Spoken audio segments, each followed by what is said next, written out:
and America without the lights of reason. Why the Russians prefer a leader to a president. By Ljubica Kozel. Quote, Poland will rise again, the Communist International never. Leon Trotsky. The attraction that the Soviet Union and the other Eastern Bloc states exerted on the Western left was not so much due to the real political distortions of state socialism, central committees, planned economies, or the restriction of press freedom. The call to go over there, with which left-wing students were regularly confronted at demonstrations, when handing out leaflets or during so-called factory work in the 1960s and 1970s, was accordingly hardly followed by anyone from the CPSU and SED-affiliated DKP environment. Even the RAF dropouts who emigrated to the GDR in the early 1980s did not move to the workers' and peasants' state because of their enthusiasm for the socialist reconstruction process, but because they wanted to avoid arrest in West Germany.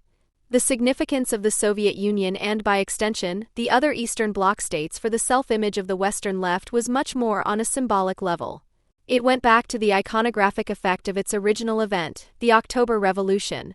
For no matter how critical the various factions of the historical workers' movement and the left were of the Bolsheviks, whether they, like Rosa Luxemburg, referred more strongly to the freedom of dissent, which was restricted by the Bolsheviks, or, like the Council Communist Anton Pannekoek, criticized the mere takeover of the old state apparatus by Lenin's party. The euphoria that the Russian Revolution triggered at the time, even among left-wing opponents of the Bolshevik party model, the idea of a dictatorship of the proletariat or Lenin's putschism, can hardly be overestimated. Left-wing criticism of the Bolsheviks always focused less on their goals than on their methods. For Lenin and his comrades had not only ended the war. With the October Revolution and the young Soviet state, hope, which was one of the central driving forces of the old workers' movement, had also taken on a material form. Despite all the criticism of the concrete manifestations of the new state structure, Red October had shown that the programs of the workers' parties of the 19th century were not utopian in the sense of the original meaning of the word of a spatial and temporal non-place but realizable. It had signaled, to take up the slogan of a left-wing campaign from the beginning of the 21st century, that another world was possible. According to historian Eric Hobsbawm, the refrain of the Internationale, the anthem of the workers' movement, begins with the call "People listen to the signals." And these signals came loud and clear from Petrograd and from Moscow, after the capital had been moved to a safer place in 1918. From then on, socialism and the overthrow of the old order were, as the Stalin critic Isaac Deutscher wrote in 1967, no longer a matter of speculation, but of practical experience. Despite all the undeniable atrocities of the Civil War, the abuses of the Red Army, which Isaac Babel describes in his book The Horseman's Army, and the terror of the Cheka secret police, the overthrow of the Tsar, the decree on peace and the decree on land had nurtured the hope that the first victorious socialist revolution would mark a turning point in the history of misery and exploitation. The news of the construction of socialism in the Soviet Union, as the historian Arthur Rosenberg also recalled when he himself had long since turned his back on the KPD, had the effect of shaking the earth for the proletarians of all countries. The upheaval, which for the workers had only been a dream for many decades, suddenly appeared in bright reality. Proof had been provided that it was possible to expropriate the entrepreneurs, put the money aside and give the factories to the proletariat. In 1920, the Congresses of the French, Italian, Norwegian, and Austrian Socialist parties, as well as the German Independent Social Democratic Party of Germany (USPD), voted by a large majority in favor of joining the Communist International. However, the Comintern refused to accept those groups that did not want to adopt the Leninist organizational model. A mutiny by the French Navy in the Black Sea stopped a military intervention against Soviet power during the Russian Civil War. And in London, dockers under trade unionist and Labour member Ernest Bevin, who was to become a UK minister in the 1940s, expressed their sympathy for Soviet Russia by refusing to load arms for the Polish troops fighting the Bolsheviks. The sympathies and hopes that the October Revolution attracted reached far into bourgeois circles. When Leo Lowenthal, a longtime employee of the Frankfurt Institute for Social Research, a member of the American Secret Service during the Second World War and finally a professor at Berkeley, was asked before the McCarthy Committee in the early 1950s whether he was a member of a communist party, he answered no. To the interrogator's astonishment, however, when asked whether he had ever had any sympathies for the communists, he responded with a proud and self-confident yes. He said, as he recalled almost 30 years later, that he was born in 1900. In 1917, the revolution broke out in Russia. We were pupils at a grammar school in one of the most liberal schools in liberal Frankfurt. We hated the Kaiser and the World War, and we experienced the Bolshevik Revolution as an act of liberation for humanity. End of quote. He could only hope, he added, that the American government would never appoint a person of German origin from his generation to a sensitive post who had no sympathy for the October Revolution at the time. However, this left-wing connection to the Soviet Union, which was based on the symbolic content of Red October and the hopes it triggered, became increasingly fragile. The Moscow trials of 1936 to 1938, the Hitler-Stalin Pact of 1939, the anti-Semitic campaign of the early 1950s, the Slansky trial in Prague, the revelation of an alleged conspiracy by Jewish doctors against Stalin in Moscow, etc., and finally the suppression of the Hungarian uprising in 1956 acted as a denial of the hopes that the October Revolution had stirred up. At the Extraordinary Party Congress of the USPD in Halle in 1920, to which he had traveled especially to campaign for the party to join the Communist International, Comintern chairman Grigory Zinoviev was still in a position to make the concession that the Bolsheviks had been forced by the circumstances of the Civil War to use such terror and shed rivers of blood as they had never imagined. Such a statement was no longer possible 15 years later, at the time of the Great Trials. Attributing the Stalinist terror, the gulags, and even the repression of the post-Stalinist era to the mute compulsion of circumstances would no longer have been plausible. Accordingly, terror, penal camps, and persecution were no longer publicly justified, but concealed. Alexander Solzhenitsyn's book The Gulag Archipelago, whose publication in the 1970s led to an entire generation of French intellectuals turning away from communism, was only able to have this effect because information about the Camp Cosmos and the full extent of Stalinism's crimes had been taboo within the world communist movement for decades. However, as is usual with taboos, anyone who wanted to could have known about it beforehand. Leo Lowenthal could therefore declare with a clear conscience to the member of the McCarthy Committee who interrogated him in the early 1950s that he no longer had any sympathy for the Communist Party. George Orwell, who had fought in Spain in the militia of the Partido Obrero de Unificación Marxista, POUM, the Workers' Party of Marxist Unity, which was ostracized as Trotskyist, and who certainly had sympathies for the October Revolution, painted a totalitarian future in his novel 1984 against the backdrop of Soviet developments in the Stalin era, which he described in the image of a boot kicking a human face over and over again. At the latest with the news that followed the assassination of Leningrad Party leader Sergei Kirov, the starting signal for the Great Terror of the 1930s, the existence of the Soviet Union could no longer only be cited as empirical proof that the establishment of a socialist society was fundamentally possible, but also for the opposite.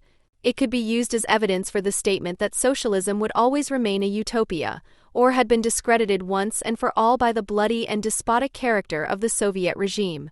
Among the representatives of the Western left who, despite the distortions of real socialism, held on to their belief in a liberated humanity beyond the Moscow trials and the Hitler-Stalin Pact and yet did not want to practice apology of the Kremlin like the Soviet Marxist camp, the abstract existence of the Soviet Union and the concrete policies of the CPSU, Gulag authoritarianism, etc., became increasingly divergent. The objective world historical function of the Soviet Union was split off from the concrete manifestations of the Soviet system. After this historico-philosophically mediated separation of abstract and concrete existence, the Soviet Union could suddenly be credited with more than the bourgeois democracies of the West, with consequences that seem schizophrenic at first glance. Proclaimed left-wing opponents of the Soviet system repeatedly formulated vehement criticism of the Soviet way of life on the one hand, while regularly accusing former comrades who saw the Soviet system as finally discredited by Stalinism of betrayal, patheticness, or the transition to the bourgeois camp on the other. If the practical experience which, according to Isaac Deutscher, had replaced the previous speculation about the possibility of socialism with the founding of the Soviet Union, was not to turn back into speculation and utopia, faith in the Soviet system's ability to reform had to be maintained. In this sense, the existence of the Soviet Union was rarely understood by its critics on the Western left as the result of a failed or unsuccessful revolution, but at best of an arrested, or, even more popularly, a frozen revolution. Ilya Ehrenberg's famous 1954 novel Thaw, which provided the title for a short period of Soviet history, already worked with this ice metaphor. The various factions of the extra-parliamentary left differed here at most in their answers to the question of when the arrest had taken place. If they did not, like the DKP and its environment, completely renounce criticism of real socialism, they made the cut either at the suppression of the Kronstadt sailors' uprising and the elimination of the councils in 1921, the introduction of the crypto-market economic system of the new economic policy in the same year, at Lenin's death in 1924, or at the beginning of Stalinization. The Maoist K-groups that emerged in the 1970s, through which tens of thousands passed in that decade, even saw the decline of socialism in the Soviet Union beginning with the XX Party Congress of the CPSU in 1956, the central event of de-Stalinization. They wanted Stalin to be understood as a great statesman and, in line with official Chinese doctrine, often spoke of the dictator's 30% faults, 70% merits. The countless left-wing discussions that took place after 1968 about whether the Soviet Union was still socialist, capitalist again, post-capitalist or pre-socialist were not just debates about the character of the Soviet system. Rather, they were debates about their own political self-image. At the same time, they served to ward off the idea that the political actions of the Western left were ineffective.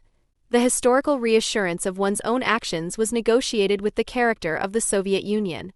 For as small as the impact of the extra-parliamentary left in the metropolises was, as petrified as the conditions in the capitalist industrialized countries seemed to be, despite all the vehement criticism of real socialism, the existence of the Soviet Union made the activities of the system-critical Western left appear to be part of a process of world historical upheaval that had begun in 1917.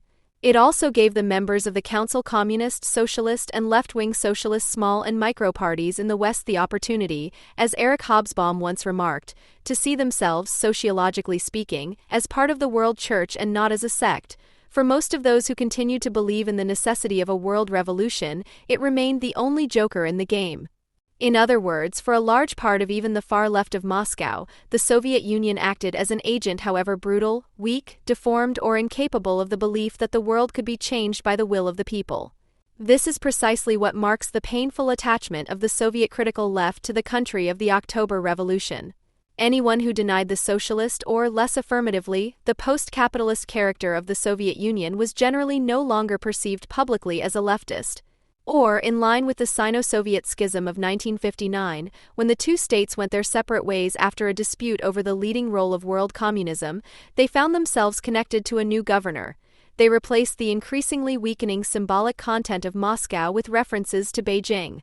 Those who supported the further Chinese escalation of the conflict from 1974 onwards and ultimately portrayed the Soviet Union as the main enemy of the peoples. According to Ernst Ost, the chairman of the Maoist KPD/ML Marxist-Leninists, in March 1975, i.e., as no longer reformable, nevertheless remained the exception within the left. Even within the K-group camp, which subscribed to the view of the Soviet Union as social imperialist and revisionist, the absolute condemnation of the Soviet Union was not supported by all organizations. In the 1970s, for example, the Maoist Communist League spoke of the development of modern revisionism into a system that can no longer be corrected from within. The Soviet Union was increasingly losing the character of a socialist country. However, the Bund made it clear that, in contrast to the KPD/ML, which remained loyal to China and later Albania, it did not yet consider this process to be complete. In other words, that it was still possible to break the deadlock or reverse the revision process.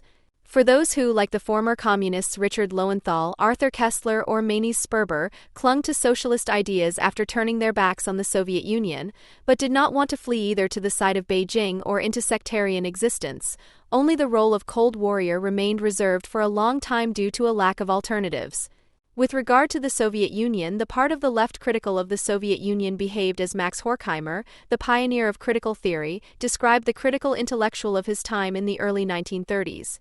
He understood the events in the Soviet Union as the continuing painful attempt to overcome the terrible social injustice, which in the 1970s and 1980s was felt less in Europe than in Asia, Africa, and Latin America. Or he asked, at least with a pounding heart, whether this attempt was still ongoing. If appearances were against it, he clung to hope like a cancer patient to the dubious news that the cure for his illness had probably been found. This painful attachment of the Moscow critical left to the country of the October Revolution is exemplified by a well-known work by Isaac Deutscher, which was also widely received in West Germany and West Berlin. As a Trotskyist and author of one of the first brochures on the beginning of the Moscow trials, the booklet was published in 1936. Isaac Deutscher is unsuspicious of any apologetic for Stalinism and the bureaucratic character of the Soviet Union. For all his criticism of the misery and folly in the Soviet Union, Deutscher, who had been expelled from the illegal Polish Communist Party in 1932, could not decide to distance himself completely from the Soviet Union. Deutscher also did not see the October Revolution as a failed revolution, but rather, as the title of his 1967 paper puts it, as an unfinished revolution. The revolution was not yet over, it was still in motion. Accordingly, it could and must rehabilitate itself by its own efforts. Soviet society can no longer resign itself to being merely an object of history and dependent on the whims of autocrats or the autocratic decisions of oligarchies. It must regain the feeling of being its own master. It must regain control of its government and transform the state, which has for so long exalted itself above society, into an instrument of the democratically expressed will and interests of the people. Both with this possibility and with its principle of a new social organization, the Russian Revolution still faces the West with a serious and challenging residential agita. In the spirit of such a belief in the frozen or arrested chance of the October Revolution, protest movements and uprisings in the Eastern Bloc regularly attracted attention within the Soviet critical part of the Western left, despite all other ignorance of the events behind the Iron Curtain. The upheaval of 1968 in the Federal Republic of Germany and West Berlin can be understood not least as a reaction to a complicated mixture of generational conflict, outrage over the war in Vietnam, the unresolved Nazi past, and the narrow-mindedness of post-war German society. However, the confidence and euphoria with which the protagonists of the protest movement took to the streets cannot be understood without the simultaneous events in Paris, Mexico City, Berkeley, but also Prague, Warsaw, Zagreb, and Belgrade. The attempts at reform in Czechoslovakia or the student movements in Poland and Yugoslavia, just like the struggles in the Trikont, were perceived with a considerable degree of self-reference as an expression of the same upheaval movement to which the protesters in West Berlin or Frankfurt also attributed themselves. As the journalist Gerd Koenen sums up, only very precise connoisseurs of the subject were able to recognize at the time that the Eastern European dissident movements contained both the seeds of a liberal democratic turning away from the socialist system and, conversely, the beginnings of a folkish and religious fundamentalism that suddenly dominated the political scene after '89. The Prague Spring and the proclamation of socialism with a human face in Czechoslovakia in particular seemed to loosen the grip on the 1917 project. Rudi Dutschke, the spokesman of the extra-parliamentary opposition APO, traveled to Prague and spoke to more than 1,000 students at Charles University. Representatives of the undogmatic West Berlin left sent a greeting address on the occasion of the large discussion event in Prague's Congress Palace in March 1968, where politicians, journalists and writers debated the reform of socialism in front of around 15,000 people, in which their relationship to real socialism was once again expressed in condensed form. "We are more united," the letter read, "than reaction would like." However, the protests of the Western left differed from the struggle in Eastern Europe in one important respect. While the movements on the other side of the system border were seeking to expand the socialist basis into a liberal communist system, the protest movement in the capitalist countries was only working on the run-up to these possibilities. A similar perception of the protests and uprisings in Eastern Europe can probably also be attributed to the enthusiasm that the singer Wolf Biermann has been met with in the Federal Republic since the late 1960s, even far into the DKP camp. Biermann, who moved from Hamburg to East Berlin in 1953 and soon became a symbolic figure of the left-wing opposition to the SED regime, did not stand for the abolition of socialism in the Eastern Bloc states, but for its renewal. His songs about the Paris Commune, which was resurrected in Prague in 1968, In Prague ist Pariser Commune, or the imminent dawn of a better socialist society, Wort nicht auf bessere Zeiten, raised hopes of a movement that would continue the legacy of the October Revolution and reform state socialism from within. The public protest of a few East German intellectuals against Biermann's expatriation from the GDR in 1976, 13 prominent figures in total, was euphorically described in the magazine Links as the tip of an iceberg that was thawing. Poland, Hungary in 1956, SSR in 1968, Poland in 1970, and Poland again and again were unmistakable signs that the protest in the Eastern Bloc was increasingly taking on the face of a mass struggle for socialism, in which republican freedoms through a Unity of action by workers and intellectuals threatened to isolate the party that wants to be everything at once, state and society.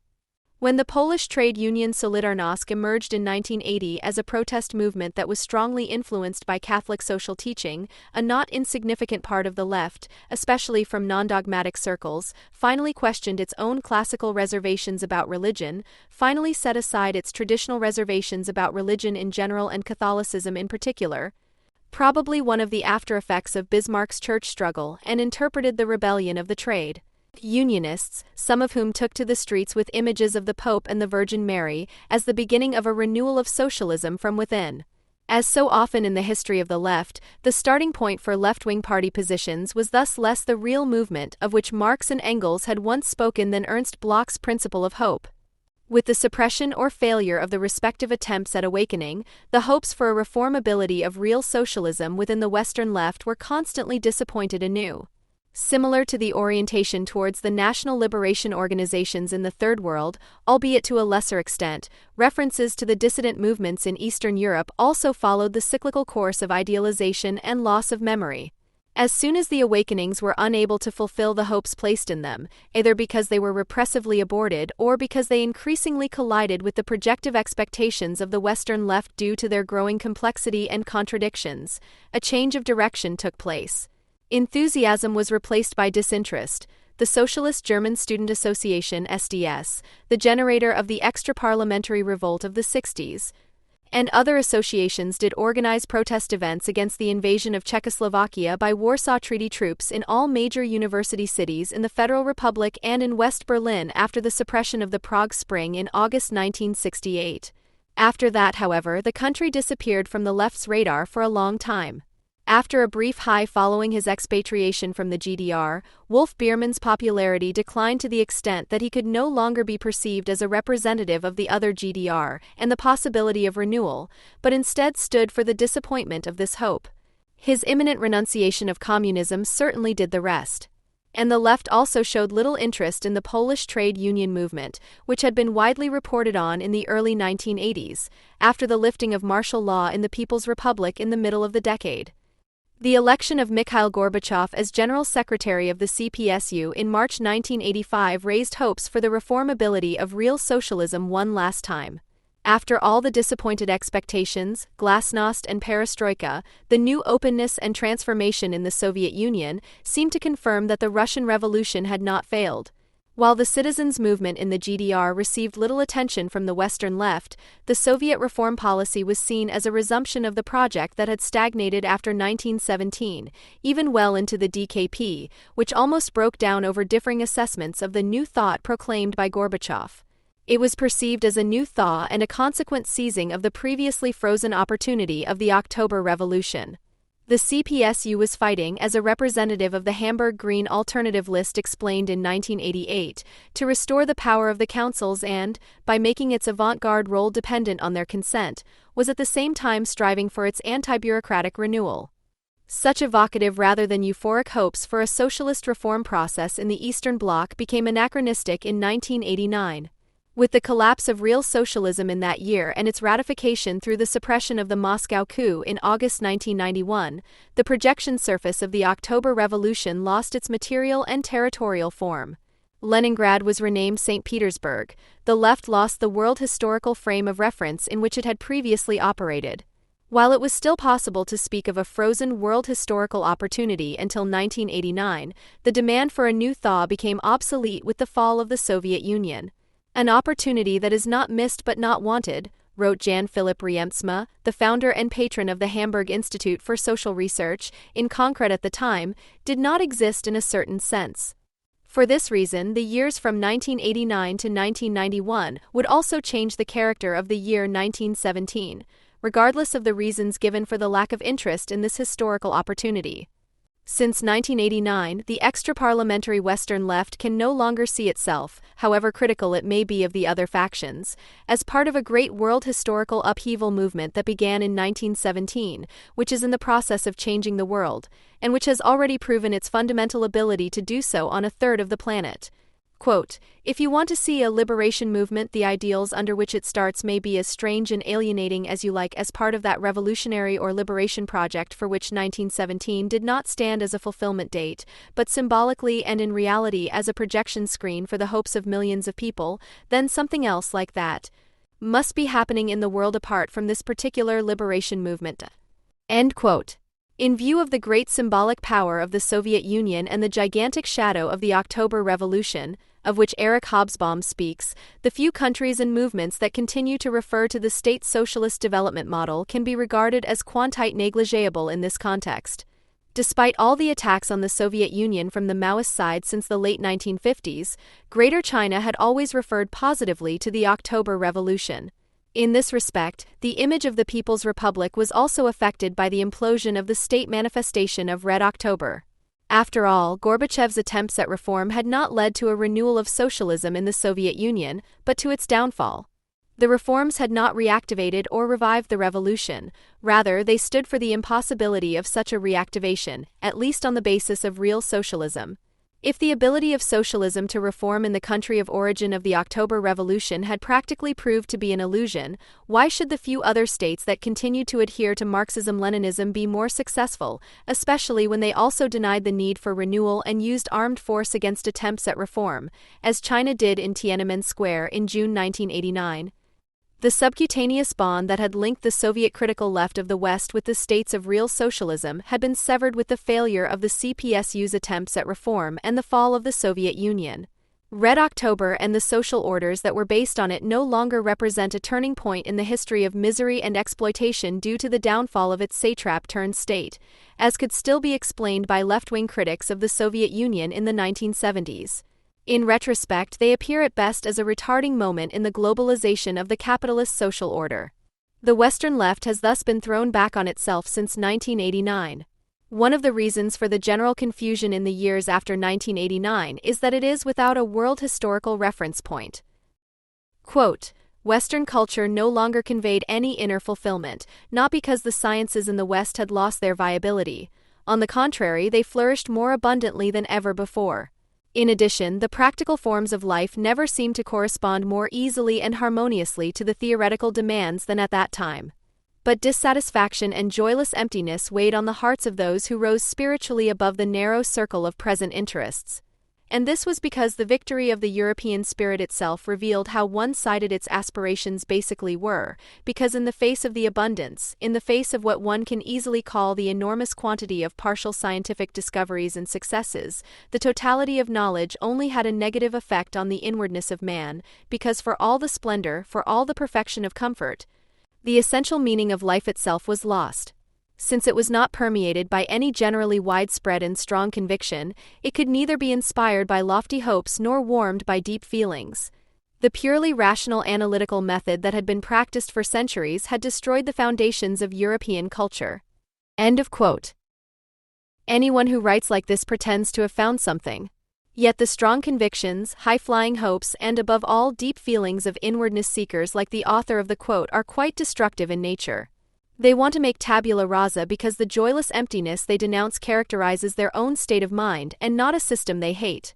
They claim that the alternative to the vain appearance and artificiality of all personal and social relationships can be brought to light by ruthlessly tearing down the unnaturalness of society. According to the motto, the beach lies beneath the pavement. They are convinced that radical deconstruction is the way to uncover an original humanity that has always existed but has been buried. Ivan Kirievsky, the author of this obituary for the West, did not write it after the shocks caused by the attacks on the Twin Towers and publish it in the culture section of the New York Times or the FAZ, but more than 150 years ago as an edification for a breed of people threatened by Western overmolding, who from time immemorial have carried the potential for unadulterated communism. The people of the East. Dreams and utopias of a different and better world, however original they may have been many centuries ago, were never simply the fantasies of poetically gifted enthusiasts or an expression of the childishly bizarre hopes of broad sections of the population in times of great crisis. Every utopia, from Morris Utopia to the daydreams of the land of milk and honey, is an expression of unease about a real world which, where it reports positively about a better world, refers to relics of a better past which, although largely imagined, once really existed. The longing for a fabulous long-gone empire where the sun always shone resonates with the memory of the traumatic drop in temperature in the early modern era with its failed harvests and long, harsh winters, which followed a long, moderate climatic period. In other utopias, a memory of a fairer society in which old law would still have been valid resonates that is far more difficult to prove empirically. And again, traditional knowledge is mixed in with the uncritical displeasure at the current order, which is perceived as unjust. For it is indisputable that the early modern period saw a decline in non-working holidays and the reduction of once guaranteed meat dishes by lords of the manor or master craftsmen, and at the same time saw the epochal changeover from taxes in kind and manual labor to monetary taxes and remuneration in money, which meant dependence on inflation or interest charges and thus in real terms diminishing quantities of food and heating material. In the utopia of the just world, the real memories are indistinguishably mixed with later, freely invented ones. The result is the dream, always the same and cultivated in the most diverse cultures, of an empire inhabited by a wise ruler and his loyal people, in which, according to ancient custom, everyone had their assigned place and everyone had a common livelihood, a world over which a benevolent sky arched, because faith was unadulterated. The word of a man still counted and people resisted the rigors of nature together without thinking of personal advantage. The periods of upheaval from which the majority of such fantasies originated in Europe, the 14th to 16th centuries, from the Great Plague to the Reformation, from the introduction of land rents to the Great Peasants' Revolt, were the ideal breeding ground for collective myth-making, eschatological expectations of salvation and insane fears of conspiracy. The Romanticism that emerged at the end of the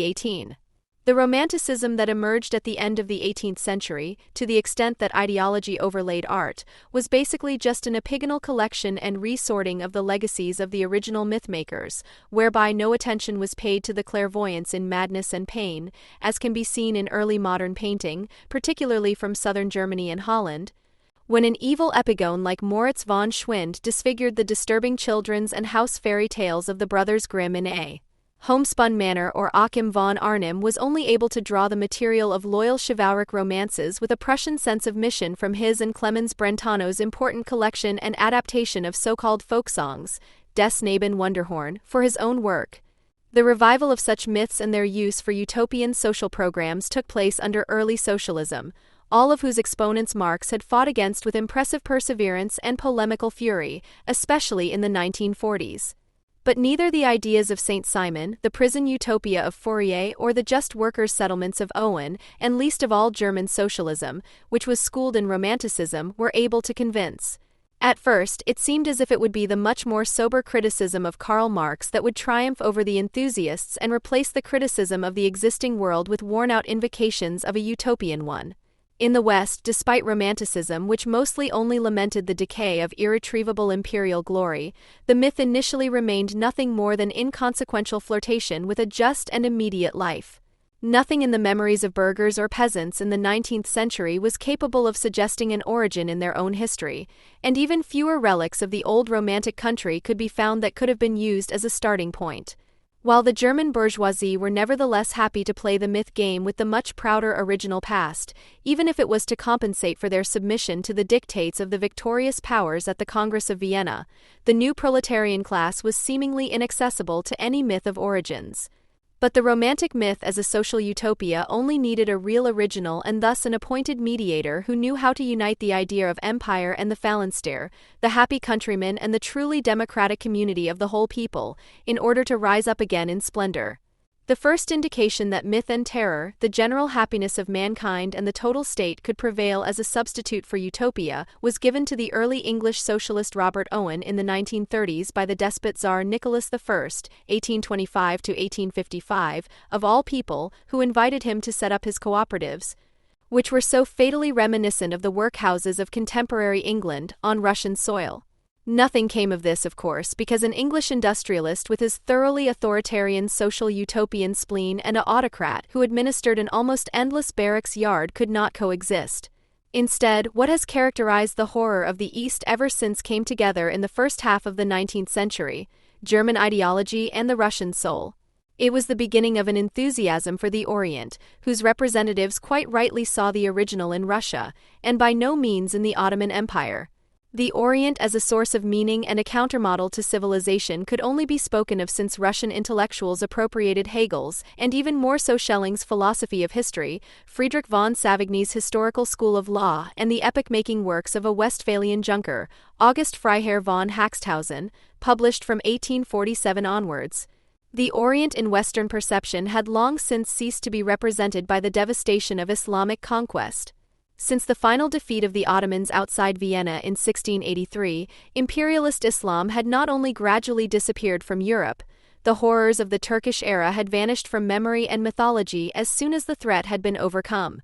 With the victory over the Napoleonic armies of 1812 to 1815, a somewhat different East had initially appeared to the Germans in the form of the Russian army, as the harbinger of a new world power, which until then had led its battles for expansion no further than the northern Baltic Sea and beyond, with varying degrees of success, into the Black Sea region and the Caucasus. A world power that stretched over an almost infinite land mass, but in which there had until then been even less interest than in the habits of the Muscovites. The necessary increase in interest in the Russian Empire pushing towards Europe was not due to the heroic yet amateurish officers' revolt against Tsarism in December 1825, which was cruelly crushed and was to be of eminent importance for Russian intellectual history as the Decembrist uprising, but the bloody defeat of the Polish uprising against the Russian incorporation of their country in 1830. In the wake of which thousands of emigrants traveled through Germany to France, defeated heroes of freedom for whom German citizens hosted one banquet after another. This laid the first foundation not only for the German reception of Russia, the abhorrence of Russian despotism, which was, however, only to partially shape the image of Russia. For alongside despotism, which had seemingly made itself finally hated by the liberal bourgeoisie in 1849, when the troops of Nicholas II saved the Habsburg Empire and its crown colony of Hungary from collapse, i.e. the constitutional monarchy, and thus consolidated the order of the Congress of Vienna in 1814-15, a completely separate myth, that of the Russian people, had been established in the West since the middle of the 19th century. It went hand in hand with an enthusiasm for Russian literature that began around 1850, which, although it had only reached a global level with the beginnings of Pushkin (1799 to 1837), ranked right alongside English and French narrative literature and far ahead of German literature with its realistic and sometimes satirical prose poetry. Regardless of the political convictions of the individual authors, it is a literature of resistance and protest against a world of constant oppression and lack of freedom, filth, drunkenness, and illiteracy on the one hand, and those heroes of our time. The title of the important novel by Mikhail Lermontov, 1814 to 1841. Who are sensitive and educated descendants of the ruling aristocracy with a bad conscience and broken willpower, unhappy and unable to face a world that would have been their task to change. Another protagonist of Russian literature was the people, who stood opposite the heroes of the aristocracy with their idealistic exuberance and simultaneous inability even to organize their own lives. Russian intellectuals and European readers were fascinated by the people, i.e. the overwhelming majority of serf peasants, supplemented by subaltern officials from the gigantic bureaucracy, and, in later decades, by the crowds of beggars who were often in religious rapture on their way to miraculous madonnas, famous monasteries, or pious hermitages, in a way that was not found in contemporary Western literature for the lower classes. The background to this is a special understanding of the fate of the people, which was based on a traditional sense of responsibility that was not rooted in the Russian soul, but in the unwritten constitution of the Russian Empire and its history, for which there was no equivalent in the West. While Balzac or Dickens described misery and class society with a critical eye, they would never have thought of distinguishing the old or propertied nobility, the nouveau riche and other profiteers of the capitalist order at the beginning of industrial society from the masses of mostly poor peasants, small traders, craftsmen and the industrial proletariat, and labeling them as the masters and the latter summarily as the people. It would have occurred to them even less to propagate a special community of responsibility between the masters and the people.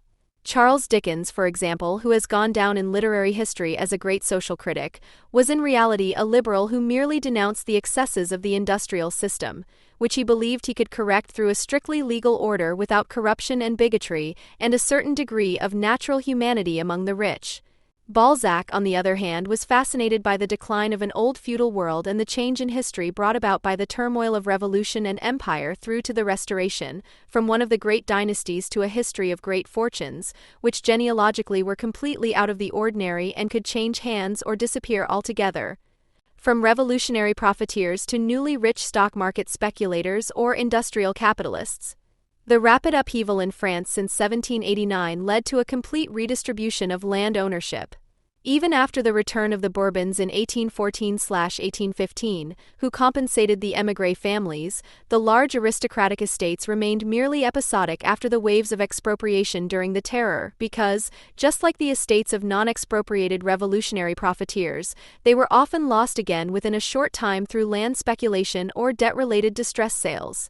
What had already been brutally enforced in Great Britain in the 16th and 17th centuries, the liberation of the serf peasant from the land, his liberation from feudal land bondage with the simultaneous expulsion of those recognized as superfluous from the land previously used for subsistence, occurred far more shockingly in France, without the call for a return being heard particularly loudly. In both countries, a large part of the peasantry disappeared into the cities, the army, the factories, and the merchant navy. The associated personal horrors, the hunger, the persecution and extermination of marauding freedmen, in other words the complete uprooting, were essentially overcome in the 19th century. Since then, the land in England and France has largely been cultivated by free farmers and tenant farmers, supplemented by a considerable rural proletariat, which in France in particular eked out a miserable existence until well into the 20th century. In both countries, the engines of European progress, the appointed protagonists of the West, the fact that agricultural land had become a commodity like any other in the 19th century, with no human inventory being sold as an integral part of the land, was a universally accepted fact. The situation was quite different in Russia, where gigantic estates had been changing hands for a lot of money since the end of the 17th century and increasingly so since the reign of Catherine the Great, 1765 to 1796. In these cases, however, the new owner had acquired the souls who farmed the estate and, with the souls, the obligation to submit to an archaic legal system that considerably restricted his ability to deal with his property completely freely. Serfdom in Russia, which was only abolished in 1861, should not be confused with a slave economy, despite its atrociousness. Only in exceptional cases was it possible to sell individual peasants to other landowners. Such contracts were usually only considered when entire families, including the elderly and the sick, moved from one place to another. However, the rule was that the peasants had to remain on their ancestral land. Similar to the lords, the dependents could often refer to unwritten land use rights that could be passed on within the family and were obliged to share the family land with more and more new members. Although land issues within the estate economy were ultimately subject to the jurisdiction of the lord, they were opposed by a tenacious legal concept that was ineradicable in the communal village. Although these restrictions were only ever laid down in very general letters of protection issued by the Tsars, and were largely abolished in the second half of the 18th century, they survived as a right based on both economic and moral grounds.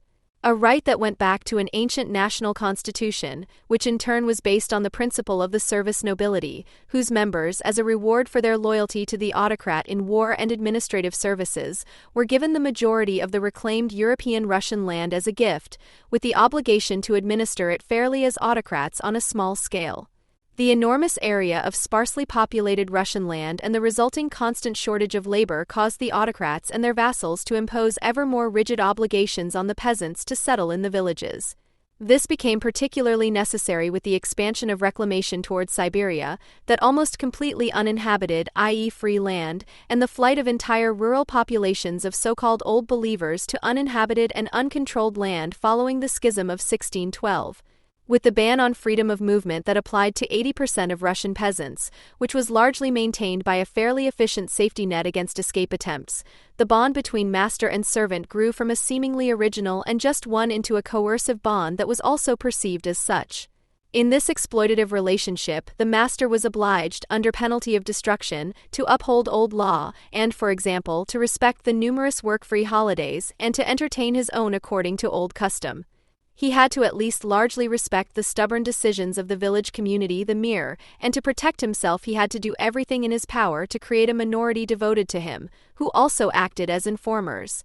The Russian land constitution in the last 100 years of serfdom was a contract for mutual survival. The lords could, if they kept to the rules, be largely sure of their own lives, otherwise they were beaten to death. Dostoevsky's father, who met this fate in 1839, is just one prominent example, and they were able to make their cut despite the increasing overpopulation and leaden regression in production methods on the European estates.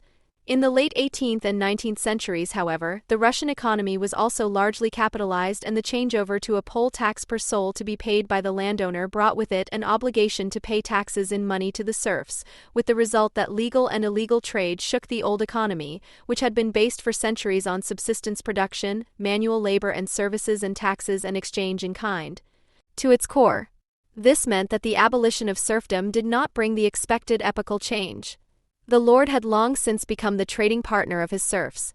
Equipped with identity papers, he allowed the more skilled ones to earn their living as craftsmen in the towns, in return for a corresponding fee to the lord, of course. He allowed some of them to become small lords of the manor and work with foreign labor. Little remained of the constitution of the original rural community in 1861, apart from the custom and the traditional distribution of land use rights, the harassing denial of freedom of movement, some of which was only abolished at the turn of the century, and, in fiscal terms, the continuation of the principle of the communal village through the total liability of the village community for the fixed tax revenue, which was only completely abolished in 1917. The lords, as far as they understood anything about the matter, had long since turned into landlords, and the peasants had to learn that the security that the mir had granted them under the yoke of serfdom was hardly worth anything without it. As idolatrously as they worshipped the liberator Tsar Alexander II, 1855 to 1881, the majority of them were unable to obtain their own land or enjoy lower taxes. The more fixed among them, supplemented by upwardly mobile merchants, set about capitalizing land cultivation with wage laborers. And the people, as the Russian revolutionaries first suspected, would soon lose what they so adored, their everlasting attachment to a piece of land that was plowed by the peasants without them ever being able to acquire a piece of it as private property.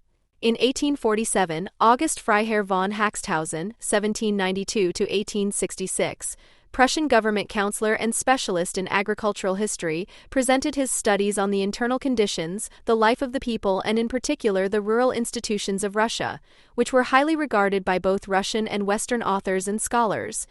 Alexander Herzen as well as Alexis de Tocqueville, but also Marx and Engels, albeit for very different reasons in some cases. Quote, "The principle of land distribution in Russian village communities is that the entire population of a village community is regarded as a unit to which the whole field of arable land, meadows, pastures, woodland, streams, dikes, etc., belongs. Every living male soul is entitled to an equal share in all uses of the land. According to the principle, this share is always changing, because every newborn boy from a family of the community members joins with a new right and claims his share, but the share of every deceased person also reverts to the community. The forests and pastures, hunting and fishing remain undivided, and everyone participates in their use with equal rights. Fields and meadows, however, are really divided equally among all male heads according to their value." End quote. This was done through an extremely complicated system of equalizing larger but poorer plots of land against smaller but more productive ones.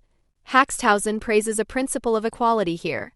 Quote, "In every community there are skillful agrimensors, traditionally trained, who carry out the business with insight and to the satisfaction of all. First, the field is divided into tubs according to the distant and near location, according to the goodness or badness of the soil, or after a complete assessment has been carried out, so that each tub forms a more or less homogeneous part in these respects. Then each tub is divided into as many long strips as there are takers in the communities, and then drawn by lot among them." End of quote. That such a procedure produces little incentive to increase efficiency, because the farming family that has weeded diligently, fertilized sufficiently and permanently, and always cleared the fields of stones and roots cannot continue farming on the land that has become more valuable through joint work after the death of the father, but is thrown back into the previously determined middle field in the lottery. The Prussian junker has no problem with the fact that her special work performance has been socialized, just like that of her possibly lazy, clumsy, and alcoholic neighbor. On the contrary, he notes with delight, when the land is divided up and the lots are drawn, the whole community, women and children, are usually gathered together, but there is the greatest order and silence. There is never a quarrel, but there is also the greatest justice and fairness. End of quote. Of course, this description of the distribution of land in the village community only refers to the 2/3 to 3/4 of the estate land that was available for subsistence farming. The remaining naturally contiguous areas were those of the landowner, which were to be cultivated by the peasants without any compensation. This principle was partially maintained until the peasant emancipation, because only in exceptional cases was it possible to lease the manor land to the peasants and receive a corresponding share, the obrok, in cash. Nor was it possible to make the peasants liable to pay a poll tax according to their ability, a recent phenomenon that idealists such as Baron von Haxthausen considered inhumane. It remained for the utopian reactionary to name the capitalization of agriculture and landlordism as the issue of the day. Quote, "Formerly, when the nobility was not so numerous, when it still formed one people with the serfs, little separated from them by customs, education and outlook on life, when serfdom only covered agriculture, when the old village communities had not yet been broken up by the divisions that were dissolving and destroying them, they, in whom lies a powerful principle of true and orderly freedom, serfdom was not an unnatural, pernicious, and inappropriate relationship, perhaps even a necessary one for the state development of Russia. At present it has become an unnatural one, and it is becoming more and more clear that it is gradually becoming impossible to fix it at the present stage, or even to maintain it any longer. Every sensible person in Russia does not conceal this fact, but how to dissolve and transform it without provoking and bringing about a great social revolution? That is the great question of the day." End quote. And one might add it is the Oriental question par excellence. Starting with the predominantly very young officers from the best families who wanted to prevent Nicholas I from taking office in December 1825 and instead establish a strong collegial government that would then carry out far-reaching reforms, including the abolition of serfdom. Large sections of the Russian intelligentsia were busy until 1917 as social revolutionaries and ego-seekers trying to find a Russian way out of the misery characterized by serfdom and despotism.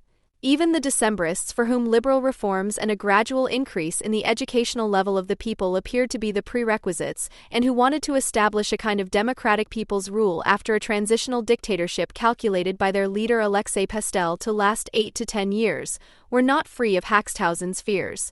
Not only did they want to weld all the inhabitants together into a Russian nation, with the exception of the Poles, for whom they had planned autonomy rights, but they were also already obsessed with the fear of market anarchy, particularly with regard to land, which led Pastel, for example, to recommend the expulsion of all Jews from Russia to the Ottoman Empire in his unfinished founding manifesto entitled Russian Truth, which was not published until 1906. Russian agrarian communism, which was only discovered and mystified in the 19th century, turned the staunchest critics of the despotism that flanked it into alternative despots. According to the available documents, the Decembrist dictatorship would not have been so different from the bureaucratic dictatorship of its archenemy Nicholas I in many respects.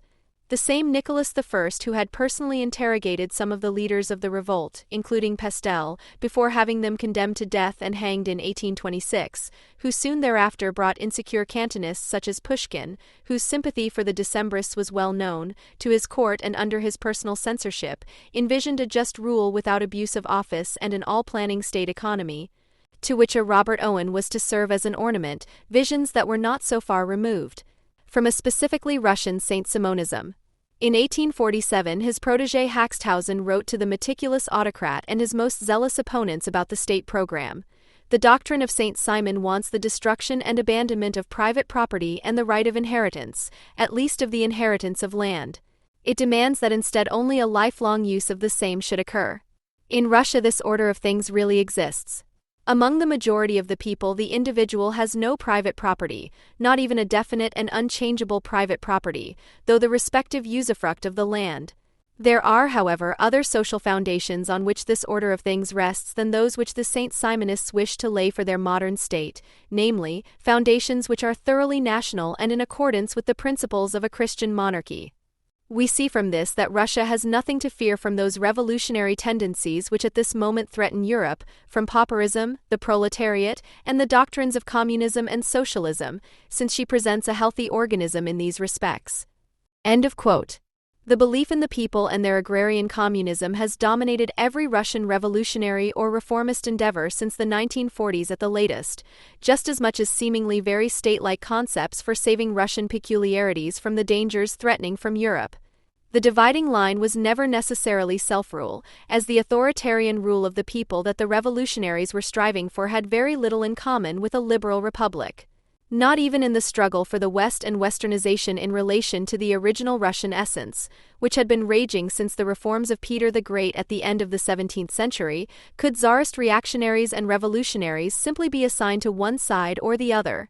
Hardly any of the participants in the ideological war that lasted throughout the 19th and early 20th centuries had the idea of unreservedly approving of so-called Westernism, right down to its economic center, the free exchange of goods and bourgeois democracy.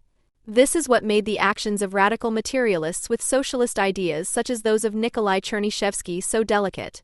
Their followers, who had been going into the people to agitate there since 1855 at the latest, were torn between the worship of their somehow communist subject, for whose welfare they risked everything, and their deep aversion to its submissive and fanatical piety, the archaic mores, which essentially manifested itself in violence, especially against women and children, and complete apathy towards reasonable suggestions, e.g. to extract more from the soil by applying modern cultivation methods. Some hoped that terrorism would be the great purification that would set the petrified conditions in motion, a notion that had finally been disgraced at the latest since the lack of popular uprisings after the assassination of Tsar Alexander II in 1881, the seventh attempt in a good 10 years, without the popular blasting away of Grand Dukes and police chiefs having ceased in the following decades. Others had fully or partially embraced a dazzling new doctrine, whose heralds ranged across the political spectrum from immediate collaborators with the state power to sympathizers of the popular uprising, Slavophilia. This is an ideology that postulated a special Russian path against Western impositions on the basis of respect for and intended purification of Russia's own history, morals, religion, and special property and ownership relations, and only much later intended the unification of all Slavic peoples under the Russian umbrella as an imperial project. The Slavophiles of the first hour were involved in the most lasting scandal that had ever occurred in connection with considerations about Russia's future. It was the first philosophical letter of a total of 9 by the private scholar Pyotr Chideyev, 1794–1856, which had been circulating in handwritten copies since 1830 and had appeared in a journal in 1836. Chideyev had taken part in the campaigns against Napoleon as an officer and personal adjutant to Alexander I, 1801–1825, and had lived abroad from 1822 to 1826. He had already become acquainted with Kant and Schelling at Moscow University and then, like the Slavophile ideologues later on, studied the philosophy of history in depth. Following Herder, among others, Chideyev assumed a youthful origin in the life of all peoples, the beginning of a life which, in adulthood, would lead to a common maturity and lasting perfection of all peoples that would eliminate the differences of origin. Quote, "Every people experiences a period of violent movement, passionate restlessness, aimless thirst for action. In such a time, people are world wanderers, both physically and spiritually. It is the epoch of great feelings, great undertakings, great national passions. The peoples stir with primal strength, they create apparently without a plan and yet can leave the fruits of their actions to their descendants. All historical communities have gone through this period. They owe their most vivid memories, their myths, their poetry, their greatest and most fruitful ideas to it." End of quote.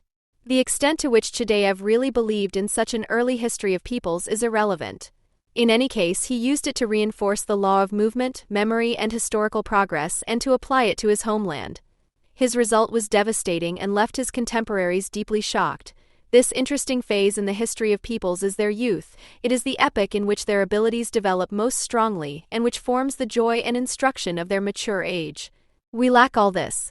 First savage barbarism, then sinister superstition, then the humiliating yoke of foreign rule, the spirit of which later passed to our own rulers. That is the sad history of our youth." End quote. 1,000 years of Russian history are thus dealt with in a very clear-sighted manner. The period up to around 900 AD, which was still imagined in the 19th and early 20th centuries as the Scythian period, during which wild steppe peoples pursued primitive and brutal idolatrous cults and literally produced no cultural achievements, appeared to be prehistory. Although this view is somewhat simplistic, it takes into account the fact that only the Black Sea coast and a few Russian rivers were navigated from a civilizing center, Byzantium, and only very sparse attempts at settlement were made and other civilizing influences never reached Russia. This period was followed by the period of Christianization, in which people broke away from the influence of Byzantium early on and abolished the Greek language in favor of an Old Slavic church language, thus producing a completely irrational form of Orthodox Christianity, which to this day refuses to break away from its spiritually hostile immediate experiences of God in incense. Slavish humility before the Most High and regressive community rituals, in other words, it has long since become modern again. Finally, the so-called Mongol yoke, which lasted from around 1200 to 1500, when the Kiev and later the Muscovite rulers were subject to tribute from Muslim tribes, and certainly no fresh wind from the west penetrated. Foreign rule was replaced by the Russian despotism of the strong Tsars, who from Ivan the Terrible (1547 to 1584) to Chedayev's contemporary Nicholas I had established arbitrary and sometimes extremely brutal forms of absolute autocracy without even coming close to enlightened absolutism. In a word, the epoch in our history that corresponds to that age, the age of youth, was a lackluster and gloomy time without buoyancy and energy, enlivened only by misdeeds, bearable only in submission. End quote.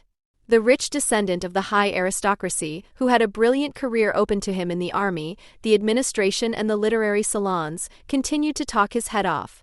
Quote, "Neither enticing memories nor graceful images live in the memory of the people, nor mighty teachings in their tradition. Let your eye roam the past centuries of our history, the vastness of our country, and you will not find a single uplifting testimony, no worthy monument that speaks eloquently of times past and brings them vividly and pictorially before our eyes." End quote. In this overheated accusation, which is at the same time a self-accusation whose fatalistic rigorism echoes part of the so passionately rejected legacy of a lack of history and despotism, fanaticism of faith and the tendency to submit to unchangeable fate, Chedayev nevertheless comes to a psychologically clear-sighted critique of the state without history or the longing for it. For never really having learned the aspects of morality, of traditional knowledge, of the associated generality of reason, and yet wanting to cast them off at all costs, characterizes Russian intellectual history of the 19th and 20th centuries and, after 1945, increasingly the intellectual history of mankind from the formerly colonized peoples to the representatives of Western culture, who no longer feel comfortable in their own skin.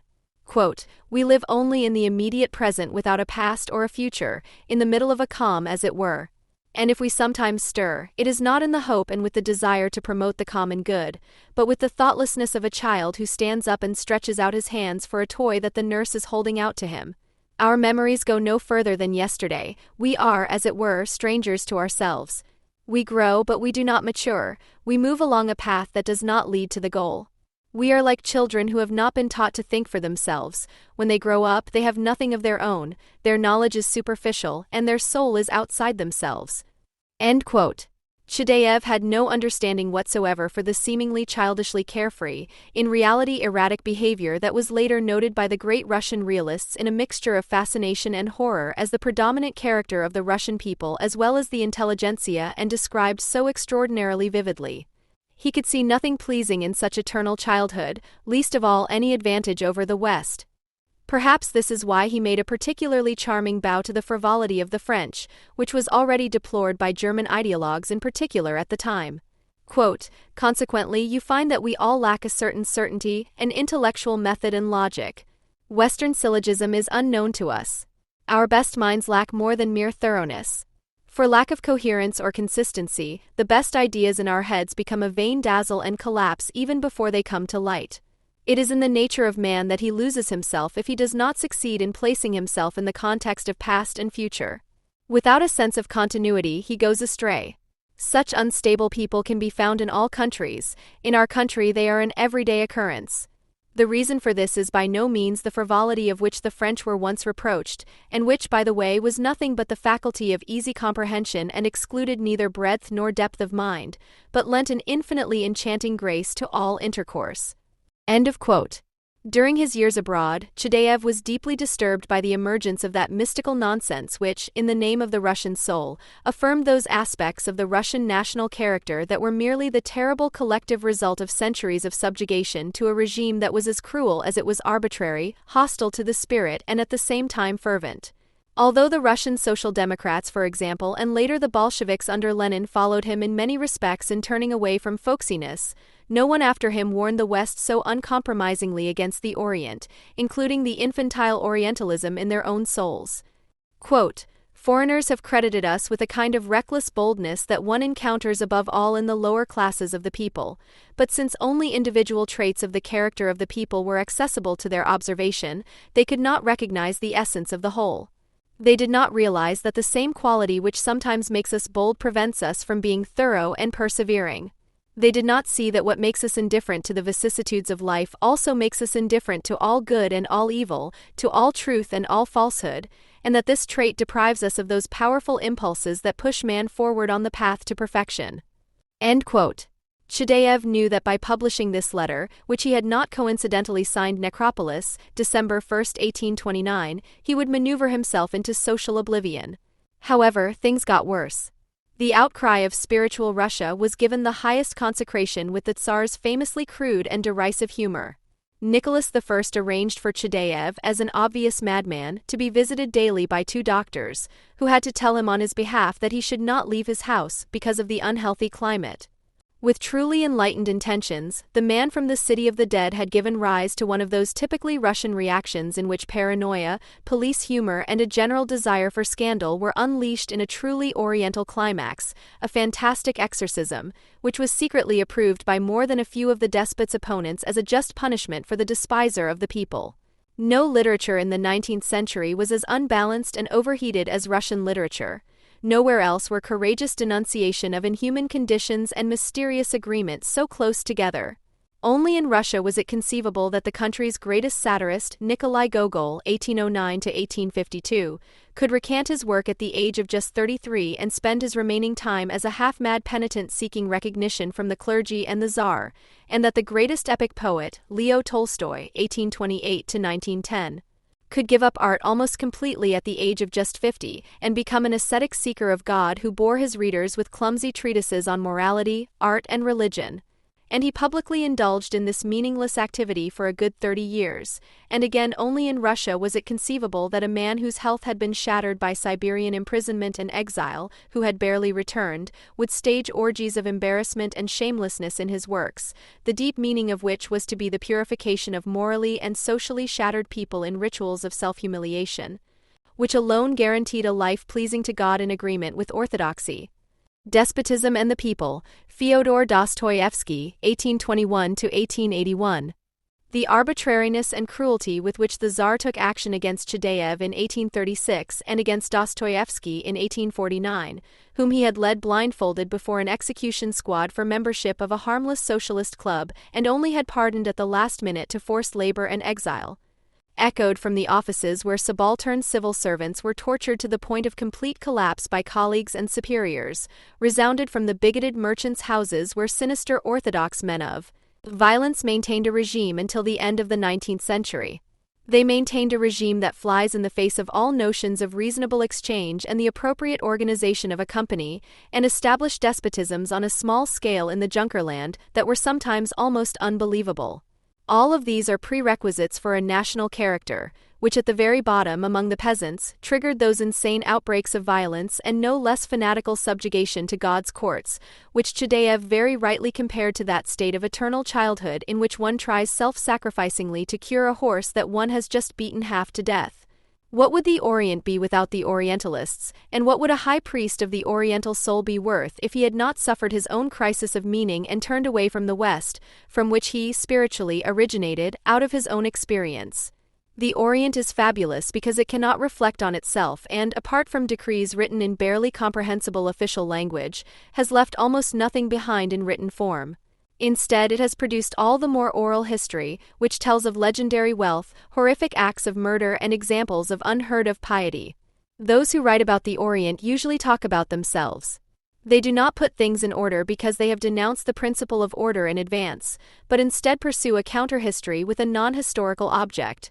What Edward said and the fascination of his anti-art and anti-spiritual book Orientalism did in the late 20th century, which was dedicated to the higher honor of the eternal childhood of entire peoples and cultures, was done in 19th century Russia by a whole series of ideologues steeled by German idealism in its decaying form, one of whom deserves attention because, like Dostoevsky and many epigones after him at the turn of the 20th century, he wrote a veritable anti-Chudayev. In 1852, Ivan Kireevsky (1806–1856) published On the Nature of European Culture and Its Relationship to Russian, an essayist who, after years of study with Hegel in Berlin and Schelling in Munich, had expressed himself as a Westerner in 1832 in a journal he edited called The European, which resulted in the journal being banned and confiscated. 20 years later, as a purified and no longer banned keyword giver of Slavophilia, he expressed what constitutes the essence of Orientalism far beyond Russia to this day. 90% of Kireevsky's confession of faith consists of a reckoning with the West, which today could be used almost word for word in connection with the popular debates on values in all kinds of European or American intellectual journals. Kireevsky sees the Western spirit of evil moving into Russia with horror, the country where everything has apparently gone well for centuries because it has so largely cut itself off from everything that could constitute the West like no other country in Europe. As an antidote to the creeping contamination of the Russian essence, Kireevsky initially recommended the uncompromising analysis of the enemy as a prerequisite for national cleansing. His opponent, Chudayev, saw one reason for what he saw as Russia's completely botched history in the adoption of Christian orthodoxy. A disastrous fate drove us to seek in the wretched Byzantium, the spiritual order that should be the basis of our education. End quote. The schism had been a foregone conclusion since the end of the 9th century, even if the papal ban did not seal the break until 1054. This also finally sealed the exit of orthodoxy from the history of Christianity, a prerequisite for applying the dazzling concept of Orientalism to Eastern Rome, which had finally perished in 1453, and the Third Rome, which was only just beginning to emerge at the time.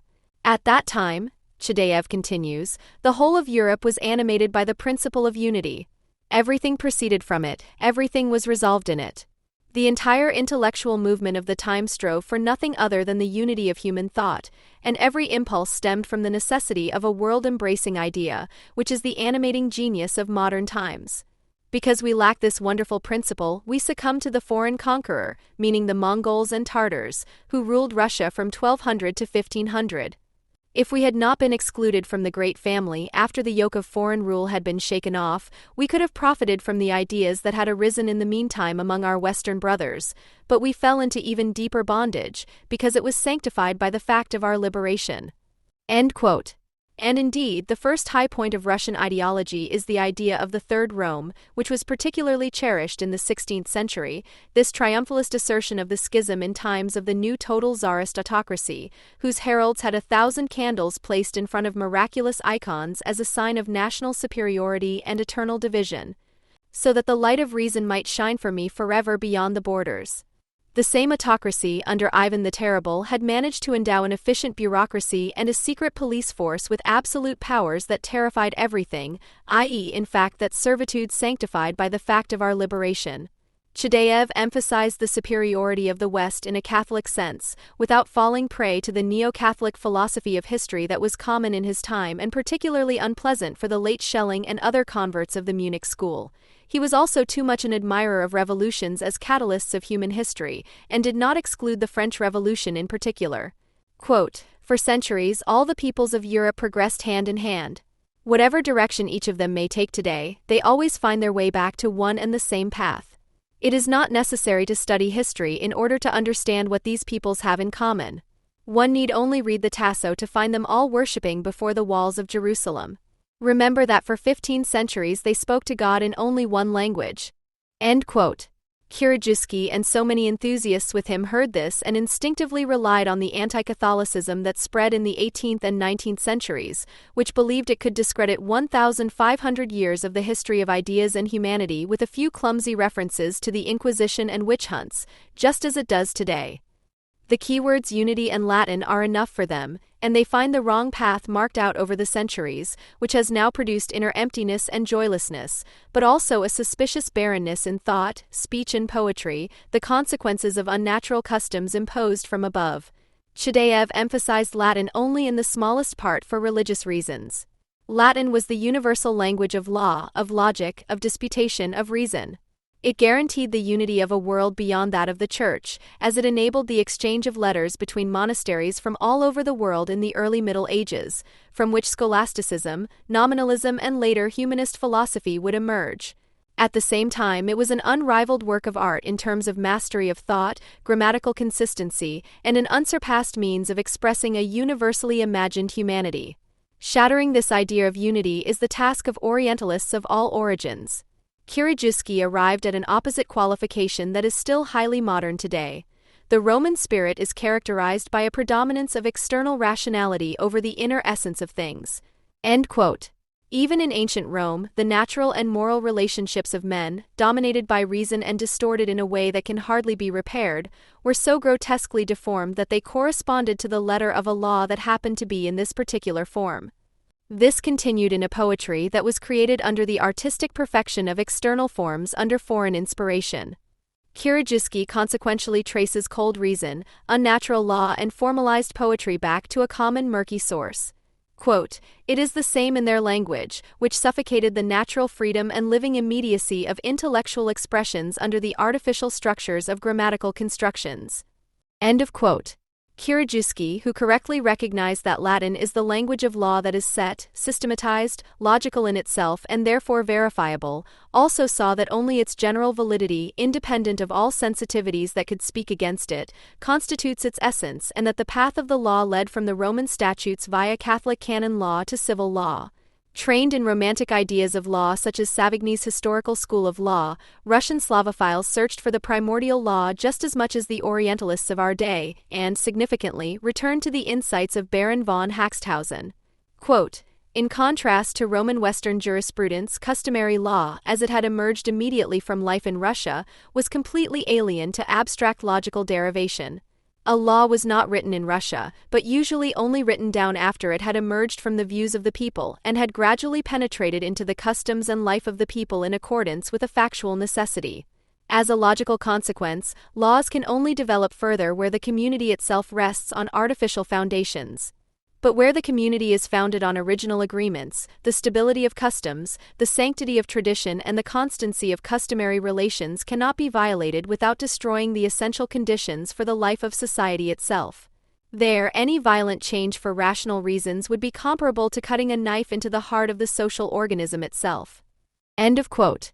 Outraged, Kirievsky came to the nevertheless correct conclusion that the entire Western social order is based on the development of the right to private property, so that the concept of the person itself is legally defined by the right to property.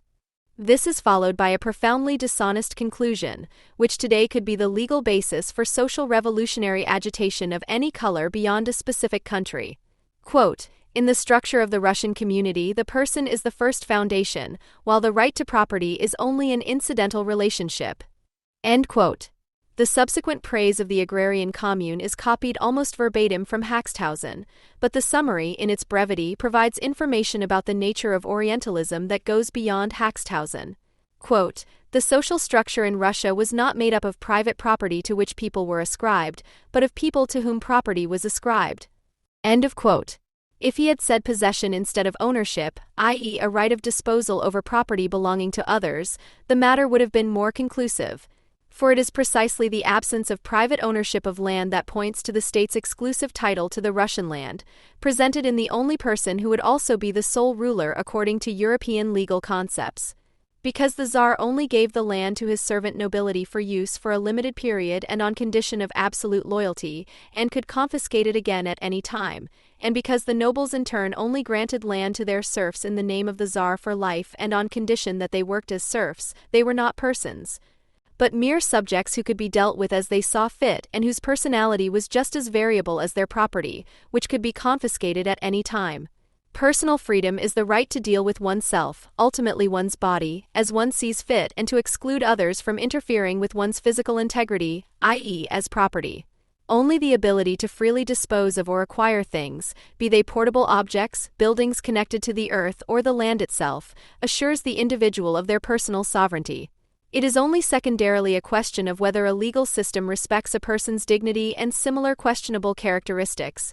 All these attributes, up to and including human rights, are based on the right to be a person and thus to be able to acquire things. If such access is restricted in principle and not exceptionally, e.g. by rites of passage, etc., and if such a restriction is tied to the personal arbitrariness of a sovereign who issues and recovers property titles, the person disappears with private property and the recipient of grace remains. In 19th-century Russia, the immediate context of violence, which necessarily flashed up behind the vision of the agrarian commune, was partly disregarded because, as progressives, they were against autocracy and in favor of peasant liberation. However, the intention not to free the peasants to be liberated from the chains of the community of property, on which despotism was essentially based, and to hand them over to a self-government in which the mir would be responsible only to itself and the individual would be even more than before a nothing, who could be expelled or punished by his brothers and sisters in case of misconduct, made the majority of them propagandists of a now completely democratic self-rule which would have differed from the czarist one only by a higher degree of immediacy, i.e. unscrupulousness. The emigrant and social revolutionary Alexander Herzen (1812–1870), who was enormously influential in the development of the Russian mind and was actually considered a decidedly Westerner, named the dilemma of a genuinely Russian revolution. Quote, to maintain the peasant community and establish personal freedom, to extend the self-government of the village to the cities and the entire state, while preserving national unity therein lies the whole question of the future of Russia, i.e. the question of the same social antinomy, the solution of which occupies and moves the minds of the West. End of quote. Friedrich Engels, who used this quote in an article published in 1894, commented in disgust, "So there may be a political question for Russia, the social question has already been solved for Russia." But things were even worse with Nikolai Chernyshevsky (1828–1889), the courageous early socialist who was arrested in 1863, sentenced and sent to faraway Siberia, from where he was only allowed to return in 1889 as a terminally ill patient. Even before his imprisonment, Chernyshevsky had recognized the diminishing prospects for revolutionary solutions in the face of the triumph of capitalism and hoped to achieve in Russia what seemed irretrievably lost in the West. Quote, the introduction of a better social order is made extremely difficult in Western Europe by the boundless expansion of the rights of the individual personality. One does not so easily give up even a small part of what one is accustomed to enjoying. In Western Europe, the individual is already accustomed to the unlimited nature of private rights. The advantage and inevitability of mutual concessions can only be taught by bitter experience and long reflection. In the West, a better order of economic relations involves sacrifices and is therefore difficult to establish. It goes against the habits of the English and French countrymen. End of quote. And here comes Haxthausen, but this time a radical socialist Haxthausen, who, in league with Russian agrarian socialism, not only believes he can bring down the hated Tsarism, but also wants to teach morals to the rotten West. Quote, what seems to be a utopia there is a fact here. Those habits that seem immeasurably difficult for the English and the French to transfer into popular life exist for the Russians as a fact of their national life. The order of things towards which the West is striving on a long and difficult path already exists with us in the powerful folk custom of our rural existence. We can see the sad consequences of the decline of common land ownership in the West and how difficult it will be for Western peoples to restore what has been lost. The example of the West must not be given to us in vain. End of quote. Engels had mildly explained Chernyshevsky's derailment by saying that he had never known the works of Marx as a result of the Russian intellectual border barrier, and when Capital appeared he had long been sitting among the Yakuts in central Villajsk. The fact that the Russian Social Democrats from Plekhanov to Lenin, who called themselves Marxists, never left any doubt about their deep admiration for the whole of Chernyshevsky points to a project that was not so free from folksiness on the question of property. Chernyshevsky, who suffered so terribly under Tsarist persecution, probably never realized what possibly even more cruel immediate terrorist program he had proclaimed. With a few brushstrokes, Chernyshevsky outlined the program of Oriental people's liberation from Mao's Cultural Revolution to Kim Il-sung's Juche ideology to Pol Pot's Khmer communism and, as a Western-influenced intellectual, preached the abolition of the citizen and his freedoms. Nevertheless, among Russian friends of the Russian people of the 19th century, insofar as they did not degenerate into cynical advocates of God, or history-ordained lack of freedom like Kireevsky or profess Chernyshevsky's agrarian terrorism, a tone of displeasure at the people to be liberated cannot be ignored, unlike among modern friends of the Orient from their own experience. Just as they recognized the beautiful soul in the peasant far less often than the program envisaged and repeatedly encountered that volatile, infantile figure who could stand up for the truth and for lies with the same fervor, as Chideyev had noted, so they repeatedly recognized in themselves, as representatives of the master class, the devastation that 1,000 years of Russian history had inflicted on all their subjects. That is why the fantasies of Kireevsky paled before the descriptions of peasant life in Russian literature. And yet the opponents of Haxthausen, Kireevsky, or Chernyshevsky were never prepared to rethink the whole thing, i.e. to take up Chideyev. That would have meant ruthlessly tearing away the cement that holds together autocracy and the village community on the one hand in folksiness and a crazy sense of superiority over the West on the other, orthodoxy. Dr. Serafim Joanta, Metropolitan of Germany, testified in 1998 how right Chideyev was with his psychological characterization of the folk character of the Russians, which he recognized as the result of 1,000 years of vegetation in the slipstream of history. Quote, "The mistake, especially in the West, is that life has been conceptualized. Scholasticism created concepts and theological systems that were of little use to life itself. On the contrary, they reduced it to rationalism and thus encouraged division among Christians. And we are still slaves to this scholastic spirit today, which has also spread to Orthodox theology since the beginning of the 17th century. Fortunately, scholastic rationalism has not been able to influence Christian life in the Orient because of the strong tradition. Nevertheless, rationalism always posed a threat to its theology. The path of the undivided church was quite different in this sense. It is summarized by Paul of Dokimov in a famous sentence: the more the West had to multiply dogmas, the more the Christian East resisted defining faith. Only when the faith was in danger of being falsified by heresy, only then did the fathers of the Church gather in ecumenical councils to save the orthodoxy of the faith. They only defined what was strictly necessary. For they were aware that every definition is ultimately a limitation of the mystery. Orthodoxy therefore has a very pronounced sense of mystery, it endeavors to protect it and hand it over to contemplation." End quote. Sometimes it is worth reading universal history as intellectual history. For the aversion of the Eastern Roman Church, and even more so of the Russian Orthodox, to the Church Father Augustine, whom they also officially revered and who was not averse to classical philosophy, their banishment of Aristotle and thus also of the study of philosophy, and beyond that of theology worthy of its name, made them allies of a brutal project of domination that was dedicated to the eternal bondage of its subjects. The Orthodox's suspicion that the path from Aristotle must necessarily lead to his popularizer Cicero and thus to the Latin language, that with Latin a language not only logical and self-aware in itself, but also that of laws, proofs and definitions would have found its way into a religion, led them to finally push for complete isolation.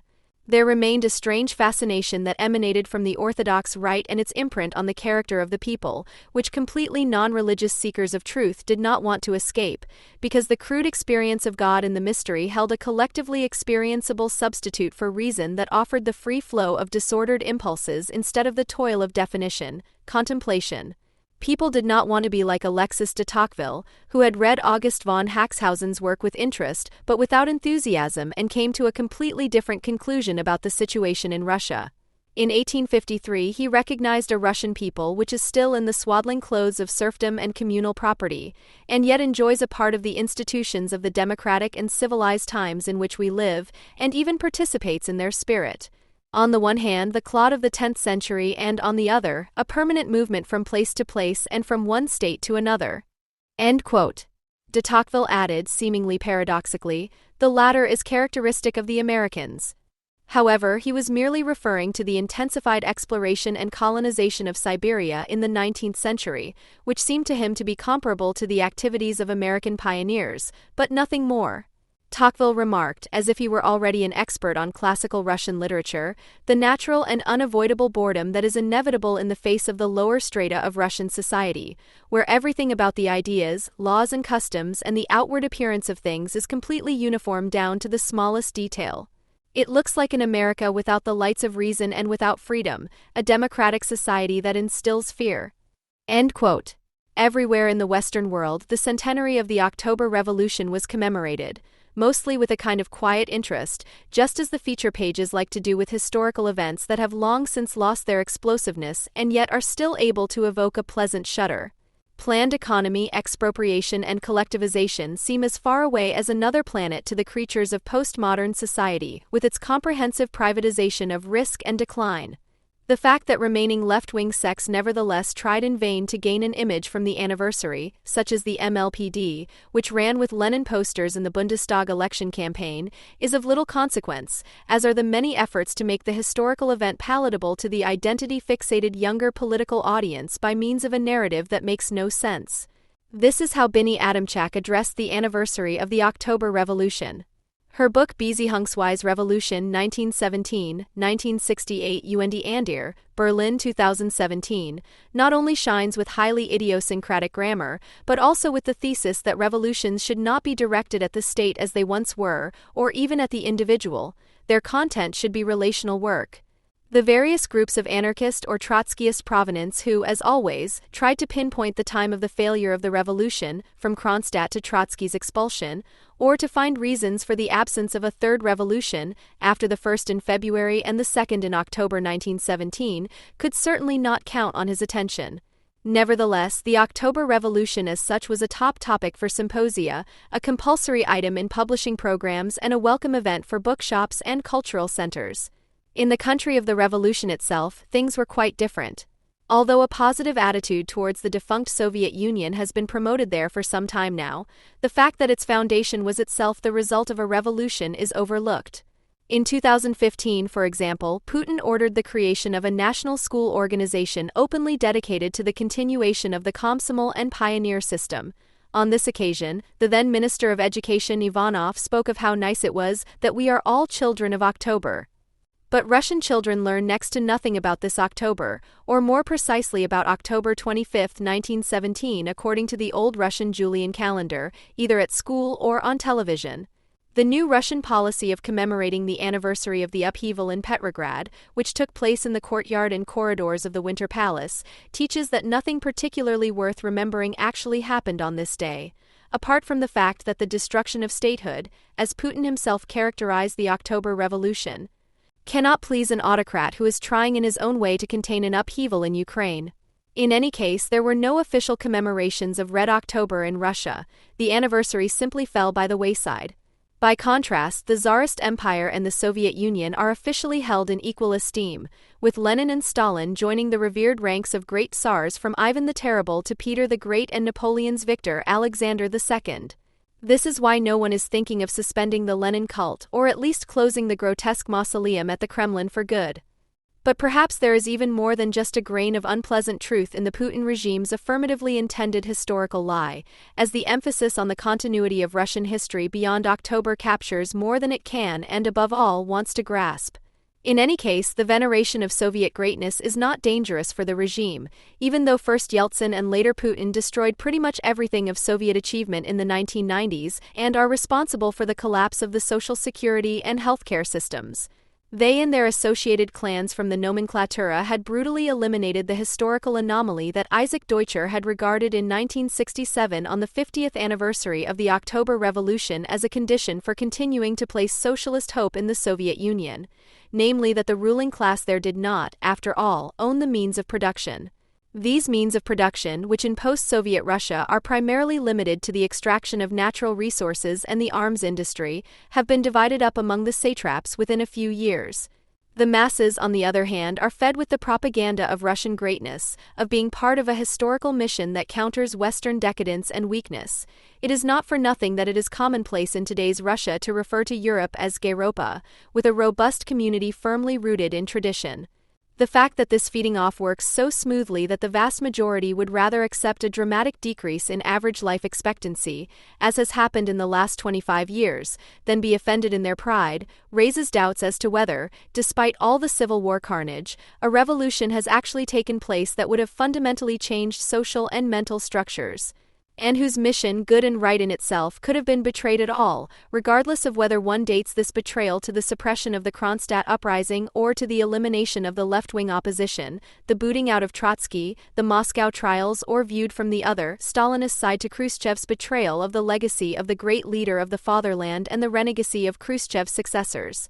The fact that leftists adhere so vehemently to these very different theories of betrayal may have something to do with the fact that the October Revolution, the blueprint for all subsequent progressive takeovers in countries on the capitalist periphery, harbored the fantastic possibility of bringing a handful of determined revolutionaries to the head of the state in a coup d'état, as has always been the wet dream of economically superfluous intellectuals. Yet the October Revolution, both in terms of the revolutionaries' intentions and its course and historical outcome, seems to fit in better with Russia's special path into the modern era and modernity than any revolutionary could wish. It was not an escape from Russia's history, but merely opened a new chapter in the history of this special path. And with a certain historical inevitability, with which the dictatorship of the Bolsheviks joins the history of all authoritarian attempts to modernize Russia, from those of Peter the Great in the 18th century to that of Putin, who steers the formed society without social concessions and pursues rearmament without competitive industry.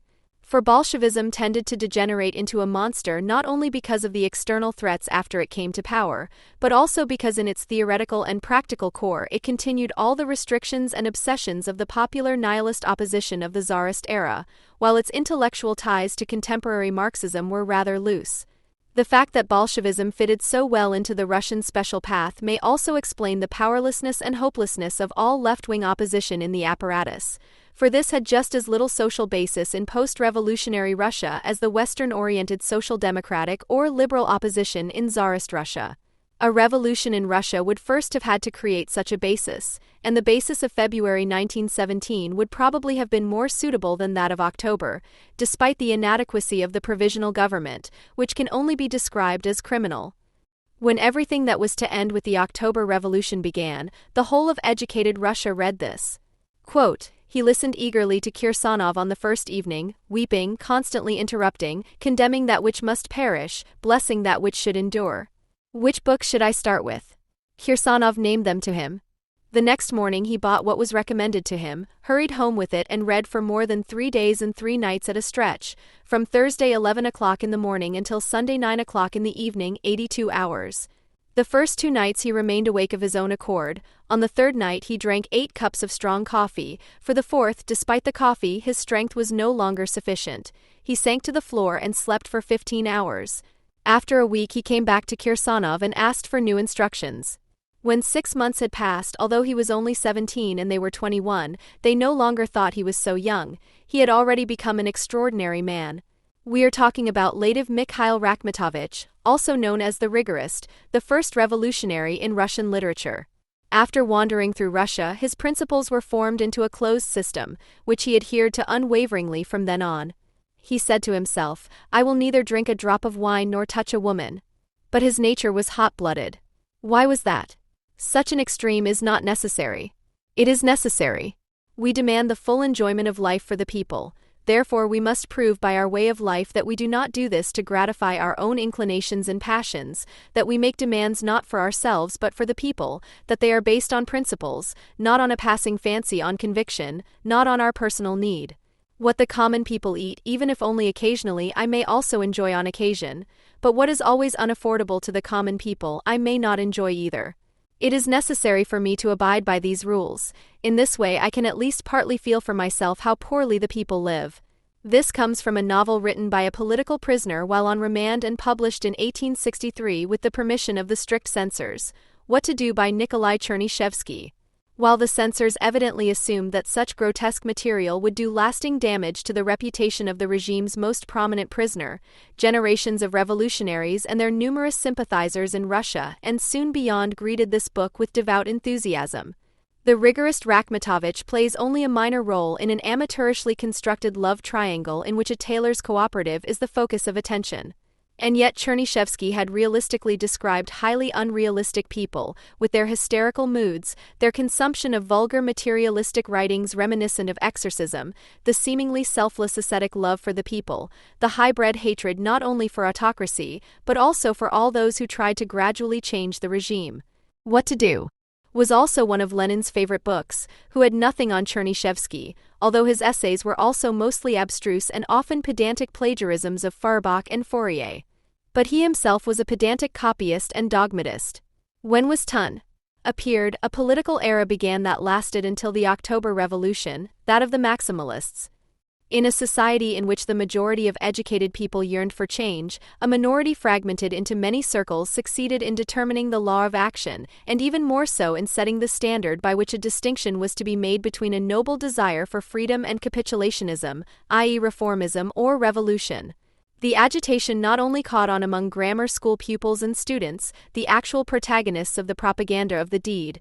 Almost the entire intelligentsia reacted partly in agreement, mostly with understanding, because there was no doubt about the moral superiority of the extraordinary people. Conspiracies and assassinations were just as much a part of the program as the heroic appearances of the assassins before the courts, followed and reported on by an agitated audience that included descendants of the high nobility. The self-sacrifice of these extraordinary people drove the price of oppositional activity through the roof. In 1909, 5 editions of the book Wegmarken, zur Kreis der Russischen Intelligenz were published, a bestseller that took a critical and self-critical look at the entire Russian intelligentsia including Lenin's Bolsheviks, after the 1905 revolution, which finally ended in defeat in 1907. The book had such a profound impact that even in 1937, when it was no longer available anywhere, the Great Soviet Encyclopedia described it as an encyclopedia of liberal renegacy. The 7 authors, all prominent left-wing and left-liberal intellectuals who were sidelined after October 1917 and in 3 cases expelled from the country in 1922-23, and in 2 others emigrated not very voluntarily at the same time, have written a psychology of the revolutionary, and they have made this type so clearly reminiscent of Chernyshevsky's novel character Rakhmatovich, as a representative of the entire Russian intelligentsia responsible for the failure of a revolution that had begun so hopefully. The landmarks and their authors have been erased from memory, as has the memory of a once quite influential liberal Russia as the loser of history. Supporters and opponents of the Bolsheviks were in agreement. Russian history had to lead to Red October. There had never been a friendlier alternative. This assessment was and is justified solely by reference to the reform-averse elite and the repression for which it was responsible against anyone who tried to improve social conditions. The authors of the Wegmarken had the courage to recognize the disaster even among those who, since 1861, had undertaken to fight for a better Russia, often at great personal sacrifice. In doing so, they drew the hatred of all the revolutionaries who were otherwise so hostile to each other, and denied their self-righteous elite arrogance as well as their view that they had made any useful contributions to improving conditions or at least developed a halfway consistent theory. The authors of Wegmarken had no common program. They saw their joint work as the starting point for a self-critical debate among all critics of the regime. Despite its considerable success, the aim of the Wegmarken was not achieved. All revolutionaries recognized themselves in attacks such as those of the Russian Jewish intellectual Alexander Salomonovich Lzhov, who was expelled from the Soviet Union in 1922, in their stale idealism, their voluntaristic unscrupulousness, their tendency to morally blackmail doubters. The brief shock could only be followed by sheer hatred, and hatred unites. This ideal, the infernal force that pushes the will to certain actions with irresistible power, does not consist in some dream of the coming happiness of mankind. This ideal is deeply personal and intimate and is expressed in the desire to die, in the desire to prove to oneself and to others that one is not afraid of death and is ready to take it upon oneself at any time. In essence, this is the only thing that our revolutionary youth, embodied in its purest representatives, recognizes as a logical and moral justification for any convictions. Your convictions lead you to the sacrificial death on the cross. They are sacred. They are progressive. You are in the right. Just take a look at the commonly accepted gradations of leftism among us. What is its basis? Why are the social revolutionaries considered more left-wing than the social democrats, especially the Mensheviks? Why are the Bolsheviks considered more left-wing than the Mensheviks, and the anarchists and maximalists more left-wing than the social revolutionaries? Those who are closer to death and whose work is more dangerous not for the social order they are fighting against, but for themselves are further to the left. And it is precisely this circumstance that has a magical effect on the souls of the most receptive young Russian academics. It strikes them with blindness and paralyzes their conscience. Everything that ends in death is sanctified. Everything is permitted to him who risks his head and neck every day. Every objection is immediately cut off with the sentence, "Only bourgeois fear sprouts from you." End quote.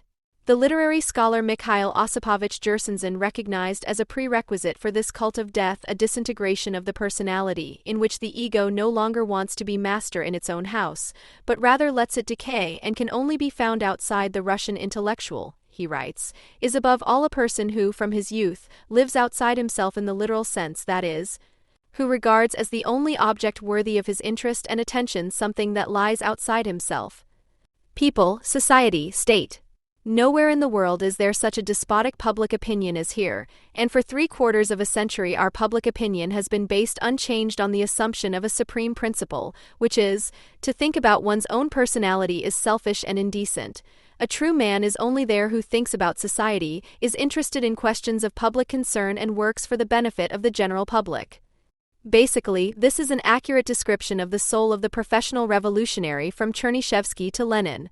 In Russia, the citoyen killed the bourgeois at a time when both manifestations of the citizen were still barely developed, and in doing so he destroyed any preconditions for the conflict between egoistic efforts to fulfill one's instincts and the general conditions of social coexistence that stand outside the ego and restrict it. The ego that has moved outside, which seemingly ascetically suppresses its instinctual life, in reality frees itself from all instinctual control and becomes privately unhappy and publicly destructive.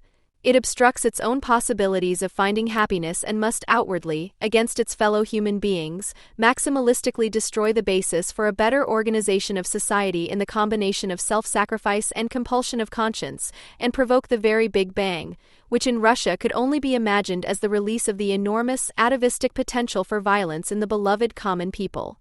Gershenzin goes on to write, "What has our intelligentsia achieved in the last half-century? Mind you, I am talking about the intelligentsia masses. A bunch of revolutionaries went from door to door, everyone out on the street. Don't be ashamed to sit at home. And all consciousness, the lame, the blind, the crippled poured into the square, none of it kept indoors. For half a century people have been hanging around in squares, complaining and arguing. At home there is dirt, poverty, disorder, but that doesn't interest the master of the house. He is out in public, saving the people, which is easier and more interesting than the dirty work at home. No one lived, everyone was out doing or pretending to be doing social things. They didn't even live selfishly, they didn't enjoy their lives to the full. Rather, they grabbed it piece by piece, gulping it down without chewing, ashamed and greedy at the same time like a naughty dog. It was a strange asceticism, not a renunciation of their personal emotional life, but a renunciation of controlling it. It was spontaneous, disorganized, dark, and convulsive. Sometimes this consciousness suddenly comes to its senses, then brutal fanaticism flares up at one point. One insults a friend who has drunk a bottle of champagne, one launches some circle with ascetic aims. But on the whole, the life led by the intelligentsia is terrible, a single horror of desolation, not the slightest discipline, not the slightest consistency even in outward appearances. The day passes and no one knows what for. Doing nothing, disorder. Sloppiness in the personal sphere, naive slovenliness in work, unrestrained tendency to despotism in social affairs, complete lack of respect for the person of others. End of quote.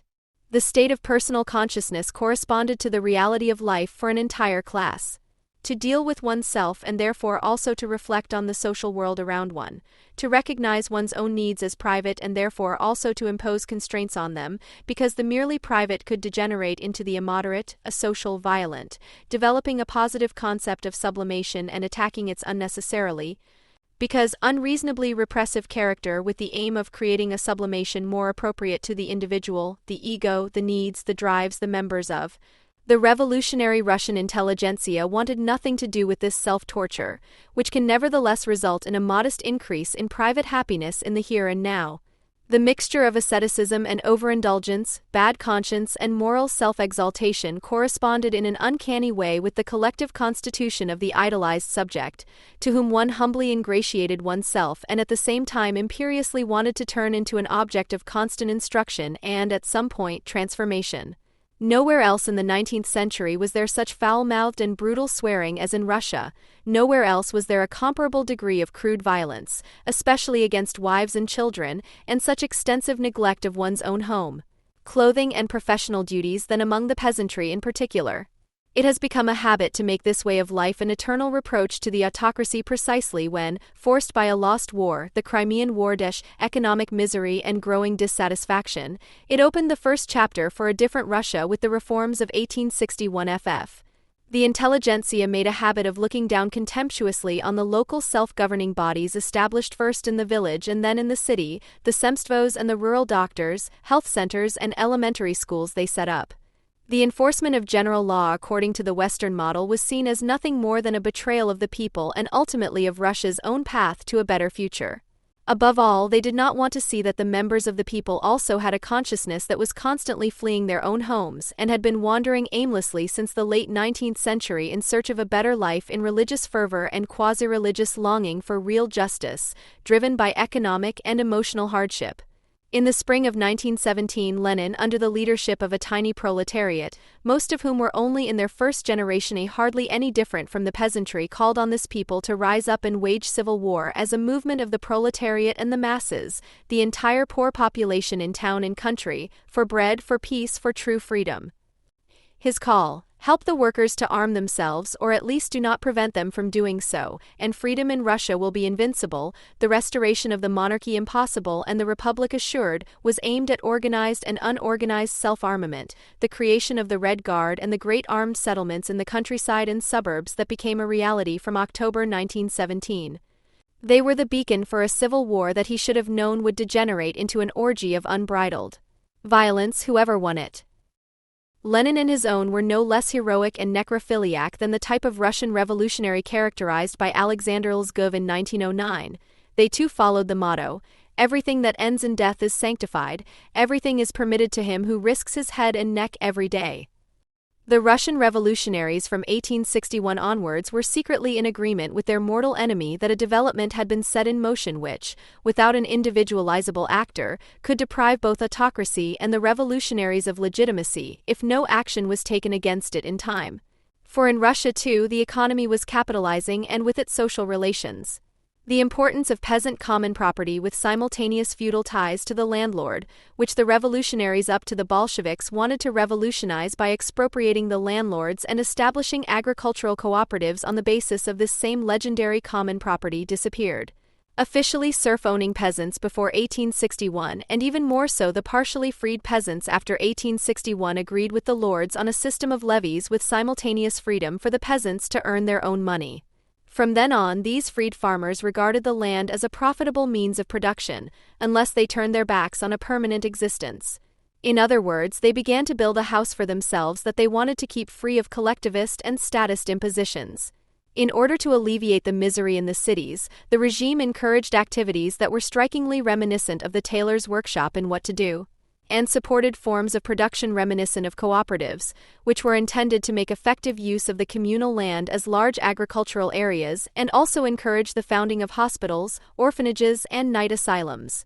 The revolutionaries, on the other hand, carried out assassination attempts against the reform czar until one, the seventh, finally succeeded in 1881. The gradual transition to a Western-style constitutional monarchy failed because of the inflexibility of the powerful people gathered around the czar.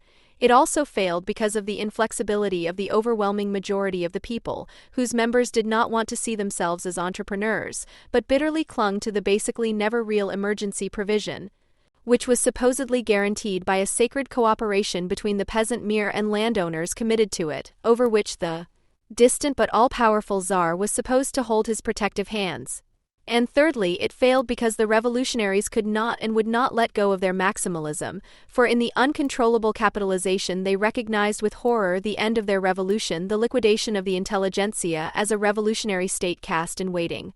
Never forget that the later revolutionaries were flesh of the flesh of autocracy, albeit forcibly detached from the people whose ancestral masters and bearers of the same culture they had once been.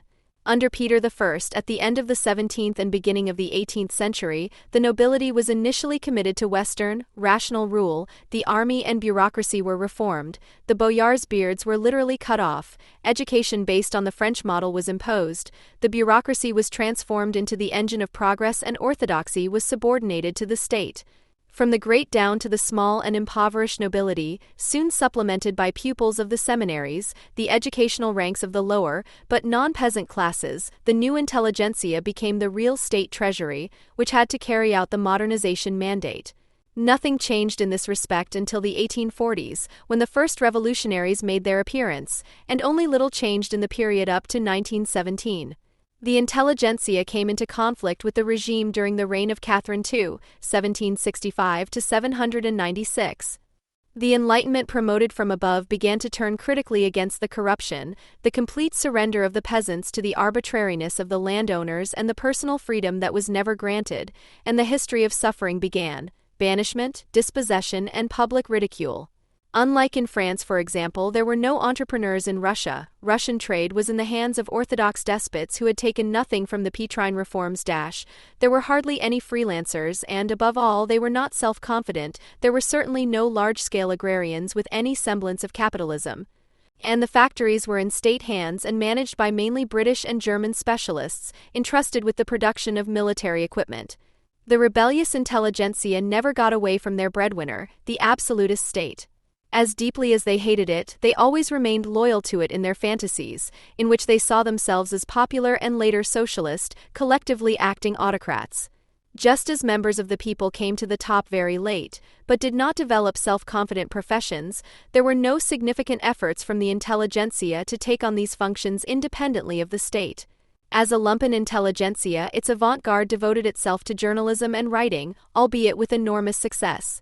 From the 1830s onwards, Russian journalism experienced an enormous boom despite harsh censorship, and found its way to the last provincial town and the remotest aristocratic estate.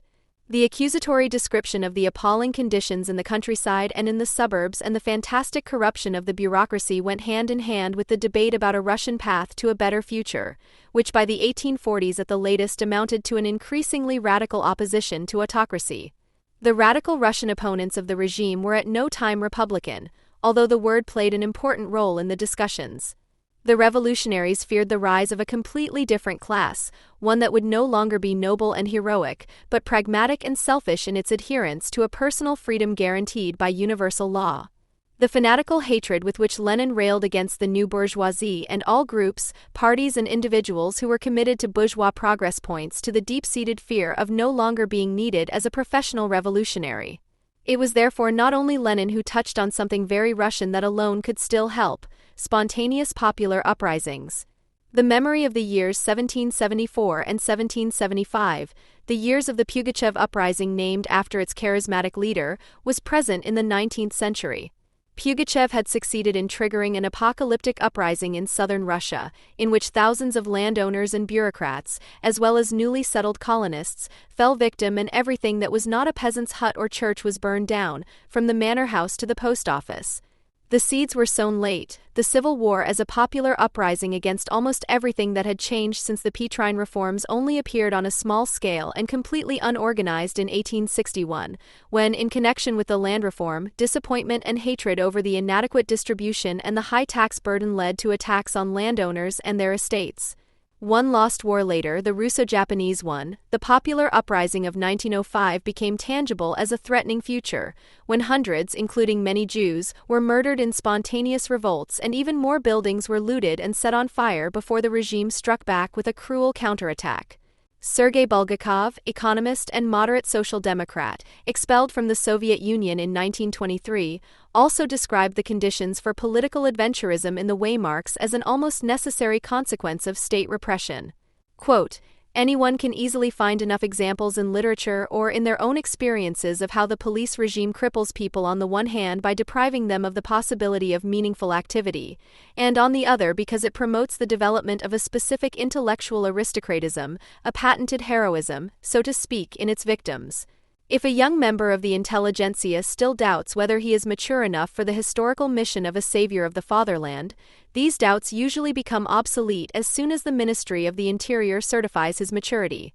At the end of a chain of suffering, bitterness at the hands of a cruel state power, heavy sacrifices and losses, the type of intellectual who has all but one characteristic doubt about his mission is ready." End quote. After the 1905 revolution, all revolutionaries should have had doubts about their own mission. Following the uprisings and mass strikes in which the Social Democrats played only a very small part, workers had been so free to organize themselves pragmatically, i.e. trade unionistically, a constitution was adopted and an at least partially sovereign parliament, the Duma, was elected. The absolute monarchy was briefly transformed into a constitutional one, and it was precisely the constitution that became the object of hatred of the revolutionaries after 1905. The basis of a stable legal system is the freedom and inviolability of the individual. One might think that the Russian intelligentsia had reason enough to take a particular interest in personal rights, noted the prominent lawyer Bogdan Kistyakovsky in Wegmarken, only to continue resignedly that in our country there had merely been a change in the concept of personality, along the change from one social theory to another. Formulas of the critically thinking, the conscious, the all-round developed, the self-perfecting, the ethical, the religious, and the revolutionary personality were established one after the other. He added, there were also opposing tendencies which endeavored to absorb personality into social interests, to declare it quantite negligible and to propagate it as a selective personality. A clear indication that this tendency was the consequent consequence of all the theories of personality presupposed by law. Our public consciousness has never formulated the idea of legal personality. Both sides of this idea are alien to our intelligentsia, the idea of the person who is disciplined by the law and the fixed legal order, and that of the person who shares in all rights and claims them freely. Instead of critically accepting that in the history of Russian legal institutions the individual was covered over by the family, community, and state, and that no independent definition of his legal status was given, this pre-civil law was maintained. The Marxists, who rejected the constitutional state as the state of the bourgeoisie, resorted to very fundamental doubts about contract theory from the arsenal of their apparent opponents, the Volksstammler.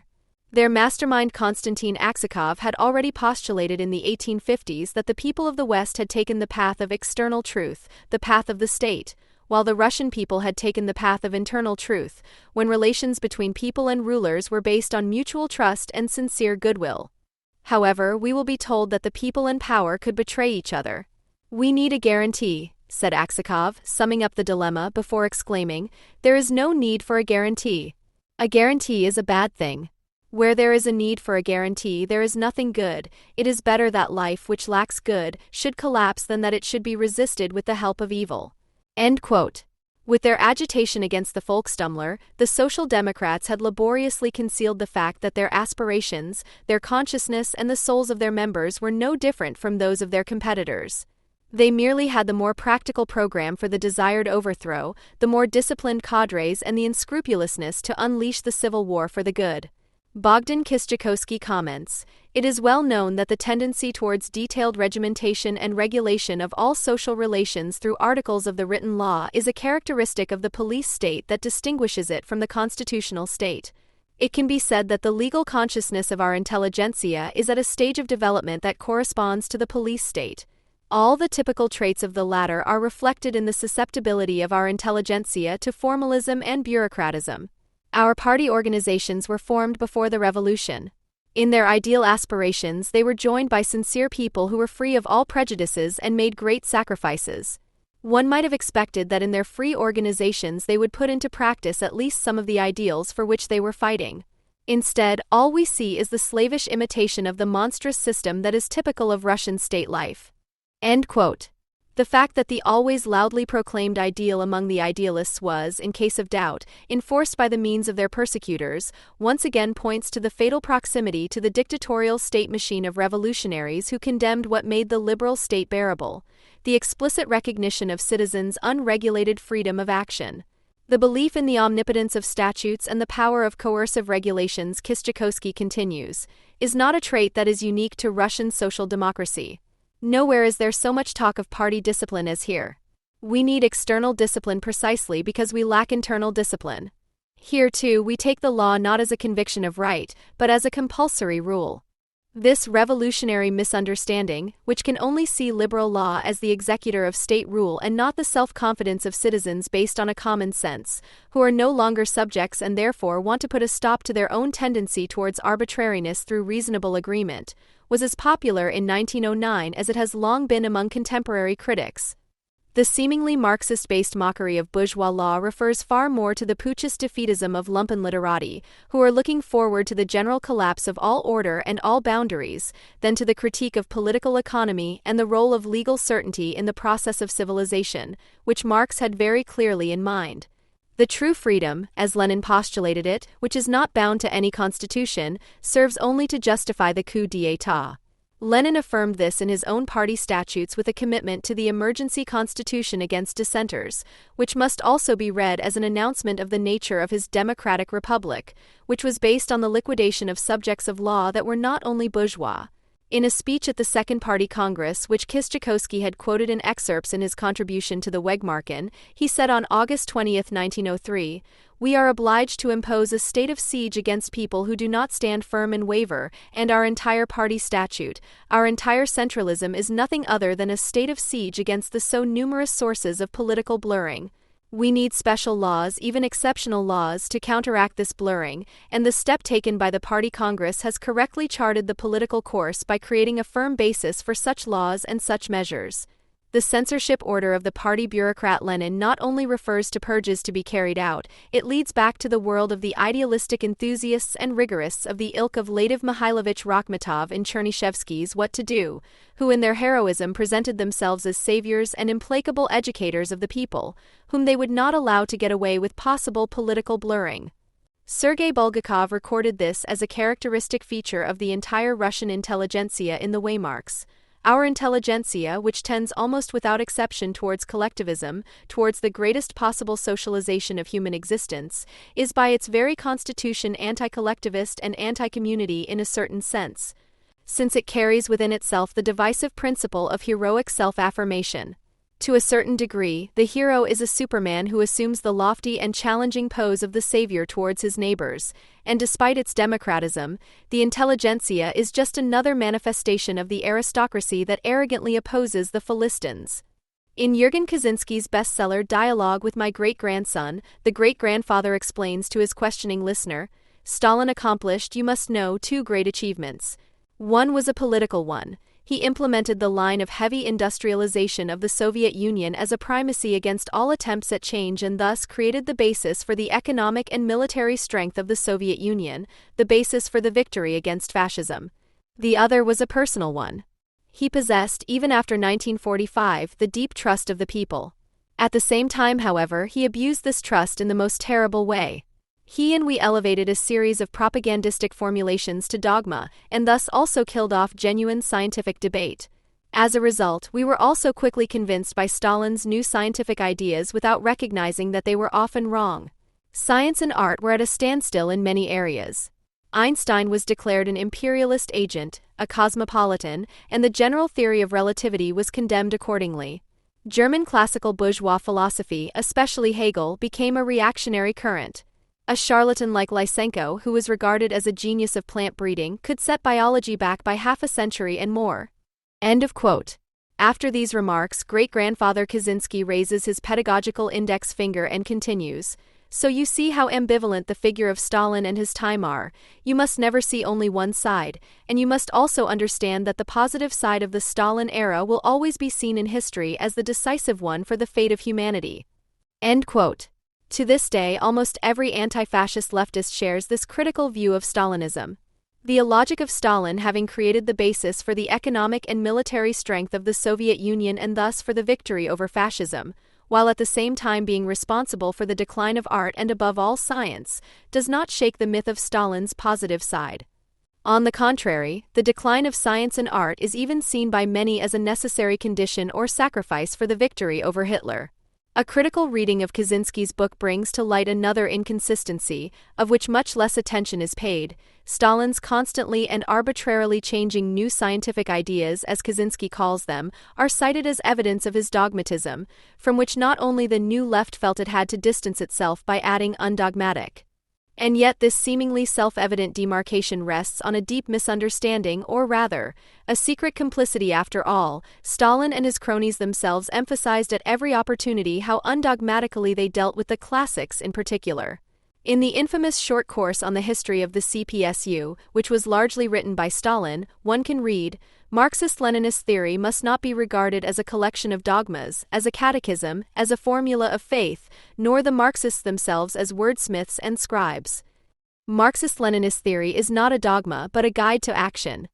End quote. Revolutionary leftists would subscribe to this seemingly completely undogmatic statement at any time if it did not come from a maligned book, because the difference between dogmatism and orthodoxy is unknown to them, and they reject the other with the one. The assertion that Marx's work is not a critique of political economy, which of course urges the abolition of inhumane social conditions, but does not name the path to overcoming these conditions, but rather a revolutionary guide to action, is an expression of the most stubborn dogmatism and at the same time by no means a mistake of Stalinism that was overcome at some point. The primacy of action is not only assumed by Stalin and all other dogmatic leftists, the sole purpose of this maxim of action, the seizure of power in the state, also lives on unbroken. The Marxist-Leninist theory was and is declared to be sacrosanct in advance, and as a quarry of dogmas that can be used in a completely unorthodox way to justify the acquisition and maintenance of power in order to proclaim interchangeable, i.e. arbitrarily set dogmas from case to case. An orthodox approach to the critique of political economy, on the other hand, would not mean a well-founded adherence to individual statements, but would presuppose an understood critique of social, economic, and state arbitrariness, and only in this way would the critic be in a position to defend himself against the dogma of supposedly practical action at any price, which is set as unquestionable. On the other hand, the custom widespread among leftists who call themselves revolutionaries of measuring the correctness of their instructions for action by the number of demonstrators, for example, and, in the event of relative failure, discarding entire so-called party lines overnight in order to come up with new, sometimes completely opposite ones, i.e. the unscrupulousness in changing direction, is considered dialectical. In the Soviet Union of 1929, the instruction to be undogmatic, i.e. to recognize as the only law the preservation of power for oneself and the clique associated with it, led to Nikolai Bukharin, the hitherto celebrated party theorist whose reputation as a brilliant dialectician seemed unshakable, being denigrated as a mechanist and suddenly standing there as a dogmatist. Bukharin's defeat at the hands of Abram Deborin, who had advanced to become a dialectician, and who had to explain Stalin's radical change of course from an apparently moderate Bukharinist to a left-wing forced collectivist in strictly scientific terms. This break, which was arbitrarily carried out against all theoretical presuppositions, instinctively followed the fetishism of power. Bukharin was one of the fathers of the new economic policy and insisted that the construction of socialism could take place in the mechanical process of growing over, because the victory of socialism was a law of nature. He was sentenced to death in 1938. Deborin was convinced that the predetermined victory of socialism could be accelerated by planned leaps in development. The final breakthrough of the Deborin line came at the 16-Party Conference in 1929. At the same time, Hegelian naggers who were feared to be adhering to Marx's critique with orthodox intentions were eliminated in a very consequent manner, which led to the law of the negation of negation simply being declared invalid in 1938, years after its liquidation. When in 1950, despite the new major persecutions since 1948, Titoist and other cosmopolitan agents of fascism continued to question some of the beliefs of the socialist family of nations, Stalin felt compelled to finally declare language and its bearer, the people, to be a suprahistorical, eternally valid category. The principle of partisanship in science, as it was called, was defined by Stalin's chief economist and father of the five-year plan, Stanislav Stremlin, as follows: "Our task is not to study economics, but to change it. We are not bound by any laws. There are no fortresses that the Bolsheviks cannot storm. The question of speed is subject to human decision." End quote.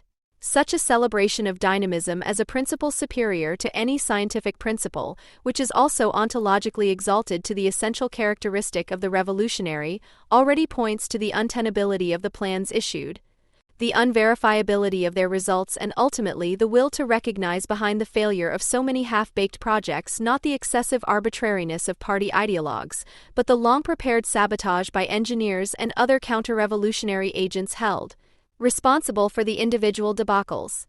Just as the concept of orthodox Marxism in Lukács' history and class consciousness was turned on its head not least by Lukács himself, the concept of the undogmatic was seen not so much by Stalin, but rather by proven anti-Stalinists of later years as an empowerment to construct a theory of feasibility for the political purpose at hand, which they were prepared to change at any time.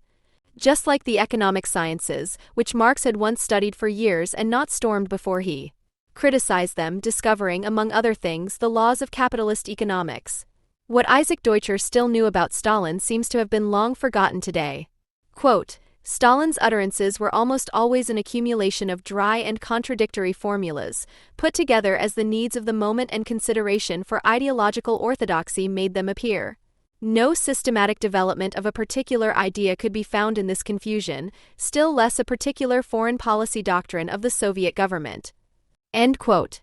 Stalinism was therefore not dogmatic because it rigidly and immovably defended truths once recognized as correct, which its opponents believe they must constantly warn against, but because the litany of the total state was constantly underpinned with new texts in a pseudo-scientific formulaic style that remained the same. This also applies to the criticism of the cult of personality and the bureaucracy, which to this day is not aimed at the real subjectivism of Stalin's provenance, but rather emphasizes the allegedly unreal objectivism that was only to be found in the official language of the decrees, and thus comes to nothing. Stalinism, which knew no objectivity at all, i.e. no philosophical and thus debatable principles, i.e. dogmas, but only declared total voluntarism to be objectivity by turning away from them, had more in common with Russian anarchism than an anarcho-syndicalist could ever comprehend. In retrospect, this makes it not only a blueprint for later postmodern theories, which similarly lack self-reflection, but above all an event for the eradication of any private interest through the hypostatization of the subjective. Quote, Socialist society is founded on the principle of collectivity. In it there must be no isolated individual, who soon springs up like a pimple, soon is ground to dust lying by the wayside, but only a member of the socialist collective. End of quote. This is how Makarenko, the chief pedagogue who was also highly esteemed in the GDR until its end, described the new man, who was supposed to be exactly the homo economicus to which, according to propaganda, the individual in capitalism is supposedly reduced, to a man-machine. The fact that the ideologized enemy image of capitalism corresponded to the communist ideal and that the idealized Homo Sovieticus was far more than the capitalist wage worker of the Ant-Man does not yet answer whether Kaczynski was not right when he emphasized the deep trust of the people, which he is said to have enjoyed until his death, as one of Stalin's greatest achievements. There is much to suggest that Lion Feuchtwanger was not completely mistaken in his travelogue Moscow 1937, one of the most harrowing documents of intellectual failure in the face of Stalinism, especially when describing the mass worship of Stalin. Quote, There is no question that this exuberant veneration is genuine in the vast majority of cases. People feel the need to express their gratitude, their boundless admiration. They truly believe they owe everything they are and everything they have to Stalin. And as strange and sometimes repulsive as the idolization of Stalin may seem to us Westerners, I have not found any traces to suggest that it is artificial.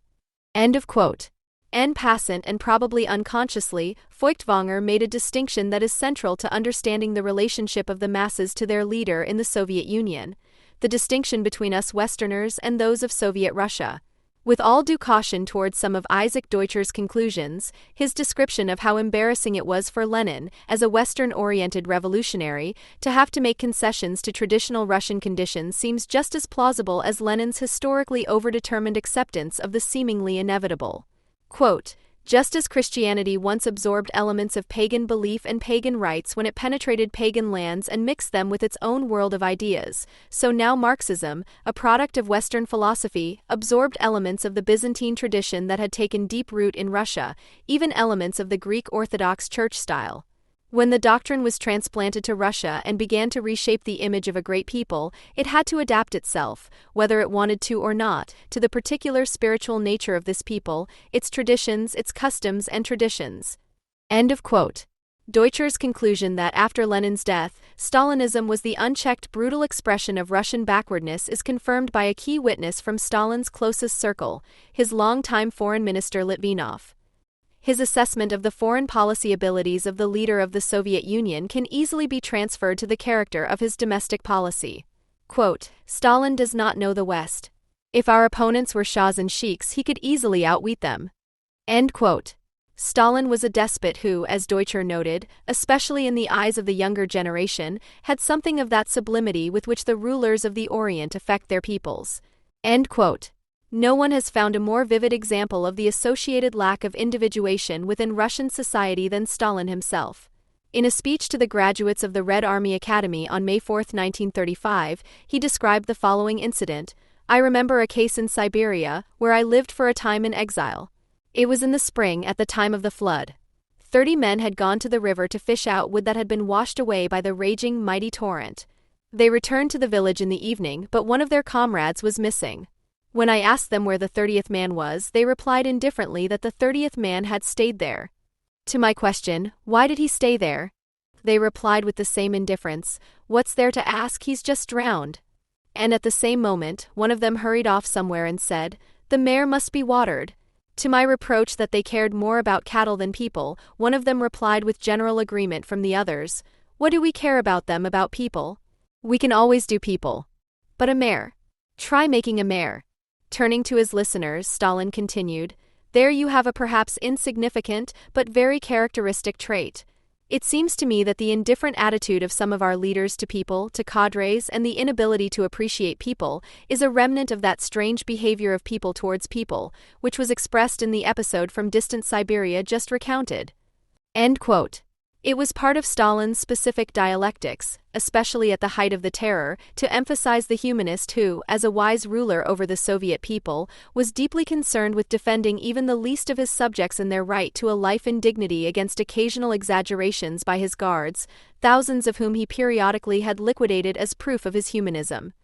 He seems to have partially succeeded in covering up the fact that the inability to appreciate the human being was not an expression of the misconduct of a few cadres, but was the basis of his policy of the Great Turnaround from the very beginning, which bludgeoned through collectivization and industrialization regardless of losses, precisely according to the Siberian scheme he described. The characteristic trait of which Stalin spoke was basically the same as that of the Siberian wooden rafts, except that his mare was socialism in one country, which was to be watered with the two 5-year plans, 1928-33 and 1933-37. Quote, "We are 50 to 100 years behind the advanced countries. We have to cover this distance in 10 years. Either we can do it or we will be crushed," with reference to this often cited quote from 1931 from the short course, which is usually qualified as a realistic assessment of Stalin's situation by projecting backwards. It is still assumed today that Stalin already had the danger of fascism, indeed of the German invasion of the Soviet Union, clearly in mind at the time. The fact that Stalin was supposed to have understood fascism as a serious danger at all when he ordered the industrialization and collectivization of the country is one of the biggest Antifa myths. The Soviet Union maintained excellent relations with Fascist Italy, and Comintern policy followed Stalin's assessment that the SPD and NSDAP were not antipodes, but twin brothers. It was not until 1936, with the replacement of Comintern leader Manuilsky by Dimitrov, that the Comintern switched to the united front line between the KPD and SPD, which it had previously opposed. Isaac Deutscher comes to the conclusion, from the documents of the Comintern at the beginning of the 1930s and Stalin's statements, it is absolutely certain that he was completely unaware of the significance and destructive dynamics of Hitlerism. End of quote. As far as Stalin's further Antifa path is concerned, Deutscher states in particular with regard to the Hitler-Stalin pact, Stalin could have had no doubt that the pact freed Hitler from the specter of a war on two fronts and that he, Stalin, thus unleashed the Second World War. End quote. On the occasion of his 60th birthday in December 1939, 2 months after the start of the war, he proclaimed to the world, "The friendship between the peoples of Germany and the Soviet Union, which is cemented with blood, has every prospect of becoming a firm and lasting friendship." End of quote. The quote from the short course contains only 2 credible statements. The backwardness of society corresponded to reality, and Stalin was indeed firmly convinced that his Soviet empire could be crushed. However, the reason was not to be found in the real threat to the Soviet state, neither from outside nor from within, but above all in paranoia, which the neuropathologist Vladimir Bekhterev attested to Stalin as early as 1927. In 1929, when the first 5-year plan was decided on retroactively by 1 year, this was the reality of foreign policy. They had long since joined the Bryan-Kellogg Pact initiated by the USA and France, which not only created a thoroughly secure basis for peace with the neighboring states. Diplomatic relations had just been resumed with England, which had been interrupted due to direct Soviet influence on the English miners' strikes of 1926. a secure cooperation treaty with Germany, which was only confirmed in 1926, had existed since 1922 as a kind of Versailles compensation, Rapallo or Berlin Treaty. The United States acted under the primacy of isolationism and Japan was involved in a conflict with China. Stalin's policy of collective security, as he himself described it, led to bilateral non-aggression pacts with Finland, Poland, Latvia and Estonia in 1932 and with Italy in 1933. Also in 1933, the USSR was diplomatically recognized by the USA. In 1934, the Soviet Union joined the League of Nations, and in 1935 pacts of mutual assistance were concluded with France and Czechoslovakia. Even more decisive, however, was the fact that the Red Army was the largest military power in terms of numbers at this time, and neither France nor England, let alone its immediate neighbors Poland, Romania or China, let alone Germany, could match its strength. This was true at least until the Great Purge of 1937–38 decimated the officer corps by around 45%. From 1918 to 1929, the number of army personnel increased from 200,000 to over 5 million. The Soviet Union was also almost spared from the onset of the world economic crisis in 1929 FF, mainly due to its weak presence on the world market, which was largely due to its economic backwardness. And yet, in 1931, Stalin could not be sure that we would not soon be crushed. By we, he really did not mean the seemingly feared conquest of the Soviet Union from outside, but himself and his allies, who had still not fully consolidated their rule within the party and, in view of the catastrophic consequences of forced collectivization, particularly in the Ukraine, had to face up to the completely unsecured supply of the cities. The completely unsecured supply of food to the cities and the resulting apocalyptic mood in the country, the threatening flip side of the official optimism about reconstruction, could by no means be sure that hunger riots, rebellions by party organizations or even the coup by the Red Army, which Stalin unfortunately feared without justification, would not put an early end to his reign of terror.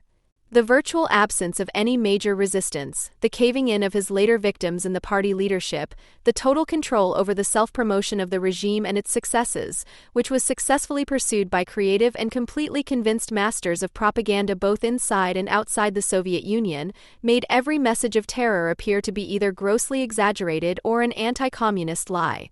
With January 30, 1933, the last doubters fell silent. Since Hitler's seizure of power, what happened in the Soviet Union had to be right.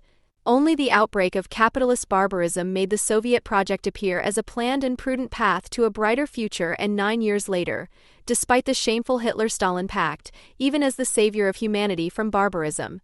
Mikhail Gorbachev was still convinced at the time of Glasnost and Perestroika, as he emphasized in his speech on the occasion of the 70th anniversary of the October Revolution in 1987, that a path other than the one taken under Stalin would certainly have led to ruin. Quote, "Was it even possible to take a different course from the one proposed to the party? If we remain grounded in historical reality and the truth of life, there can only be one answer: no, it was impossible." End quote. In other words, wasn't there the bread strike of the kulaks in 1928, as Stalin called it? Hadn't the kulaks economy in the shadow of the NEP become a real threat to the country's food supply? The NEP, the new economic policy, replaced the centralist nationalization policy of war communism. From 1921, under the leadership of Lenin and Bukharin and against the opposition of Trotsky, the class alliance between workers and peasants was propagated on the basis that the peasants were allowed to sell their surplus yields at market conditions. In addition, handicraft and smaller industrial enterprises were also allowed to operate privately, and a performance-related wage system and independent management of state enterprises were introduced. So was the policy of liquidating the Kulakentum as a class not absolutely necessary? These questions alone are part of what Michael Schneider calls Stalin's suggestive either-or scheme in his balance sheet of socialism. Just how unreal Stalin's talk of threatening kulakdom was becomes clear when one soberly considers what actually made a peasant of the time a kulak, as Robert Conquest did. Quote, "In fact, this figure, insofar as it had existed at all, had disappeared by 1918. Suddenly farmers with 2 or 3 cows or even poorer farm workers were kulaks. Moreover, whenever the poor peasant was helped to strengthen his economic position, he ceased to be a poor peasant, and whenever a landless peasant was given land, he was elevated to a less acceptable category, and to the extent that the middle peasant continued to prosper, he automatically became a kulak in communist eyes." End quote. The following can be said about the grain crisis, which Stalin called the bread strike.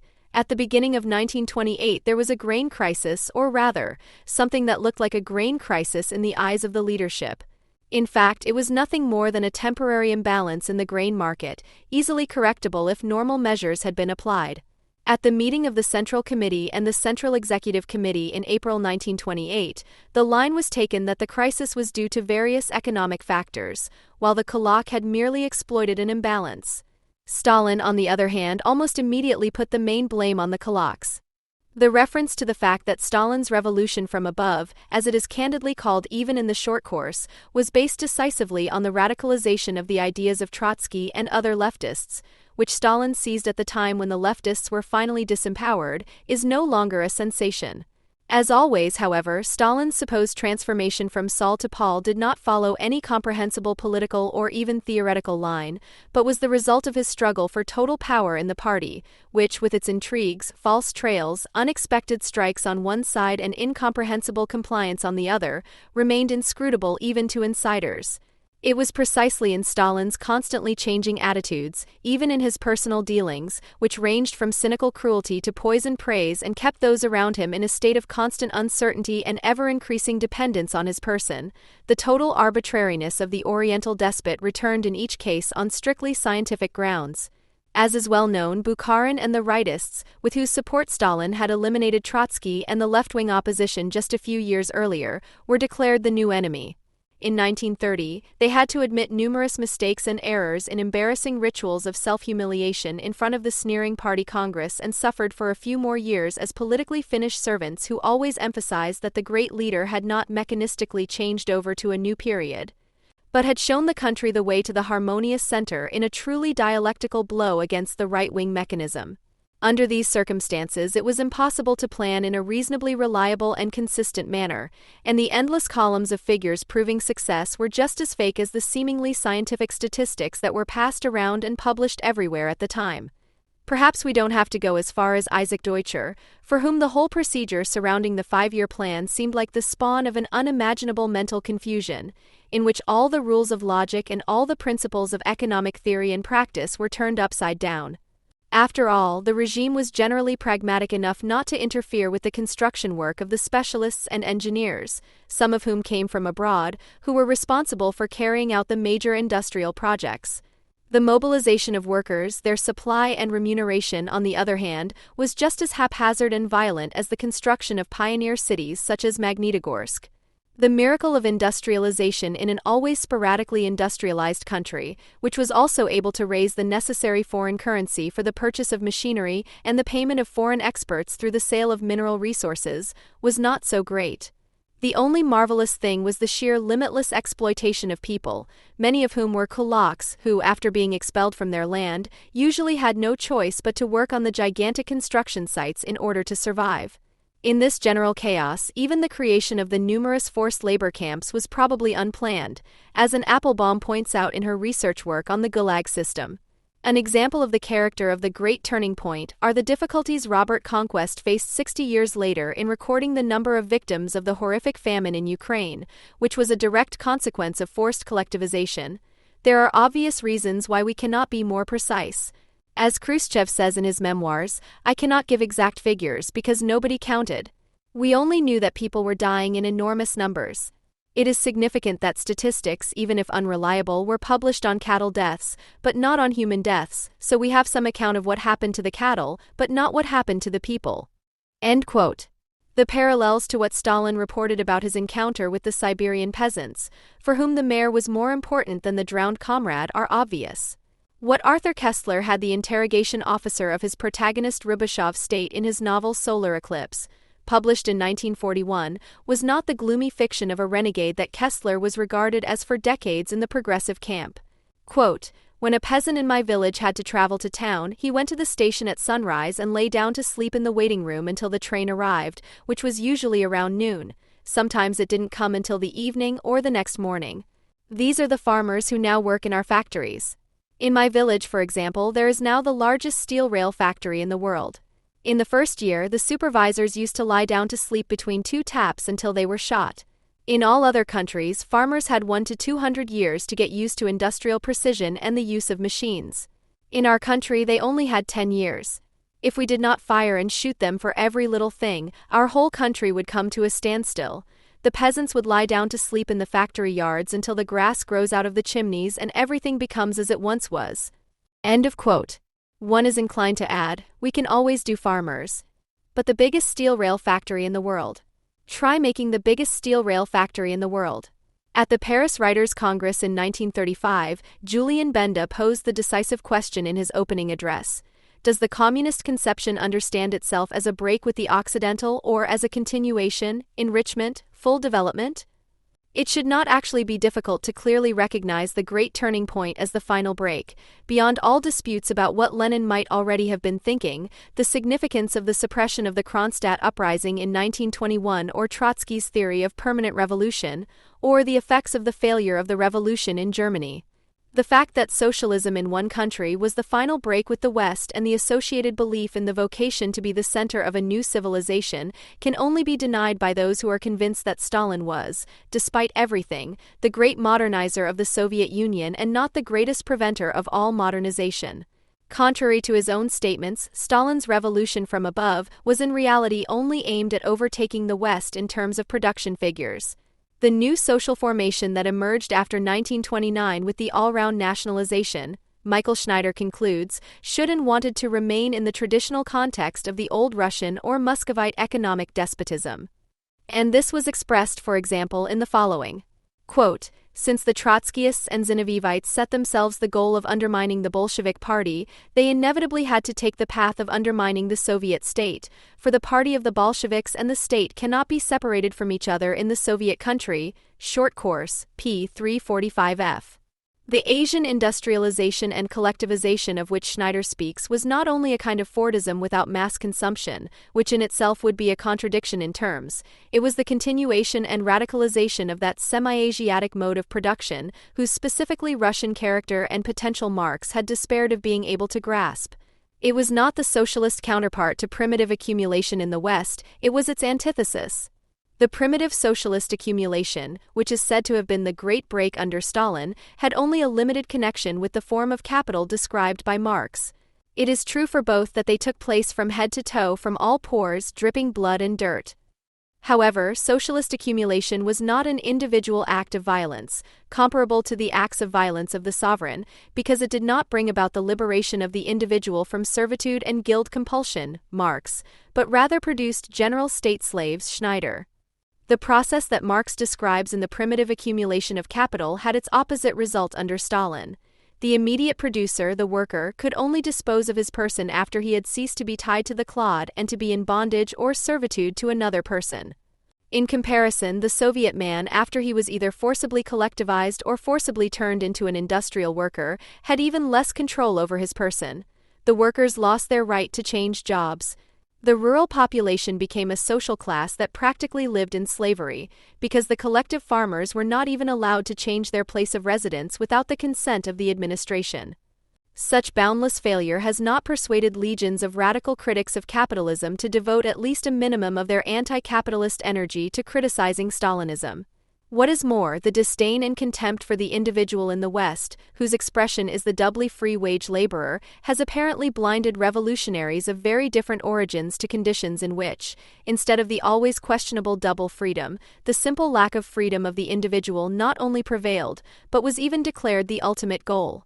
Those who still believe today that the great change was inevitable not only still adhere to the logic with which the show trials and the great purges were declared an objective necessity, they will also not realize that Marx's sentence, private property as the opposite of social, collective property, exists only where the means of labor and the external conditions of labor belong to private individuals conversely means that only where private property is possible does the emergence of the private individual and individual autonomy become possible. There is hardly a greater taboo in Germany, especially among left-wingers, than comparing National Socialism.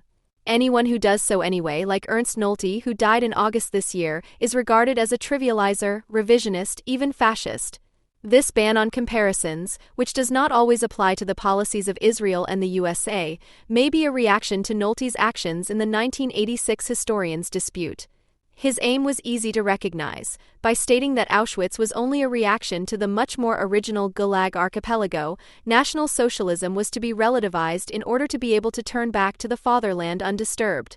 Nevertheless, the insistence on the singularity of the Holocaust is not always as innocent as it sometimes appears.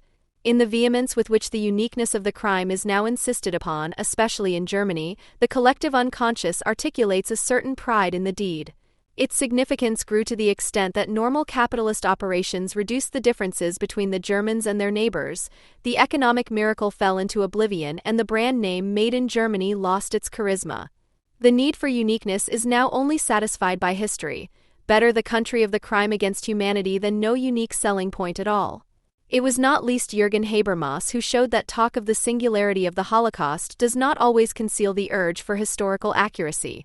After Auschwitz, he explained in the Historiker Streit, we can draw national self-confidence solely from the better traditions of our history, which we have not appropriated unseen but critically.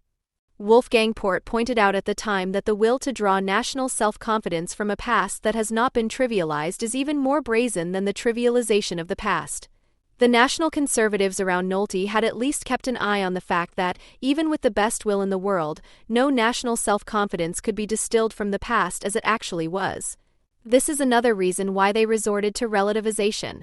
Habermas claimed to be able to relate positively to the nation again by critically appropriating the mass murder, on the other hand, not only signaled a frightening level of ignorance, but also an enormous lack of interest in the dimensions of the crime. This lack of historical awareness now extends far into anti-German circles, where the question of the specific nature of the Holocaust is often answered with empty phrases at best. Historical classification and empiricism are certainly not well received. Even against this background, a comparison would not be inappropriate, if only as a prerequisite for further sharpening both the concept of National Socialism and that of Stalinism, which the left still likes to avoid. In particular, an examination of the first major debate on the comparability of the respective camp systems provides important insights, because it took place not in Germany but in France, a debate that was and is hardly possible in this country due to the peculiar mixture of longing for relativization and pride in crime.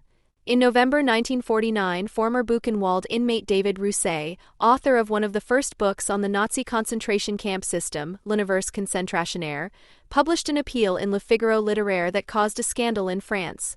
The former resistance fighter appealed to his former comrades in suffering, the persecutes of National Socialism and their organizations, to set up a commission of inquiry. The members of this committee were to call on the Soviet Union to allow them to investigate the Gulag system, a word that Rousset was one of the first to use in the West. In the preceding years, a number of memoirs and revelatory reports had appeared that made certain what had until then only been considered rumor on the other side of the Iron Curtain. The country of the October Revolution, the home of the world proletariat, maintained an extensive, inhumane camp system. Some former persecutes of National Socialism supported Rousset's appeal. The French Communist Party, on the other hand, which dominated most of the deportee associations, was outraged. This had far-reaching consequences because, unlike in West Germany, the Communists in France belonged to a party that had become one of the country's strongest political forces due to its role in the resistance against the German occupiers. Until well into the 60s, it dominated cultural life. Just a few days after the publication of his appeal, the party, in the form of the resistance hero Pierre Daix, threw all its integrity into the balance as the party of the shot and deported, as it called itself. Under the headline Pierre Daix, number 59807 in Mauthausen, referring to his own suffering in a National Socialist camp, the former concentration camp prisoner described the statements and reports about the Soviet penal colonies as lies and forgeries. Their authors had been inspired by news about the situation in the Nazi concentration camps. That was the key word. The question of the comparability of Soviet communism and National Socialism had accompanied the so-called Rousset affair like a shadow from the very beginning. However, the first person to publicly compare the reports about the Gulag with the reports about the German concentration camps was not Rousset, but, albeit with critical intent, his opponent Daix. Due to the slander directed at him, Rousset soon sought legal proceedings against Daix and the communist Lettres Frangaises, which had printed his reply. Starting on November 25, 1950, the question of whether the Soviet Union was running concentration camps was officially heard for several weeks before the court of the Seine Department. As in most other disputes about the similarities between concentration camps and the Gulag, this trial and the debate that accompanied it served immediate political needs. As a Trotskyist, David Rousset was traditionally interested in delegitimizing the Stalinist Soviet Union. This could be most effectively achieved by equating it with the crimes of Stalin's once greatest opponent, Hitler. The communists, who rarely shied away from calling their opponents Nazis during the Cold War, rejected the question of the comparability of Stalinism and National Socialism due to their own proximity to Moscow. The party leadership in particular knew about the Soviet camps. The longtime French Communist Party leader Maurice Thorez had lived in the infamous Hotel Lux in Moscow between 1939 and 1944, where it was impossible to ignore the arrests in the Don raids, the deportations, or the treatment of forced laborers during the construction of the large metro. But he also denied the terror, because the Gulag threatened to tarnish the Soviet Union's self-image as a symbol of a better future. At the same time, they would have damaged the party's nimbus, which in post-war France was primarily based on the communist suffering in the Nazi concentration camps, which were regarded as unique. However, purely political considerations could not have generated the emotions with which the debate was conducted by both sides. Moral outrage characterized the discussions about the camps, in which party communists, Trotskyists, socialists, and left-wing Catholics took part. It was certainly no coincidence that Pierre Daix and Marie-Claude Vaillant-Couturier, former concentration camp inmates, reacted particularly angrily to Rousset's appeal. The photo reporter Vaillant-Couturier had become a member of the communist youth movement in the 1930s, had joined the resistance after the German occupation of France and was deported first to Auschwitz and finally to Ravensbrück after her arrest. In 1946, she testified before the International Military Tribunal in Nuremberg and gave an impressive account of the National Socialist camp system. This appearance, which was also used in the unspeakable ZDF drama Das Ziegenhaus, 2014, caused quite a stir. The former concentration camp inmate walked down the line of defendants, from Hermann Göring to Albert Speer, and looked them firmly in the eye.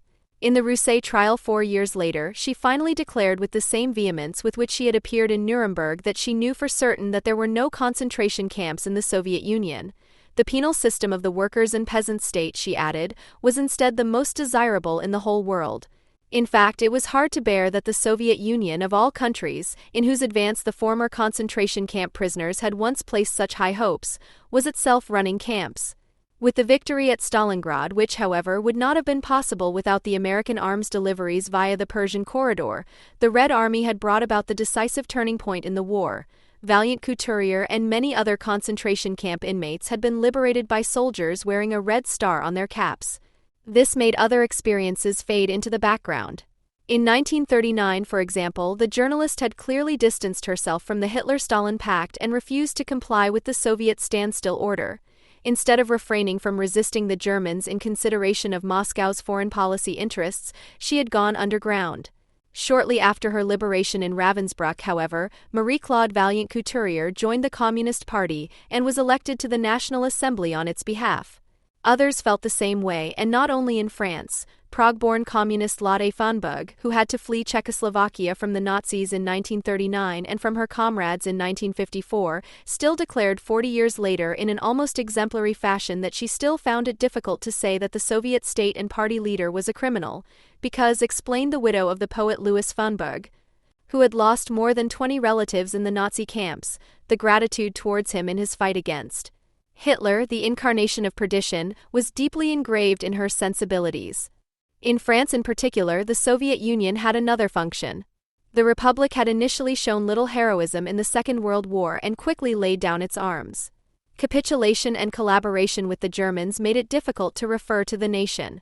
Due to the traditional distance to Great Britain and widespread anti-Americanism, the two Western allies were only able to become an identifying factor to a limited extent. For many French people, the Soviet Union became a heroic substitute fatherland. By referring to the country of Red October, not only the communists, but at times also the Gaullists and socialists compensated for the étrange defeat, Marc Bloch, the swift and unexpected defeat in June 1940, and the disgrace of Vichy. The Cold War did the rest. those who saw themselves in the camp of progress believed themselves forced to side with the Soviet Union due to the capture of Berlin by Marshal Zhukov, the American atomic bombs dropped on Hiroshima and Nagasaki, General MacArthur's escalation in Korea, and Joe McCarthy's witch hunts, to which not only communists but also liberals fell victim. In the context of the Rousset affair, Temps Modernes, which was already one of the best-known magazines in France at the time, was one of the few left-wing intellectual publications to admit the existence of camps in the Soviet Union. However, Jean-Paul Sartre and Maurice Merleau-Ponty, who had co-founded the magazine in 1945, distanced themselves from Rousset in their statement. They argued that he had concentrated too much on the Soviet penal colonies and neglected the camps that existed in Greece and other Western countries. Rousset's appeal thus appeared to be pro-American partisanship in the Cold War. The argument was that he had overlooked the fact that, despite the Gulag and in contrast to the states of the Western Alliance system, the country of the October Revolution stood grosso modo on the side of those fighting against exploitation and oppression. This justification with which the inmates of the Soviet camps were ultimately sacrificed to the famous thinking in larger contexts may also have been due to existentialism, which tended towards Manichaeism due to its ethics of decision. Only the Cold War, which many existentialists had initially tried to avoid, may have given their philosophy the historical reality that contributed to its appeal. Unlike the international situation of the 1920s and early 1930s, the strict bipolarity of the bloc conflict allowed for hardly any intermediate positions that did not appear to be partisanship for one of the two major parties. This is also why Artur Kessler and other so-called renegades were regularly slandered as Cold Warriors, despite their own self-image as leftists. This is also why even a thinker like Julian Benda, who had spoken impressively of the betrayal of intellectuals as late as 1927, justified the Rajk Tribunal in Hungary in 1949, one of the first late Stalinist shameful trials. However, those who testified in David Rousset's favor in the trial had had very different experiences with the Soviet Union than Pierre Daix or Marie-Claude Vaillant-Couturier. Their statements were also borne by deep moral indignation. Contrary to what the defense claimed, they were neither provocateurs nor Cold Warriors. Instead, the majority of them had once held a Communist Party card themselves and had only unwillingly handed it over to the representatives of the state to which they had sworn allegiance at the time. Valentin González had been one of the best-known communist officers of the Spanish Civil War under the combat name El Campesino. After Franco's victory, he emigrated to the Soviet Union and fell out of favor there. He spent more than 10 years as a forced laborer under almost unimaginable conditions. It was not until 1949, the year in which David Rousset published his call for the formation of a committee of inquiry, that he managed to flee to the West via Iran. As soon as he arrived in France, he was called to testify for the prosecution in the Rousset trial. Contact with Soviet Russia, he explained during his questioning, was to be the greatest disillusionment, the greatest betrayal of my life. However, Margaret Buber-Newman, also a former communist, made the biggest impression in court. She had emigrated to the Soviet Union in 1935 together with her second husband, Heinz Newman, a former KPD leader. 2 years later, during the Great Terror, they were both arrested. Heinz Newman was immediately shot. Buber-Newman was deported to Karaganda in Kazakhstan, one of the centers of the Gulag archipelago. After the conclusion of the Hitler-Stalin Pact in 1939, she was handed over to the Nazis by the Soviet Union. The extradition of German anti-fascists was part of the agreement. Buber-Newman was taken to Ravensbrück concentration camp, where Marie-Claude Vaillant-Couturier was also imprisoned. She only managed to escape when the Red Army approached the camp in April 1945. In her testimony in the Rousset trial, Buber-Newman described her experiences in the Gulag in vivid terms. The former communist, who had already testified against the Lettres Franguises a few months earlier in the famous Kravchenko trial, reported on the punishments, the catastrophic hygienic conditions, the constant hunger and the prostitution that was necessary for her own protection. The women, she explained, did not look for one but 2 or 3 men in the camp. Without making a direct comparison between the two states in whose camps she had been tortured, Buber-Newman outlined the Stalinist Soviet Union with even greater disgust than National Socialism. The country of the October Revolution seemed to her to be the more reprehensible regime. The reason for this may be to be found in the almost insurmountable abyss between humane aspirations and terrorist reality, which had never existed under National Socialism. Hitler and company had proclaimed from the outset that they wanted to lay the world in ruins. "We will march on when everything falls to pieces," says the song of the German Labour Front. Above all, however, Buber-Neumann's judgment, which was never openly expressed, can be explained by the complete senselessness and groundlessness of her imprisonment in the Soviet Union. While she was tortured in Ravensbrück for her activities as an opponent of the Nazis, the previously convinced communist had been deported to Karaganda out of sheer arbitrariness. It could have been anyone else. In fact, the Stalinist Soviet Union surpassed the Third Reich by far in terms of arbitrariness. Compared to Stalinism, says Dan Diner polemically, National Socialism must be regarded as a paragon of the rule of law. Those who refrained from active resistance were often even able to lead a fairly decent life under National Socialist rule, especially if they were at home in the west of the continent. Jean-Paul Sartre, Simone de Beauvoir, Albert Camus, Jean Genet, and many others laid the foundations for their world fame during the occupation. Sartre's play Closed Society, which soon became the artistic epitome of existentialism, passed the German censorship authorities in Paris in 1944 without any objections. Camus only had to remove the chapter on Kafka from his myth of Sisyphus. Written in 1942. Contrary to what Sartre suggested, his much-quoted sentence that he had never been freer than under German occupation had no philosophical dimension at all. He had never experienced the complete loss of rights himself during the occupation, which he declared to be one of the prerequisites of freedom in his 1945 text, because it freed him from all material considerations. If anything, the talk of freedom under German occupation had a real-life content. It consisted in the fact that, despite the chaotic structure of rule and law described by Ernst Fraenkel and Franz Neumann, the actions of the Germans were mostly predictable. This meant that the political opponents of National Socialism were generally able to calculate the consequences of their own actions in a reasonably rational way. They actually had the freedom to decide for or against resistance after weighing up all the circumstances. The Stalinist Soviet Union did not offer such predictability. There was neither the existentialist freedom that Sartre spoke of in 1945, nor its life-world residues. A book like Martin Walser's Springender Brunnen, which describes the carefree life of an adolescent in the Third Reich, is almost inconceivable for the Soviet Union of the time. While the National Socialist camps were reserved for those who had resisted or were not considered part of the Volksgemeinschaft from the outset, not only opponents but also countless supporters of Stalin were imprisoned in the Gulag. The regime's terror was directed completely arbitrarily against friend and foe. This approach was undoubtedly also due to Stalin's persecution mania. As Arkady Rosengols, the temporary People's Commissar for Foreign Trade, once explained, the dictator was suspicious to the point of madness. His paranoia, however pathological it may have been, was based on his attempt to transform the country from a semi-feudal polity into an economic giant within a decade by means of coercive measures and the almost limitless exploitation of so-called human resources. Disasters were inevitable in this crazy project. Agricultural production fell so sharply as a result of collectivization that Stalin had to admit to food shortages in almost every year of his reign. 5 to 7 million people died during the Great Famine of the early 1930s. As the belief in the superiority of the planned economy, the dictator's abilities, and the possibility of a great leap into the industrial age had taken on almost religious traits, the plan to catapult the country from the 18th into the 21st century could not and must not be questioned. Therefore, the responsibility for the setbacks and dramas of industrialization had to be personalized, attributed to the work of enemies, a lack of willingness to work, and a lack of ideological unity. The Soviet leadership thus created a self-fulfilling prophecy.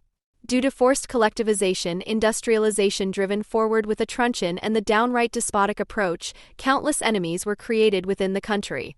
From the late 20s onwards, there was repeated social unrest. The process of collectivization resembled a civil war due to the vehement resistance. In 1930, around 3.4 million peasants, some of whom had enthusiastically accepted Lenin's decree on land, rose up against the regime. On the border with Iran, insurgents temporarily drove out the Red Army. Stalin and the new class, Milovangelos, fixated on him, could never be completely sure of their power, in other words. In the context of the crisis-ridden international situation from the mid-1930s, the transfer of power to Hitler, the Japanese Manchukuo adventure, and the Spanish Civil War, the fear finally grew into panic. The Great Terror that followed was based less on cold calculation.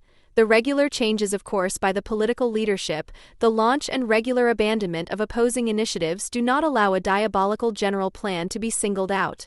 The terror was due to the suspicion, heightened to paranoia, that the regime, nation, and washed leader, as the dictator liked to be called, had not merged into a perfect unity. Many of the witnesses who testified in the Rousset trial against Pierre Daix, the Lettres Francaises, and the CPF were well aware of this way in which Stalinism functioned. Leon Trotsky, to whom Rousset in particular liked to refer, had been pointing out the contradictory constitution of the Soviet regime since the late 1920s. His unfinished biography of Stalin, which was based on precise knowledge of the dictator and his actions, had already been published in France in 1948. In their comparison of concentration camps and the Gulag, however, Rousset and Buber-Newman overlooked the fact that there had been other camps in the German sphere of control than the ones they had suffered through, those of extermination. In these places, everyday life was not determined by the principle of work, as Buber-Newman described in her memoir As Prisoners of Stalin and Hitler, published in 1949, as a consistent experience of imprisonment in Karaganda and Ravensbrück. It is in relation to this principle that the central difference between the extermination camps on the one hand and the conventional concentration camps and the Gulag on the other, which actually moved into a certain proximity to each other here, becomes apparent. Even if they were by no means set up for economic reasons, the concentration camps and the Stalinist penal colonies were in fact, as Buber-Newman explained, brutalized forced labor sites to the extreme. In the Soviet Union, the camp inmates soon played an enormous role in the industrial reclamation of the country, the expansion of the road and rail network, the extraction of raw materials. The Nazi concentration camps were integrated into the German economy from 1941 at the latest. Due to the increased armament efforts and the conscription of most of the people's comrades to the front, they became an important part of the war and consumer goods industry of the Third Reich. As in the traditional labor camps of the 18th and 19th centuries, work in both the concentration camp and the Gulag was assigned yet another task, which was occasionally at the expense of productivity. In bad old tradition, Nazis and communists alike assumed that people could be educated through hard physical labor and humiliation. The slogan "Work makes you free," with which prisoners were greeted at the entrance to a number of Nazi concentration camps, was intended to signal to those who were considered asocials and criminals in particular that they could expect their imprisonment to end once they had been purified through physical activity. In the Soviet Union, where the Tsarist practice of banishment and katorga was also followed, the responsible authorities were able to refer to Friedrich Engels' writing on the part of labor in The Incarnation of the Ape. This combination of exploitation and education provided the framework for murder in both the concentration camp and the Gulag. Although the Nazi concentration camp system allowed for almost unimaginable sadism, the political leadership was generally concerned not to lose too many producers. Since the prisoners were integrated into the German armaments industry, the SS, as Margaret Buber-Newman recalled, was interested in retaining their labor. The establishment of the camp brothels from 1941 onwards was a direct initiative of Heinrich Himmler, who was almost obsessively convinced that the inmates could be motivated to perform better through sex. Death was initially accepted, and in many cases deliberately brought about, especially for those who were considered hopeless cases from an educational point of view. Analogous to the prisoner hierarchies, there were clear gradations. Soviet citizens were generally murdered more frequently than Poles, Poles more frequently than Germans, homosexuals more frequently than political prisoners. From 1941 onwards, prisoners who were considered permanently unfit for work due to illness or physical disabilities were also killed. But even though death became a constant companion of the prisoners, survival was the rule in the conventional concentration camps. The Buchenwald camp, considered the most brutal law in the Reich, where David Rousset had been imprisoned since January 1944, was passed through by an unimaginable 266,000 prisoners, of whom an equally unimaginable 56,000 were murdered by shooting, beating, starvation, and cold. As the ICZ system allowed for countless arbitrary acts and there were no fixed criteria for assessing permanent incapacity to work or psychological resistance to the re-education attempts, death became a matter of chance. It depended on the benevolence of the doctors who watched over the sick wards, the constantly changing goals of the camp management, and the daily form of the guards. As a result, the principle that had distinguished the National Socialist outside world from the Stalinist one gained in importance within the concentration camps. Although the Soviet guards did not have such immediate power over life and death as their German colleagues, and spontaneous murders were the exception in the Stalinist camps, the concentration camps and the Gulag came closer together in terms of arbitrariness. Death was also left to chance in the Soviet camp system. Most prisoners died as a result of inefficiency and partly deliberate, partly unintentional neglect, from starvation, exhaustion, and disease. In the 2 years of the Great Terror, 1937 and 1938, tens of thousands of executions were carried out, for which Moscow had specified fewer people than quotas. Nevertheless, even in the Gulag, survival was the norm. After a long period of dispute over the number of prisoners, there has been relative certainty since the archive revolution of the early 1990s.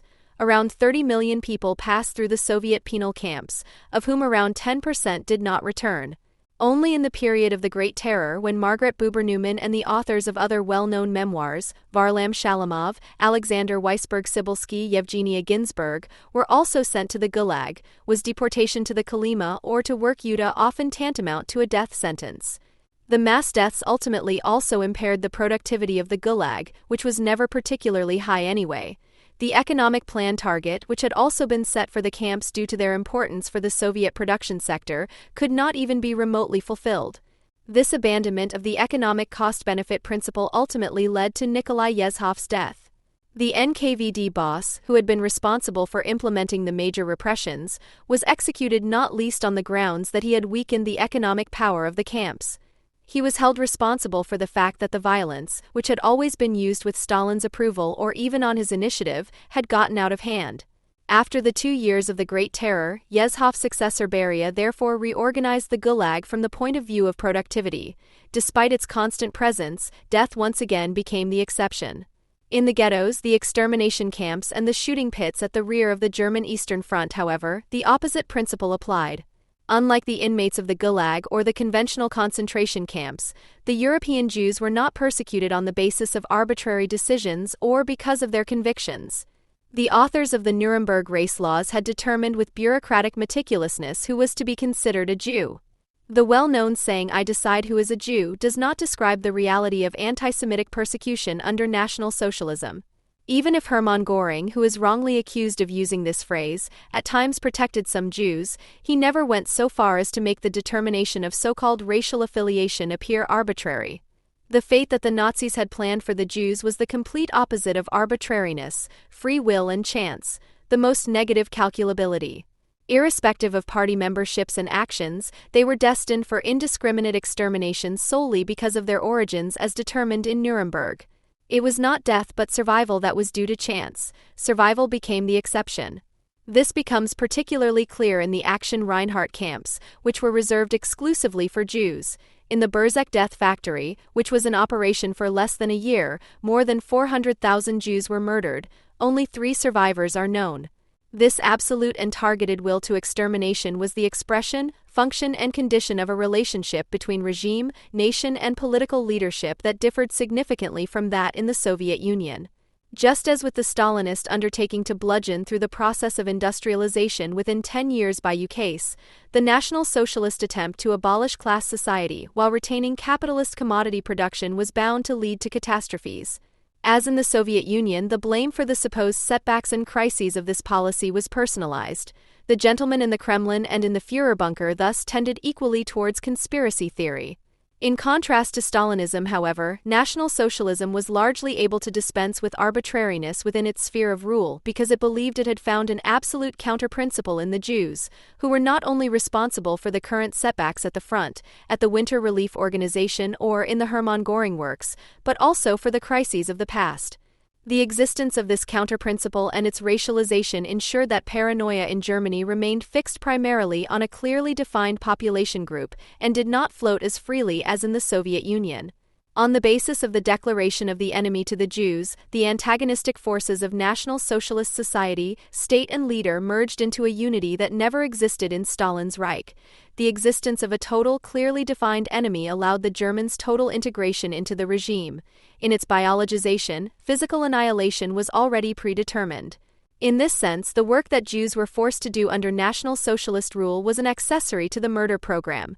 The life expectancy of a Jewish prisoner in the IG Farben factories was 3 to 4 months, in the coal mines near Krakow around 1 month. The armaments that had to be produced by Jews were at best byproducts.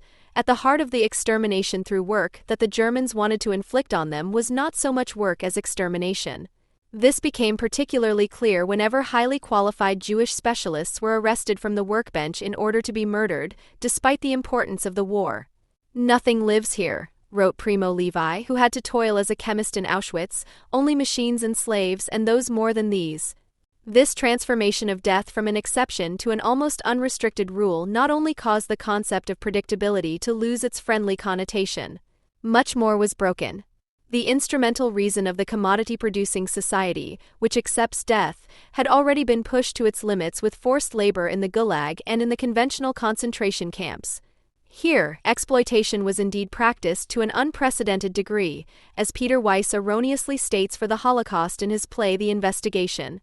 The mass deaths in the conventional concentration camps and in the Gulag, and not, as is occasionally explained, in the extermination, showed how rationality turns into irrational barbarism. In the extermination camps, however, the limits of instrumental reason were exceeded. Death was no longer accepted or promoted for the sake of productivity, but the content of production itself was called death. The law of value was thus suspended before everyone's eyes. However, it was not only Margaret Buber-Newman, David Rousset, and Valentin Gonzalez who overlooked this character of the German actions against the European Jews. Those who supported Pierre Daix in the Rousset trial and insisted on the uniqueness of the Nazi camps also omitted any reference to the extermination sites. Not a single witness who testified in favor of Daix, the Lettres Françaises and the CPF attempted to define the specificity of the Third Reich and its camps by referring to the extermination of the European Jews. Only Sartre and Merleau-Ponty mentioned the gas chambers in passing in their statement. This is all the more surprising given that Marie-Claude Vaillant-Couturier, unlike Margaret Buber-Newman, who only knew Auschwitz by reputation, was herself imprisoned there for a long time. During the Nuremberg trials, she not only described the extermination process precisely, but also explicitly pointed out the difference between Auschwitz and Ravensbrück. In Auschwitz, the goal had obviously been extermination, whereas in Ravensbrück efficiency had played an important role. However, these clear formulations were not a consistent motif in their testimony during the main Nuremberg war crimes trial. In Auschwitz as in Ravensbrück, she had explained in the margins of the interrogation, there had been a systematic and relentless will to exploit people as slaves and, if they could no longer work, to kill them. This repeated retraction of her own findings may have been due to the difficulty of weighing up the indescribable suffering. As a communist who had also grown up in the motherland of universalism, the journalist must also have found it difficult to follow the hierarchization of the prisoners carried out by the Germans. With it, nothing other than the unity of the species was called into question. Nevertheless, Vaillant-Couturier's vacillation also seems to have been due to the special nature of Auschwitz itself. The name of the camp soon became a cipher for the entire crime, and not without good reason. More people were murdered in Auschwitz than in any other death factory.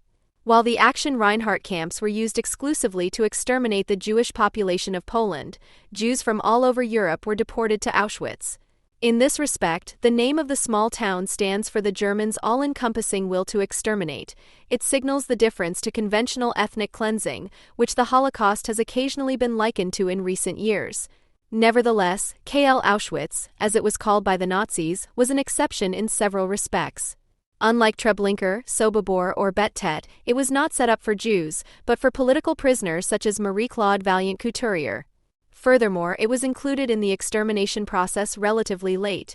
It was only in the course of 1943, when the 3 Action Reinhardt camps had already been wound up, that Auschwitz became the focus of the Holocaust. Above all, however, Auschwitz was an unusual mixture of different types of camp, which otherwise only existed in the much smaller Majdanek. It combined a death factory with a huge labor camp in which Jews and other prisoners had to toil for IG Farben and other German companies. These special features, i.e. the relatively late involvement in the Holocaust, the combination of labor and extermination camp, and the presence of non-Jewish inmates, meant that after the war far more prisoners, several tens of thousands in total, were able to report on Auschwitz than on any other extermination site. The Belarusian death camps Brannaya Gora or Mali Trostenez are also largely unknown because there was not a single survivor who was able to testify after the war. In other words, it was precisely what distinguished Auschwitz from most other extermination sites that made it a symbol of the Holocaust. Paradoxically, it was its specificity that made it a cipher of the general. This circumstance may have contributed to the distortions that characterized the debate about the Holocaust from the very beginning. since the everyday lives of the Auschwitz survivors had been determined by the double exception of the selection ramp, which did not exist in this form in any other extermination camp, and work, their reports seemed to suggest a proximity between extermination and economic rationality that had never existed in Auschwitz either. The selection based on the ability to work, the presence of IG Farben and the daily slave labor suggested an economy of the final solution, which was contradicted by the fate of those who could no longer report. The absolute majority of the Jews deported to the East had been murdered without the detour of slave labor. The selection into usable and non-usable new arrivals was also only carried out in Auschwitz for some transports. The close proximity of labor and extermination also worsened the situation of the non-Jewish inmates. This affected not only the behavior of the guards, who were often even more brutal than in other camps, but also the hygienic conditions, which repeatedly led to epidemics. This brought the situation of the other Auschwitz prisoners closer to that of the so-called labor Jews, without ever becoming completely identical. Accordingly, Marie-Claude Vaillant-Couturier stated several times in her testimony at the Nuremberg war crimes trial, still stunned, that of the 230 French women imprisoned for political reasons with whom she had been deported to Auschwitz, only 49 survived. At the beginning of January 1951, after more than 6 weeks of hearings, the court of the Seine department finally announced the verdict in the Rousset trial. Based on the numerous witness statements, the judge considered it proven that the Soviet Union ran concentration camps. Pierre Daix and the Lettres Françaises were sentenced to heavy fines for defamation. However, public opinion continued to be directed against David Rousset. What's more, despite his success in court, it was hardly possible to speak publicly about the Soviet penal colonies in France until well into the 1970s. This was another reason why Alexander Solzhenitsyn's literarily unconvincing mammoth work The Gulag Archipelago caused a shock in France in 1973. It led to an entire generation of intellectuals turning away from communism.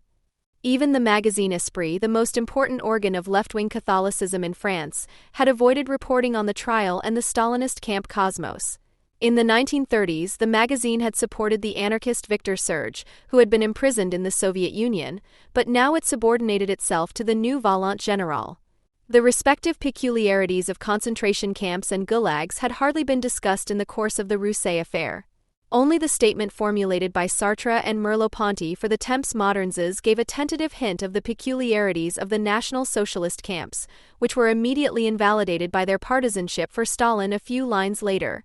Initially, the two explained, the German Universe Concentrationaire was a copy of the Soviet penal colony. Since the establishment of the gas chambers, however, it had become clear that the aim was extermination and not re-education. In this double step, Sartre and Merleau-Ponty were mistaken in the details. Even though the Germans showed great interest in the Stalinist camps and at times considered taking over some of them during their advance on Moscow, they were not dependent on Soviet suggestions when it came to internment. Nevertheless, the similarities were hard to overlook. Apart from the fences, which could be partially dispensed with in Siberia and Kazakhstan, and the hygienic conditions, the camps differed above all in terms of the prisoner structure. While the conventional German concentration camps were reserved for political opponents and socially marginalized groups, the Gulag held both friends and enemies of the regime. Stalinism was undoubtedly the more arbitrary system, while National Socialism was the more predictable. However, this predictability had an immediate connection with the process of extermination that began in 1941 and separated the German from the Soviet camp Cosmos. The Third Reich managed without the blindly rampant paranoia of Stalinism, because the obligatory persecution mania was concentrated on a clearly defined enemy group. The idea of complete annihilation was already inherent in the definition of this enemy race. The Soviet Union was not necessarily a safe haven for Jews who were able to flee the Wehrmacht to the east. Quite a few of them died the same non-Jewish deaths as members of other nationalities, in prison, in the Gulag, or in one of the countless resettlement operations to which many of the new Soviet citizens were forced. However, as the Germans had intended to exterminate them without exception, their chances of survival were greater in Stalin's empire. Despite the unpredictability of the Soviet regime, the Jewish prisoners of Auschwitz, and not only them, had the best reasons to hope for the advance of the Red Army. The story of Margaret Buber-Neumann and the countless Poles, Jews, Ruthenians, Czechs, Slovaks, and Romanians who died in a Soviet camp shortly after escaping from the Germans nevertheless suggests that we should take seriously the demand made exactly 30 years ago by Jorge Semprin, a former communist, resistance fighter and Buchenwald inmate, against Ernst Nolte's attempts to make up for it. Anyone who does not want to talk about Stalinism should also remain silent about fascism.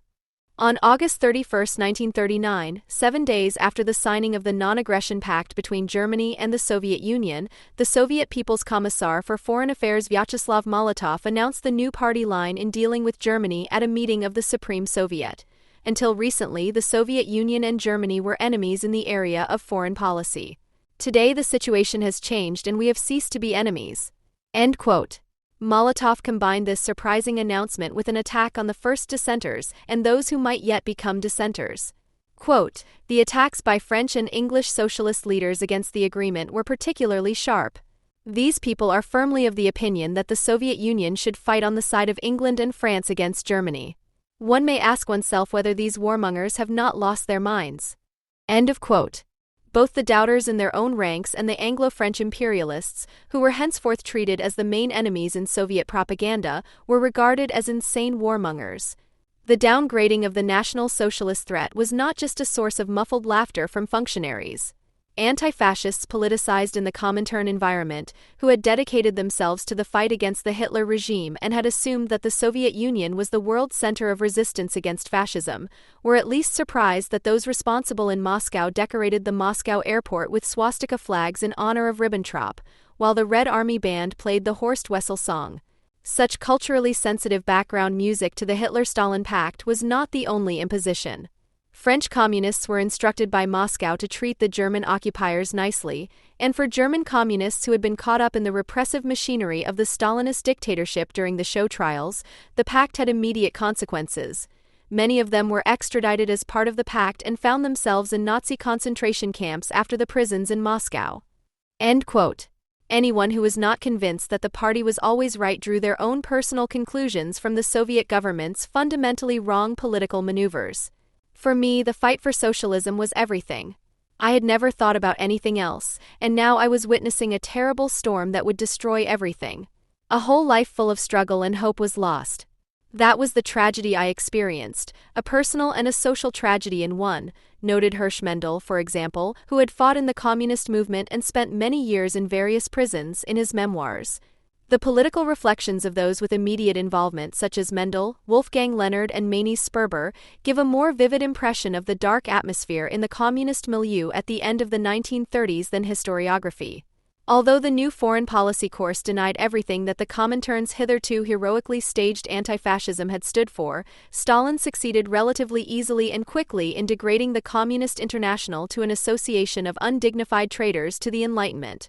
It was only with the German invasion of the Soviet Union on June 22, 1941, which came very unexpectedly for Grand Master Stalin, whom some Soviet folklorists still consider to be a shrewd tactician with regard to the non-aggression pact against all evidence, that the communist commitment to pro-German peace dialogue came to an end. The fact that there were no significant efforts to sabotage the pact with Hitler was also due to the fact that the radicalizing anti-Semitism of the Germans had not even been recognized as a danger by the vast majority of communists. The boycott of Jewish businesses, the occupational bans, the Nuremberg Laws, the pogroms of 1938, or Hitler's public announcement in 1939 of the annihilation of the Jewish race in Europe in the event of a world war. All this and much more was also known outside Germany. In the late summer of 1939, it had long been clear that the Germans meant business and that they would continue if no one stopped them. The secret additional protocol enshrined in the Non-Aggression Pact regulated the division of Eastern Europe between Nazi Germany and the Soviet Union. Hundreds of thousands of Jews lived in the Eastern European territories affected by this, who now came under Nazi control. At the World Zionist Congress held in Geneva at the end of August 1939, those present understood what Soviet collaboration with Nazi Germany meant. Chaim Weizmann ended the event with the words, "Friends, I have only one wish, that we all stay alive." While Horkheimer had already written in a letter to Adorno in early 1938, Horkheimer stated, for which no vision was necessary, there can hardly be any doubt that the remaining Jews in Germany will be exterminated.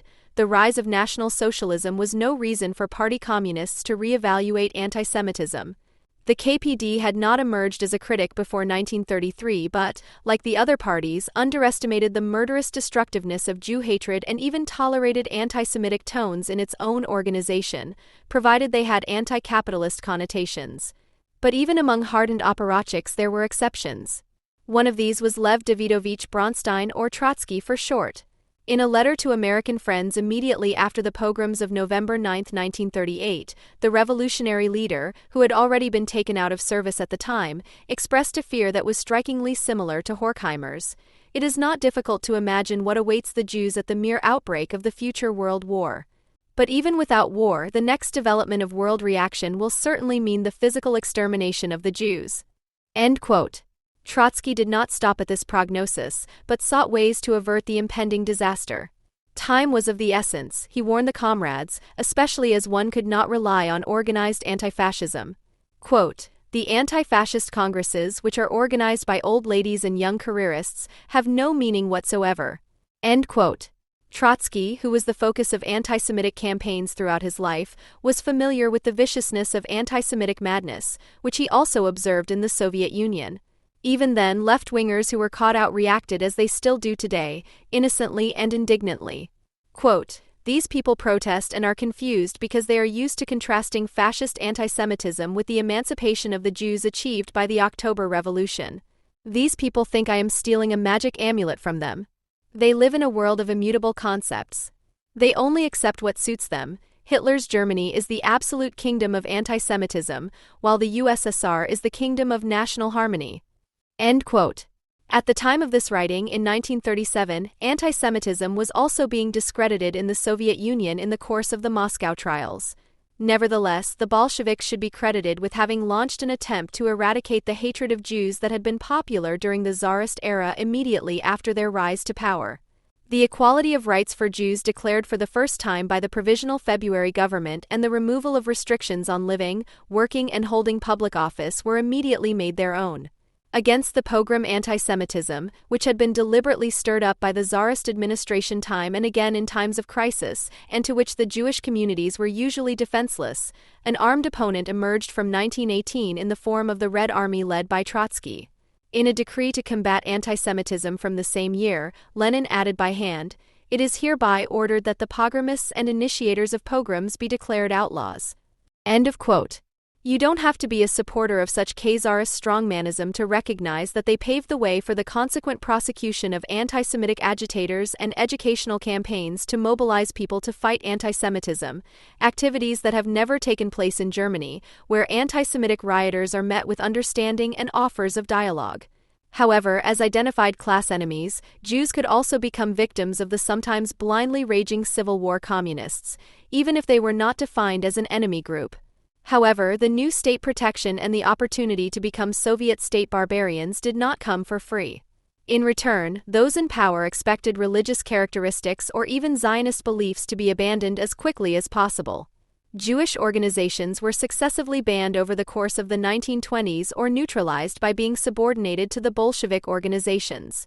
Nevertheless, for many Jews, the Bolshevik Revolution was initially associated with the hope that a friendlier and more modern era could soon dawn. There was a correspondingly great willingness to play an active part in both the revolutionary movement and the new society. The opening of the education system was euphorically accepted. The proportion of literate Jews in the Soviet Union was already above average at 85% in 1926. Many took advantage of the newly created opportunity to leave behind the deprivation and desolation of rural life and move to the cities. The willingness to pursue education and the rural exodus led to a significant increase in the proportion of Jews at universities and in the Soviet administration, where educated employees were desperately sought. During the years of Reconstruction, Trotsky registered a variant of anti-Semitism in the Soviet Union, which manifested itself in the hatred of peasants and workers towards the ossified bureaucracy. As a countermeasure, he suggested that Bolshevik functionaries should speak in the language of the surrounding population wherever possible in order to counter the idea that Bolshevism was primarily a Jewish affair. This assessment was based on the assumption that anti-Semitism had a rational core, which sometimes amounted to ennobling the delusional fixation as a legitimate concern. In January 1937, Pravda reported that Trotsky's son Sergei Sadov had tried to poison workers. In order to turn the already grotesque accusation into a horror story for the susceptible section of the population, the alleged poisoner Sadov was turned into a Jewish poisoner. Trotsky commented, "If my truth twisters wanted to emphasize the accused connection with me, they would have called him Trotsky, since the name Bronstein means nothing to anyone politically. But they wanted to play a different game, i.e., they wanted to emphasize my Jewish origins and the half-Jewish origins of my son." I dwelt briefly on this incident because it reveals an essential and yet by no means unusual feature. The whole struggle against the opposition is full of such episodes. End quote. Trotsky's Jewish origins still seem to be a captivating topic today. In the Russian series Trotsky, which ran extremely successfully in 2017 to mark the 100th anniversary of the October Revolution in Russia, and has also been available on Netflix since 2018, the almost demonic main character in a pact with Jewish string pullers is so obviously draped in anti-Semitic cliches that one could be forgiven for thinking it was a political satire. It is more likely that the series does not only serve Russian audience needs. On November 7, 1938, the then 17-year-old Herschel Greenspan went to the German embassy in Paris, managed to get into the office of the German legation counselor Ernst Eduard vom Rath without difficulty and told the diplomat before shooting him, "You are a sale Bosch. In the name of thousands of Jews I hereby hand over the documents." Greenspan wanted retribution, also because his family living in Germany had been deported from Hanover to Poland into the unknown. Germany was furious and the deed became a welcome opportunity to carry out nationwide pogroms from November 9 to 10 under the motto of revenge for the murder of vom Rath. Germany demanded Greenspan's extradition from France, but there were no solidarity campaigns. Only in distant Mexico was a leaflet addressed to the International Workers' Movement published. From exile, Trotsky appealed for understanding for the anti-fascist action, with which he not only secretly sympathized. A single isolated hero cannot replace the masses. However, we understand just as clearly the inevitability of these convulsive acts of despair and revenge. All our empathy, all our sympathy belongs to the self-sacrificing avengers, even if they have not found the right path. According to Trotsky, the Stalinists had whispered in the ears of the police that Greenspan had attended Trotskyist meetings, to which Trotsky laconically replied, "Unfortunately, that is not true." Trotsky, who really would have liked to have counted the courageous Greenspan among his own, primarily invoked the power of the party instead of the actions of isolated individuals. For if he had moved into the milieu of the Fourth International, he would have found a different and much more effective outlet for his revolutionary energy. Trotsky's declaration of solidarity ended with an appeal to the conscience of the world proletariat. To snatch Greenspan from the hands of capitalist justice, which is capable of cutting off his head in order to better serve capitalist diplomacy, is the elementary duty of the international working class. Trotsky tried to call to his aid a power that did not exist, at least not as a collective subject capable of conscious action. Because he refused to recognize that the revolutionary subject on which all hopes were pinned was an illusion, he was also unable throughout his life to come to terms with the Zionists, who, instead of painting a colorful picture of the future, reflected on the calamities of the past and present and thus arrived at far more reasonable political consequences than the agitators of the world revolution. Trotsky had already made his first misjudgment in this respect in 1904. A few dozen schemers and a few hundred simpletons may still support Herzl's adventure. Zionism as a movement has already lost its right to exist in the future. This view of Zionism was a consensus among the socialist opponents of anti-Semitism who, inspired by the optimism of progress, were counting on assimilation. The anti-Zionism of the revolutionary period did not necessarily have the corrupt nature of anti-Zionism after Auschwitz, and yet the opposition to Zionism based on the labor movement was based on a lazy underestimation of the anti-Semitic potential for destruction, which still sounded like this in Trotsky's words in 1934. "I am understandably an opponent of Zionism and of all these forms of self-isolation on the part of the Jewish workers. I call on the Jewish workers in France to familiarize themselves better with the problems of French life and the French working class. Without this, it is difficult to participate in the labor movement of the country where they are exploited." End quote. With regard to Europe, where there were soon no longer any possibilities of overcoming self-isolation, which was in fact mainly enforced, these pragmatic calls sound unintentionally cynical.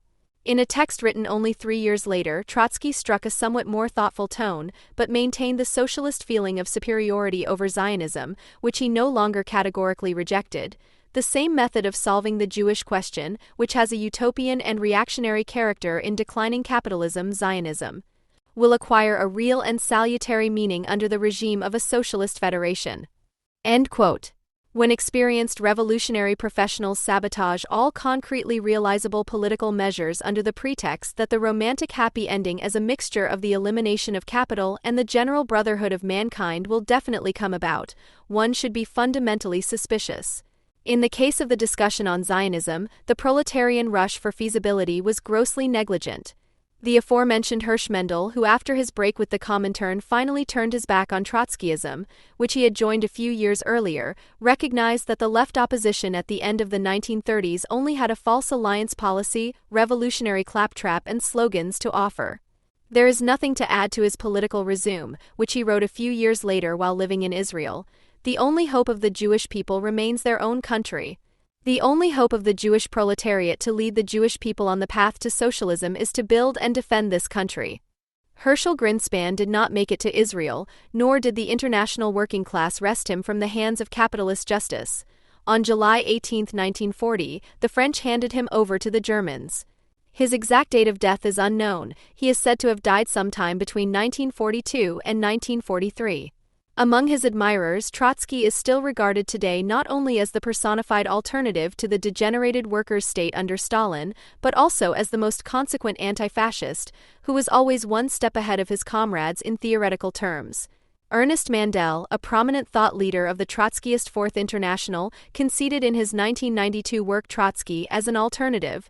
More than the other revolutionary leaders, including Lenin, Trotsky was also aware of the terrible potential of active anti-Semitism. End quote. Mandel is honored to devote an entire chapter to Trotsky's opposition to anti-Semitism. However, his comment that Trotsky should be updated solely because Israel also has no solutions to offer for the problem of anti-Semitism shows that his judgment cannot be worth that much.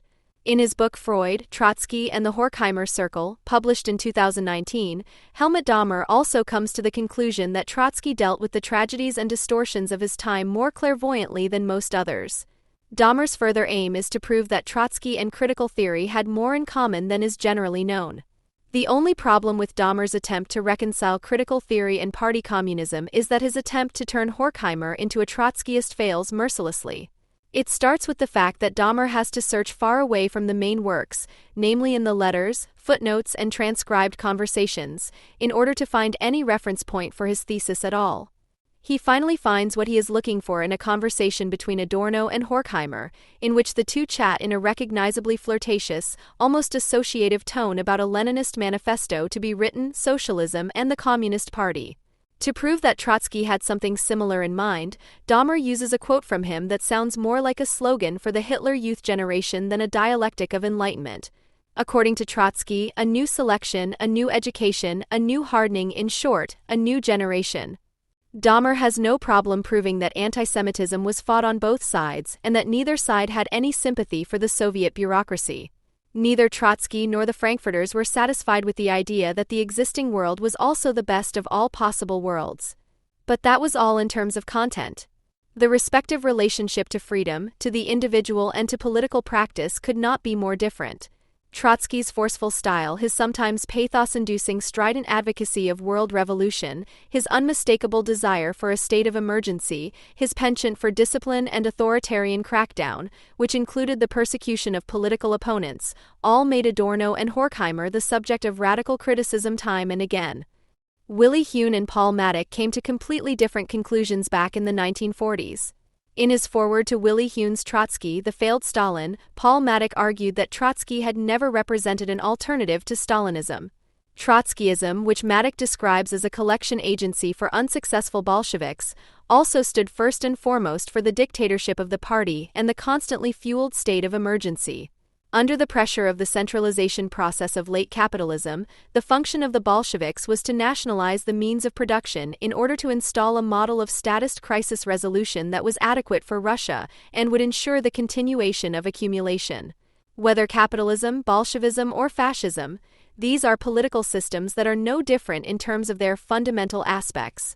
They merely represented different stages of the same development, according to Maddock. In order to blur this, Trotsky so vehemently emphasized the ideological differences. The only thing he and Lenin had prevented was the use of a non-Marxist ideology for the fascist reconstruction of Russia. Apart from the fact that the popular method of conjuring up the same essence behind all phenomena and aspects, which also levels out differences within the totality that can be of central importance, Maddock makes a crucial point. Despite all the vain bickering, there was no disagreement between the leading Bolsheviks on the need to impose a social system of catch-up accumulation in which the party dictatorially ensures that everyone shows the required commitment. This is precisely what Trotsky's decrees on the militarization of the economy stand for.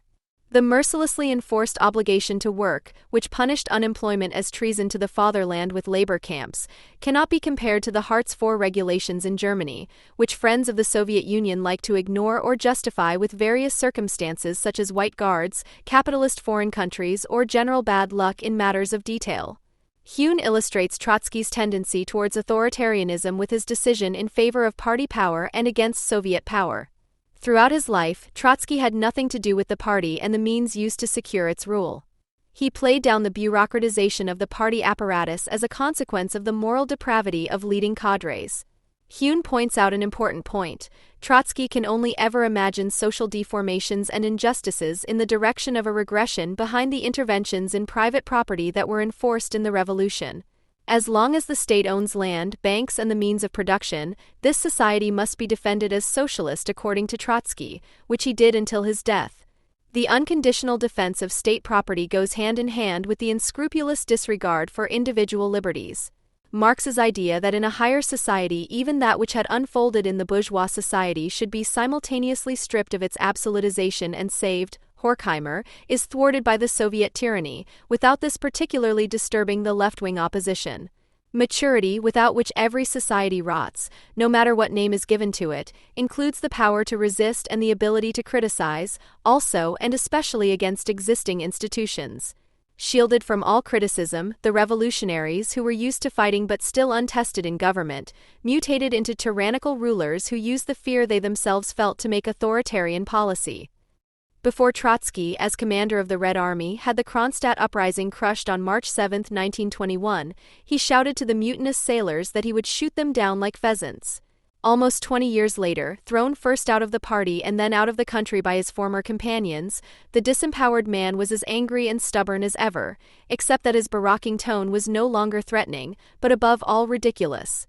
Quote, "The petty bourgeois dolts and eclectics are aware of its significance on the level of contemporary revolutionary politics. They are trying to use the old Kronstadt episode for the struggle against the Fourth International, i.e. against the party of the proletarian revolution. These modern Kronstadters will also be destroyed, but without the use of weapons because, fortunately, they have no fortress." End quote.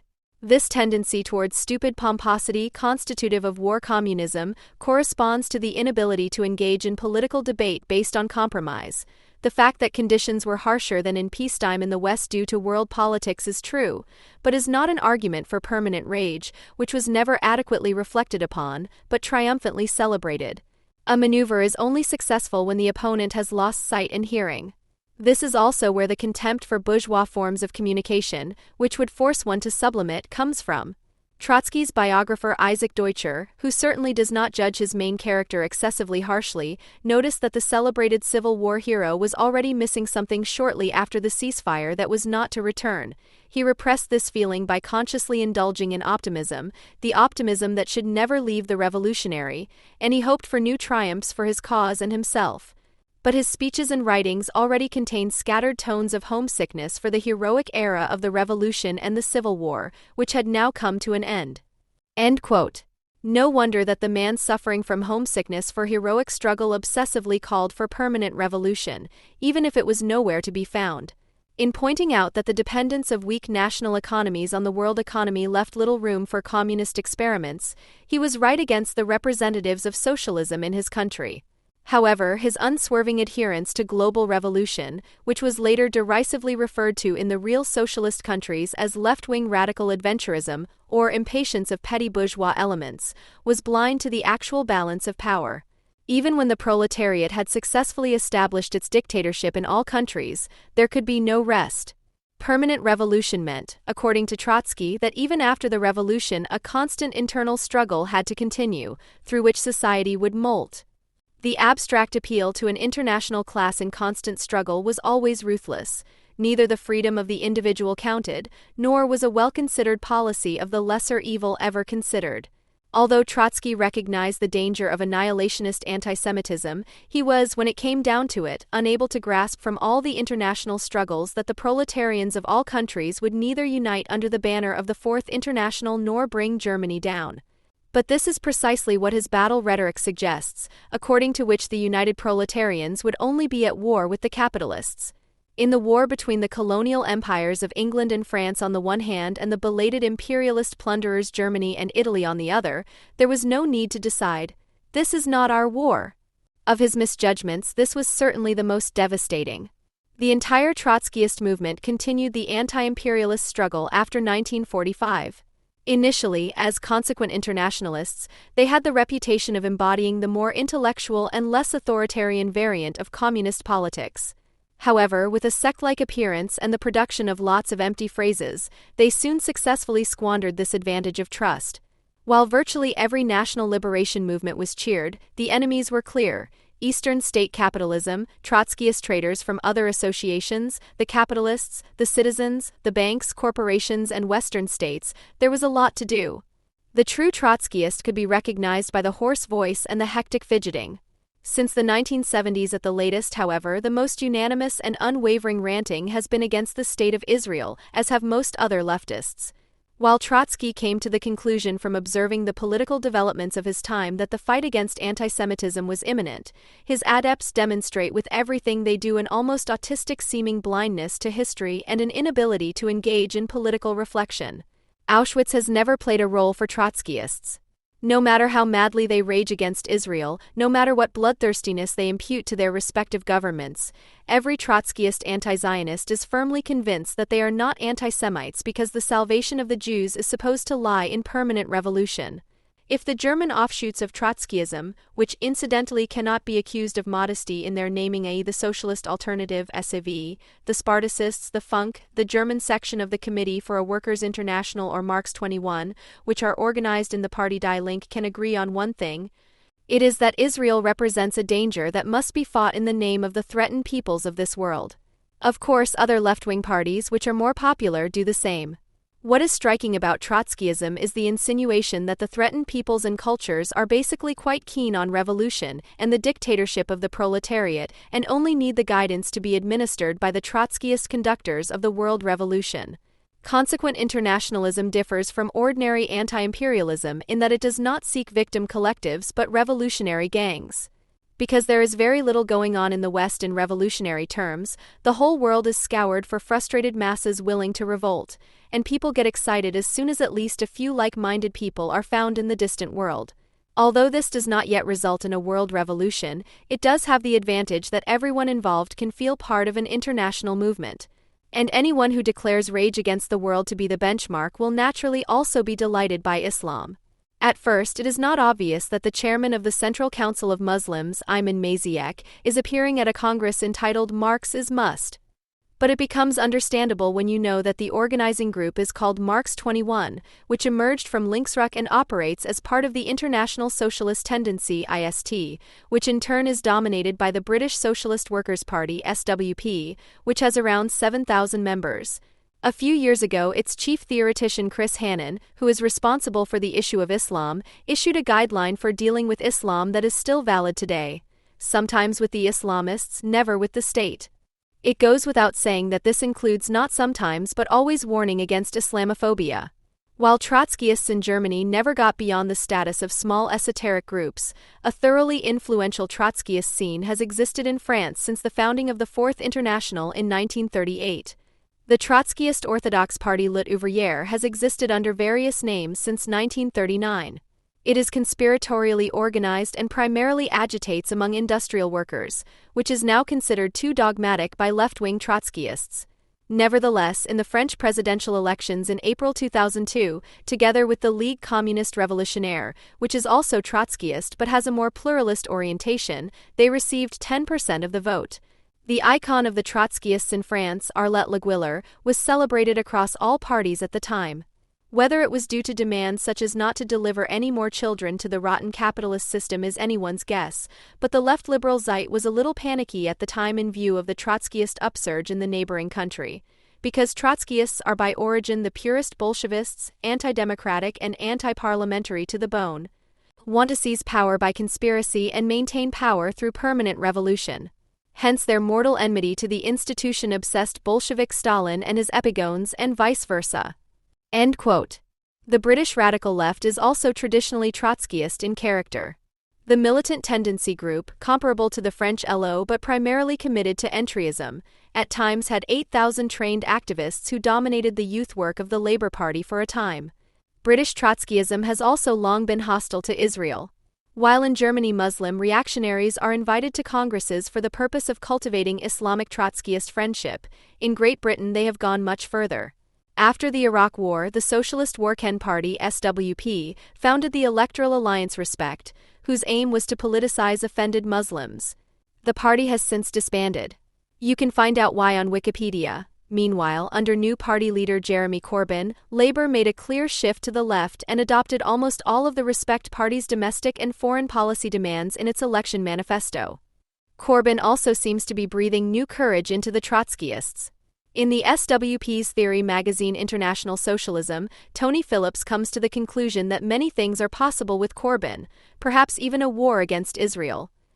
Quote, "The Labour left has far more support within the Labour Party today than it did in the 1920s and 1930s, despite or perhaps because of the much lower level of class struggle in Britain today.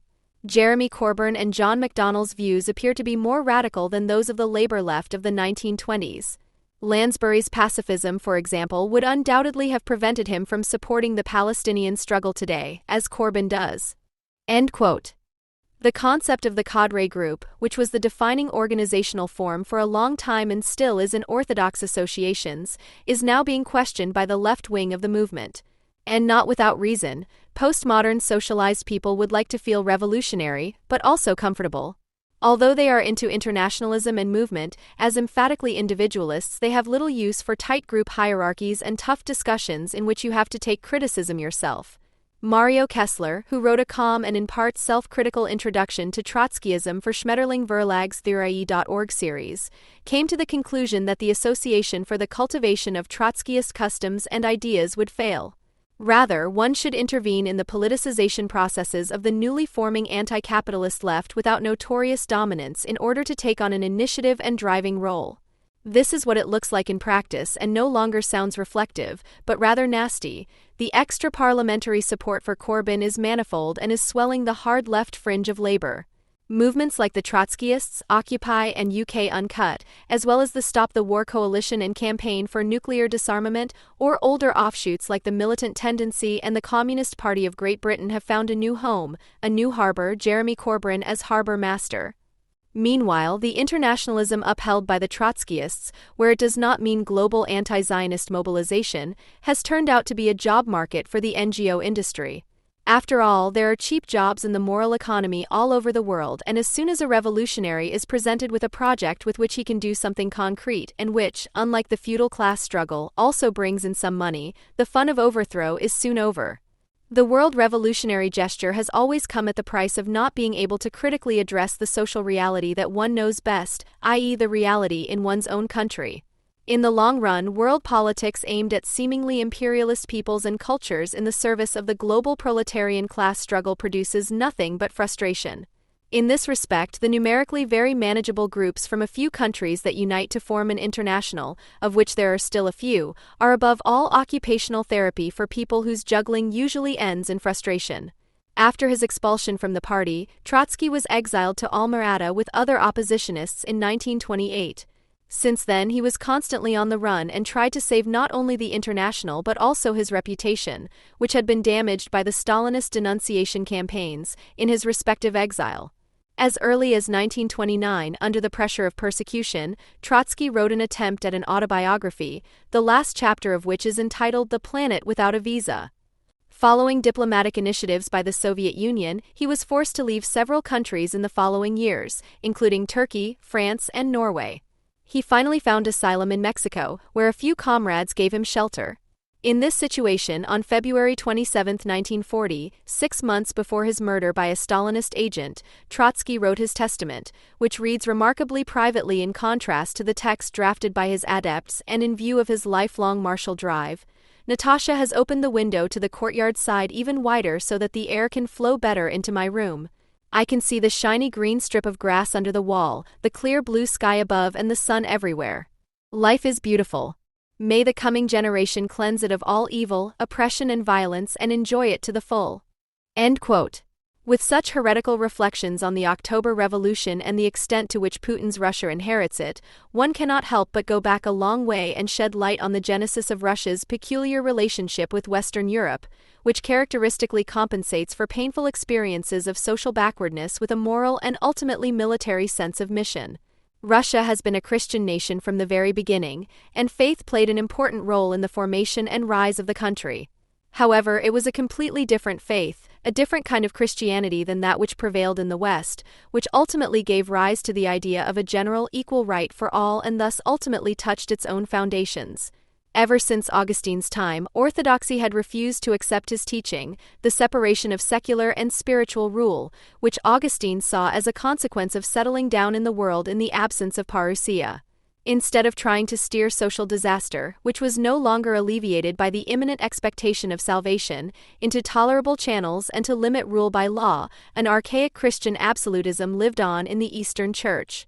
It manifested itself in the absolute, detached rule of the emperor and clergy over their serfs and stifled almost every spark of enlightenment with irrational spirituality. Brutal rule and eschatological rapture coincided in the renunciation of moderation and the abstraction of divine and worldly power. Accordingly, nothing like the Renaissance in Western Europe ever happened in Russia. While in Western Europe the cities became independent, Ivan the Terrible pillaged the capital Novgorod, where the first seedlings of civic participation, the so-called vetchi, a kind of council assembly, had flourished. Autocratism prevailed by immediately stifling all early civic impulses. The proclamation of Moscow as the Russian capital went hand in hand with its proclamation as the Third Rome, i.e., as the revenant of ancient Byzantium, in which earthly omnipotence and divine providence, emperor and clergy were identical at a time when their already legally mediated unity was also beginning to break down in Central Europe. Russia lacked independent cities as well as a developed social specialization and division of labor, of which the establishment of universities had been an indicator in Europe since the first millennium AD. Russia received its first university in Moscow in 1755 in the course of Peter's reforms, and had to wait until the 19th century for its second. Society still looked like this in the last third of the 19th century. Although serfdom had been abolished in 1861, not much changed in the rural life of the peasants, who were as superstitious as they were illiterate. They remained locked into the traditional collective system of the obshchina and the mir, which prevented any individualization. It caused the periodic famines just as much as it alleviated them through solidarity levies, and gave the peasants the bitter satisfaction of knowing that all their peers were also starving. And when, in the years leading up to the First World War, Stolypin's reforms sought to make up for what had begun centuries ago in Western Europe, the privatization of land and, as a consequence, the urbanization of the population, the lack of urban structures became just as bitterly apparent as the unbroken anti-spiritual tradition of orthodoxy, which, unlike the Catholic Church, had contributed less than nothing to the education of the people. The despair, powerlessness, and stupidity of the rural masses on the one hand and the shame of backwardness of the Western-oriented aristocracy on the other, compensated for by a hybrid sense of mission, were the driving forces that gave shape and impact to a kind of new orthodox monastic order, the so-called intelligentsia. Hardly anyone describes their imaginary world as precisely as Nikolai Chernyshevsky's novel What to Do, 1863, also Lenin's favorite novel, did in a thoroughly unintentionally repulsive way. Its hero, Rakhmetov, is an ascetic superman, entirely in the tradition of the holy fool, who wants to unhinge the world without even having grasped it, let alone been grasped by it. The idea that socialism already potentially reigned in the archaic and barbaric bloodshed of the Russian village had a profound impact on the popular part of the radical Russian opposition, the cross-factional horror of which Dostoevsky's novel The Demons demonstrated incorruptibly. In the light of the later developments of 1917, and even more so of the collectivization phase of 1929 to 1933 under Stalin, the ideas of the popularists Nechayev and Tkachev, to name two of the best-known pre-Bolshevik revolutionaries, seem more closely related to Bolshevism than anything that can be found in the Blue Volumes.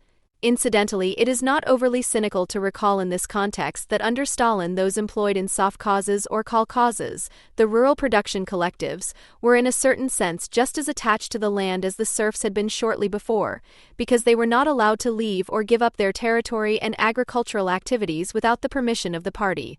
The lack of bourgeois structures was in fact Russia's strength, according to the opposition. An avant-garde determined to do anything could by smashing Tsarism, immediately transform the Russian rural communal economy into socialism, which Rudi Dutschke rehashed as late as 1975 in his attempt to put Lenin on his feet. The objection of the founding father of Russian social democracy, Georgy Plekhanov, that socialism had to be based on a bourgeois society in order to actually represent progress, ultimately fell flat.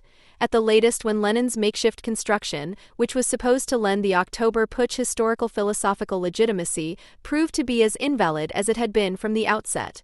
Lenin had argued that the Western European countries, above all Germany, which he deeply admired, once infected by the Russian beacon, would also advance towards socialism as soon as possible and help to compensate for Russia's economic and technical backwardness, while in Russia the methods of Tsar Peter paved the way for socialism. Mind you, the socialism that Lenin said was inherent in the German Reichspost. Lenin cannot be accused of lacking clarity. Thus, in his famous pamphlet on leftist childishness and petty bourgeoisie at the beginning of May 1918, he wrote, "History took such a peculiar course that in 1918 it gave birth to two separate halves of socialism. Germany and Russia in 1918 embody most vividly the material realization, on the one hand, of the economic, production-technical, socio-economic conditions and, on the other, of the political conditions for socialism. As long as the revolution in Germany is still in the process of being born, it is our task to learn from the state capitalism of the Germans, to take it over with all our strength, to spare no dictatorial measures in order to accelerate this takeover even more than Peter accelerated the takeover of Western culture by barbaric Russia, without shying away from barbaric methods of struggle against barbarism." End quote. This construction was not only due to Russia's desperate situation at the end of the First World War. The fact that Leninism was already canonized during the lifetime of its namesake is probably due much more to the fact that it offered a pseudo-synthesis of Western thought and Russian vocation. The idea of a historical mission of the Russian man, which today shapes Putin Russia's propaganda, is as old as Russia's modernization dilemma, in the wake of which national grievance and hubris have entered into ever-new connections that belong to the intellectual prehistory of Stalin's socialism in one country. A typical example is Dostoevsky's speech on the unveiling of the Pushkin Monument in Moscow on June 8, 1880, which caused a sensation in Russia, the so-called Pushkin speech. In it, Dostoevsky recognized the historically backward character of Russian society, but also saw this as a calling, a historical metaphysical nobility of soul. According to Dostoevsky, the Westerner, as reform-oriented and educated Russians were called in Russia at the time, is the bearer of an all-humanity in which the contrasts between Western progress and Russian depth of soul are dissolved. Quote, "The destiny of Russian man is a universal one. Our country may be poor, but this poor country walks through Christ in the form of a beggar. Yes, why should we not be able to carry his last word within us despite our poverty? Did he not also rest in a manger and a stable?" End of quote. The motif of the Russian mission, which breathes a soul, a meaning into modernization that it cannot develop itself. This motif of saving the Western world from itself, of putting it on the right path, was probably also what ultimately drove Lenin's revolutionary Putschism, albeit in a prosaic form and with quite creative recourse to a Western philosophy of history that seemed to be at the forefront of progress. Marxism. With a few theoretical tricks, Lenin assigned Russia an eschatological role in ending all previous history. According to the pattern that the last will be the first, socialism should not see the light of day in the advanced countries, but where Lenin located the weakest link of imperialism. In Russia, a country that a few years earlier had not even been able to withstand the economic upstart Japan in a war. However, by overcoming capitalism where it had never developed, the collectivist traditions of the agrarian country were cast in a new historical light. They were to be transformed from a pre-capitalist obstacle into a springboard out of history and thus materialize the salvific event envisaged by Dostoevsky, a salvific event that was to consist of a specific modernization at the end of history, which virtually skipped over the modern era and its history of civilization. Lenin still had to complete a crash course in German organization for this. This socio-historical phantasm of Russian ideology, which determined Lenin's intellectual background, probably explains the peculiar tension that characterizes his work. The political writings are dominated by an authoritarian putschism, a voluntarism that merely culminates in the power seizure program of the April Theses of 1917 and is more reminiscent of the traditions of anarchism, which Lenin detested, than those of Western Marxism. Lenin's philosophical theoretical writings such as Materialism and Empirio-Criticism, 1908, are, in stark contrast, prime examples of perfect determinism, in which iron historical laws prevail and consciousness is exclusively a reflection of material circumstances. Individuality is crossed out.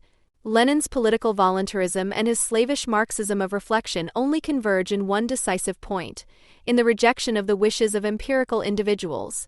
Lenin, who staged a coup with his comrades, was at the same time only carrying out the course of history, which he and his comrades had only grasped earlier than the masses of others.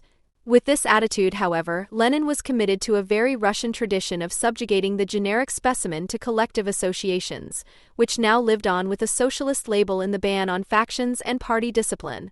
Lenin merely varied orthodoxy in such a way that absolute rule no longer expressed God's will, which was removed from human beings, but the iron laws of historical materialism, which were equally removed from them. Its construction was momentous because it invited and was used as a blanket legitimization for the Bolsheviks to establish a dictatorship in place of the proletariat. Russia's first free elections in November 1917 had brought the Bolsheviks just under a quarter of the seats in the Duma. However, control of the weapons made it possible to abolish the multi-party system by the summer of 1918. Vanguard rule and holding the commanding heights, as Lenin called it, did the rest. Lenin dismissed left-wing objections to both the barbaric preconditions and means of this historically first, but not last, great leap forward, as Mao later liked to call his own, in a tone towards the traitors that was quite suitable as a template for the indictments of his successor. Ultimately, the revolution established a reformist Tsarism which, from the point of view of the common people, was not easy to distinguish from the proverbial cutting off of beards under Tsar Peter 150 years earlier. The new order that emerged was imposed on the population, and the political passivity that necessarily accompanied it thwarted all of the Bolsheviks' educational efforts, whereby lip service in the cell meeting could never really replace the now quite rightly of course frowned upon religious confession at the popes. Against this background, it is not surprising that the older rural population still spoke respectfully of Gorbachev as the good Tsar in the 1980s. Bolshevism, which had been codified in Stalin's Foundations of Leninism, 1924, fitted well into the traditional lines of Russian social and mental structures. It served Slavophile fantasies of grandeur of Orthodox Christian provenance, namely that the peoples of the Soviet Union, especially the Russian people, were destined to bring light to the world, especially the more advanced ones. Lenin still said somewhat bashfully that the strength of the Russian workers, incarnated in the avant-garde party, would make the country more advanced than the rest of the world, even if it still lagged behind the rest of Europe in all material and cultural matters. Thus it is also stated in On Left-Wing Childishness and Petty Bourgeoisie. We, the proletariat of Russia, are ahead of England, Germany, or any other country with our political order, with the strength of the political power of the workers, but at the same time we are behind the most backward of the Western European states in terms of the organization of a well-ordered state capitalism. In terms of the level of culture. End of quote. In Stalin's famous toast to the Russian people on May 24, 1945, which praised the Russians as the most outstanding nation among all the nations belonging to the Soviet Union, it was already the metaphysical character of the people, because the Russians, more than anyone else, possessed a clear mind, a steadfast character and patience. End quote. It was obvious that the absolute centralization of power was based on the people's familiar experiences of autocracy. What was new, however, and thus also Stalin's recipe for success, was that ordinary Russians could become part of this apparatus, which in turn praised the people in its propaganda. the purges strengthened Stalin in that the liquidation of the old Western-educated Bolshevik elite offered opportunities for advancement at all levels that had previously been unknown in Russia, and the millions of upwardly mobile people, whose families had belonged to the despised base of Russian society just a few years before, gratefully emulated their mentor and role model Stalin. Isaac Deutscher in particular repeatedly referred to this equally murderous and comprehensive social restructuring in the 1930s in order to explain how Stalin was able to establish himself in power. In his 1949 biography of Stalin, which remains unsurpassed to this day in terms of the author's understanding of the Bolshevik apparatus and the way of thinking and expressing oneself within it, Deutscher analyzes a generation of Stalin's frontier men who, untainted by Western education, indulged in technocratic bureaucratic voluntarism and were filled with ideas of a Russian cult of chosenness. This Russification and final de-Westernization of the ruling apparatus in the 1930s then also formed the ferment of the post-Soviet usurper class. Stalin's purges, which were basically the elimination of the Westerners, and thus a huge exchange of personnel at all levels of society, continue to resonate to this day in the juxtaposition of the healthy Russian man and the effeminate, rootless Westerner made absolute by Putinist ideology. The ongoing Lenin cult and the Stalin cult, which has recently re-emerged from obscurity with a vengeance, are certainly productions that follow the iconographic tradition of orthodoxy, as one common criticism puts it. But more than that, they are collective rituals of authoritarian rule that celebrate the renunciation of individual rights, freedom of association, and the separation of powers not only from a current, but also from a historical perspective. In recent years, hundreds of new Stalin monuments have been erected in Russia. A hymn of praise to Stalin, the educator of the people, has once again been emblazoned in a Moscow metro station for a few years now. In a recent survey, almost 40% of Russians called Stalin the most outstanding personality of all times and peoples, putting him in first place ahead of second-placed Putin, who for his part publicly banned the unnecessary demonization of Stalin being practiced in the West. If you want to talk about the enthusiasm for Russia in Germany on the occasion of 100 years of the October Revolution, you cannot do so without referring to the leading Bolsheviks' enthusiasm for Germany at the time. What is meant here is not Lenin's fondness for the German Reichspost as a blueprint for a socialist planned economy, but the envious recognition of the German model in comparison with the political and economic backwardness of Russia, including its barely developed working class and its parties. Whether it was Marx, Engels, Luxemburg, Trotsky, or Lenin, there was widespread agreement that Germany was the natural epicenter, the promised land of the beginning of the world revolution, despite all the arguments about the role of the Russian Narodniki, the dictatorship of the proletariat, the new type of party, or the right of peoples to self-determination. The German communists and their social democratic predecessors, to whom the Polish Rosa Luxemburg and the Austrian Ruth Fischer, who was KPD chairwoman for a year in 1924, were magically drawn, were able to feel correspondingly pampered at the beginning.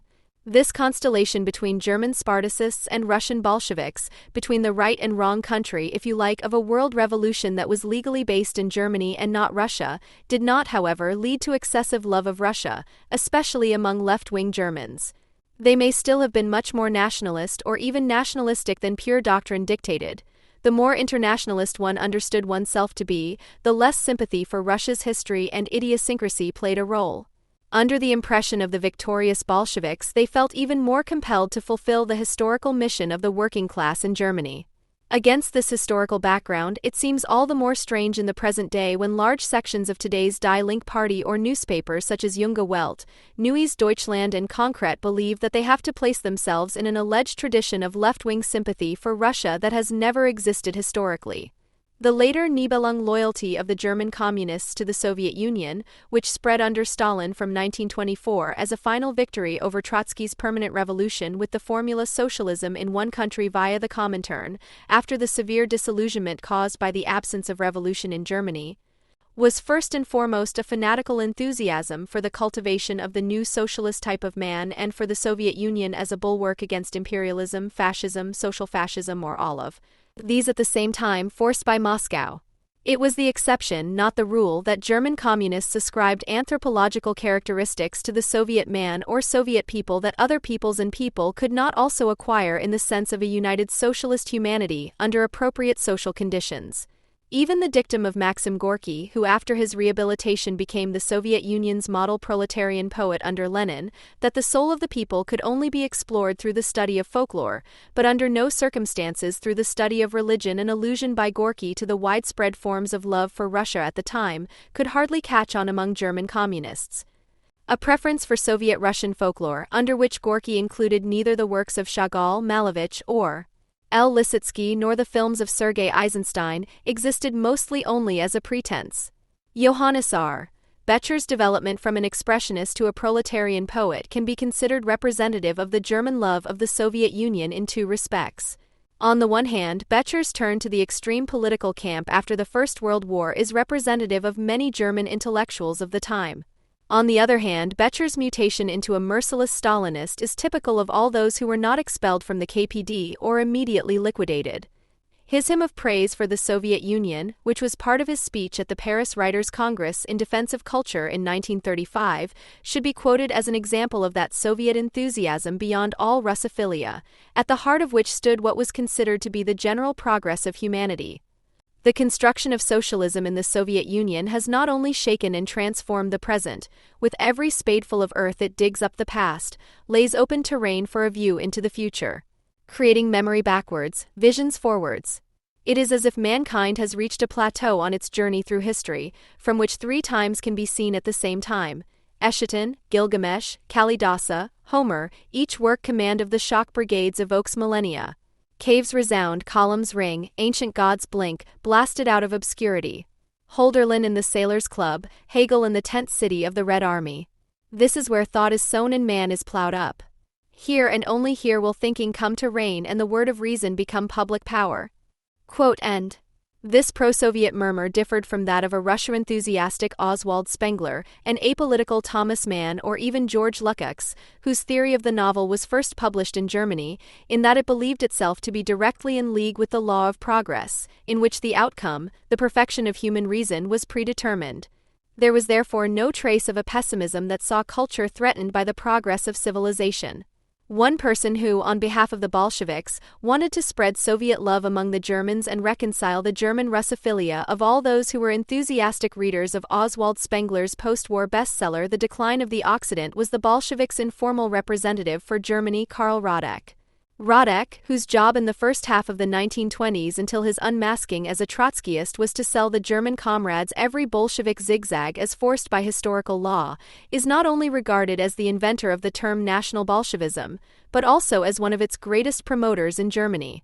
The infamous Schlageter line, which envisaged an alliance with Völkisch forces in Germany and which Radek was able to push through in the KPD for a short time in 1923, was preceded by relevant Bolshevik campaigning from 1919 onwards. With the Schlageter line, Radek strategically anticipated what Stalin called socialism in one country a year later and used as legitimization for the fact that from then on, every revolutionary endeavor had to take a back seat to the unconditional support of the Soviet Union. Radek's maxim was to get every possible German ally on board, regardless of whether it was a self-declared enemy of the state or the official alliance between Germany and the Soviet Union for mutual benefit, as reflected in the Treaty of Rapallo in 1922. For the Germans, it was to undermine the so-called Versailles Dictate economically and militarily. For Soviet Russia, it was to advance its own national economy through economic cooperation under the auspices of Lenin and Trotsky's new economic policy. Not only did Radek court the founding members of the KPD and first official German National Bolsheviks Heinrich Laufenberg and Fritz Wolfheim even after their expulsion from the KPD and the founding of their own KAPD. He sought an even stronger alliance with Völkisch forces for the purpose of supporting Soviet Russia. His preferred allies included the Imperial Navy officer and Nazi Ernst Graf von Reventlow, about whom Joseph Goebbels stated in his diary entry of August 20, 1924, that he was the world politician in the movement, as well as the publisher of the first German-language complete edition of Dostoevsky, Arthur Moeller van den Bruck, from whose work of the same name the Nazis borrowed the term Third Reich. The party official starting signal for the propaganda of the Schlageter line was the publication of a special edition of the KPD newspaper Rote Fahne in July 1923, in which, in addition to the reprint of Radek's infamous Moscow Schlageter speech, which he had given at a meeting of the extended executive committee of the Comintern, Both Reventlow and Van den Broek promoted a union of communists and folkish with their own articles. Radek's speech not only celebrated the Freikorps member Leo Schlageter, who had been executed by the French for terrorist activities against the Ruhr occupation, as a German martyr, a wanderer into the Nice.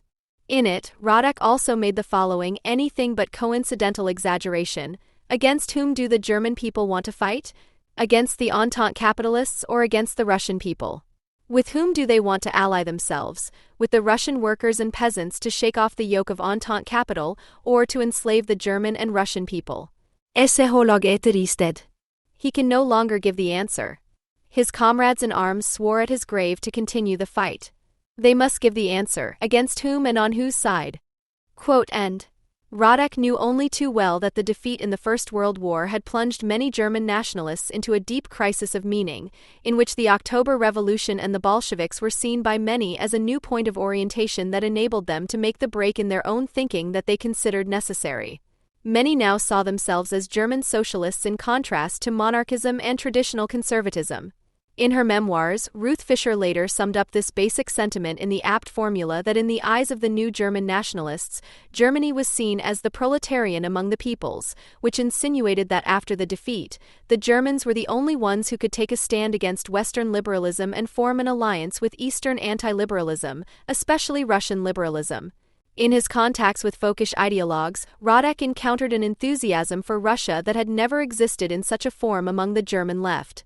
Of course, the actual object of this enthusiasm was not Russia, but the German search for meaning. Russia served above all as a projection surface where fear and reverence were never clearly separated. Devaluation and revaluation could never be clearly separated. Sometimes the Russians had the disadvantage of their advantages and sometimes the advantage of their disadvantages, is how Gerd Koenen sums up this ambivalence. The link between anti-liberalism and enthusiasm for Russia was not limited to the group of people who are wrongly subsumed under the term conservative revolution and whose core, alongside Moller van den Broek, also included Ernst Niekisch, Ernst Junger, Carl Schmitt, Oswald Spengler and Ernst Forsthoff. With their folkish thinking, all those mentioned were merely exemplary of a social tendency whose mass appeal was expressed in the enthusiastic reception of Spengler's The Decline of the Occident.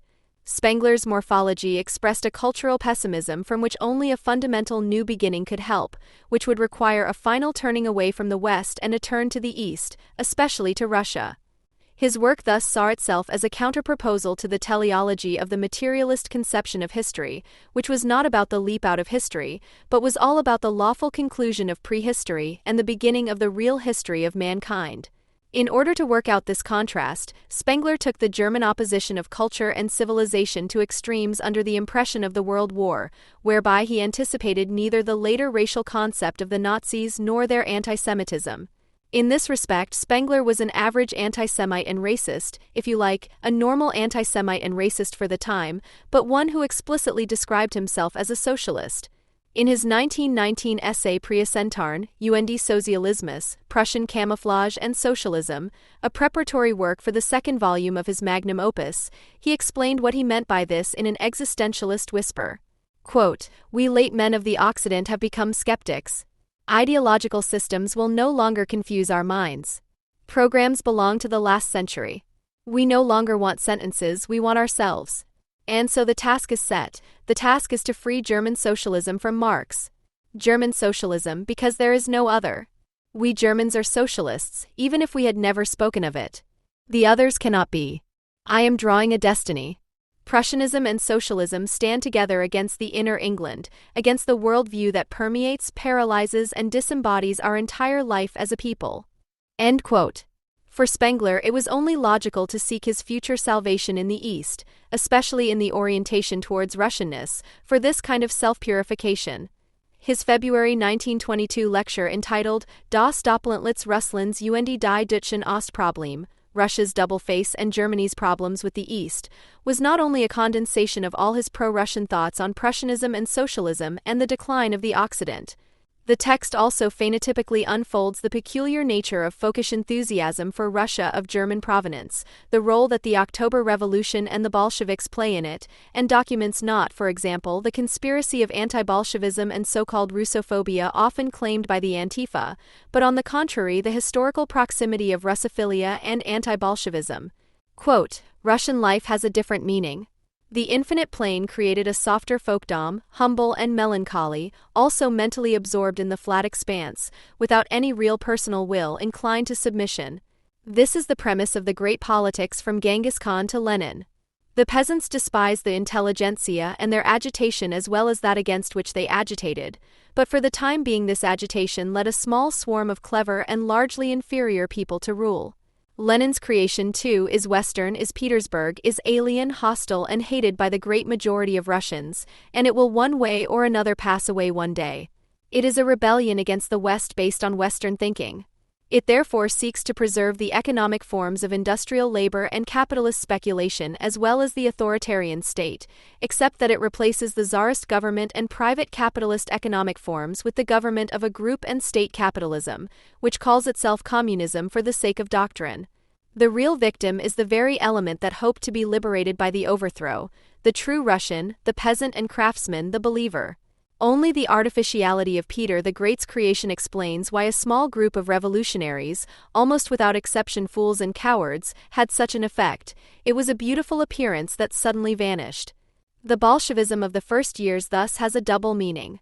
It destroys an artificial alien entity, of which it itself remains as a remnant for the time being. At the same time, however, it clears the way for a new culture that will one day emerge between Europe and East Asia. In the depths lies the Russian peasantry, which undoubtedly played a greater part in the success of the revolution of 1917 than is admitted by the intellectual rabble, the believing peasantry, which, without knowing it clearly today, is the mortal enemy of Bolshevism and is oppressed by it and yet, precisely because of this, will become aware of its completely different will. It is the folkdom of the future, which cannot be suffocated and falsified, which will undoubtedly, however slowly, replace, transform, dominate or destroy Bolshevism in its present form.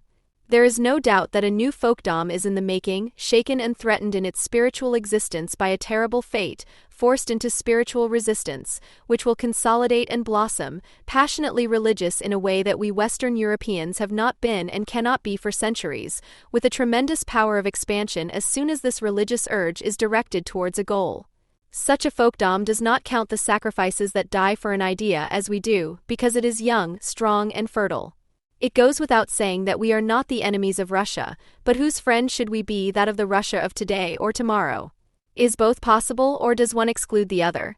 Won't a new enmity grow out of careless connections? End quote. Spengler brings together everything that the German socialist longed for in terms of genuine revival for himself and his people and thought he recognized in the Russians themselves, but not without portraying them as threatening. The eternal anti-Westerner for whom religiosity is an end in itself, the dull fellow countryman who does not even need self-purification, like the post-war Germans. The anti-urban youth cult and the absence of disruptive individuation that enables the collective will of the people to achieve imperial power.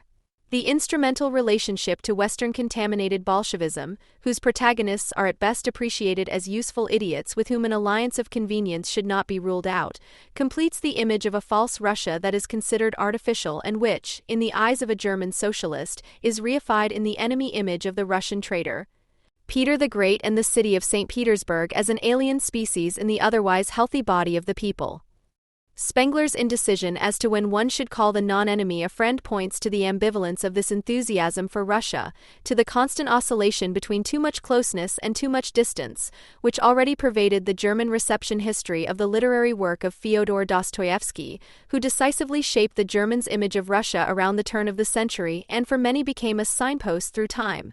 After the defeat in the First World War.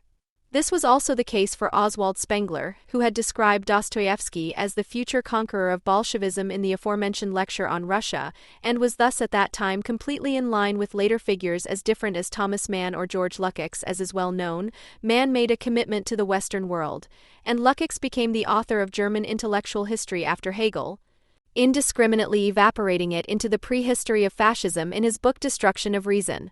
For the apolitical Thomas Mann, Dostoevsky was regarded as the greatest Russian moralist who had provided the reason why Russia and Germany belonged together mentally and spiritually.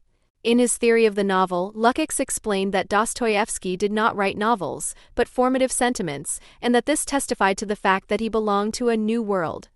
From 1918 at the latest, Dostoevsky's works were the German place of longing, the creation of a deeply religious, self-converted novelist who was committed to the Russian idea of a return to down-to-earthness and strived for the reconciliation of the peasantry and the westernized upper class or intelligentsia by means of orthodox faith. Even if it would be absurd to characterize Dostoevsky's works only as literarily valuable ideological productions, his novels were undoubtedly based on the program of according to Dostoevsky Russian idea of consequent de-Westernization, in which Russianness was considered morally far superior to the West. The German cult of Dostoevsky was by no means ignited by the fact, to paraphrase Freud, that Dostoevsky's place was not far behind Shakespeare, and that his last novel, The Brothers Karamazov, was possibly the greatest novel ever written. What fascinated him most about Dostoevsky was that he did not achieve freedom as a whole and became a reactionary.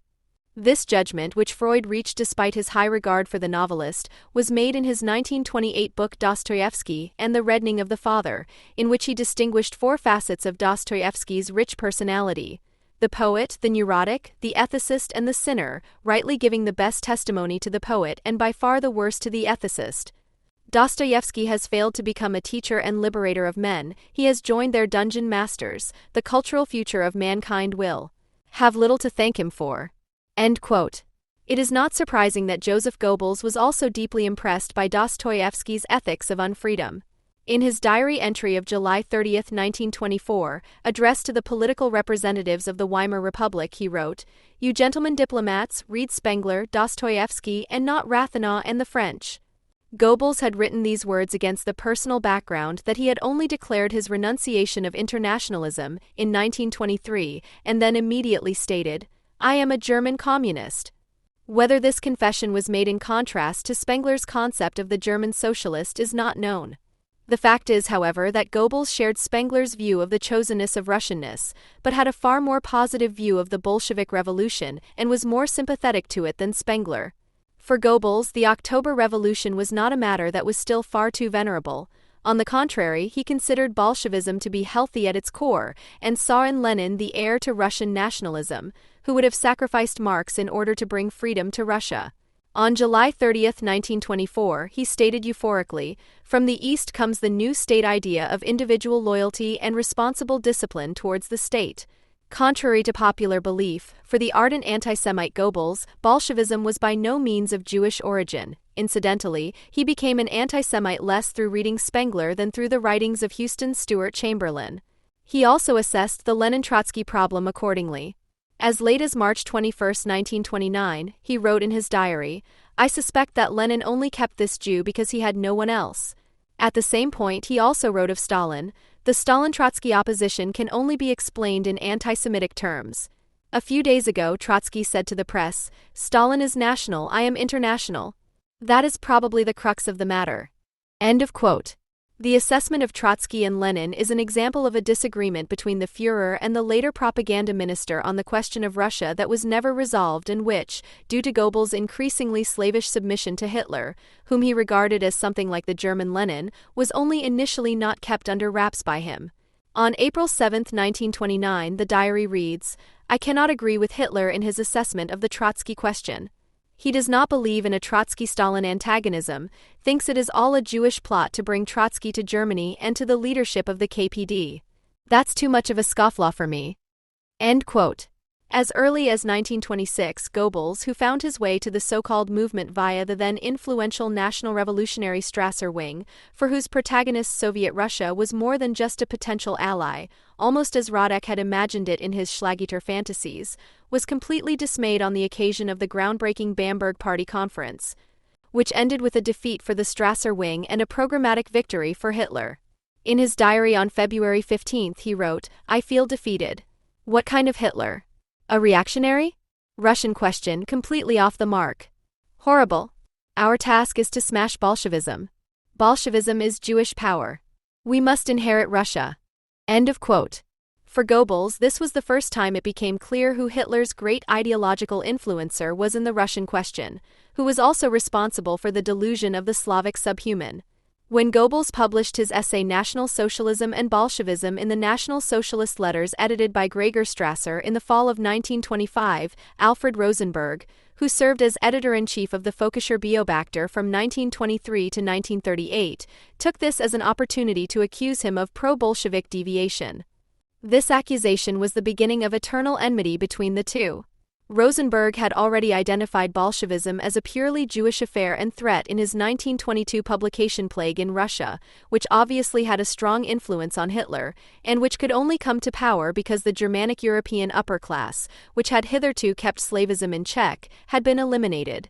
This text contains the essence of what Rosenberg later developed in his influential 1930 book The Myth of the 20th Century. In it he also ranted specifically against the cult of Dostoevsky. Quote, Dostoevsky was successful with all Europeans who were in a state of weary lassitude, with all the bastards of metropolitan intellectuality. From then on, everything that was sick, broken, rotten was considered human. This turned the concept of Germanic humanity into its opposite. End of quote. It is hard to overlook the fact that this was addressed to his own party members. This finally becomes clear when one reads that an end must finally be put to emphasizing the so-called Eastern spirit, which a large number of Germans, including nationalists, profess. Rosenberg's views on the Russian question may have won him acceptance with Hitler and formally against the national revolutionaries in the so-called Strasser crisis of 1932, but not within the NSDAP and certainly not with the Reich Minister of Propaganda, who dismissed Rosenberg's myth as a philosophical burp after it appeared.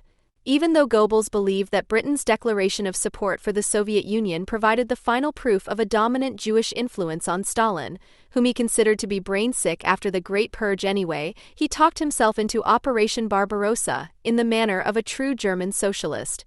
In his diary entry of June 16, 1941, shortly before the start of the invasion, he wrote, "In Russia, it is not Tsarism that is being brought back, but genuine socialism that is being implemented in opposition to Jewish Bolshevism. It gives every old Nazi deep satisfaction."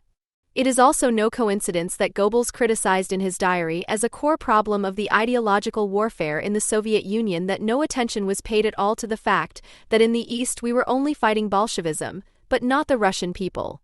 This shows once again how little the party soldier Goebbels thought of the anti-Slavic subhuman mania of his leader, or rather of Rosenberg, who was later to become a recognized party philosopher. If one considers these contrasts, then one can only agree with Gerd Konen's summary that even within the NSDAP there was never a halfway coherent picture of Russia, of Bolshevism and of Stalin's Soviet Union. While this finding may only be an expression of anti-fascist sophistry for the anti-fascism of a left-wing party and its supporting organizations, which should be combated in line with Putin propaganda in conspiracy theory style as a historically revisionist and Russophobic attempt to undermine a necessary German-Russian friendship, their current Russophilia is only further proof that there can be no enthusiasm for Russia that is not anti-Western and directed against the individual. It is true that in the present day one is unlikely to find a German enthusiastic about Russia in the style of the interwar type described, just as the historical conditions of Russophilia have changed with the experience of defeat in the First World War, the distant experience of the October Revolution and what it triggered in detail. Nevertheless, any rapture about the supposedly admirable Russian soul was and is a soliloquy against the backdrop of a typically German unease in culture, which automatically gives rise to the longing for the counter-sovereign, which one always believes to have found in Russia. I would therefore like to conclude by quoting the plea for anti-Russian thinking in the best sense of the word, which is essentially anti-German and was programmatically formulated by Adorno in his open letter to Horkheimer in 1965. I learned from you that the possibility of wanting the other does not have to be bought at the price of renouncing one's own happiness. What fascinated me about you was that from the very first day you combined the idea of a correct overall constitution of humanity with reverence for the happiness of each individual, without the overtones of the renunciation that has tainted the concept of philosophical depth throughout its history. End of quote. The 150th anniversary of the birth of Max Weber, who is regarded in Germany, even more than Ferdinand Tönnies and George Simmel, as the founder of the independent academic discipline of sociology, was a must in the anniversary program of non-fiction publishers and in the feature pages this year. But for a once globally acclaimed classic of political and social sciences, whose formulations in some cases even became idioms of everyday language, for example, that politics is the drilling of thick boards, the eulogies turned out to be relatively slim. 2 new biographies and half a page each in the feuilletons of the national press in March and the same again in April, that was all. Not much then for someone whom Karl Jaspers, the later edifying philosopher of the young Federal Republic, had honored in 1932 with the words, "Max Weber was the greatest German of our age." This is certainly due to the fact that this age of ideologies and extremes, as the 20th century before 1989 is generally declared, is considered to be historically over and politically overcome. Accordingly, the science of that era also appears outdated. Descriptive cultural studies have long since thoroughly and permanently overtaken analytical sociology in the Weberian sense. Theory that puts things in order, such as Weber's theory, for example, which seeks to extract ideal types of domination and socialization from very different historical material, falls, if not under knowledge of domination, then at least under hard knowledge. Objectivity, as Weber aspired to it, is nowadays regarded as presumptuous anyway. Max Weber is not our contemporary. The Tagesspiegel quotes Weber expert Dirk Kaesler, approvingly and at the same time summing up. But Weber's late Wilhelminian cultural disenchantment is by no means as far away as the postmodern feuilleton would like. This disenchantment, which forms the consistent motif in Weber's sociology of domination from the academic bestseller The Protestant Ethic and the Spirit of Capitalism to the posthumously published mammoth work Economy and Society, is as virulent as ever.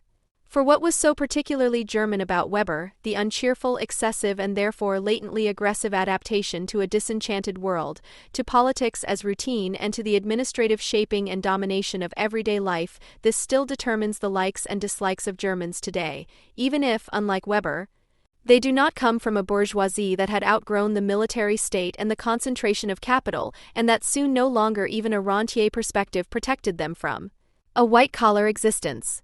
In this sense, one of Weber's probably best known and most quoted passages, which concludes the Winkelmann new edition of Economy and Society, sounds reluctant and looking towards a different kind of rule than the rational personal one.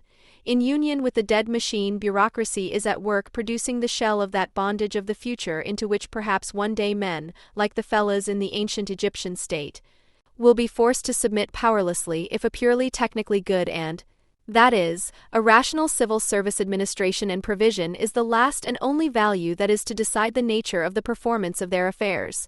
For the bureaucracy does this incomparably better than any other structure of rule. End quote. Even in sociological definitive passages, which according to Weberian standards should actually be value-free, the weariness under the veneer of the demand for adaptation is quite clearly evident. Our entire everyday life is bound up in this framework. If bureaucratic administration is everywhere ceteris paribus, the most rational in formal and technical terms, then it is absolutely inescapable for the needs of mass administration today. End quote. The same applies to Weber's characterization of organized capitalism.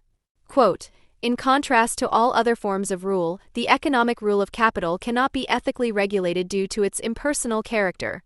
The competitiveness, the market, labor market, money market, goods market, objective, neither ethical nor anti-ethical, but simply unethical considerations, disparate to any ethics, determine the behavior in the decisive points and push impersonal instances between the people involved.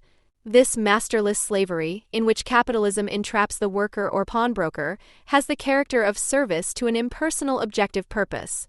End quote. Weber's bitter paean to the all-encompassing inevitability of boring, average bureaucracy undoubtedly reflects the particular German political conditions of state immediate accumulation.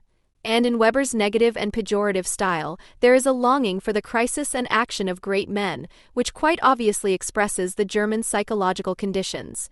He repeatedly asks himself the question in one way or another, how is it still possible to save any remnants of a freedom of movement that is individualistic in any sense in the face of this overwhelming tendency towards bureaucratization? And he answers it, furtively and resignedly, but in an appreciative tone that stands out from his other overemphasized brittle political historical stoicism. Charisma or charismatic rule is the key word here.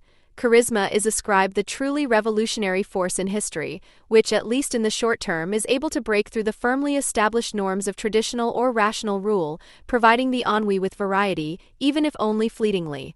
Quote, the fate of charisma is to ebb back throughout as it flows into the permanent structures of community action in favor of the powers of either tradition or rational socialization. Seen as a whole, its disappearance means a repression of the scope of individual action. End quote. Since then, the charismatic has remained a constant temptation for those weary of acknowledging reality, who on the one hand see the bureaucratic machinery as having no alternative, but seek to place it at the service of an arbitrarily set purpose. The decisionism of the Weber student Carl Schmitt draws the consequence here that the teacher never openly envisaged. Schmitt wants to breathe life into the essentially soulless machinery by setting it in motion against the enemy, to establish a final and scrupulous domain of individual action above the apparatus, so to speak.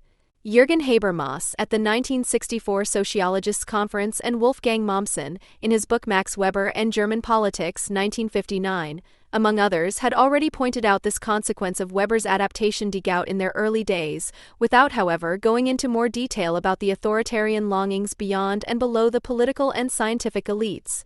Weber himself ignored such longings in his theoretical and journalistic work, although he must have been aware of them as someone who had acted as the intellectual driving force behind the All-Germans for many years.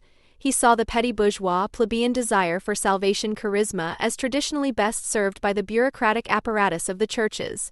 However, he does not see, or at least does not write about, the fact that this desire should increasingly detach itself from Christian convention and thus also change it.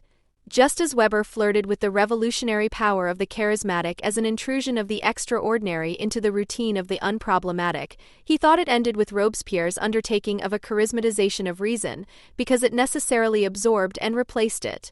But the fact that Robespierre's charisma had already included the promise to subordinate the unethical economy to an egalitarian ethic, especially with the terror of virtue, which was probably even more satisfying than the setting of upper price limits for bread, this is missing in Weber's work. It is this peculiarly hostile egalitarianism that ultimately led to a shift in hope from the outmoded theocracy to the state god that emerged in the late 19th century. The surplus of faith, which initially remains unsatisfied, initially flows privately into syncretism and esotericism, but even in seemingly enlightened times this surplus, following its own dynamic, pushes towards the whole, towards the system. What Weber saw as reactionary and outdated, measured by the yardstick of rationality of purpose, became downright revolutionary in the milieus that grew rapidly with the fin de siècle and were tired of the Enlightenment, even hostile to it, as a reform of life, as a third way, as a striving for the unstate, Newman, in which rational means and irrational ends become blurredly intertwined. However, Weber was not unaware that the Germans tended towards such a rational charging, towards charismatic exaggeration of the rule of the state bureaucracy, which was in itself rationally structured. Quote, "The office exists for the sake of factual necessity, but it is nothing that hovers below and above its respective holder and could reflect any consecration back on the latter, such as the royal court of office possesses according to our normal German sensibilities."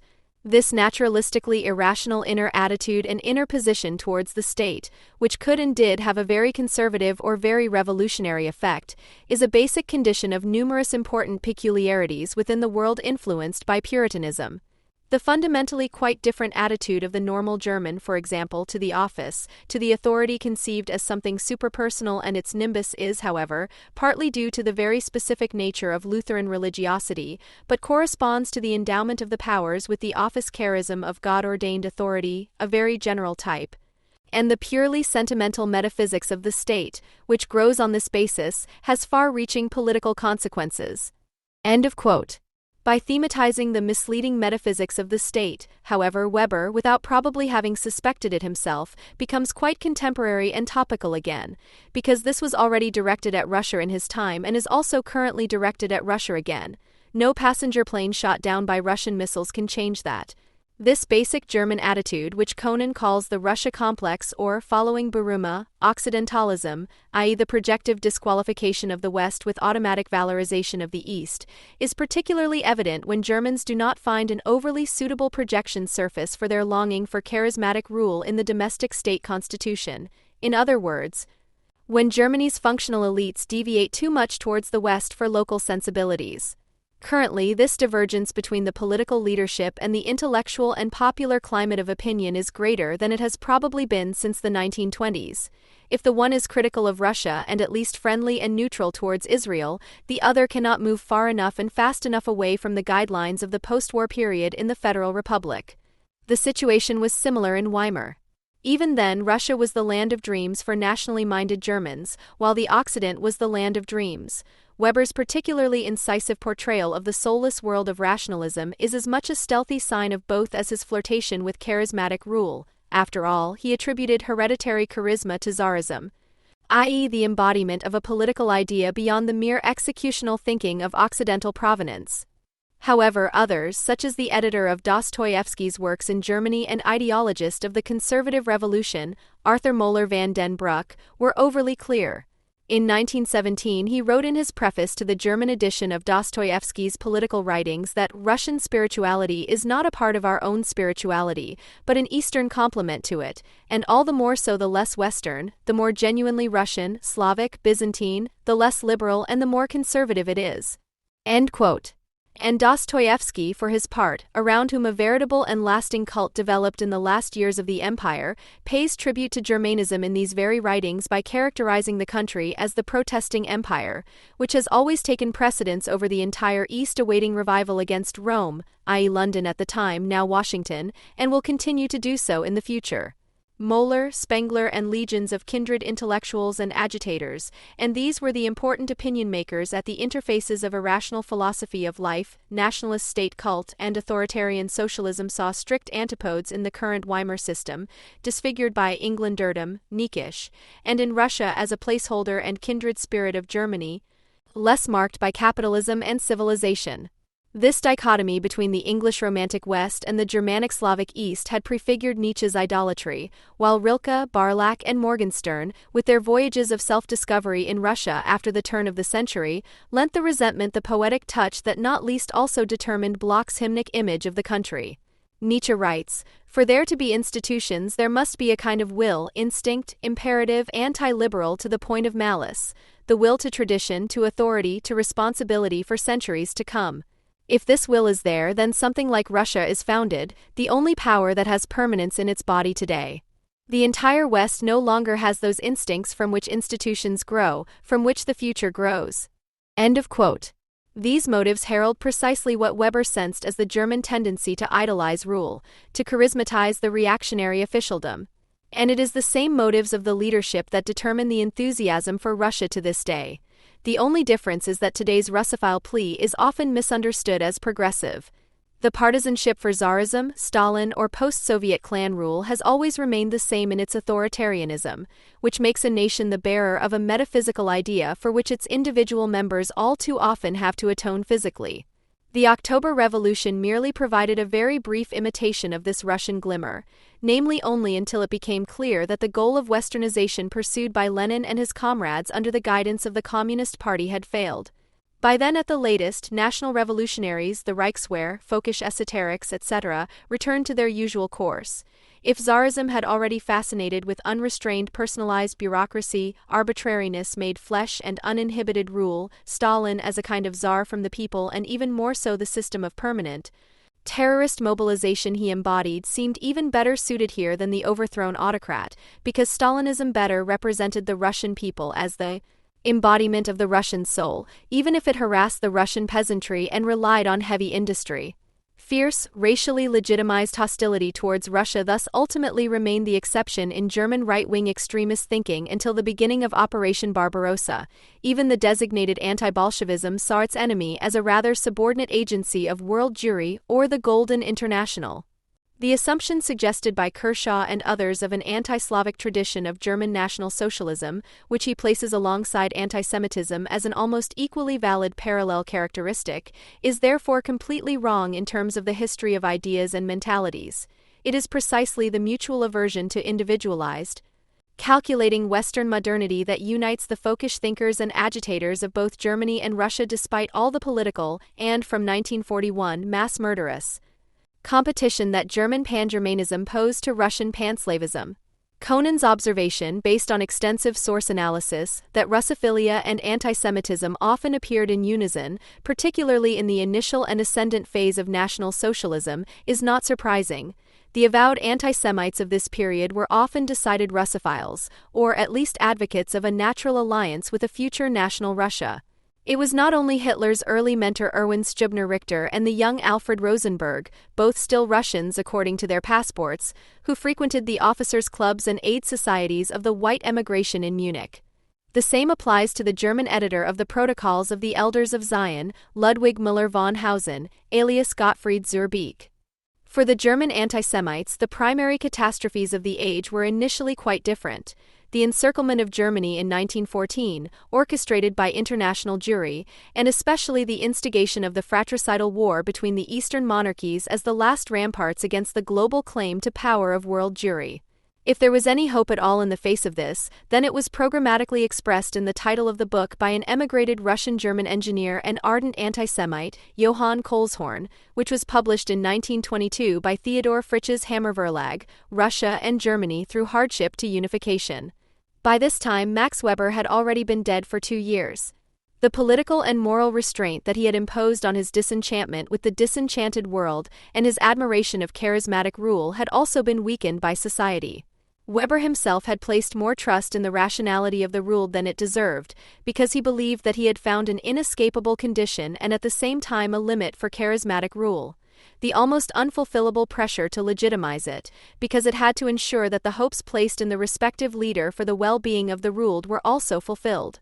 However, this began to be alleviated with the modern revival of charismatic rule, with Hitler and Stalin and Putin's self-presentations clearly tie in with this. The leader of the narcissistic age is, it seems, measured more by the extent to which he gives expression to the offended self-image of the ruled and promises at least symbolic compensation. On the other hand, the residual rationality of the ruled in the system of insane rule, which has already become historically insubstantial in itself, as Weber suspected, recedes further and further into the background. The leaders of the Russian militias, such as those of Hamas, have little more to offer than disinhibition and megalomania. The dream of a fictitious Russian empire covers up the misery of a real collapsed infrastructure. The phantasm of collective greatness covers up the drama of individual humiliation. For the majority of Germans, this has been an irresistible offer of identification at least since Versailles. Indeed, especially in times of reluctant loyalty to the West, Russian ideology appears to be a kind of ventriloquist for the Germans. An authoritarianism purged of any utopian promise of the future and social compromise with the wage earners, which flirts with Stalin all the more as the proceeds of Russian energy exports fall, is probably what must be seen as the legacy of Red October 100 years later. On the one hand, this legacy denies the Leninist anti-imperialist illusion that there can be a revolution worthy of its name without civilization. On the other hand, it thwarts the fixed idea of many authoritarian characters that social progress is somehow linked to loyalty to Russia. Some of his statements are reminiscent of Carl Schmitt. "If democracy means the collapse of the state," said Vladimir Putin in September 2003 in an interview with Washington Post correspondents, "then we don't need such a democracy." The Russian president is not only reminiscent of Schmitt, because such a sentence could easily be incorporated into the thought process of the theorist of counter-revolution.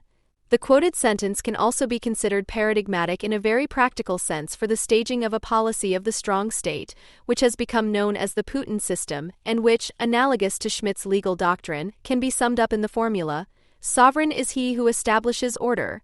A policy that initially creates the impression that Putin's supposedly strong state stands against a disintegration of society into rackets, as the racket is associated with, among other things, the dissolution of the state, with gangs warring against each other and the chaos of the unstate. Putin found himself in just such a situation when he took office as president of the Russian Federation. Obviously, a lot has changed since then. But the question remains as to what order Putin has created and by what means. And is Putin an anti-racketeer? His appointment as president in 2000 was preceded by a development which, according to Walter Laqueur, hardly allowed him to distinguish between regular economic activity and the activities of the criminal underworld. It is doubtful that the extent and circumstances of these racket fights would ever be made public. If they were, they could make the events in the era of the American robber barons look like bickering in a kindergarten. After President Mikhail Gorbachev had begun to successively reorient the former Soviet Union from state-organized commodity production to market economy principles with various legislative initiatives since 1987, the collapse of the USSR in 1991 triggered a process of privatization on the territory of the Russian Federation that emerged in the following years, in which members of the old elite, the nomenklatura, were able to acquire significant shares of the former Soviet production facilities. Former apparatchiks and state dignitaries now became chairmen of supervisory boards and companies. The minister responsible for the privatization process at the time was quoted as saying that the former state property simply belonged to those closest to him. What had previously been under the control of the nomenklatura now officially passed into the hands of former party migrants with title deeds. Within a few years after the 1991 collapse, Russia's wealthiest were former members of the communist elite. This group enjoyed an advantage because of its links to the old power structures. They were also best able to assess the potential of the companies to be acquired on the world market, so they knew which companies would probably remain lucrative and which would not. They all passed into private hands at ridiculously low prices in relation to their real market value. The Russian mafia was also involved and, according to Alfredo Schultz-Bockholt, who has studied the interaction or amalgamation of political and criminal structures in Russia before and after the end of the Soviet Union, had a not inconsiderable influence on the fact that the rule of law was difficult to put into practice in the early years, despite being enshrined in the 1993 Constitution. According to him, the infiltration of the power structures within the former Soviet states by the mafia not only delayed economic reforms, but also meant that legal companies were literally forced to cooperate with the mafia. The weakness of the state became increasingly apparent. The redistribution of former Soviet state property cannot easily be seen as the starting point for the emergence of a Russian national economy organized by private enterprise in the sense of a so-called primitive accumulation, Marx. Schultz-Bockholt, who has investigated the entanglement of political elites and so-called organized crime, comes to the conclusion, while most of the criminal organizations examined here have contributed to their respective national economies, Soviet crime groups have generally pillaged theirs, as do their post-Soviet successors. And indeed, the gross domestic product plummeted in the years following the end of the Soviet Union. In 1998, it was only 57.3% of the 1990 GDP.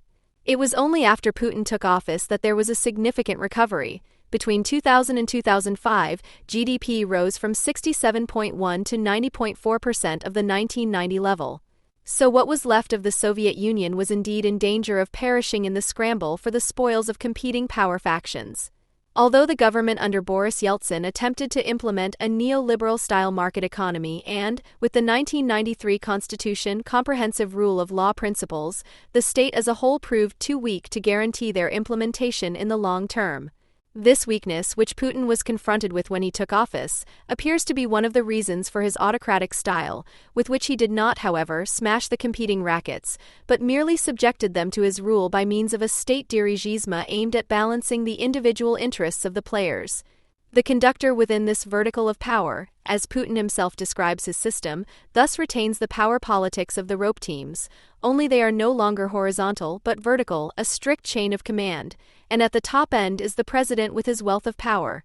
In order to be able to assume this position, Putin immediately set about grinding down the power of the most important political veto players and destroying the newly established system of checks and balances after taking office. The Federation Council, the second chamber of the Russian parliament alongside the Duma and the most important instrument of the horizontal separation of powers, was thus disempowered.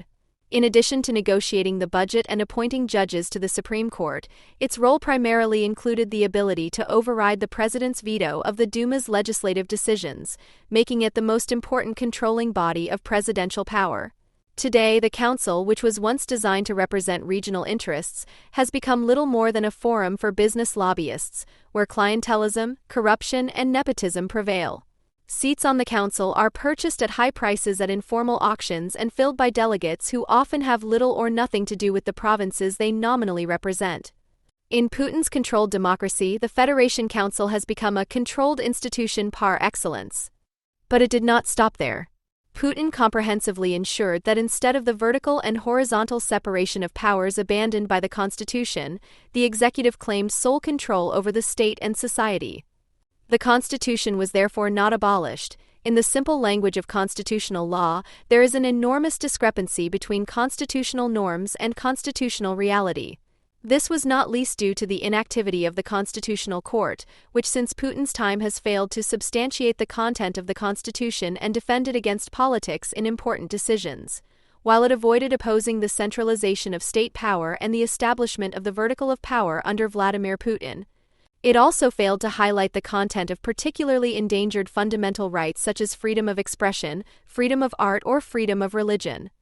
The abandonment of the separation of powers was even defended by the president of the Constitutional Court, Valery Zorkin, with the words, "What use is the rule of law if the state is confronted with social, economic, and political threats?"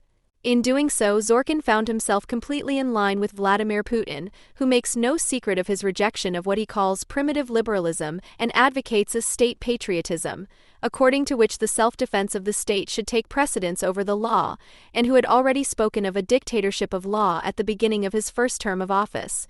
In retrospect, this dictatorship of law was to be understood as the subordination of the judiciary to politics and as a massive encroachment on the constitutionally guaranteed legal order by Putin. In fact, writes Caroline von Gall, Putin's assumption of office was a turning point for the development of the rule of law. Whereas under Yeltsin the basic postulates of the rule of law had been enshrined, including the monopoly on judges, the ban on exceptional courts, the right of access to the courts and the subsidiarity of the courts, under Putin the practice of so-called telephone justice, the massive influence of the executive on the judicial process began. The president's right to determine the composition of the Federation Council via the governors of the regions also undermines the constitutionally stipulated system of checks and balances. This also has an effect on the appointment of the supreme judges and the Procurator General, who are proposed by the President and appointed by the Federation Council. This leads to a massive instrumentalization of the law, which is also reflected in show trials, such as the trial of oligarch Mikhail Khodorkovsky. This goes hand in hand with the imitation of a liberal democratic and constitutional system, so that Putin formally left the institutions and fundamental provisions of the constitution untouched. Formally, democracy and the separation of powers were preserved as a hallmark and achievement of the post-Soviet order. Attempts have been made to characterize this ambiguity with the term paraconstitutionalism. What is meant is obvious, that outward appearances were maintained, but the powers of the regular organs were undermined by transferring them to new bodies created by and dependent on the president. With the creation of such parallel structures, a regime of political expediency has received its formal legitimacy, which allows each of the competing elite groups to assert their interests within this bureaucratic authoritarianism by seeking to present them as social interests. Not only are particular interests presented as those of the general public, but above all the parallel structures mentioned are entirely tailored to the power of the president. Despite all efforts to uphold the rule of law, the presidential pyramid was already enshrined in the 1993 Constitution. Although the power granted to the president under constitutional law is largely comparable to that of the presidents of the Fifth French Republic, especially in its constitutional passages, the text is not unmistakably based on the 1958 Constitution of the Fifth Republic. Putin has made consequent use of the opportunities it offers to expand his power, also thanks to the aforementioned deliberate passivity of the Constitutional Court. The Constitutional Court judges Putin's actions according to the principle that what is not forbidden is allowed, although this logic may not be applied in the sphere of public law, even according to the Russian constitution. The principle of strictly constitutionally or legally guided activity applies to the organs of public authority. With regard to the top state bodies, the central task of the Constitution is to clearly separate their competencies from one another. However, the Constitution already guaranteed the de facto unassailability of the president, and his powers are complemented by a comprehensive legislative right. In principle, he can regulate all issues by decree. These decrees may only not violate the Constitution or federal laws already in force. Von Steinsdorf notes that although the French Constitution also recognizes such encroachments by the chief executive into the sphere of activity of the legislature, these are separated in terms of content by the division into a domaine de la loi, which is the exclusive responsibility of the National Assembly, and a domaine du règlement, in which the executive makes law. Compared to the unrestricted authorization of the Russian president to rule by decree, the French regulation, as controversial as it was in the early years of the Fifth Republic, seems modest. At the same time, the government is responsible to him and not to Parliament. If the president's decrees clash with legislative proposals from the Duma, he can dissolve it under certain conditions. The presidential structure exists within the political system, but in competition with other state structures. The fact that he is in competition with other state structures, but at the same time above them, enables the president, as the most important actor in the political system, to override other authorities and act as the greatest integrator of social interests. However, Putin's integration function is not based solely on the wealth of presidential power, but above all on an informal clientele system with the help of which he governs. The institutionalization of loyalism began as soon as he took office, when Putin brought his own clique from St. Petersburg, where he had begun his political career, to Moscow and installed them there.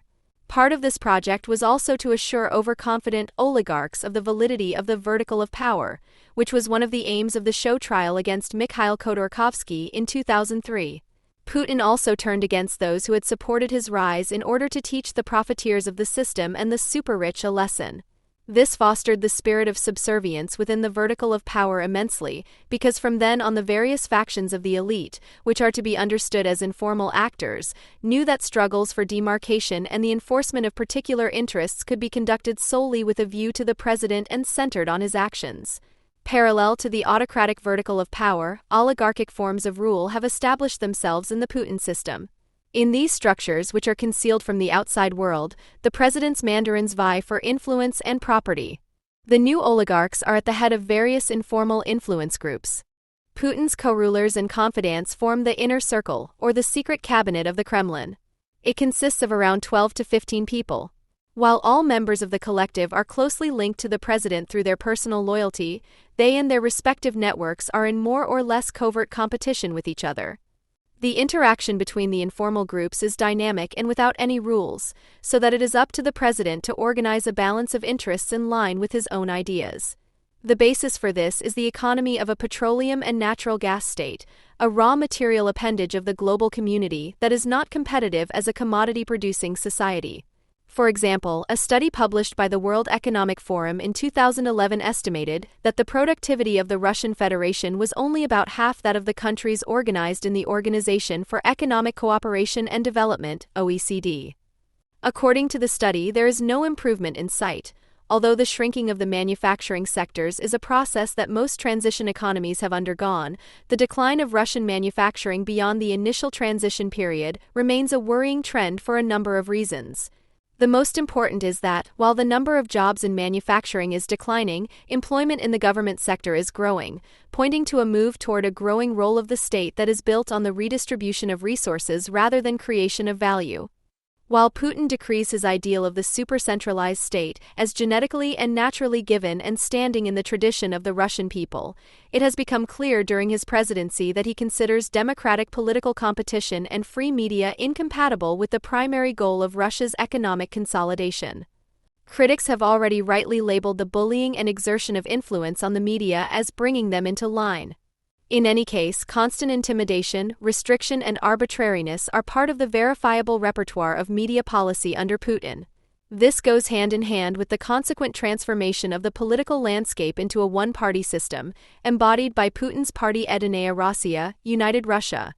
Patriotism and nationalism play an important role and were at times also significantly promoted by the two youth organizations Nashi, Ours, and Idashiv Mest, Common Path, which are unconditionally loyal to Putin. They were created primarily to counteract the emergence of diffuse democracy movements and color revolutions such as those in Georgia and Ukraine. However, they did not succeed to the desired extent in attracting young people and organizing them in conformist structures, which is why financial support for both has now been discontinued and they have degenerated into insignificance. Agitation and targeted campaigns against certain ethnic groups, Caucasians, homosexuals, and supposedly non-Russian actors and agents, as well as the staging of espionage scandals, are used to mobilize society by searching for an enemy. Russian-style nationalism and ethnocentrism are expressed in the community ideology of a Eurasian movement promoted by Putin, which is set against liberalism identified as Western and which contrasts the positive connotation of the whole with the low significance of the individual. The National Bolshevik and fascist Alexander Dugin, one of the intellectual fathers of the contemporary new edition of Russian Eurasian ideology, also advises Vladimir Putin, although there are divergent assessments of Dugin's actual influence on the president. The search for the enemy within is complemented by the fight against external enemies. Not only the stirring up of anti-Western sentiment, but also military interventions such as in Georgia, Ukraine, and most recently in Syria serve not least to consolidate the regime internally, as Robert Horvath makes clear. Most of the Kremlin's countermeasures were directed at the pacification of the domestic political landscape, the subjugation of opposition institutions, the consolidation of elites under the banner of a state ideology, and the mobilization of support through organizations such as Nashi. Horvath therefore aptly refers to Putin's preventive counter-revolution. How can the political order of the Russian Federation, which Putin has created using the means outlined above, be summarized? When Putin took office as president, the Russian state, and with it Russia as a commodity-producing society, appeared to be well on the way to collapse in the midst of the struggle for the spoils waged by the various elites and rackets with their own interests at heart over the legacy of the Soviet Union. The political and economic basis of capital accumulation appeared to be under serious threat. Putin countered this tendency towards disintegration not by disempowering the rackets and integrating them under the rule of law, insofar as this is at least possible within state forms of rule, but by placing himself at their head, but in such a way that he adapted to their rivalry with the arbitrariness of his political decisions. Before Putin took office, the law proved to be insufficiently covered by the weak state.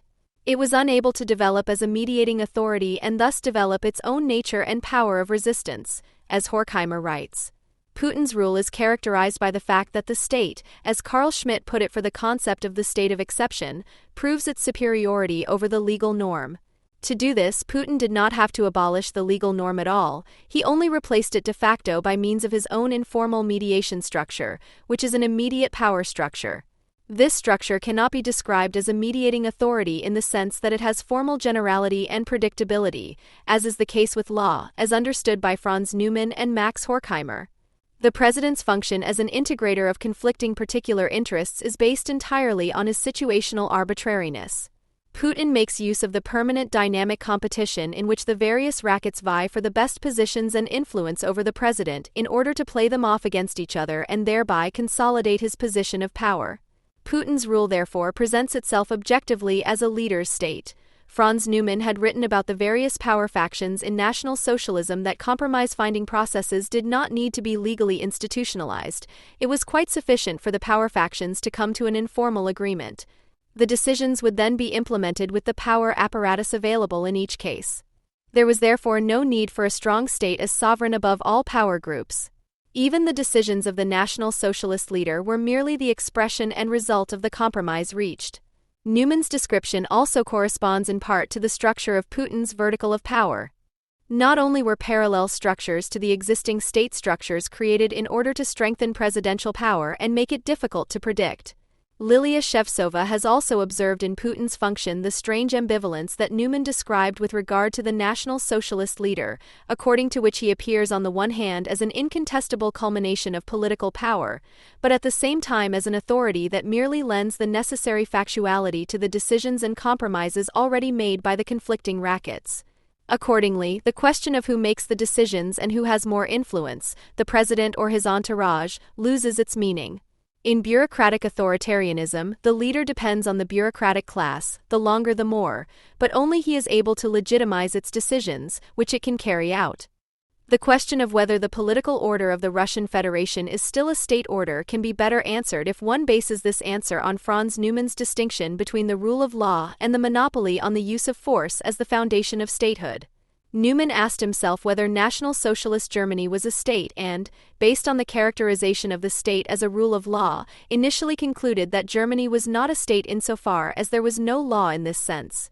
In response to the self-formulated objection that law and the state are not identical and that the state can also exist without law, he added that the state is at least defined by the unity of the political power exercised by it. He thus came to the conclusion that he doubted that a state exists in Germany even in this limited sense. Massive interference on the part of the executive and the president in the independence of the judiciary, obstruction of justice and show trials make it clear that the law is regarded as a means to political expediency and is treated as such. Not only the law but also the function of speech and the possibility of objection, as embodied in the media and the right to demonstrate, show that mediation has largely been abolished. However, there is a state monopoly on the use of force. From this perspective, the Russian Federation is a state. However, the structure of power as it is found there characterizes the political order of the Russian Federation as a racket state. Qualified as a racket by the lack of contradiction to a ruling particularity, the racket state represents the unity of the conglomerate of competing rackets subsumed under it. Russia's economic development, even under Putin, can be taken as an indication of how precarious this unity is, which will only last as long as there is something to distribute. the state's function of creating and maintaining the conditions for the accumulation of capital and not just individual capital fractions, and thus also guaranteeing the reproduction of society as a whole, the semblance of autonomy that, according to Johannes Agnoli, also belongs to the state. This function is only fulfilled extremely precariously by the state of the Russian Federation. It therefore remains highly dependent on the distribution of rents from the sale of oil and gas among the individual rackets. The precarious unity of the state and the associated fragility of sovereignty are attempted to be compensated for by a policy that corresponds to the mode of the racket society, inside for better or worse 88 or outside in a radical sense. A also ethnically connoted homogeneous unity is invoked, which is to be defended against enemies from within and without. It is transformed, for example with the Eurasian movement, into a community ideology which, like all community ideologies, tends to abolish the separation of state and society originating in bourgeois society, and in which the individual tends to be declared null and void in favor of the whole. The inherent demand for a willingness to make sacrifices is combined with a hatred of the enemies of this unity that threatens to become unbridled, and as which Caucasians and homosexuals in particular are identified internally for the time being. Externally, this is reflected in the propagandistic effect of the front against Georgia and Ukraine, for example, as well as in the incitement against foreign agents that goes beyond any factual basis, which has long since come to include not only Vitaly Klitschko and the employees of the Konrad Adenauer Foundation, but also associations such as the human rights organization Memorial. The claim of hidden influence is not just political propaganda, as can be seen from the arguments for the necessity of an anti-Western doctrine. The worldview it articulates can be understood as a political form of paranoia, a form that is essential to the rackets, who operate solely according to the friend-foe scheme and the opposition between inside and outside without any mediating bodies, and which has become increasingly apparent in recent times. The definition of the enemy is based on Western decadence and supposed Russophobia. It is articulated in the Eurasian idea no less than in the fear of being encircled by the West. Anti-Semitism also plays a role. The belief in a supposed Jewish Masonic conspiracy whose representatives are pulling the strings in world politics is really and truly present here, as Walter Laqueur writes. But such a belief is still one among other, equally important enemy determinations, not their complete integration. Their arbitrariness, as can currently be observed in the Russian Federation, also reveals an elementary difference to National Socialism and the Islamic Republic of Iran. In their scramble for power and spoils, the cliques of the Russian Federation are currently not directed against the one total enemy, which these regimes regard as the Jew or Israel. This also reflects the specific form of rivalry between the various power groups in the Russian Federation, a constellation in which Putin appears to be the only integrative component in many respects.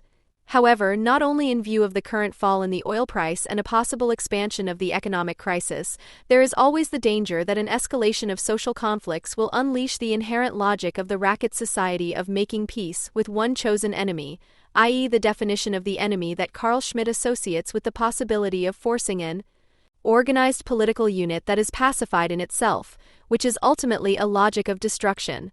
6 months after the start of the Russian invasion of Ukraine, there has been much debate about the effect of the sanctions imposed on Russia since then. Almost daily you can read reports and articles that either attest to their considerable or, on the contrary, astonishingly weak effect. Putin's war throws the Russian economy back to 2018 levels in a single quarter, was the headline of the business news portal Bloomberg in mid-August, for example. Russian economy shrinks sharply amid war and sanctions, the New York Times followed up the next day. The problem is that the knockout blow has not been struck, commented the British economist a fortnight later. Last week, the French daily newspaper Le Monde spoke of Potemkin villages in reference to Russia's apparent economic resilience to the sanctions. At the end of July, this debate came to a head in an almost curious way. A research group from Yale University presented a study according to which the Russian economy was literally imploding. A few days later, the International Monetary Fund (IMF) published an assessment that clearly contradicted the university expertise. Russia's economy had shrunk less than forecast in the second quarter of the year. Energy exports continued, domestic demand for goods was robust, and the labor market was far less weakened than expected. In contrast, the repercussions of the sanctions on the European economies were considerable, particularly in terms of energy prices and the disruption to supply chains. The reaction from Yale was immediate and sharp.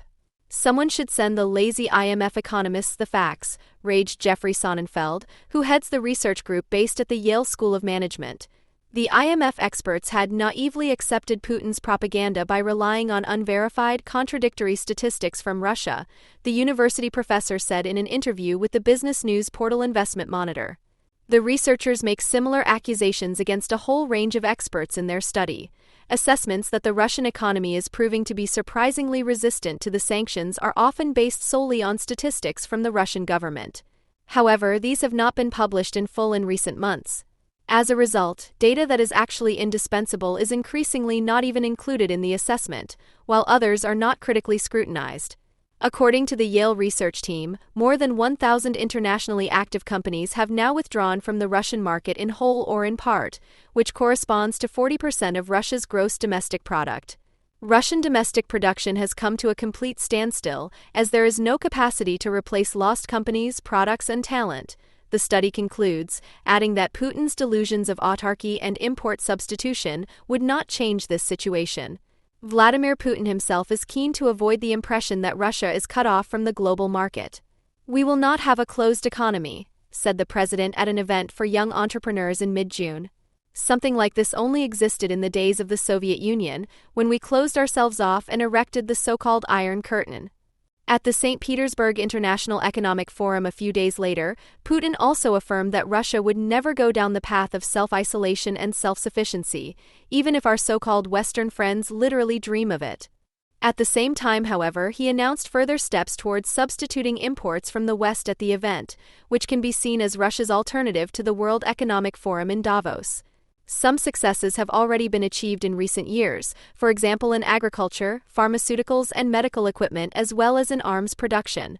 According to reports by the Russian media group RBC, Putin's daughter Katerina Tikhonova took over the co-chairmanship of the Council for Import Substitution at the influential Russian Union of Industrialists and Entrepreneurs (RSPP) in mid-July alongside Alexander Shokin, presumably in order to drive this development forward. According to the Russian newspaper Kommersant, the appointment of former Trade and Industry Minister Denis Manturov as Deputy Prime Minister is also aimed at decoupling Russia from Western imports more quickly. Manturov has already been involved in import substitution issues since sanctions were imposed against Russia in 2014 following the annexation of Crimea and the advance of pro-Russian troops in eastern Ukraine. With his new office, he is assuming responsibility not only for civilian but also for arms production. Putin said in St. Petersburg that it was important not just to copy foreign goods, but to be one step ahead and create our own competitive technologies, goods and services that can become new global standards. However, various commentators believe the opposite is much more likely. Instead of setting standards, the Russian economy will lag behind for decades. Russia is completely dependent on foreign technology, which it cannot easily replace on its own, as it has specialized in the production of raw materials, food and relatively few processed products in recent decades, writes economist Branko Milanovic, the former chief economist of the World Bank's research department on his blog. The industrial sectors that normally form the backbone of traditional pre-digital development were well developed in the Soviet Union, but were abandoned, left to decay, and even if they still exist, are now technologically obsolete, he writes. On this basis, Russia must now try to strengthen the country's aviation industry again, for example. A technological regression is therefore inevitable, and it will hardly be possible to produce the number of aircraft required. Should the world market ever be open to Russia again, the country will not be competitive under any circumstances, as what is now being practiced is technologically regressive import substitution.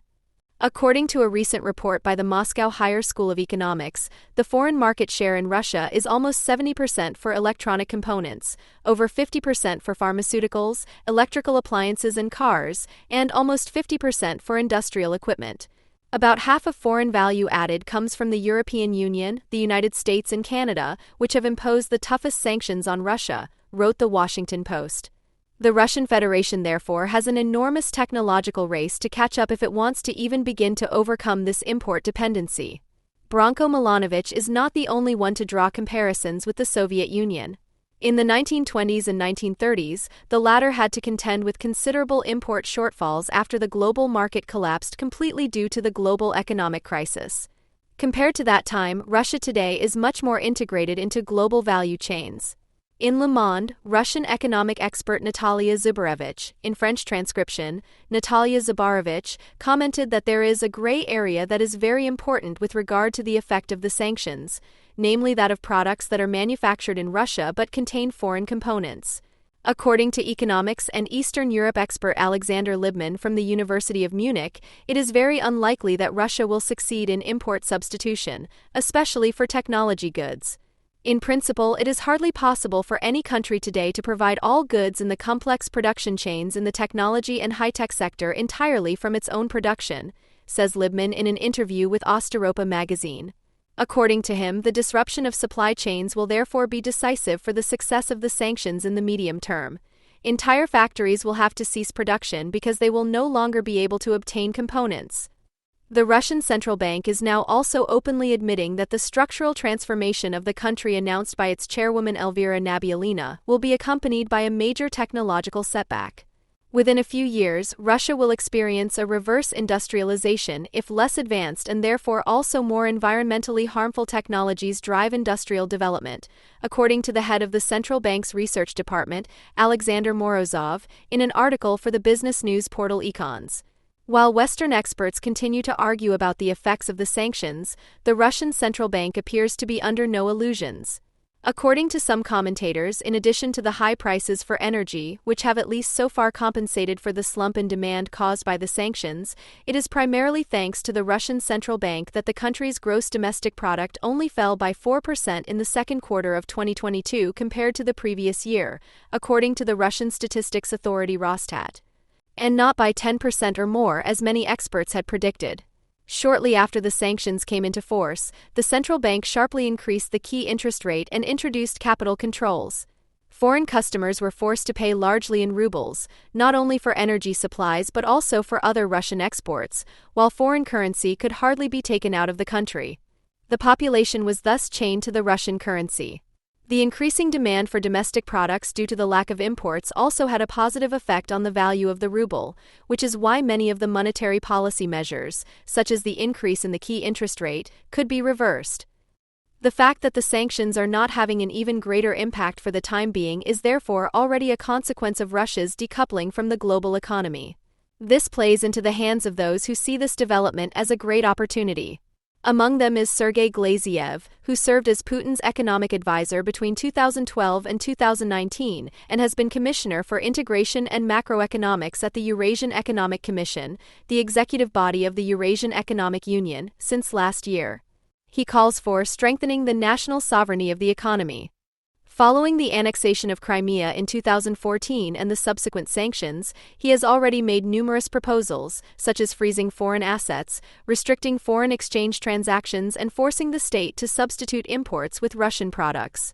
Glaziev has long advocated a largely self-sufficient mobilization economy as an alternative to the liberal utopia of the West.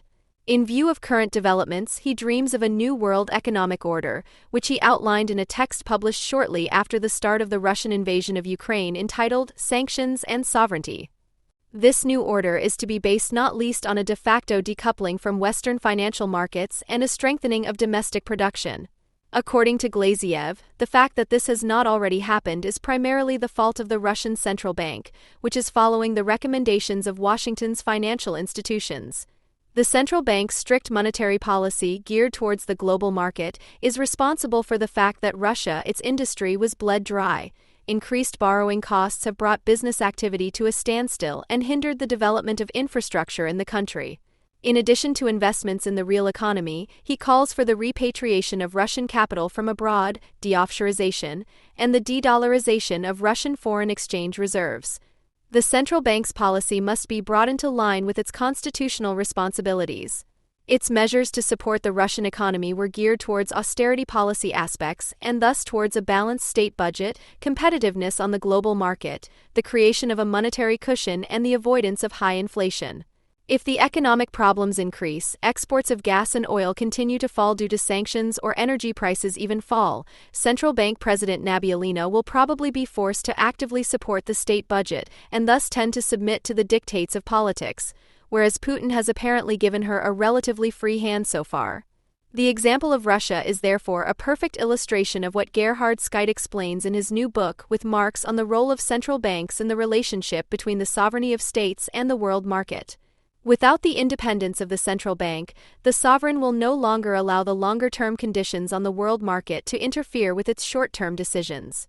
As a result, it would inevitably tend towards self-sufficiency. To a certain extent, therefore, the decisive separation of powers in the longer term is that between the government and the central or central bank. The relationship between the two determines whether the state unit is still oriented towards a long-term rational understanding of self-preservation under world market conditions or whether the immediate interests of the ruling rackets alone become decisive, as Scheidt shows. The central bank is the hinge between sovereignty and the world market, just as it is the hinge between the private credit apparatus and state intervention. Sergei Glaziev would like to see this relationship unilaterally dissolved in favor of sovereignty, autarky, and state action. There are many indications that President Putin may now be prepared to go down this path. In his St. Petersburg speech, he insisted that sovereignty in the 21st century cannot be segmented or fragmented. We are therefore not only concerned with defending our political sovereignty and national identity, but also with strengthening everything that constitutes the economic, financial, professional, and technological independence of our country. Western sanctions are based on the false assumption that Russia is not economically sovereign and is extremely vulnerable. However, the country's economic structure has changed permanently. These changes are the result of our planned efforts to create a sustainable macroeconomic structure, ensure food security, implement import substitution programs, and establish our own payment system, to name but a few. All of this sounds very much like Glaziev's ideas. It is hard to imagine that the Russian central bank really has anything to counter such a development. Elvira Nabiullina is sometimes said to have rejected the Russian invasion of Ukraine, and therefore even wanted to resign, but Putin rejected her request. According to the Russian exile online journal Meduza, this account is contradicted by the ranks of the central bank. Instead, Nabiullina appealed to her employees to stay on regardless of the war in order to save the Russian economy and therefore everyone. Nabiullina's deputy, Ksenia Yudeeva, countered criticism that by remaining in office, she and her boss were also enabling the war against Ukraine by arguing that otherwise the vacant post would be replaced by Glaziev or others like him. As the economist Konstantin Sonin told Meduza, the role of the Russian central bank and its chairwoman is allegedly already being compared with that of Hjalmar Schacht, the president of the German Reichsbank from 1933 to 1939. Schacht, who was also Reich economics minister from 1934 to 1937, had tried in vain to counteract the autarky policy promoted by Adolf Hitler and Hermann Göring, and at the same time actively organized the financing of Germany's rearmament. Marx-oriented social theorist Alfred Sommerfeld also analyzed the emergence of this autarky policy at the time. As a result of the collapse of the world market, precisely those parts of the German economy that were not competitive by world market standards had gained political freedom of movement. And this freedom of movement, says Sommerfeld, was put to sustained use by all the deficient elements. It is possible, some now speculate, that Putin also speculated from the outset on a certain form of political freedom of movement, which, although not granted to him by the collapse of the world market, was granted to him by the economic sanctions.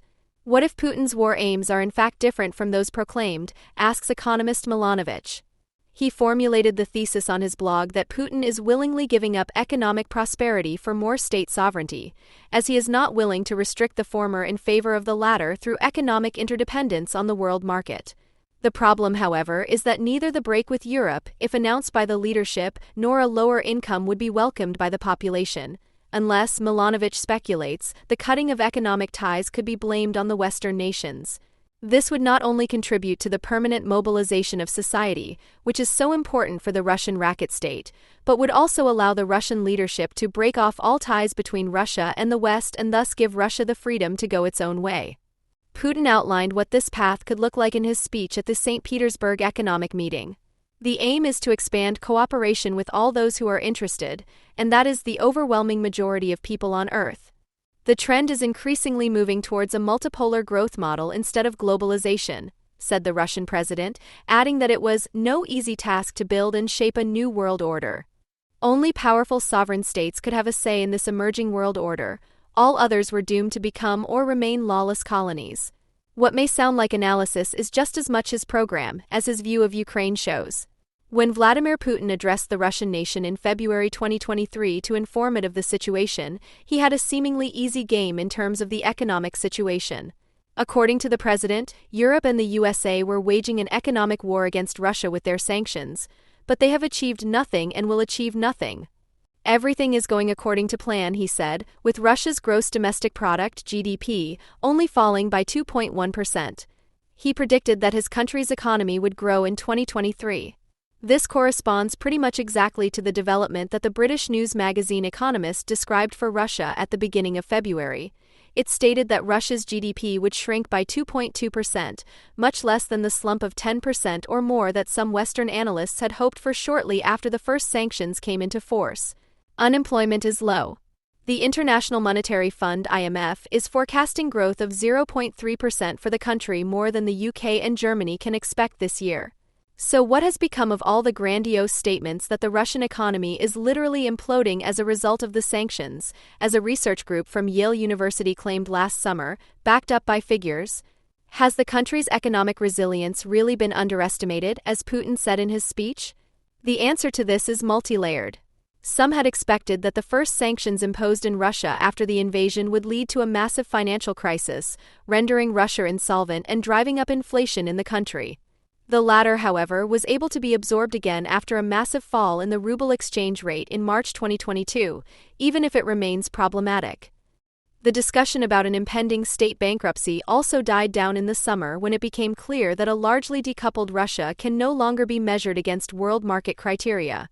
The government deficit of the equivalent of 44 billion euros remains quite manageable in comparison with Western industrialized nations and corresponds to around 3.2% of GDP.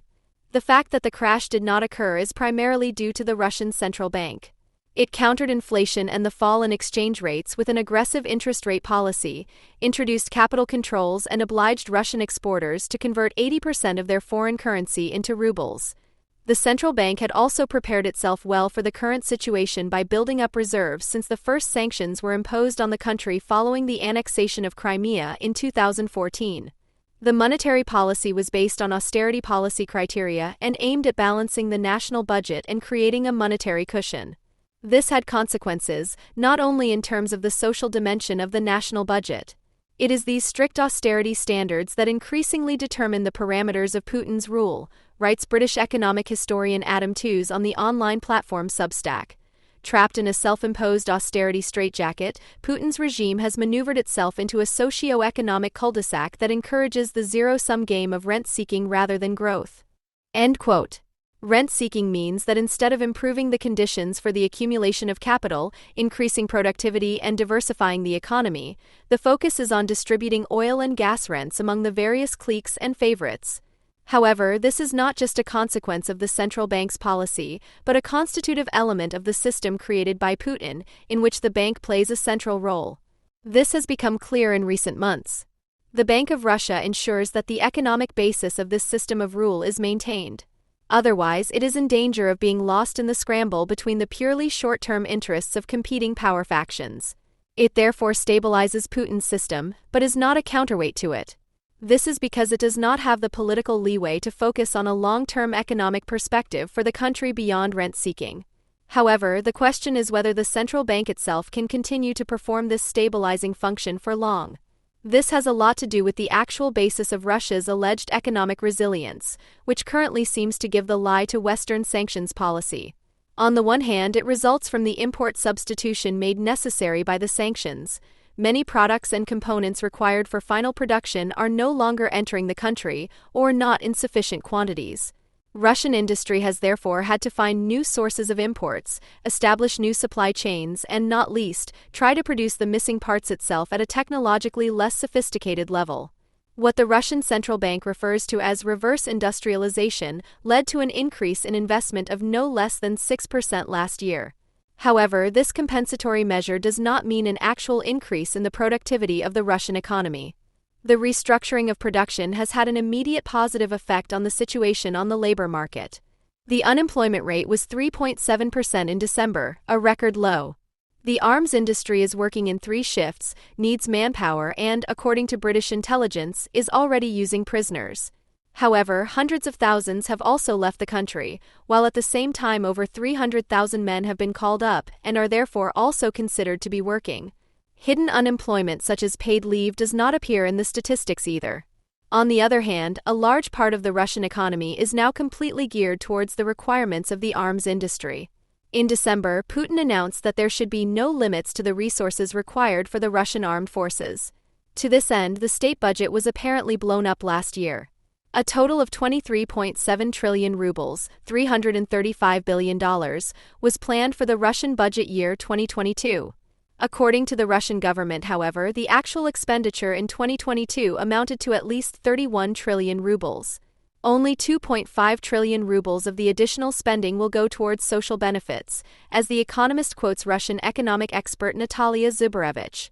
According to Zubarevich, the majority of the remaining 5 trillion rubles were spent on armaments and the defense industry. The components required for this are imported from the West, in particular via Turkey, India, and China, which are not participating in the sanctions against Russia, bypassing the embargo. Asia is increasingly becoming a hub for Russian defense components, writes Redaktionsnetzwerk Deutschland.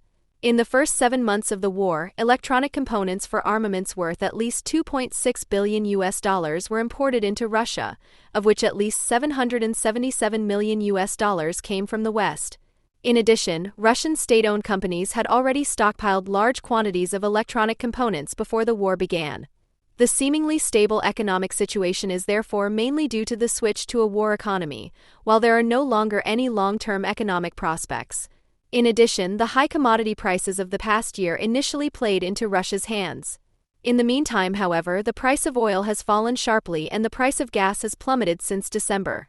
The worse the situation gets, the more necessary war becomes, one of the former beneficiaries of the Putin system is quoted as saying in The Economist. This is also having an impact on the national budget. For the first time in its modern history, Russia has drastically increased state spending while revenues are falling sharply. In view of this development, the Russian central bank under its president Elvira Nabiullina, which has been given a relatively free hand by the Kremlin up to now, is apparently coming under increasing pressure to abandon its previous austerity course and support the state budget more actively in the face of crumbling revenues.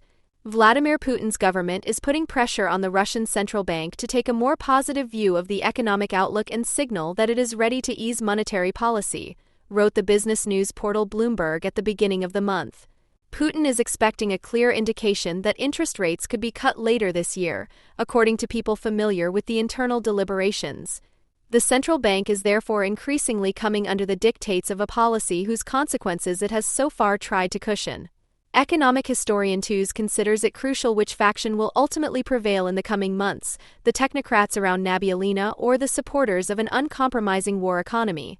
Between the short-term financial crisis that threatened in spring 2022 and the long-term stagnation that Russia now expects, what matters this year is medium-term macroeconomic management. However, there can hardly be any talk of a truce between war economists and the conservative advocates of a restrictive monetary policy, as Tooze states. Nabiullina's opponents, such as Sergei Glaziev, are just waiting for her to finally be disempowered. The former economic advisor to Putin is currently working as Commissioner for Integration and Macroeconomics at the Eurasian Economic Commission and would be only too happy to succeed the central bank chairwoman in her post. Glaziev has long advocated the idea of a largely self-sufficient mobilization economy as an alternative to the liberal utopia of the West. The decoupling from the Western financial markets forced by war and sanctions and the strengthening of domestic production play directly into his hands.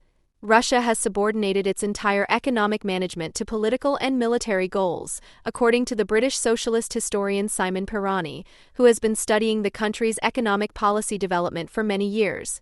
That part of the state apparatus that wanted to wage war, increase military spending, and make a nationalist appeal to the population had prevailed. Pirani said in an interview with the Swiss weekly newspaper Was, the other part, which wanted to give Russian capitalism its place in the world, had to submit to these goals. End quote. At the end of July 2022, a research group from Yale University published a study according to which the Russian economy was literally imploding. A few days later, the International Monetary Fund (IMF) published its own assessment, which clearly contradicted the university expertise. Russia's economy had shrunk less than forecast in the second quarter of the year. Energy exports continued, domestic demand for goods was robust, and the labor market was also far less weakened than expected. In contrast, the repercussions of the sanctions on the European economy were considerable, particularly in terms of energy prices and the disruption to supply chains. The reaction from Yale was immediate and sharp. "Someone should send the facts to the lazy IMF economists," raged Jeffrey Sonnenfeld, who heads the research group based at the Yale School of Management. The IMF experts had naively accepted Putin's propaganda by relying on unverified, contradictory statistics from Russia, the university professor said in an interview with the business news portal Investment Monitor. This roughly corresponds to the accusations made by the research group in its study against a whole range of experts. Assessments that the Russian economy is proving to be surprisingly resilient in the face of sanctions are often based solely on statistics from the Russian government. However, these have no longer been published in full in recent months. As a result, data that is actually indispensable is increasingly not even included in the assessment. Other data is not critically scrutinized. In addition, almost all of the flattering forecasts for Russia are incomprehensibly based on an analysis of economic data relating to the first days of the invasion of Ukraine. In contrast, the 42-member research team from Yale claims to have presented one of the first comprehensive economic analyses that corresponds to the reality of the Russian economy a good 5 months after the start of the invasion. The team also used private Russian language and direct data sources, including high-frequency consumer data and publications from Russia's international trading partners, and applied a complex data mining process. Examples of this are, however, difficult to find in the text, Alexander Isakov from the business news portal Bloomberg points out. The news portal BNE Intelenews, which specializes in energy markets, also criticizes some of the details of the 118-page study, but concludes that its basic message is correct. In this case, the future of the Russian economy actually looks anything but rosy. On the one hand, Russia's strategic positioning as a commodity exporter has deteriorated significantly, as the country is now acting from a position of weakness, according to the Yale experts. China and India are well aware that Russia's circle of oil and gas customers is dwindling and have therefore already negotiated hefty discounts. On the other hand, the supply bottlenecks in the Russian economy are enormous due to the lack of imports. Important components for industrial production are no longer being supplied. In addition, more than 1,000 internationally active companies have now completely or partially withdrawn from the Russian market, which, according to the researchers, corresponds to 40% of Russia's gross domestic product. The Russian financial markets are no better off. This reflects the country's economic weakness, despite all capital controls and further dramatic fiscal and monetary policy interventions. Even Putin's delusions of self-sufficiency and import substitution would not change this situation, the paper states. Russian domestic production has come to a complete standstill, as there is no capacity to replace lost companies, products, and talent. End quote. Although the Russian president has repeatedly rejected the idea of economic self-sufficiency in recent years, steps are currently being taken in haste to compensate for the loss of previously imported goods and the technology required for industrial production. In mid-July, it was announced that Putin's daughter Katerina Tikhanova would take over the coordination of the Council for Import Substitution at the influential Russian Union of Industrialists and Entrepreneurs, RSPP. According to the Russian newspaper Kommersant, the appointment of former Trade and Industry Minister Denis Manturov as Deputy Prime Minister is also aimed at decoupling Russia from Western imports more quickly. Manturov, who has been dealing with import substitution issues since the sanctions following the annexation of Crimea and the advance of pro-Russian troops in eastern Ukraine in 2014, will take on responsibility not only for civilian but also for arms production in his new post. According to a recent report by the Russian Higher School of Economics, foreign value added accounts for almost 70% of Russian consumption of electronics, over 50% of pharmaceuticals, electrical appliances and cars, and almost 50% of industrial equipment. About half of foreign value added comes from the European Union, the USA, and Canada, which have imposed the toughest sanctions against Russia, according to the Washington Post. The Russian Federation, therefore, has an enormous technological race to catch up if it wants to even begin to overcome this import dependency. Comparisons with the Soviet Union are therefore often made.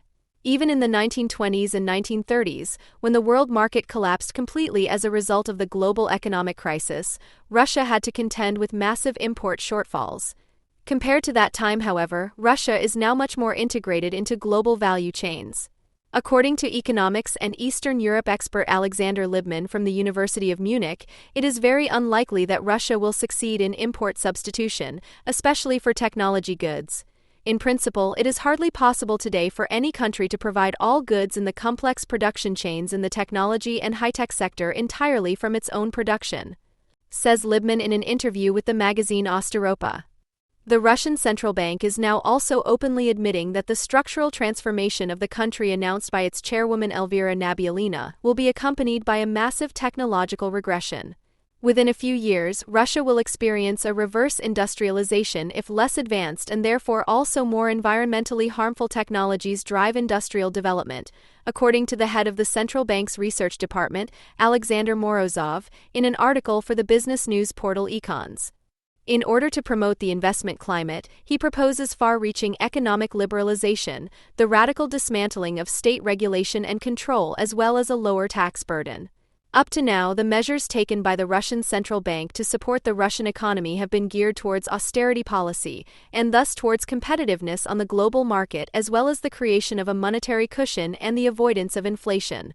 However, if the economic problems increase or even energy prices fall, Nabiullina may be forced to actively support the state budget and thus ultimately submit to the dictates of politics, whereas Putin has apparently given her a free hand so far. Even within the ranks of the central bank itself, the role of its own institution is reportedly already being compared to that of Hjalmar Schacht.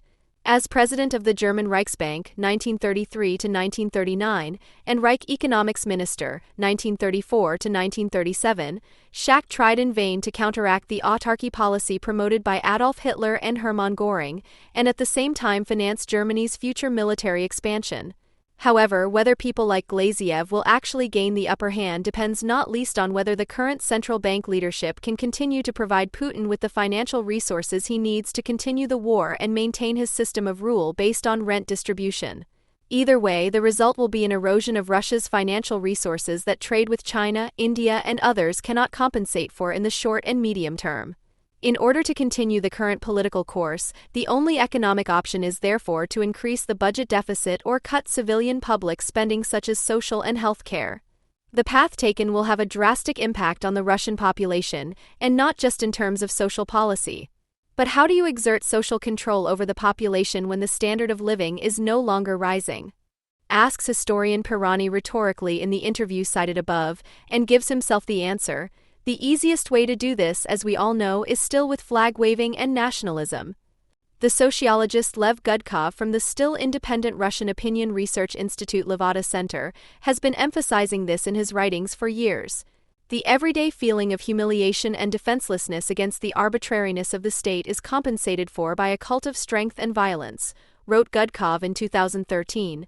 The symbols of collective unity, the huge country, call for pride in the military power of the empire, they demand rituals of national glory, consolidate the feeling of superiority over other peoples and demand a willingness to mobilize. End quote. At the same time, according to Gudkov, they protect against rational criticism of the sacral status of the power state, which demands sacrifice and the ability to suffer from its subjects. In addition to the reserves of raw materials and the massive repression of protesters, this attitude among the population is a resource that allows Putin to continue the war against Ukraine for the time being, despite Western sanctions. Seen in this light, Russia's geopolitical ambitions, as currently expressed in the war against Ukraine, are only one component of the broader counter-hegemonic fantasies that underlie the system embodied by Putin.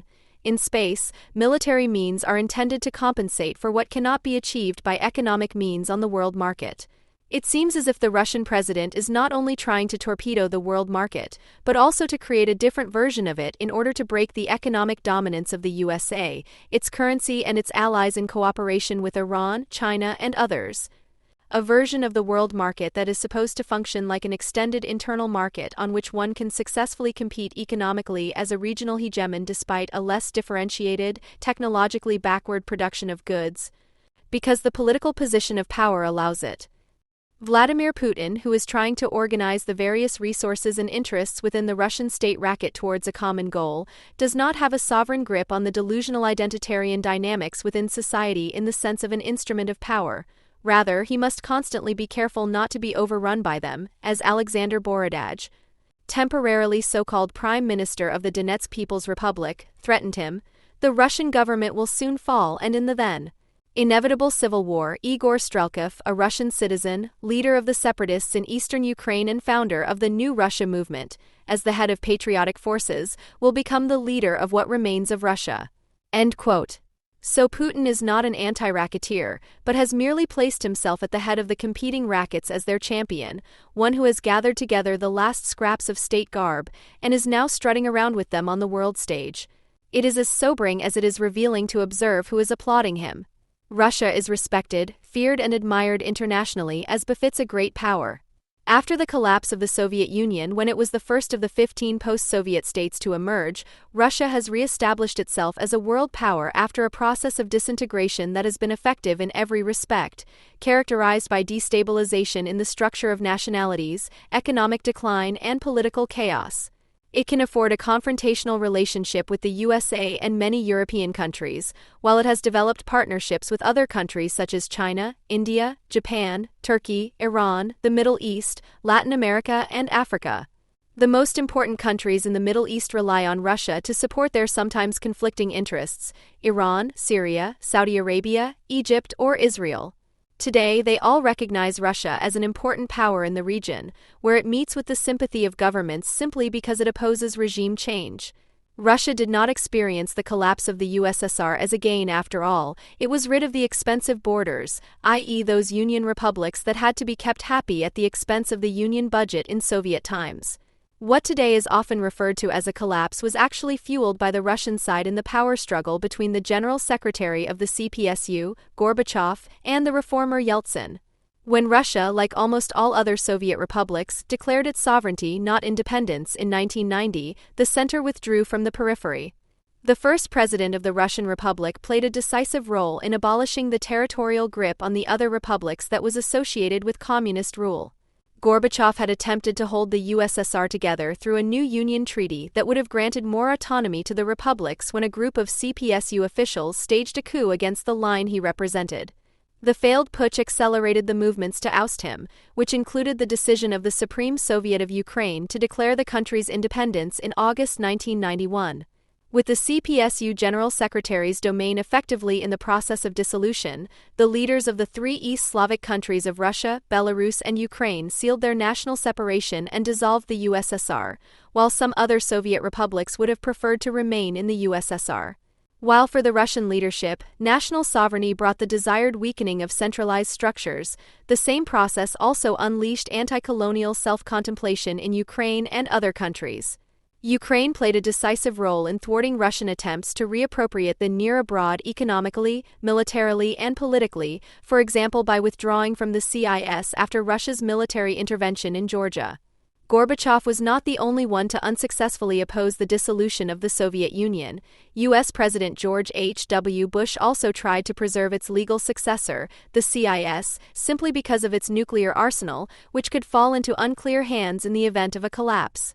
Bush Sr. admonished the Ukrainians in a speech in Kiev, "Freedom is not the same as independence. Americans will not support anyone who seeks independence only to replace a distant tyranny with a local despotism. And they will not aid anyone driven by suicidal nationalism and hatred of other peoples." End quote. However, the call for freedom never died down, whether it was based on suicidal nationalism and hatred or an irreversible loss of trust in the entire Soviet decision-making and control hierarchy. The Chernobyl catastrophe, which at the time was only a few years old, stood for this. In retrospect, Gorbachev not only recognized it as the catalyst for glasnost, but also saw it as the real cause of the collapse of the Soviet Union 5 years later. The three Soviet republics that brought about the decision to dissolve were also the worst affected by the consequences of the reactor explosion. The ethnic Russian populations who lived outside the sovereignty of the Russian Republic due to the newly drawn borders had campaigned for the continued existence of the USSR, from which Russia derived claims against its neighbors early on. In May 1992, the Russian parliament declared the Soviet law that had transferred Crimea from the Russian Soviet Republic to the Ukrainian Soviet Republic in 1954 to be illegal, and in July 1993 the Russian parliament voted to recognize Sevastopol, the Black Sea Fleet base, as Russian territory. Russia was not only concerned with clarifying relations after the departure of the formerly independent states of Ukraine, Armenia, Kazakhstan, Belarus and Kyrgyzstan, Turkmenistan, Uzbekistan, Tajikistan, Azerbaijan, Georgia and Moldova. At the same time, the aim was to contain Soviet, Russian federalism. The more than 80 subjects of the Federation, ethno-federal republics and territorial federal territories, 22 republics, 9 regions, oblasts, cities of federal rank, 1 autonomous region and autonomous districts, were merged into the newly founded Russian Federation. Not only did Russia undermine future neighborly relations with the new states, Yeltsin thwarted their secession with the first war against Chechnya after the expulsion of mainly Russian non-Chechens as part of the Islamization process and a failed pro-Russian coup. Today, the country is part of the Russian Federation but is characterized by Wahhabi Islam, which has led to Moscow having no direct influence there and having to rely on Ramzan Kadyrov's personal loyalty to Putin. Although Moscow lacked the resources to enter into open competition with the West, the Russian Federation had been the successor to the USSR under international law since 1992. Putin pooled the means of power, re-established a power vertical, restricted the independence of the subjects of the Federation and, above all, disempowered those oligarchs who were politically active or had the corresponding power as owners of media groups, Khodorkovsky, Berezovsky. He brought the raw materials sector back under state control, but not into state ownership. The state holds a 50% stake in Gazprom. The rising price of energy on the international markets at the beginning of the 2000s favored Putin's policy. In the mid-2000s, only around 2% of the Russian Federation's workforce was employed in the oil and gas industry, but it guaranteed half of state revenue and a quarter of gross domestic product. Since whoever controls the Russian energy sector also controls the country, Putin forced the foreign concessionaires who had bought in during the privatization wave of the 1990s out of the largest holdings. Putin did not succeed in using his own popularity to boost the political parties he supported. His path to power was a struggle for control of all institutions, which he justified by means of plebiscites rather than notoriously rigged elections. He organizes approval for the leader, who displays energy, compassion and toughness in many guises, always grounded in Russian tradition and history. This system is based on an ethno-nationalist understanding of Russian identity and values as opposed to a civic self-image with individual rights. One day before he took over the presidency of the Russian Federation from Yeltsin, Putin stated on December 30, 1999, Russia will not soon, if ever, become a second edition of, say, the USA or Great Britain, where liberal values have long historical traditions. In our country, the state, its institutions and structures, have always played an extremely important role in the life of the country and the population. Russians do not see a strong state as an anomaly, as something that should be fought against. On the contrary, they see the strong state as the source and guarantor of order, the initiator and the most important driving force for any kind of change. End quote. Russia's historical expansion took place through the development and conquest of neighboring territories and was not directed at overseas territories. This empire was held together by the central Tsarist state, which was replaced by a federation with a dominant nation under the name of the USSR, which owed its victory in the Civil War to the promise of social and national liberation. From its role as a colonizer and then as a leading nation, Russia feeds its claim as the guardian of unity over the Russian Federation, Rossiyskaya Federacija, and beyond. A pan-Slavic nation was within reach on the eve of the fall of the USSR. Even though Ukrainians and Belarusians were recognized as distinct peoples, the extent of their cultural Russification, which was accompanied by the migration of villagers to Russian-speaking cities, the Russification of the education system and the mass media, was much more extensive than 70 years earlier. The demise of the USSR was based on political and not ethno-cultural mobilization, but the latter was unleashed throughout the multi-ethnic empire in the process of disintegration. Even before the formal dissolution of the USSR, there were breakaway movements in places where Russification had never fully taken hold, such as the Baltic states or the Caucasus. The ethno-cultural orientation of the newly formed nations also led to the ousting of the Russian elites there. It is true that Germany, for example, was intoxicated by the attractiveness of awakening peoples, whose agenda it fueled against the interests of a multi-ethnic Russia, as was the case in Yugoslavia at the same time. However, Russia was not simply driven by material interests, such as the preservation of the fragmented economic infrastructure. A phantom pain over the loss of the empire, the loss of unity, the traditionally asserted claim to leadership, and the loss of international weight was to prove to be the guiding principle. However, the members of the recently disintegrated Soviet Empire could not simply be assigned to Russia as vassals by the West. Even if Moscow flexed some of its remaining muscles to substantiate its claims and menacingly posed as the protecting power of Russian minorities, or claimed the mineral resources and the oil and gas infrastructure for itself, and used the military as the protecting power of its own, or as a vanguard against international presence, Russia gained the desired respect abroad by emphasizing its own unpredictability, which included the refusal to recognize fixed external borders as well as the monstrous threats of a nuclear strike. Without satisfying Russia's needs, so the message went, there would be no peace, and since the points of conflict were so numerous, it seemed to make little sense for Western states to labor over just one, which almost inevitably led to an agreement among the really big players over the smaller ones. Russia wanted a free hand not only as a world power, but also as a world power.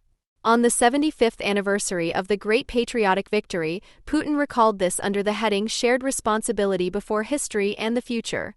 Quote, "The most important historical achievement of Yalta and other resolutions from that time lies in the agreement on a mechanism that could enable the leading powers to remain within the framework set by diplomacy, despite all the differences of opinion that arise between them." End quote. It was not only the EU that was against a Yalta 2.0 foot, as it would have had little say in the matter. Instead, it was not only Germany that pursued a policy of including Russia in international structures such as the G8 from 1998 to 2014, or the WTO from 2012, which was countered by Russia by using its own international weight to weaken functioning alliances. Every politician who tried to reach an agreement with Putin was immediately suspected by others of trying to gain an advantage at the expense of those still waiting in line for a deal. Russia cannot claim such binding force for its international alliances, such as the Collective Security Treaty Organization, the Commonwealth of Independent States, the Eurasian Economic Union, or the Shanghai Cooperation Organization, as the EU or NATO, for example. Russia therefore remains committed to a bilateral approach to its policy, and sees the more binding cooperation communities as limiting its own options. After the Bosnian War and before the Kosovo War, after the secession of Transnistria and Abkhazia, and after the First Chechen War, the NATO-Russia Founding Act signed in 1997 was an attempt to lay down rules for the conflicts between and within the post-Soviet states and between NATO and Russia. These included the free choice of alliance between states and the inviolability of their borders. However, the document signed by Yeltsin was also understood in Russia as a capitulation, as the then opposition politician and later presidential candidate Alexander Lebed emphasized. The document contradicts the country's strategic goals. Therefore, if the Founding Act is signed, the position of the National Patriotic Forces must be to completely deny the legitimacy of NATO's enlargement. End quote. In view of the already existing conflict zones, such NATO-Russia agreements remained lip service. Lebed was prominently involved in the conflict between Moldova and Transnistria because this region, located between Romania and Ukraine, lies on the future border of NATO since 2004 and the EU since 2007. The secession of Transnistria from Moldova, which had already taken place as part of the General Declaration of Independence in 1990, led to de facto independence in 1992 after Yeltsin declared the 14th Guards Army of the ex-Soviet Union stationed there to be the 14th Army of Russia, which intervened in the civil war under its newly appointed commander Alexander Lebed. As a result, Romania, Germany, the United States, Ukraine and Turkey joined Russia in the Moldovan conflict with different interests. There was no question of a unified NATO line or even a Western position. With the Meseberg Memorandum signed by Merkel and Medvedev in 2010, Germany attempted to achieve an advance along the lines of conflict resolution in Transnistria versus European security cooperation between the EU and Russia. The Moldova issue would have been instrumentalized to achieve completely different goals, which Germany wanted to achieve by bypassing the USA in the already existing 5+2 negotiation format, Moldova, Transnistria, the OSCE, Russia and Ukraine, as well as the EU and the USA as observers. The memorandum provided for the establishment of a European-Russian Political and Security Committee at ministerial level, High Representative Catherine Ashton and Foreign Minister Sergei Lavrov. This not only set alarm bells ringing in Brussels and Washington. The Czech writer Milan Kundera discovered peculiar states of mind in comparatively small nations that become the bargaining chips of world powers. In an essay published in 1983, he defined what he understood by a small nation. It is a nation whose existence can be called into question at any moment, which can perish and disappear, and which knows it. End quote. Orientation towards one of the major power blocks is never the place freely chosen by a small country, even if it has long since been integrated into the Western systems, such as the Czech Republic, where the memory of liberation from National Socialism by the Red Army is of great importance. At the beginning of the Russian attempt to subjugate Ukraine, there were pro-Russian demonstrations in Prague, the organizers of which, like the Czech Republic, set themselves the primary goal of freeing the country from its Western orientation. At the same time, dislike of the occupiers of 1968 is widespread in the Czech Republic, leading to broad solidarity with the invaded Ukraine. President Miloš Zeman, for example, described the annexation of Crimea as a fait accompli and called for an end to sanctions against Russia in opposition to the Czech government's policy. This is remarkable as the war with Ukraine is also being fought on Czech territory, where in 2014 the warehouse of an arms dealer who resold to Ukraine was destroyed by explosions, the perpetrators of which Czech institutions identified as a Russian special unit. Zeman, who had described the preparations for the invasion of Ukraine as a CIA invention, called Putin a madman after February 24, 2022, called for tougher sanctions to be imposed on Russia, and joined those who organized the large demonstrations in support of Ukraine. Some demonstrators also marched in front of the German embassy, where there was talk of hypocrisy and that the Germans care more about their economy than European values. The small nations will only achieve independence between the big ones if the latter do not cultivate their relations at their expense. Instead of developing civilized neighborly relations with Ukraine, Russia has declared it to be neither an equal nor an inferior nation, but a brother nation that must show restraint towards the head of the family. One point of reference for this is Stalin, who revised Lenin's nationality policy, such as increasing the proportion of non-Russians in the party apparatus, and had tens of thousands of intellectuals and party functionaries suspected of bourgeois nationalism killed or imprisoned in camps. Against this backdrop, Lenin, who treated nationalist movements as an alliance option, appears as the destroyer of the centrally controlled Tsarist empire, Stalin as its historical savior, whom Putin followed when he restored it after the catastrophe. However, the Soviet fight against nationalism or collaboration with the enemy, blanket condemnation of returning prisoners of war and forced laborers, was replaced by denazification. In 1921, Crimea was declared an autonomous socialist Soviet republic. In 1945, Stalin incorporated a previously Russified Crimea into the Russian SSR, after the Crimean Tatars had been forcibly resettled in 1944, along with Greeks, Bulgarians, and Armenians, albeit in smaller numbers. On the 300th anniversary of the unification of Russians and Ukrainians in 1954, Nikita Khrushchev made Crimea, now inhabited by a majority of Russians, part of the Ukrainian Soviet Republic. Serhiy Ploki writes, "When Putin took Crimea home, it was decided that the borders that others would not concede to him would be drawn by him.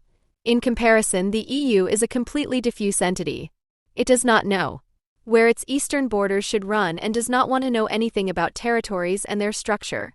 However, the Ukrainians' belief in Europe as a model for reform and in its ability, together with the USA, to support Ukraine in difficult times surprised the Russian leadership and had a profound effect on relations between the EU and Russia. End quote. When Ukraine approached the EU after the Orange Revolution and demanded a European perspective or the prospect of membership, it was presented with a 10-point program without the prospect of accession. Brussels was very comfortable with Russia-oriented presidents who did little to advance Ukraine's European integration. Without making too much of a fuss, the EU recognized that Russia initially had the leading role in creating a new system of political and economic relations, at least in the CIS. During the military escalation in Georgia, which led to Georgia's withdrawal from the CIS, the EU concluded Eastern Partnership agreements with Armenia, Azerbaijan, Belarus, Georgia, Moldova, and Ukraine in 2009. Ukraine, together with Georgia, declared its withdrawal from the CIS by means of a declaration by the President of the Republic, then considered itself a participant rather than a member and formally withdrew in 2018. In Germany, where there was no alternative to cooperation with Russia, Ukrainians were unprepared for the fact that every step they took towards democracy was automatically pro-European. For many Ukrainians from the provinces, Kyiv already looked like a European capital in the early 2000s, whose economic and cultural successes were seen as a sign of belonging to Europe. A visitor from the southern Ukrainian city of Mykolaiv told Radio Liberty in September 2005. In her opinion, the people of Kyiv were already living in Europe, which she judged by the level of services and wages as well as the smiles on people's faces. She was particularly struck by the smiles of the capital's inhabitants because Russian facial expressions were still widespread where she lived. Joseph Starin, who was introduced by the Russian state-funded Russia Beyond as head of the Faculty of General Linguistics and Stylistics at Voronezh State University, explained what this was all about. The everyday life of a Russian has been a difficult struggle for existence for many centuries. The life of the average Russian was extremely difficult, and worry was reflected in his facial expressions as a normal state. The smile was the exception to the rule. It signaled prosperity, satisfaction, a good mood, and all this could only exist in exceptional cases. As it is visible to everyone, it can still provoke questions, envy, and even rejection today. What are you smiling about? End of quote. As Russia does not want to challenge NATO as a whole, it alternates between a willingness to make peace and the threat of armed conflict. Germany has accepted Russia's increasing influence in Ukraine in return for being allowed to have its say independently of the USA and possibly the EU. In June 2021, Germany and France surprised their EU partners with a proposal for a summit meeting with Putin, which was rejected by Eastern European EU members in particular. It was heard from Warsaw that Moscow must first end its aggressive and provocative policy against its neighbors, but also against EU states, and from Kyiv the Ukrainian foreign minister commented that he wondered what intentions the governments in Berlin and Paris were pursuing and how this fitted in with the sanctions policy against Russia. In view of military aggression including imperial legitimization, murders, repression, cyber attacks, and an information war, a joint strategy would have been necessary and not the invocation of dialogue, which would have given Germany a major say in Russia policy due to the broad unity of the political camps. An expansion of the scope for action and shaping German foreign policy was countered by the mistrust that Germany faced, also because of its energy policy. Russia was relying on a constant weakening of its adversaries, and that is what it initially looked like. Great Britain had left the EU again, and relevant Russia-friendly political camps existed not only in Germany, but also in France and Italy. As early as September 25, 2001, Putin addressed the potential of German-Russian relations in the still new Berlin Bundestag. Quote, "Nobody doubts the great value of Europe's relations with the United States. But I am of the opinion that Europe will only consolidate its reputation as a powerful and independent center of world politics in the long term if it unites its own possibilities with Russia's human, territorial, and natural resources as well as with Russia's economic, cultural, and defense potential." End quote. A country like Poland, which does not see itself as small but as threatened, has always sought special relations with the USA, not only because of the Russian threat, but also because of the German threat.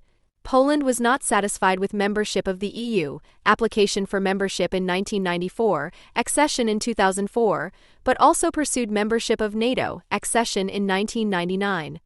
What alleviated the fears of the Central European countries increased Russia's concerns, so that the eastward enlargement became a zero-sum game as far as the security situation on a larger scale was concerned.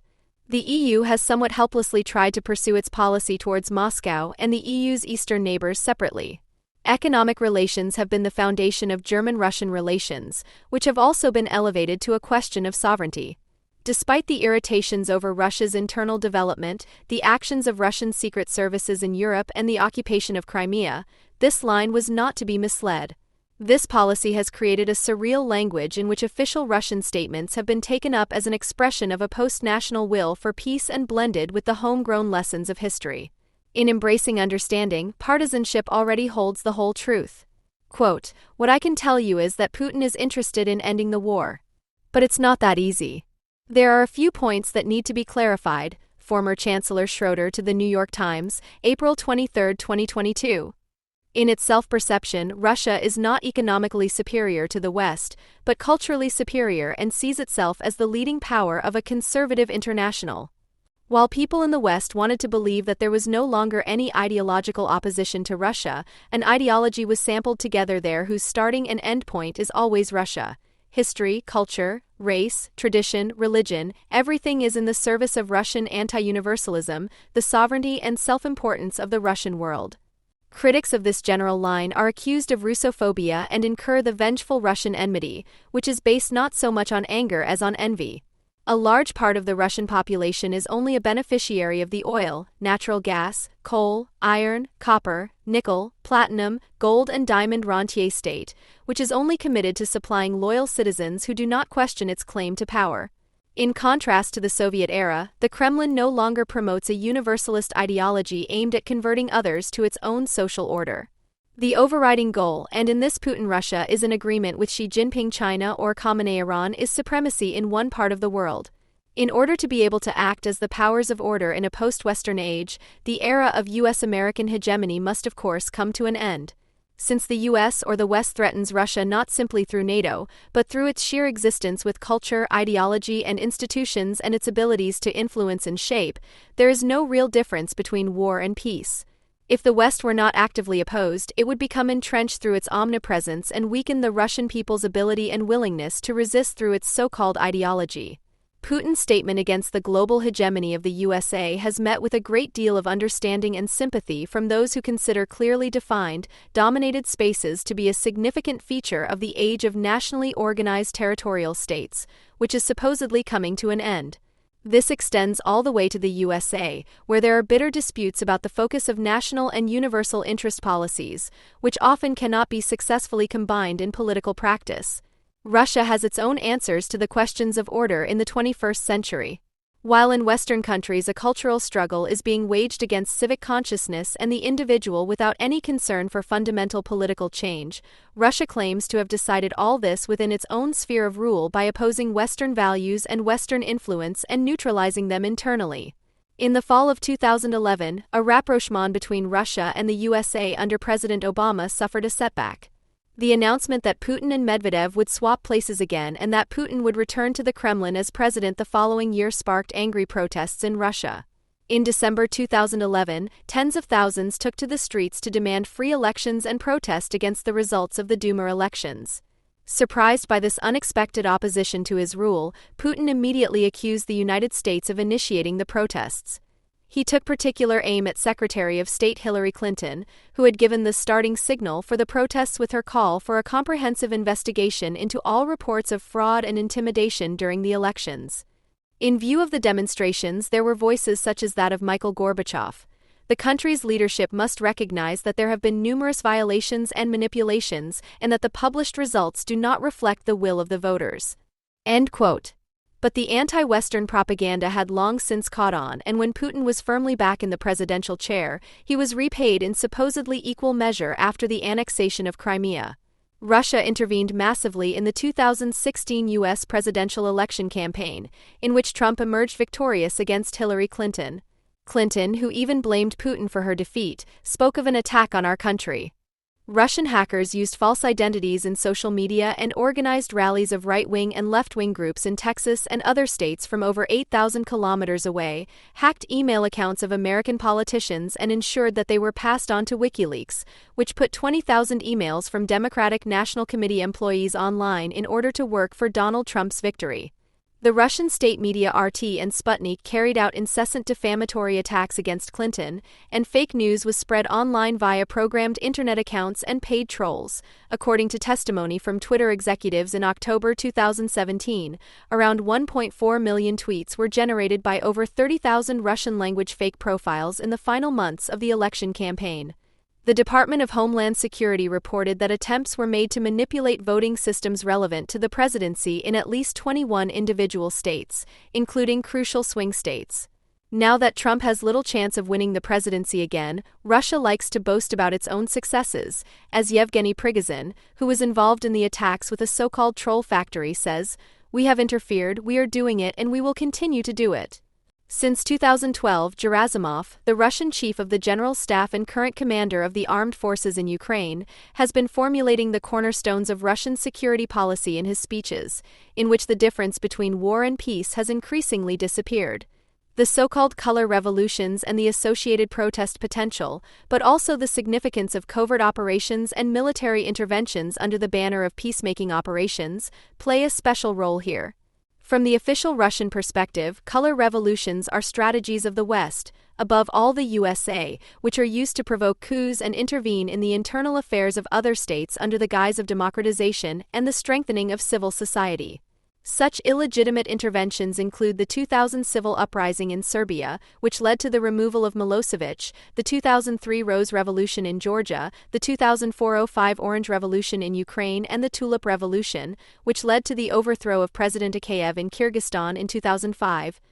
But also the Sedum Revolution following the assassination of the former Lebanese Prime Minister Rafik al-Hariri against the Syrian troops in the country, the protests against electoral fraud in Belarus in 2006, the Saffron Revolution against the military dictatorship in Myanmar in 2007, the Jasmine Revolution in Tunisia in 2010-11 as the first of the so-called Arab Spring, the Maidan protests in Ukraine in 2014 and the bloodily suppressed nationwide unrest in Kazakhstan in 2022. Preventing a color revolution in and around Russia is the foremost self-imposed task of Russian politics, especially since the anti-Putin protests of 2011-12. The frequently mentioned law against foreign agents of July 2012 is only part of a much broader counter-strategy designed to prevent possible protests triggered by social media. As a large proportion of the orange-clad protesters on the Kyiv Maidan were young adults, young people were to be integrated into attractive pro-government associations. Already at the beginning of Putin's first presidency, many youth associations were organized and supported, such as the youth organization of the United Russia Party called the Young Guard, which was supposed to demonstrate through orderly and patriotic behavior that the time of chaos was over. The Youth Army organization was set up at the suggestion of the Minister of Defense in order to bring together the numerous patriotic groups that had formed, particularly after the occupation of Crimea. The youth organization Nashi, Ours, on the other hand, was founded in 2005 by the Russian state leadership to support the United Russia Party, in order to have the public space filled with supposedly spontaneous actions.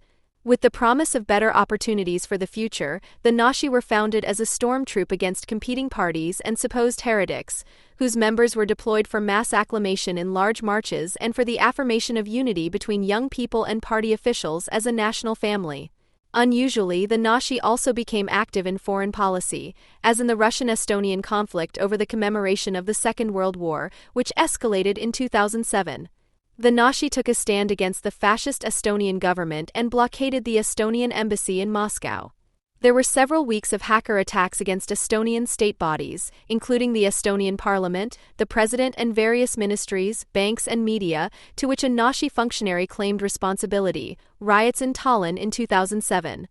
After such demarcation problems, Nashi was split into several projects in 2008, such as vigilante groups like Kryushi Protiv, Pigs Against, and Stop Cham, Stop Hooligans, patriotic militaristic groups like Stall, Steel, or volunteer organizations like VSE Doma, Everyone is at Home, and Begi SA Naj, Run With Me, which campaign for lower rents and a healthier lifestyle respectively. Anna Schwenk, November 17, 2015. The split deprived the Nashi of their momentum, which was no longer so much in demand after the parliamentary elections in December 2007. United Russia won 315 out of 450 seats for 64.3% of the vote, and the presidential election in March 2008, Medvedev received 70.28%. As the consolidation of the power structure was considered complete, the state-sponsored activism had occasionally taken on a life of its own. For example, a calendar was produced to advertise their marches. Sex Against Corruption was the motto. It depicted young women dressed only in a white apron. The originally pure image was increasingly discredited. Occasionally, the Russian police even had to break up demonstrations by our kind. The Nashi themselves boasted that they had saved Russia by staging an alternative Moscow Maidan and thus preempting a color revolution in Russia, which was also partially confirmed by statements circulated in Russia. The German-language service of the news agency RIA Novosti took a broader view by publishing a translation from the daily newspaper Kommersant. Quote, Putin was dissatisfied with ours, they caused problems with the West. Medvedev is positioning himself as a friend of the West, and aggressive patriotic support does not fit in well with this image. Political scientist Stanislav Belkovsky explains the situation. When the Schengen visas were refused to ours, it was like playing with fire, as Russia had to give a symmetrical response. But that was inconvenient for Russia. In addition, ours was founded as a defensive weapon against the Orange threat. That is, as an organization with anti-Western slogans capable of filling a square and preventing a revolution. Now the Orange Scare is over and the others are no longer needed. RIA Novosti, January 29, 2008. After the anti-Putin protests, which were not even prevented by the youth organizations, the Nashi were finally disbanded in 2013. According to journalist Elena Beresheva, older people are still valued in Russia.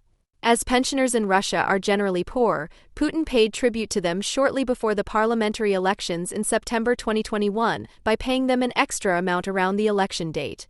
In addition, Putin is mitigating the loss they suffered due to the devaluation of their lifetime achievements at the end of the Soviet Union. Soviet nostalgia and neo-imperialism are used to convey a sense of continuity in Russian aspirations, which television as entertainment and the ever-familiar demonization of the West, NATO and the Americans recreate on a daily basis. The loyalty of the older generation to the Kremlin comes cheap. However, the war in Ukraine is straining the relationship between the generations because younger people also use alternative information services and many have moved abroad. In addition, there are exiled intellectuals who oppose the revanchist ideologies of Russia that were cultivated in exile during the Soviet era, where Eurasians and Slavophiles positioned themselves alongside Westerners and brought their ideas with them to post-Soviet Russia, where the competition for Russia's future development model was fought out in manifestos. Shortly before the invasion of Ukraine, the state decided the ideological dispute in favor of the Slavophiles, and the Russian Ministry of Culture published a corresponding catalogue containing a long list of values, such as the priority of the spiritual over the material. As ideas and values that are destructive and alien to Russians, the Ministry of Culture has identified, among others, the cult of egoism, the denial of the ideals of patriotism, service to the fatherland, Russia's positive contribution to world history and culture. The correspondence with the values proclaimed in the Zhdanov era in 1947 is significant. Russia's soft power has little appeal in the post-Soviet space. The situation is different on the left and right in the West and, moreover, in very different countries whose leaders do not like the United States. The readiness for confrontation under the historically guaranteed certainty that Russian victories require the greatest sacrifices still seems to exert a considerable attraction.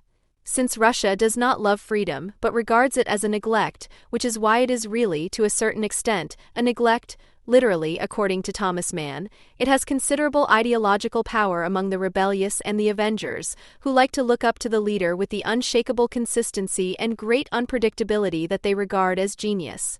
It makes little sense to accuse the West of having invaded Russia with what is called civil society and in the form of non-governmental organizations, whose romantic glorification and often repulsive existence are not at issue here, in order to undermine Russian sovereignty ideologically and materially. In this respect, Russia is simply a competitor and, as is well known, takes the liberty of intervening with all kinds of overt and covert means. The Kremlin also likes to finance NGOs, initiatives and parties outside Russia, or even found them itself, such as the currently inactive Berlin-based Dialogue of Civilizations Institute. All authoritarian regimes are united in their repression of non-governmental organizations. Even in the late phase of the Soviet Union, social activity was not allowed as social or political engagement, and yet this society was no longer the atomized, amorphous mass it was under the Great Terror. After the end of the Soviet Union, the number of associations exploded and Putin began to discipline or corporatize NGOs immediately after taking office. After the change of power in Ukraine in the winter of 2004-2005, Putin gradually subjected social engagement to the control of the state and fought the Western enemy at home. For the Kremlin, mass riots are about the question of whether they correspond to its agenda and whether they are effective in its interests. When the longtime ruler Serge Sargsyan was replaced as prime minister by opposition anti-corruption activist Nikol Pashinyan in Armenia in April 2018 as part of the Velvet Revolution, a spokeswoman for the Russian Foreign Ministry expressed her appreciation for the unity of the Armenian people in a difficult situation. Not surprisingly, given Armenia's dependence on Russia, Pashinyan made it clear that the country would continue to stand by its alliance with Russia in the future and would not attempt to move closer to the EU. However, as Russia is almost completely absent from its role as Armenia's protecting power, in January Pashinyan cancelled the Indestructible Brotherhood 2023 maneuvers of the CSTO Security Alliance in Armenia, which had been announced by the Russian defense minister just a week and a half earlier. Stefan Auer writes, The few people in the West and especially in Germany who think in geopolitical categories are, or so it sometimes seems, those who defend Putin and his quest for imperial greatness. The best-known example of such Russia understanders are, of course, the two former Social Democratic chancellors Helmut Schmidt and Gerhard Schroeder. Stefan Auer, Carl Schmitt in the Kremlin, the Ukraine crisis and the return of geopolitics. While those who understood Russia shared Russia's phantom pains and lamented a constant mental and material aggression against Russia that was simply not admitted, Europe's political elites, especially in Germany and Austria, had persuaded themselves that Europe had entered a post-heroic age in which there were no more conflicts to the death, because waging war was irrational and harmful to the interests of all nations involved. Non-violent revolutions seem to underline this. Since the EU defines itself as a non-violent power, it sees such revolutions as a reflection of its own beauty. Stefan Auer. When the war in Ukraine took them by surprise, they immediately fell back into the familiar mode. Minister Lamprecht brought out soldiers' helmets and initially wanted to give no or only slightly effective weapons to Ukraine so as not to unnecessarily prolong the war and the suffering. We heartily congratulate our brothers and sisters, the children of the Russian Orthodox Church and all our fellow citizens on this great holiday, was the statement issued by the Moscow Patriarchate in 1987 on the 70th anniversary of the October Revolution. Today, the Patriarchate would no longer address the faithful in this way. Instead, the Moscow Patriarch drew a parallel between the events in Russia in 1917 and in Ukraine in 2013-14, saying that the revolution and the uprising, which stood not only for chaos but also for spiritual confusion, violated the order of today's church-state relations. Although the Orthodox Church accepts individual righteousness for the purpose of social reconciliation for all actors on both sides of the civil war, it excludes today's enemies from reconciliation. Those who, standing for liberal or generally Western influence, wanted to sell the country to the enemy and destroy the church in the process. Putin, on the other hand, is supposed to offer protection to the Church of the Moscow Patriarchate by protecting the Russian state. This means that Ukraine and the holy war that Putin is waging there have already been decided. Since the declaration of Orthodox Christianity as the state religion by Grand Duke Vladimir for his empire, Kievan Rus or Kievan Russia, in 988, the Church has also defined itself territorially, including Ukraine. Orthodox sovereignty became a mantra of joint proclamations of state and church. In it, a morally underpinned rejection of Western pseudo-values was advocated. The fundamental contradiction of our epoch and the challenge to humanity in the 21st century, according to Patriarch Kirill, is the contrast between liberal standards on the one hand and the values of national, cultural, and religious identity on the other. Respect for this traditional cultural resilience and identity is particularly high in the West, although not necessarily the socio-political positions derived from it. For Kirill and company, the social and political implications of their mythology are decisive, not the theological ones, which corresponds to the position of the Orthodox Church in Russia. It creates Russian identity, but not faith in its empty church buildings. With its current ideology, the Russian Church is once again harking back to the time of the monarchist Orthodox struggle against the revolution. The social upheavals and the nationwide revolutionary unrest from 1905 onwards led to the founding of anti-revolutionary associations, such as the vigilante organizations of the Black Hundreds, the largest of which was the Orthodox Monarchist Nationalist Union of the Russian People. The slogan of the anti-Semitic association was, Orthodoxy, Autocracy, Folkdom. Many clerics, including those high up in the church hierarchy, were involved in the League and were particularly popular at its mass demonstrations. After the end of the Soviet Union, many of them were canonized. See also Mitrokhin 2007. Following the anti-Putin protests in 2011-12, a criminal offense of insulting religious feelings was added to the criminal code in 2013, which had previously been treated as an administrative offense. Soon, missionary activities from non-traditional faith communities, which are also classified as foreign, were also suspected of extremism and banned. In the Christian sector, this primarily affects Jehovah's Witnesses, a community of around 175,000 members. The Orthodox Church and Islam are considered traditional religious communities, with all others making up only a fraction of the population. Orthodoxy and Islam are also the driving forces behind the identification of Western European civilization with homosexualism, which has led to severe persecution not only in the Islamic Republic of Chechnya, but also to special prisons there. To promote the identification of state and church, Putin introduced the element of spiritual security into a new national security concept at the beginning of his first term of office in 2000, very much in the spirit of church circles. The keyword spirituality has become a core concept of national self-identification and has entered political terminology. In Russia, people seem to live in a world in which not only the furnishings date back to the 19th century. This is evidenced by a monument to Tsar Alexander III, which Putin inaugurated on the Crimean Peninsula on November 18, 2017. Alexander III, who regarded autocracy, godliness, and a simple lifestyle as the hallmarks of Russian greatness, was praised on this occasion for his commitment to national traditions. He, who feared reforms such as the abolition of serfdom by his father and predecessor Alexander II, who was killed in an assassination attempt in March 1881, created a police state against the enemies of autocracy and orthodoxy without improving the social situation of the radicalizing landless and unemployed free peasants in the cities affected by industrialization during his reign. For example, the construction of the Trans-Siberian Railway began. The Tsarist secret police Okhrana was also unable to defeat the revolutionary groups, one of which belonged to Lenin's older brother Alexander, who was executed in 1887 for a planned assassination attempt on the Tsar. Alexander III pursued the Russification of the Baltic and Polish territories of Russia in particular and enacted laws to systematically discriminate against the Jewish population.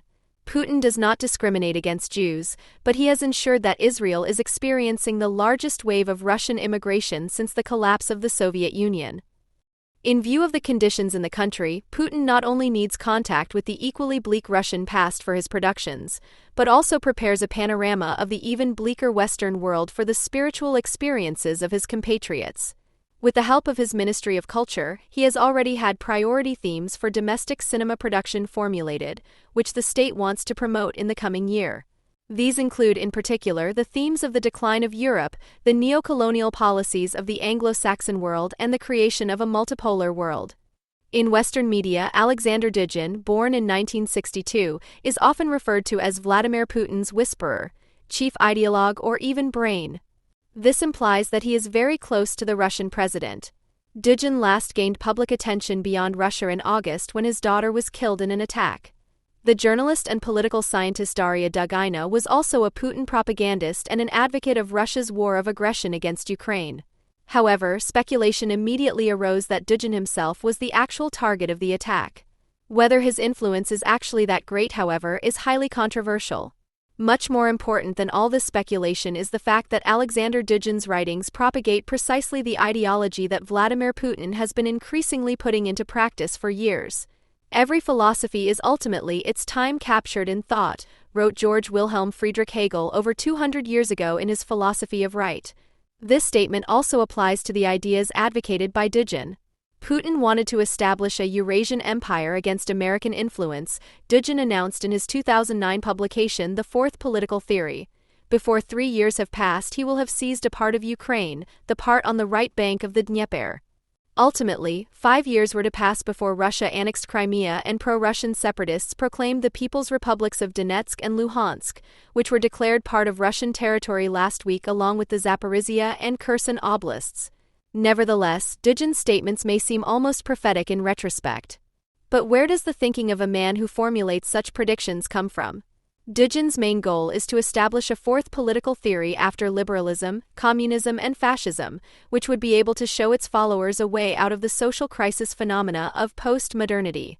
With explicit reference to existential ontology, Alexander Dugin summarizes the history of the Occident as a history of decay.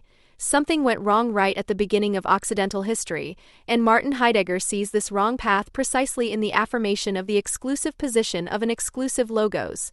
End quote. Due to the hiddenness and withdrawal of being, the relationship between this and the human experience of being in the world, Dasein, is one that easily becomes confused. The pre-Socratics had already made the mistake here of conceiving of being as an object that people could recognize rationally and thus make use of. This caused alienation and led to calculating thinking, and then to the development of technology. Gradually, man lost being outside himself and followed the path of nihilism, a tendency that finally reached its peak in modernity in what Heidegger termed the frame. What Dudgeon presents here is just as little a critique of the domineering moments of progress and mastery of nature as Heidegger's invectives against technology are what he is orienting himself towards. It is not the fact that man's emergence from the horror of the diffuse was mediated by violence and that this domination is still perpetuated today that forms the motif of his remarks. Rather, they are aimed at the fact that man has ever left the spell of myth, the closed natural context, which is fetishized as the actual wholeness of being. A critique of the domination of nature is not characterized by an abstract negation of the thinking that is mediated by it and through which people rise above their mere existence in the first place. Rather, it would be up to critique to show that the mind, which seeks to master nature by opposing it absolutely, at the same time remains blindly entangled in it. In other words, in identitarian self-assertion, it prolongs the compulsion of nature that it claims to overcome. The too much rationality that Dudgeon, like all philosophers of being before him, diagnoses in society, and which he counters with a mythical and unalienated understanding of being, could be characterized against him as a too little, as limited reason that hypostatizes itself by refusing to reflect on its genesis. Dudgeon, on the other hand, conceives of reason as an absolute, just as traditional theory does. While the latter affirms it in its apparent absoluteness, Dudgeon rejects it in toto and negatively confirms what he superficially opposes. If, of course, rationality were conceived as a moment of the whole, if it were to become aware of its natural essence, then at the same time nature would prove to be drawn into mediation, with which it nevertheless does not coincide. Then it would become obvious that the original, being wholeness, to which Dudgeon would like to connect with Heidegger, does not exist, because the whole to which he refers is an eminently historical quantity.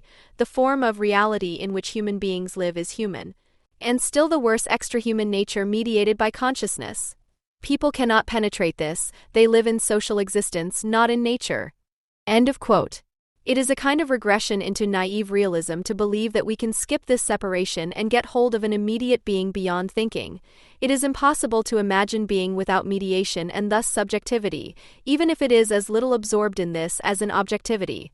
Being, as would be objected to any ontology, is itself a conceptual entity that relates to the non-conceptual as it is drawn from it, a constellation and not a pre-ordered absolute that could then be referred to externally, be it in an actual or alienated way. This also reveals the need that lies behind Dudgeon's construction of being. It is the ontological need to gain certainty in an unquestionable being. In this context, it is equally true and false when Dudgeon diagnoses that the problem of European philosophy as a whole is that, starting with ancient cosmology, it assumes the logical order of being. His statement is true insofar as the tendency to assume conceptual results as the essence of the matter, and to short-circuit logic with reality, for example, has indeed prevailed in the history of philosophy from its beginnings. It is wrong because Dudgeon, in his turn against logic, reproduces the objectification of the concept in relation to the thing, which underlies the aforementioned short circuit. By suppressing the mediatedness of being, he in turn hypostatizes a product of thought as a thing itself, with the decisive difference that, abstractly negating the reduction of reality to logic, he advocates unknowability and irrationalism, ultimately a belief in fate. Absolute pre-existence is withdrawn from man, it happens without his intervention. Quote, Heidegger uses the term event to describe the sudden return of being. It occurs precisely in the deepest midnight in history's darkest hour. End quote. While traditional epistemology, by means of its claim to rationally recognize reality, could be measured and criticized by this claim, Dudgeon enthrones a way of thinking that declares the intellectual penetration of objects to be inauthentic and decomposing for the sake of the desired wholeness, which, after all, would disintegrate under critical refl action. Plato's metaphysical chorism of the heaven of ideas and the earthly world in particular is condemned because in it, according to Dudgeon, the theory of knowledge reached the peak of failure. The Greek philosopher developed a thinking of separation that operates with the notion of two worlds or layers of reality, and in which existence is conceived as the manifestation of the hidden, certainty as the discovery or recollection of the superordinate idea. The correspondence theory of truth based on this is determined by an approach of exclusion that splits up the wholeness of existence and makes separations and divisions until the conceptual definition corresponding to the idea is found. According to Dudgeon, this understanding of the world corresponds exactly to the male attitude and reflects a patriarchal, authoritarian, vertical and hierarchical order of being and knowledge. End quote. In accordance with his National Bolshevik origins, Dugin spells out the anti-capitalist implications of Heidegger's theory of being more explicitly than the latter did in his writings, and thus in a way follows on from the French Heideggerianism of the left. The logocentric worldview is hierarchical and exclusive not only because it places truth in a superior sphere, but also because it excludes chaos and alterity. Logocentrism presents a mighty will to power that pursues and destroys everything that stands in opposition to order. Exclusivity and exclusion conquered inclusivity and inclusion. This philosophy, which was formed in classical antiquity, is also the cornerstone of modernity, which Dugin thus characterizes as an unassailably violent project, just as the unleashed explosion of modern technology is its logical result, a result that would lead to the imminent catastrophe and annihilation of humanity if the world view on which it is based were not overthrown and the limits of the logos overcome in order to exit the crisis of the modern world. Dugin explicitly opposes conservative currents that attribute the decline of civilization that he states to a postmodern confusion of logocentrism and want to resurrect the traditional logos and tradition against the identified signs of decay. Rather, he explains, a new beginning must be made. It was necessary to recognize that the logos and its expansion were themselves the reason that had carried the decline within itself from the beginning. Quote, Heidegger very credibly identified the roots of the method in the pre-Socratic answer to the question of being, an answer by means of the logos. Logos cannot save us from the situation of which it is the cause. Logos is no longer of any use to us here. End quote. This is also where Dugin's enthusiasm for the conservative revolution comes from. Quote, the task of the conservative revolutionaries is therefore not only to overcome the nothingness and nihilism of modernity, but to unravel the tangled history of philosophy and to unravel the message contained in Gestalt.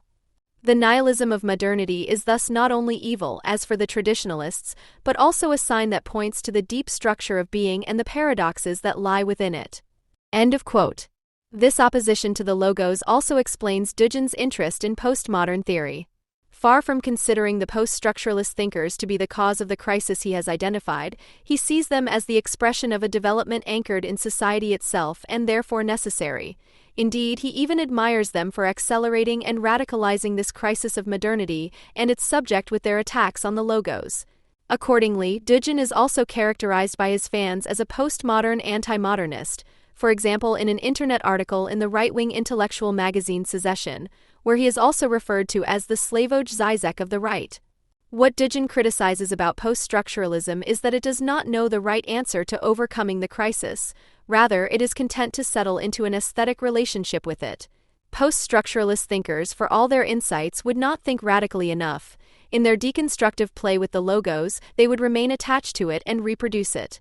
In the end, they fell prey to the ideas of the death of the subject and of politics, which modern society, developing into a gigantic computing center, a matrix, a supercomputer, produces and thus represents something like a last stand of this society.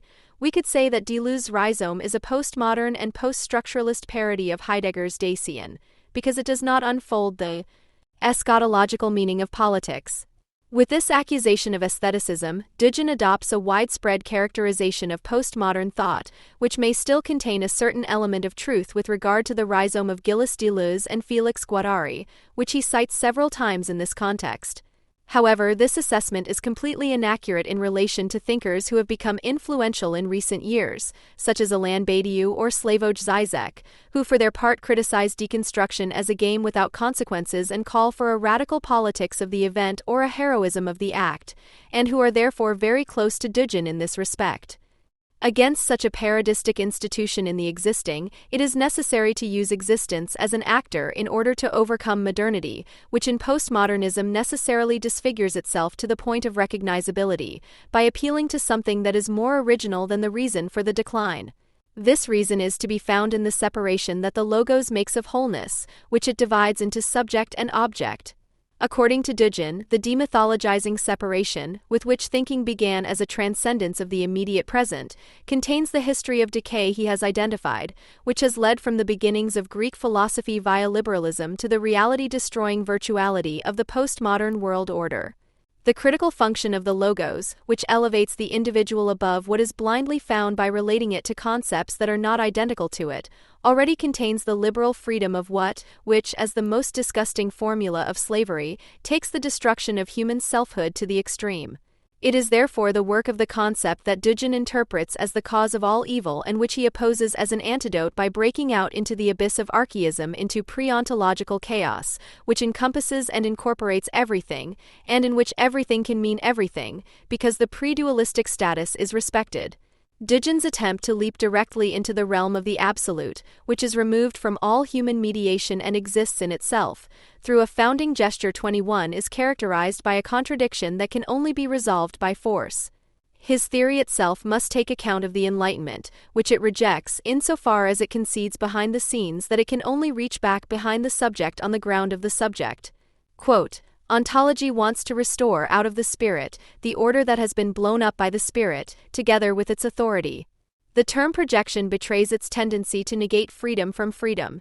Transsubjective bindingness is handed over to an act of positing subjectivity. End of quote. In order to make the arbitrariness inherent in such positing disappear, Dugin, following Heidegger's example, constructs an instance that brings about the miracle by simultaneously being granted immediate ontological status as an ontic being. In order to be able to distinguish between the logocentric path, which misses being, and the path that brings being to fruition, the reasoning subject must simultaneously stand in a certain relationship with being, which, as the original being, unassailably precedes it. This paradoxical relationship is possible, according to Dugin, qua primal experience of reality, which man as existence is capable of. Quote, This instance is consciousness itself, consciousness as such, which precedes intentionality and the dualistic nature of perception, which is inevitably divided into the perceived and the perceiving. In the present, consciousness perceives itself and nothing else. This experience is related to itself. In it lies the perception of pure being as the presence of the subjectivity of consciousness. End of quote. Human existence, which is postulated as concrete, insofar as it participates in being, and with which the abstract individuality of logocentrism or liberalism is to be transcended, is reduced to a point that is as devoid of content as it is of relationship. It is presented as pure identity in itself, as absolute emptiness and tautology. Subjectivity encounters itself and recognizes itself as its own essence in this encounter. This is the same trick that Heidegger used in his concept of existence to solve the problem of the separation of the sensual and spiritual realms, of thing and concept, in a single stroke of the hand. Because, on the one hand, consciousness cannot be separated from the individual, and because, on the other hand, without the generality of thought, an individual would not be conceivable at all. According to this construction, both moments should coincide immediately and indistinguishably. Instead of elevating ambivalence itself to a thought and incorporating the contradiction into reflection, existential ontology makes the particular into a mode of being of the general and thus makes the separation of the contradictory moment disappear. However, this is merely an illusory solution. At the same time, thinking always remains bound to a fact that is not absorbed in this thinking. Quote, The fact that the subject is determined by consciousness does not mean that what is in it is also entirely consciousness, quite ontologically what consciousness clings to. That this being can think is not enough to strip it of its determination as a being, as if it were immediately essential. End of quote. But far from being able or willing to reflect on this problem and thus on its own untruth, Heidegger's and Dugin's figure of thought, which aims at mythical unity, presents itself as a deep insight into the actual constitution of human existence. The ontologization of the ontic, the deception that short-circuits the individual immediately with the absolute in order to give meaning and higher consecration to his mere existence, comes at a high price. Everything special, every individuality about it is cut off. It is conceived entirely in the image of transcendental subjectivity as a form without content, from which Dugin, however, sets himself apart by detaching it from consciousness and declaring it to be the originary being par excellence, whereby he in turn credits abstractness as concreteness. Quote, The essential nature of Dasein is being in between. Dasein is in between. The center is something lying between the gaps. We should look for the common root from which these opposites grow. From the perspective of the analysis of Dasein, subject and object are ontological constructions that have grown out of the in-between. End quote. This pseudo-concreteness stemming from Heidegger's concept of existence, Gunther Anders, is also the central element of Slavoj Žižek's theory of being. Quote, Kant's concept of the transcendental constitution of reality thus opens up a specific third realm that is neither phenomenal nor noumenal, but stricto sensu pre-ontological. In Derrida's terminology, we could call it ghostly. End quote.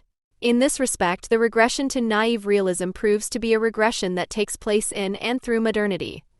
The Copernican turn to the subject cannot simply be skipped over.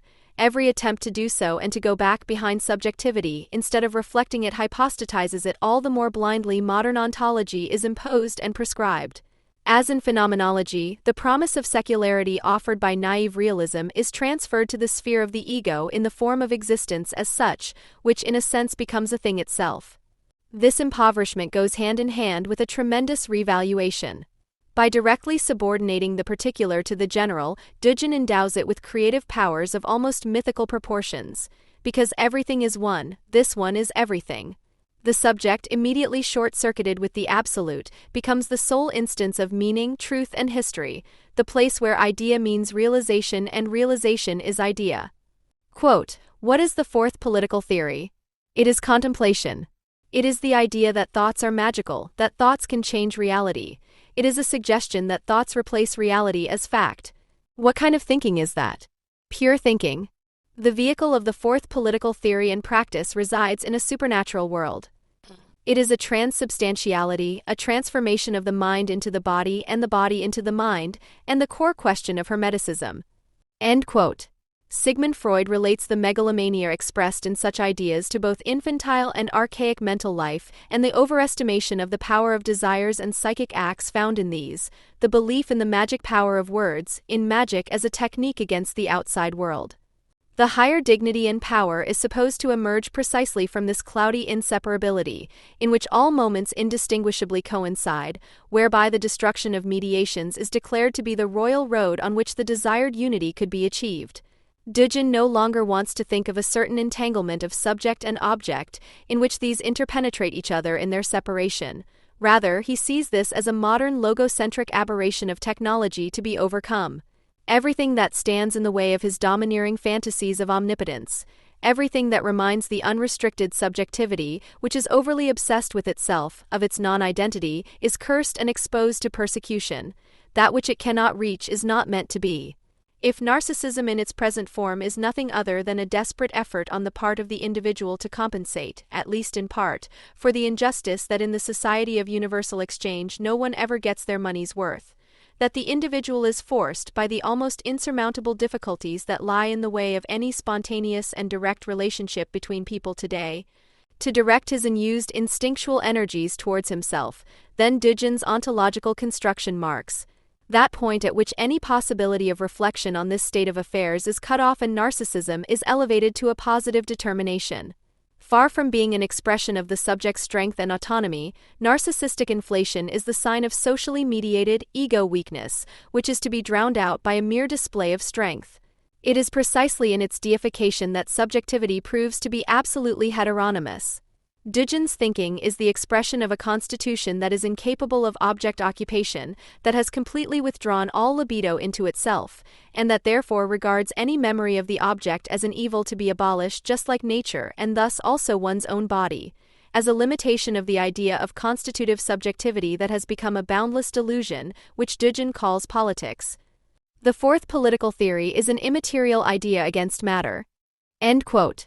It is necessary to return to the original understanding of reality, in which it was not yet conceived as reality or as a thing, because the division into subject and object did not yet exist.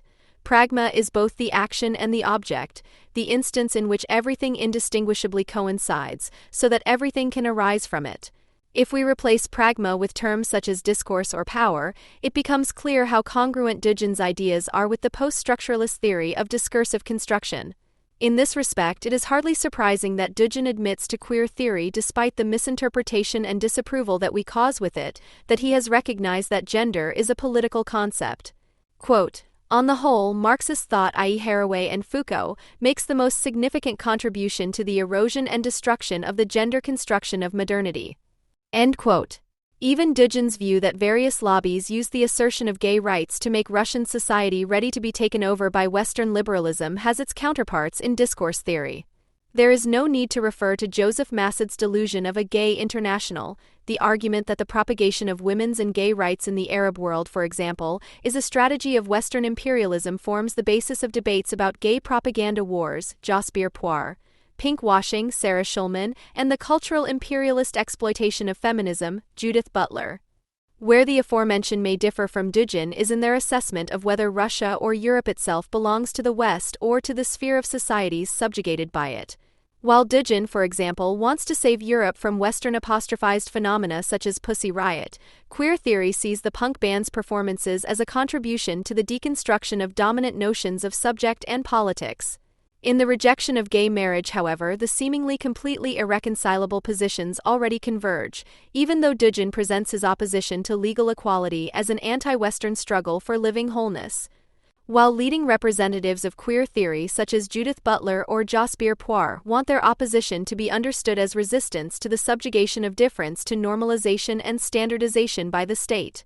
Significantly, they reach complete agreement when they refer to Islam. Here, it is not only Duggin who is concerned about tradition. Judith Butler, citing gender theorist Laila Abulughad, also sees criticism of the misogynist practice of veiling women as a corrosive instrument of domination, a strategy to decimate Islamic culture that leads to the spread of U.S. cultural assumptions about how sexuality and agency should be organized and represented.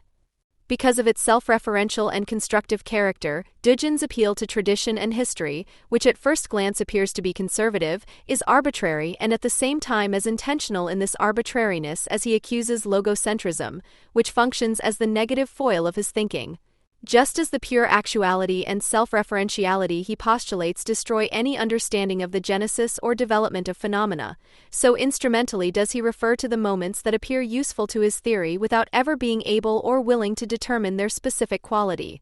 Once the existent has been hypostatized as its own essence through ontologization, then any factual suchness can also be used to attribute to it the postulated beingness of existence. A reasonable reason for the distinction can no longer be given, it is only based on personal preferences, in other words, arbitrariness. This also explains why, for example, Alexander Duggin and Slavoj Zizek, whose subject theories are almost identical in terms of their decisivism, arrive at absolutely contradictory assessments of which subjectivity is the radically anti-globalist one. While Duggin opts for the particular phenomena in which the universality of the law of value appears and favors ethnopluralism, Zizek prefers the other side of the same coin, abstract universality itself. Quote, in a strictly homologous way, the opposition between globalization and the survival of local traditions is false. Globalization causes the revival of local traditions, indeed it literally lives from them, which is why the true opposition of globalization is not local traditions, but universality. End quote. This is the difference between right-wing and left-wing Carl Schmitt fans. They merely serve him as a flywheel of mobilization in the fight against the West, which for Duggin embodies everything that stands in the way of his fantasies of omnipotence. Be it Far Eastern theologies or mystical currents, archaic myths or irrationalist philosophies, all of this, to which Duggin repeatedly refers positively, is only relevant to his thinking insofar as it can be staged as a model of the counter-sovereign and thus as a call for a global crusade against the USA, the West, globalization and its political ideological expression, liberalism. In this, the ontological concept of being once again proves to be the result of the hypostasis of subjective desires and needs, as an instance of prescribed archaization that is only available as regression. Unsurprisingly, Duggin also proves to be a great friend of the Islamic revival movement, which he attests to be precisely a civilization that recognizes its distinctiveness and its differences to other civilizations more and more clearly, primarily in contrast to the liberal Western civilization that has actively trampled on the Islamic world in the course of globalization. End of quote. Elsewhere, Duggin states that the Orthodox Church and traditional Islam are independent and authentic Eastern traditions. According to this interpretation, Duggin values not only Sufism and its mysticism, but above all Shia, while he considers Wahhabism and Salafism to be heretical forms of decay of unadulterated spirituality, analogous to Protestantism. However, this does not change the fact that he recognizes Salafism as part of the anti-globalist front against Western liberalism.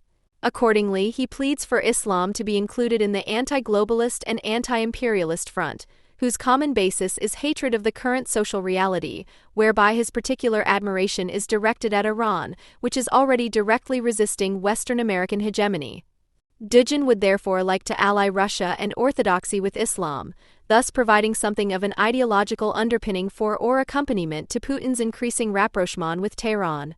Because the undivided unity to which Dugin refers does not exist, because the retreat to the position in which the separation of subject and object is abolished is a fraudulent and usurpatory one, because thinking cannot reach a point at which this separation disappears immediately, Dugin can only grasp it as a process. The entity to which he refers as the original still has to be created. Accordingly, the myths that he brings into play represent a mere medium for the decision to fight against the critical moments of logos and enlightenment, while domination is absolutized for its own sake. Consequently, in his fourth political theory, Dugin hardly ever wastes a thought on their content. Instead, he is only interested in their authority, which is guaranteed by their alleged age. Quote, everything old gains value and validity simply through the fact that it is old. Old means good, and the older the better. End quote. If Dugin, in writings such as From Sacred Geography to Geopolitics, constructs a philosophy of history around the eternal struggle between the Atlantic powers of the West and the Eurasian forces that go back to the mythical empire of Hyperborea/Arctogaea, then this could be characterized as an unbelieved faith in the sense of the Germanic cult of the National Socialists. With regard to this, Adorno already noted that it was not so much the content that mattered as the function. The ironic overtone that accompanied the formula from the beginning betrays the awareness of the flimsiness of archaism under the conditions of highly capitalist industrial production. Even the black cores mocked the beards of the old Teutons. Instead, the appearance of the concrete as the non-exchangeable, non-fungible was alluring. The attempt to revive or visualize myths, despite all the fascination for the long past, is always directed towards the future and is understood as a mandate for action. Reflection and conceptual definition can only get in the way. What counts is the commitment. I think that everyone who identifies with Russian Orthodoxy also belongs to Orthodoxy. The commitment to the myth as a meaningful and unifying authority is what Dugin understands as a human existential. Accordingly, he characterizes the logic of world liberalism as one of the decision to free oneself from everything that keeps human arbitrariness in check. The arbitrariness in which the actual, i.e. not negative, but positive absolute freedom exists, without which man would become a mere creature, a clone or cyborg. The fight against the designated enemy is thus staged as self-defense against those dark forces that alienate man from his existential dimension in order to better calculate and control him.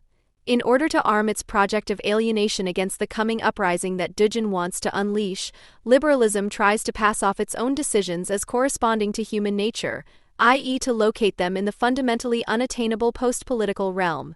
By disguising the necessarily political dimension of all of its decisions and transforming the realm of the political into a quasi-natural one, the West denies the question of power and thus imposes its hegemony on the rest of the world as a universal, natural law to which there is no alternative. At the relevant points, Dugin sounds as if he is quoting from a work of post-colonial studies. European and American societies are fundamentally shaped by these types of racism and, despite intensive efforts, are incapable of eliminating them. The idea of unipolar globalization is based on the idea that the history and values of Western and especially American society are equivalent to universal laws. It seeks to artificially construct a world society on a value basis that is actually bound to a specific place and time: democracy, parliamentarianism, capitalism, individualism, human rights, and unlimited technological development. Globalization is therefore nothing more than a worldwide model of Western European or rather Anglo-Saxon ethnocentrism. End quote. In this context, Dugin also defends the anti-Semite Dieudonné against the racist and unrestrained smear campaign that has hit him because he dared to caricature certain grotesque characteristics of the established powers in his appearances, which is just as logical as the statement reminiscent of Giorgio Agamben that the West is aiming to turn the world into a kind of global concentration camp. It is no coincidence that Dugin refers in this context to Carl Schmitt and his political theology, in which Schmitt objected to the positivist idea of law as an objective fact, arguing that objectivity as a created fact owes itself to a creative, pure act. Analogous to Dugin, Schmidt was also not concerned with determining the subjective-objective constellation that exists in law. Rather, he abstractly opposed legal positivism with his decisionism. Every order is based on a decision, including the liberal legal order, which, however, conceals this by displacing the sovereign in order to hide its political character and thus set itself up as absolute. Accordingly, Schmidt already criticizes the liberal struggle against the political, which he in turn understands as a decision that is disguised in the demand that the unobjective rule of politics over the objectivity of economic life must be eliminated. There should only be organizationally technical tasks, but no more political problems. Quote end. According to Dugin, echoing Carl Schmitt, the central task of the forthcoming project to radically overcome the liberal leading subconscious is to reassert this political aspect, indeed to place it at the center as the mainstay. Because Dugin cannot imagine the world as anything other than an arena of struggle between different civilizations, traditions, or identities, the concept of the political, which has long been in vogue again in left-wing post-structuralist circles, is aimed at nothing else. He necessarily lacks any yardstick that could and should form the basis of a critique of liberalism. Not only Chantal Mouffe should be mentioned here, Slavoj Žižek also explicitly refers to the crown jurist of the Third Reich. Quote, "It was one of Carl Schmitt's great merits that he clearly and unambiguously demonstrated this unconditional will to assume responsibility as the core of political authority, which lies beyond or rather below the typical liberal legitimization of those who exercise power with reference to a smooth service to goods. The test of whether we are dealing with a true revolutionary is the heroic willingness to endure the conversion of the subversive undermining of the existing system to the principle of a new positive order, which then embodies this negativity or, in Badiou's words, the conversion of truth to being." End quote. In this respect, the left-wing Žižek would probably accuse the right-wing Dugin of having an overly positive, even metaphysical concept of identity, mediated by his commitment to tradition, and thus of not making distinction and struggle a fundamental ontological entity, in other words, of avoiding the consequences of radical subjectivity. Where the abolition of oppression and denial, once the emphatic, albeit necessarily always broken aspiration of bourgeois liberal theory, is no longer thought of at all, the social forms of consciousness can also no longer be confronted with such a claim and measured against it, since this appears merely as more external, as something completely alienated from things and thinking and brought to them on its own authority. Society, like theory, which has become an absolute context of immanence and which, as a prime example of the ontologization of the ontic, declares the existing to be the essence of itself, can and will no longer recognize any possibility of change for the better and thus no concept of progress. For her, everything is what has always been, the return of the same, which is why there should be no possibility of qualitative differentiation between the individual phenomena. Quote, "Progress is not an objective social phenomenon, but rather an artificial concept, a kind of scientifically formulated myth. When we study societies, we can only talk about different kinds of societies. There is no universal criterion for distinguishing more developed from less developed societies. Any idea of progress is in itself veiled or direct racism."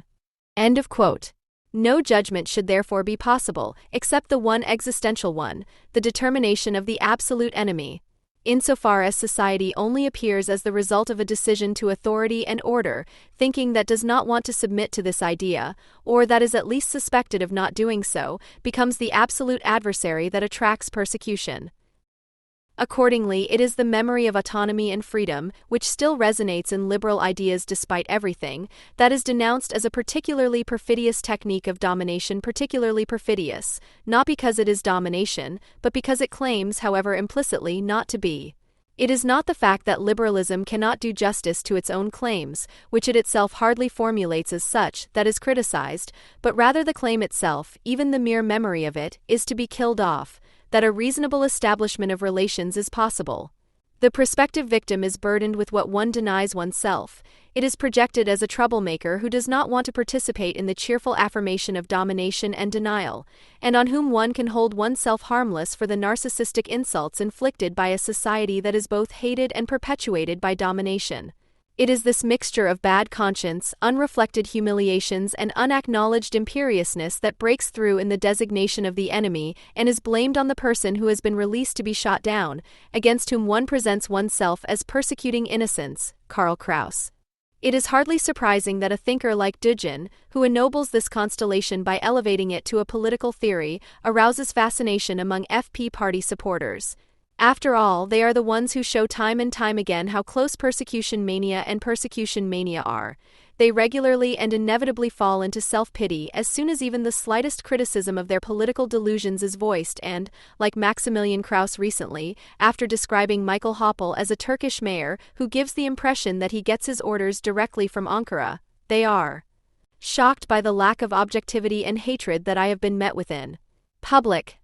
In view of the development and success of critically minded postmodern theory, which expresses the same regressive tendencies and needs in its creations, it should be noted that the social character corresponding to them has become a general one, which is evident not least in the movement's icons.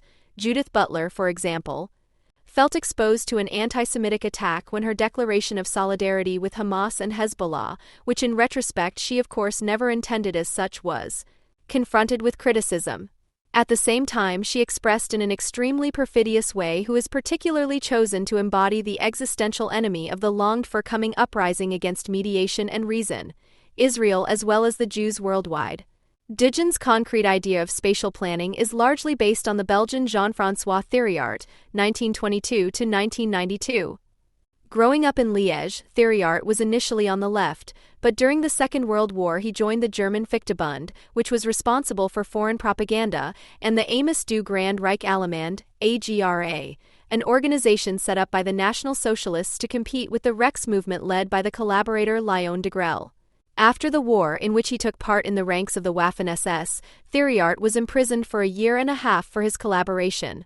In the 1960s, he began his rise to become one of the leading figures of the New Right. He spoke out in favor of thinking beyond the Cold War bloc confrontation and for a Euro-Soviet empire from Vladivostok to Dublin in alliance with the Arab states. The Jeune Europe movement, which he founded in 1960, argued that the European nation-states belong to the past and should be transformed into a European nation. It is not least the writings in which Thiriart presented this Grossraum, such as La Grande Nation, L'Europe Unida Ire de Brest à Bucharest, or L'Empire Euro-Soviétique de Vladivostok à Dublin, to which Alexander Dugin explicitly refers in the projections of his Eurasia idea. In retrospect, from a geopolitical perspective, the Soviet Union represented a missed opportunity for a possible Eurasian unification, for continental integration and the sovereignty of our greater space. According to Dugin in his essay The Foundations of Geopolitics, referring to Thiriart. However, the division of Europe in the course of the bloc confrontation and the inconsistent Soviet policy towards Asia represented a central obstacle to this unification. According to Dugin, this may have contributed decisively to the collapse of the Soviet Union. According to Dugin, the overriding Russian goal must be to rebuild the empire. The need for Russia's geopolitical and strategic sovereignty consists not only in renewing relations with the countries of Eastern Europe, but also in involving the states of the continental West, especially the Franco-German bloc, which wants to free itself from the Atlantic tutelage of the pro-American NATO, as well as those of the continental East, Iran, India, and Japan. If Russia does not immediately begin to reclaim its strategic, political, and economic sphere of influence in the area of influence thus defined, it will plunge itself and all the peoples living on the Eurasian world island into catastrophe. An independent Ukraine not only stands in the way of this goal, but also represents a geopolitical declaration of war on Russia, according to Dugin. This would apply even if it were to be regarded as a cordon sanitaire within its current borders. The Fundamentals of Geopolitics was published in 1997. The question debated in Western countries as to whether Ukraine should not be content with the status of a buffer state does not count for the Russian Grossraum ideologist, as such a status would also stand in the way of a complete annexation to Russia-Eurasia. In order to protect the geopolitical consistency of the heartland, Moscow must immediately tackle the reorganization of the Ukrainian space according to the only logical and natural geopolitical model, i.e., dismantle the territorial integrity of Ukraine.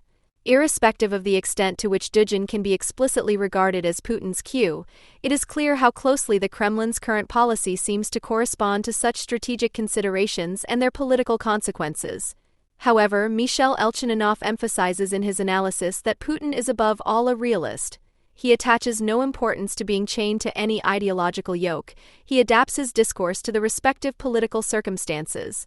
Putin has to do this if he wants to maintain control in his unstable power structure, which forces him to juggle between the power factions.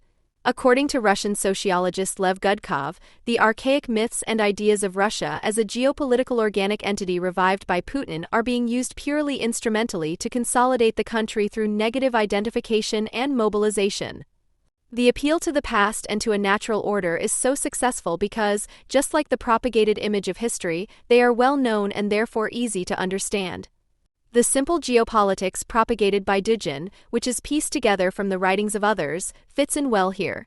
According to him, it is based on general principles that make it easy to analyze the situation of each individual country and region.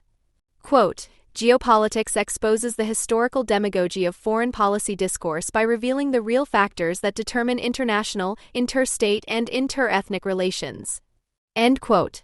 According to Dugin's thinking, these factors arise from a natural order that virtually compels corresponding political action. This also goes down well with the new right in Western Europe, which studies Dugin and sees Putin as a beacon of hope. At least rhetorically, Putin draws on elements of such thinking. This was also the case in his speech on the occasion of the annexation ceremony. There is nothing stronger than the determination of millions of people who consider themselves part of Russia because of their culture, religion, traditions, and language, and whose ancestors have lived in a single country for centuries.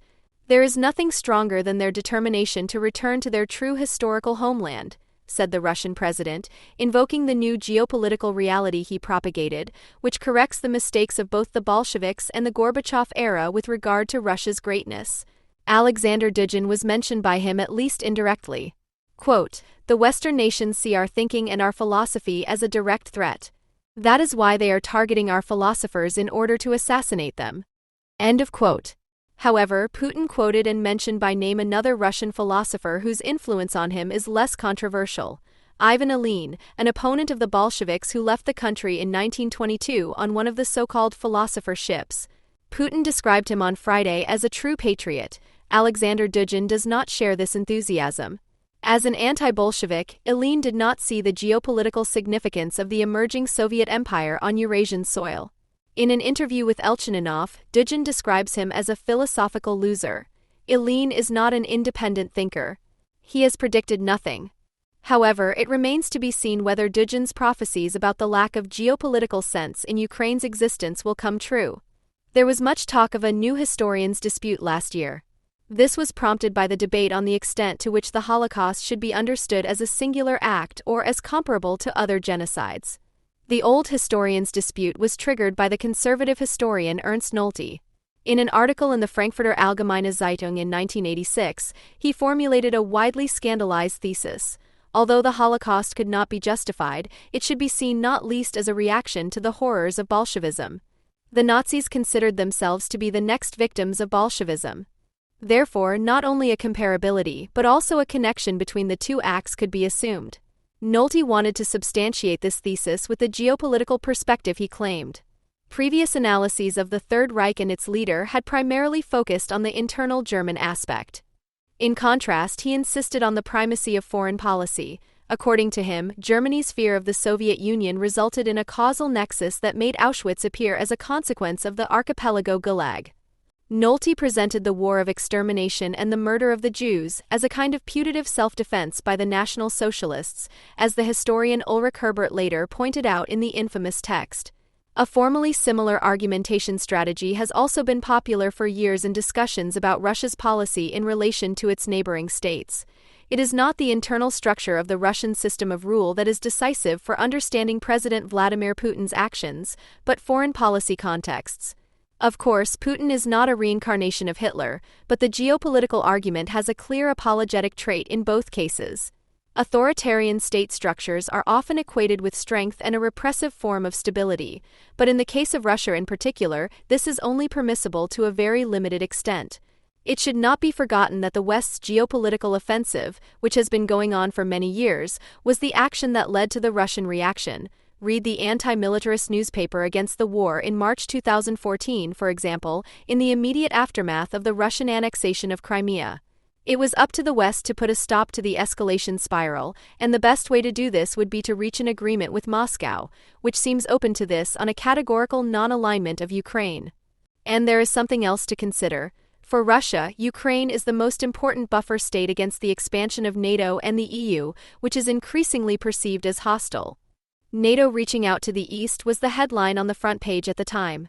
According to this way of thinking, the current war of aggression against Ukraine, although universally and hastily described as unjustifiable by anything, is also to be seen as a consequence of NATO's eastward expansion. The Globalization and War Working Group of the Attack Network, for example, discusses the Ukraine war and its geopolitical background with regard to the policies of NATO, the EU, and the USA in an 11-page paper. The specifics of the system created by Vladimir Putin are not mentioned at all or even considered relevant for the analysis of current events. It is content to state that Russian capitalism suffers from a number of deformations due to its chaotic origins, of which the oligarchic system and the weight of the raw materials sector are among the most important, and otherwise devotes itself to the Russian threat perception. However, it is not only left-wingers and peace activists who are well aware of Moscow's legitimate security interests and see Russia's attack on Ukraine as a kind of putative self-defense. Representatives of so-called political neorealism, such as the U.S. political scientist John J. Mearsheimer, also consider the West, and the USA in particular, to be primarily responsible for the developments since 2014 and the war, as Russia's spatial power political interests have been disregarded. Instead of finally acknowledging these, the narrative that Putin is an irrational, unapproachable aggressor continues to be tinkered with, criticized Mearsheimer in mid-March in the British magazine The Economist. All of these arguments are based on the primacy of foreign policy. This allows Russia's aggression and the current war against Ukraine to be understood solely in geopolitical terms. Put under increasing pressure by NATO, Russia is therefore virtually obeying a geopolitical compulsion. This validates thinking in terms of spheres of influence. Russia is at least implicitly granted the right to control such a sphere, while Ukraine must accept that it is not primarily the subject but the object of interstate relations. The reference to Ukraine as a buffer state and similar formulations are evidence of this. NATO, on the other hand, is seen as a foreign power that has no place there. Even if hardly any of these contributions openly refer to Carl Schmitt, his thinking is followed in that the devious champion of liberalism, the U.S. hegemon with its unipolar world order, is basically behind all evil. This makes it possible to overlook the power relations within Russia, to accept them as a given. All that then remains is the alternative between a balance of power, defined according to political motivation in terms of multipolarity, peace policy, etc., and the open struggle for hegemony. Everything else is wiped off the table. But what is sold here as realism, Mearsheimer, or systemic understanding attack is at best cynical fatalism for the societies affected. Eastern European leftists and intellectuals therefore refer to this approach as Westsplaining. Eastern European historian Karl Schlogel also recently criticized the inflationary talk of geopolitics in an interview with the TASS newspaper. This is actually just a symptom of the fact that we don't really know what makes Russia tick. The crucial question is what kind of system we are dealing with there. This includes an understanding of how fragile the Russian state really is. Authoritarian state structures are often equated with strength and a repressive form of stability. In the case of Russia in particular, however, this is only valid to a very limited extent, which has to do with the transformation of post-Soviet society. Vladimir Putin laid the foundations for the current system immediately after he first took office as president in 2000, for example by de facto disempowering the most important appeal bodies, such as the Federation Council, which would have formally limited his presidential power. The state was stripped of almost all mediating institutions that balance internal relations, and the horizontal division of powers was replaced by what Putin calls a vertical division of power. The executive has a decisive influence on the process of establishing the law, while at the same time efforts are still being made to maintain the facade of a functioning constitutional state. In reality, however, informal connections and the clientele system presided over by Putin are decisive. The president acts in competition with other state structures, but at the same time stands above them. This enables him to override other authorities and at the same time act as the great mediator between the various power groups, whose rivalry would otherwise be fought out without any rules. This is the central integrative function of the president. Roughly speaking, three power factions can be distinguished: the more economically liberal technocrats, who had some influence, especially during the presidency of Dmitry Medvedev, 2008 to 2012, the Siloviki, i.e. the powermongers, who have made a career in the so-called power ministries, for example the ministries of defense, interior, and justice, the secret services and other security apparatuses, and finally the so-called oligarchs, the great profiteers of the loot wars after the collapse of the Soviet Union. The power structure formed by these three groups is far removed from an understanding of checks and balances peculiar to bourgeois society and corresponds more to a parallelogram of forces, as described by the political scientist Franz Neumann for the rival power factions in the National Socialist system. In the course of the protest movement against electoral fraud in the Duma election in December 2011 and Putin's subsequent return to the presidency in March 2012, there was a shift in the power structure described above, which greatly favored the Siloviki. Putin had clearly not reckoned with the relatively large protests, which were also directed against his office rochade with Medvedev, and now feared that westernization and the desire for democracy could endanger the basis of his power. This was one of the reasons why he created a heavily armed National Guard of around 400,000 men in 2016, which is led by his longtime henchman and former bodyguard Viktor Salatov, and to which he has direct access in recent years. The circle of those who have influence over Putin has therefore become smaller. The technocrats have been pushed into the background, and the political influence of the oligarchs is also relatively small. However, this has not made the power structure more stable. The Siloviki are not a unified group that would be able to influence policy in a coordinated manner, but rather consist of a series of rival ministries, authorities and groups that are deeply divided by personal and business disputes, writes economist Michael Rochlitz. The rivalry relates above all to the largest possible share of the income that the Russian state has to offer. Rochlitz disagrees with the interpretation that Putin can control the rival factions, as he still has enough resources to distribute despite the sanctions. He sees the fierce rivalry between the Ministry of the Interior and the FSB Secret Service, for example, as evidence that Putin's ability to do so is reaching its limits. In recent months, deputy ministers, top managers of state-owned companies and senior civil servants, or even heads of security agencies have repeatedly fallen victim to purges. This approach is possibly even more significant for the system than the repression against members of the opposition. One such case is probably the arrest of Deputy Education Minister Marina Rakova at the end of last year, who was accused of fraud and about whom it was initially reported that she had fled to Ukraine. In December, the news portal Unheard quoted Russia expert Nikolai Petrov as saying that the arrest of Rakova and other people was part of an intensive maneuver by the Kremlin leadership, which not only targeted people who were considered disloyal due to their liberal sympathies, but also served to control internal financial flows. According to Petrov, brutality has now become the norm. The current wave of arrests is unrestrained and is happening before the eyes of the nation and the world. For the Russian state, acting as a sovereign on the outside is important in order to provisionally stabilize the precarious power constellation on the inside. The system created by Putin is extremely unstable despite the concentration of power and resources, said Gudkov back in 2008 about the ongoing development, which he also describes as countermodernization accompanied by the simulated restoration of the old order.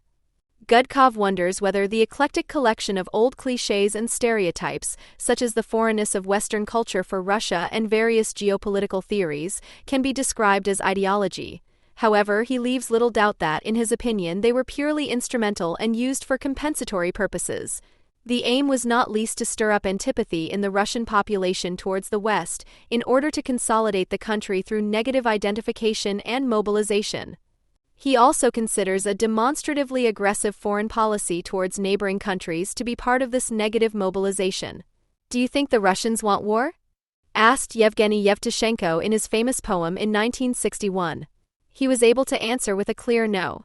Nowadays it is no longer that simple. There are indeed protests in Russia against the war in Ukraine.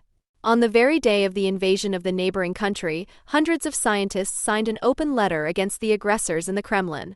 Peace demonstrations took place in all major Russian cities and thousands of people were arrested. However, the Russian government has made it clear that it is not interested in peace. A large part of the population is still behind it. The war in Ukraine is the result of a threefold dynamic. Social problems come together with imperial traditions. They have extended from the 19th century through the interwar period and the Cold War to the present day. In addition, there is a special relationship between political and economic power. The influence of social conditions is easy to explain. It can be summed up in the term social imperialism, which the historian Hans-Ulrich Weller coined for the German Empire. Domestic political problems are compensated for by foreign policy. This also applies to Russia.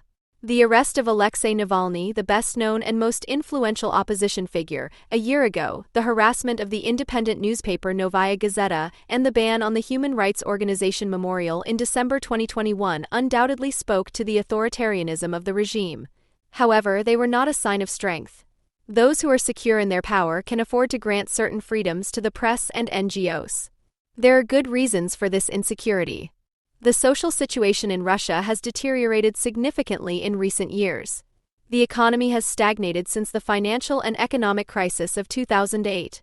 Last year, there were reports from Moscow that power cuts, which for a long time could be avoided in the capital, are now also taking place there. Dissatisfaction is growing. Although the demonstrations for Navalny's release did not reach the strength of the Russia without Putin protests after the rigged parliamentary elections in 2011, they were nevertheless hard to miss. The nationalist mobilization, which also accompanied the aggression against Ukraine from the outset, certainly does not distract from these domestic political problems. In the past, however, it often contributed to the willingness to accept them as a service to the fatherland. At the same time, dissatisfaction shifted to the West. Russian state television has been blaming the West for supply shortages and poverty among the elderly for some time now. If you believe the figures, this strategy worked for a long time.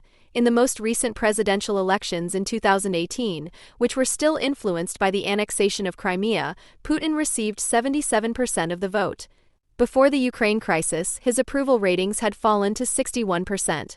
In January 2022, when the threatening gestures towards Ukraine were more violent than ever, they were back at 69%. The concrete manifestation of this social imperialism is linked to Russian history. It goes back to the imperial traditions of the Russian Tsarist Empire and the Soviet Union. In contrast to the nation-states that emerged after the French Revolution, the great continental empires strove less for economic strength than for territorial greatness. This approach corresponded to the power politics of the early modern period in which they had emerged. However, it was also linked to the sluggish pace of industrialization. Due to its low productivity, the Tsarist Empire was less dependent on sales markets than on territories. A larger territory promised more raw materials and greater tax revenues. To a certain extent, this imperial fixation on geography became part of the Soviet Union's DNA. However, it also had other causes. The Soviet regime initially focused on space for ideological reasons. The Red Army, led by Leon Trotsky, also marched westwards in order to carry the idea of communism into the world with bayonets, tanks, and cavalry. This goal receded into the background with Joseph Stalin's socialism in one country. But it did not disappear. At the same time, the area took on a stronger security significance. In the interwar period, the Soviet Union was surrounded exclusively by enemy states. Many of them had intervened in the Russian Civil War. Now they formed the famous cordon sanitaire that was supposed to protect Western Europe from communism. The Soviet government tried to weaken these enemy states for ideological and security policy reasons. The two were often intertwined. The preparation of uprisings was just as much a part of Soviet destabilization policy as the Hitler-Stalin Pact. The national minorities living in all of the Soviet Union's neighboring states were given a special role. Attempts were made to turn them into the fifth column of their own policy. The Soviet tool for this was the slogan of the right of peoples to self-determination until separation. Shortly after its foundation in 1919, the Communist International had made it a binding demand of its member parties. This was a clear affront to the territorial integrity of neighboring states. At the same time, the system of the Versailles Peace Treaty was to be weakened. It strengthened the major interventionist powers of the Russian Civil War, 1917 to 1922. For the affected states, many of which had emerged from the bankruptcy of the Tsarist Empire, its policy continued under the sign of the hammer and sickle. The advance of the Red Army in the Civil War was a renewed attempt by Russia to destroy Poland. It was only stopped with great difficulty just outside Warsaw in 1920. People in Poland still talk about the miracle on the Vistula. However, this miracle did not last long. Just 1939, 19 years later, the country was partitioned for the fourth time in its history by the Hitler-Stalin Pact. Some Russian communists also saw the Bolsheviks as the descendants of the Romanovs. However, they welcomed it. Several marshals of the Red Army had begun their military careers under the Tsar. This was true of Semyon Budyonny, the famous commander of the First Red Army, as well as Alexander Yegorov and Boris Shaposhnikov, who soon became a close confidant of Stalin. Mikhail Tukhachevsky in particular, who liked to be celebrated as the Red Napoleon, openly admitted why he had joined the Bolsheviks. The son of a noble family only trusted their hard hand to reunite the fatherland. With this in mind, Lenin once explained that you often only had to scratch a Russian communist long enough to bring out a great Russian chauvinist. This policy continued during the Cold War, ideological mission consciousness combined with imperial power politics. On the surface, the clash of systems was a conflict of values. In everyday business, however, it was reminiscent of a traditional conflict over territories and spheres of influence. The imperial dimension of the Cold War came to the fore at the latest when the ideological contrasts between East and West began to fade after the First Détente. The central expression of this policy was the Brezhnev Doctrine. Leonid Brezhnev, General Secretary of the CPSU, proclaimed that the sovereignty of the Warsaw Treaty States was limited by the interests and security of the entire socialist system. This meant the interests of the Soviet Union, because only the CPSU was allowed to decide when socialism was at risk. These traditions shaped Vladimir Putin during his time as a KGB officer. The Foreign Department of the Secret Service, to which Putin belonged from 1975, was less focused on ideology than on territorial unity. Its task was to protect and, if necessary, expand the Soviet sphere of influence. Putin brings his understanding of power and geopolitics with him from the KGB. His disinterest in economic issues, which is also evident in the war in Ukraine, also stems from this period. Economic gain played only a minor role during the Cold War. For both sides, expanding their influence was a financially beneficial business. Economic laws were replaced by the law of the jungle. These traditions of power politics became attractive again in Russia 10 years after the fall of the Soviet Union. Putin is not the inventor of this development, but he is its representative. The reason for the return of Russian geopolitics was not his election as president, but the failure of the reforms in the era of his predecessor Boris Yeltsin. Democratization stopped halfway, privatization ended in disaster. A few so-called oligarchs became immensely rich, while a large part of the population was plunged into misery. The life expectancy of Russian men fell below 60 years during this period. This corresponded to the level of a developing country. To the extent that the future was obscured, people looked back to the past. In its search for a new self-image, the Russian Federation ended up with the power and geopolitics of its predecessor empires.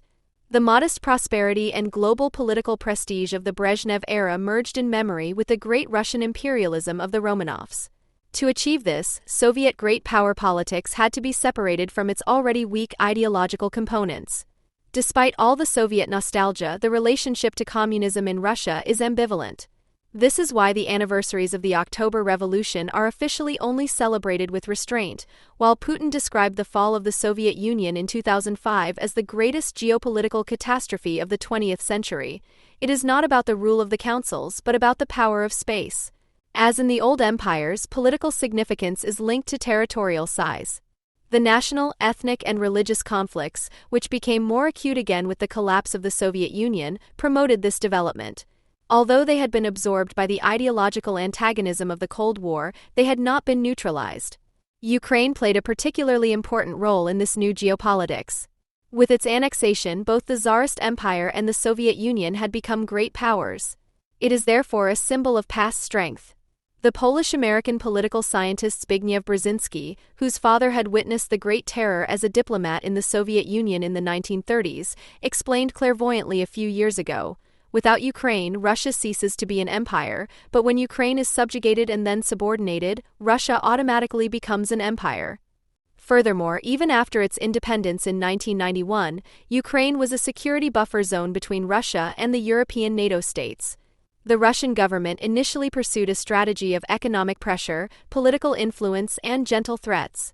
Russian policy became more radical at the latest with Putin's incendiary speech at the Munich Security Conference in 2007. After years of rapprochement, Russia once again openly declared the West to be its enemy. At the same time, the Brezhnev doctrine of limited sovereignty was reactivated under new global political conditions. When the pro-Russian forces around Viktor Yanukovych were forced to abdicate in Kiev in 2014 following mass protests, Putin therefore resorted to other strategies. They stemmed from the same period as his geopolitical ideas. Putin relied on destabilization along the lines of the interwar period. The Russian minority was used as a weapon against the central government in Kiev. The tanks followed. Nevertheless, Russian aggression was not directed solely against Ukraine. It was also intended to send a signal to the other post-Soviet states that they could not rely on the Western states. Russia wanted to bind them to itself through hidden threats of annexation. Putin clearly miscalculated here. He counted neither on Ukraine's determination nor on international solidarity for the country. Even if Russia were to take Ukraine, it would not emerge from the conflict as the global political victor. However, the Western states have encouraged Russia's misjudgment.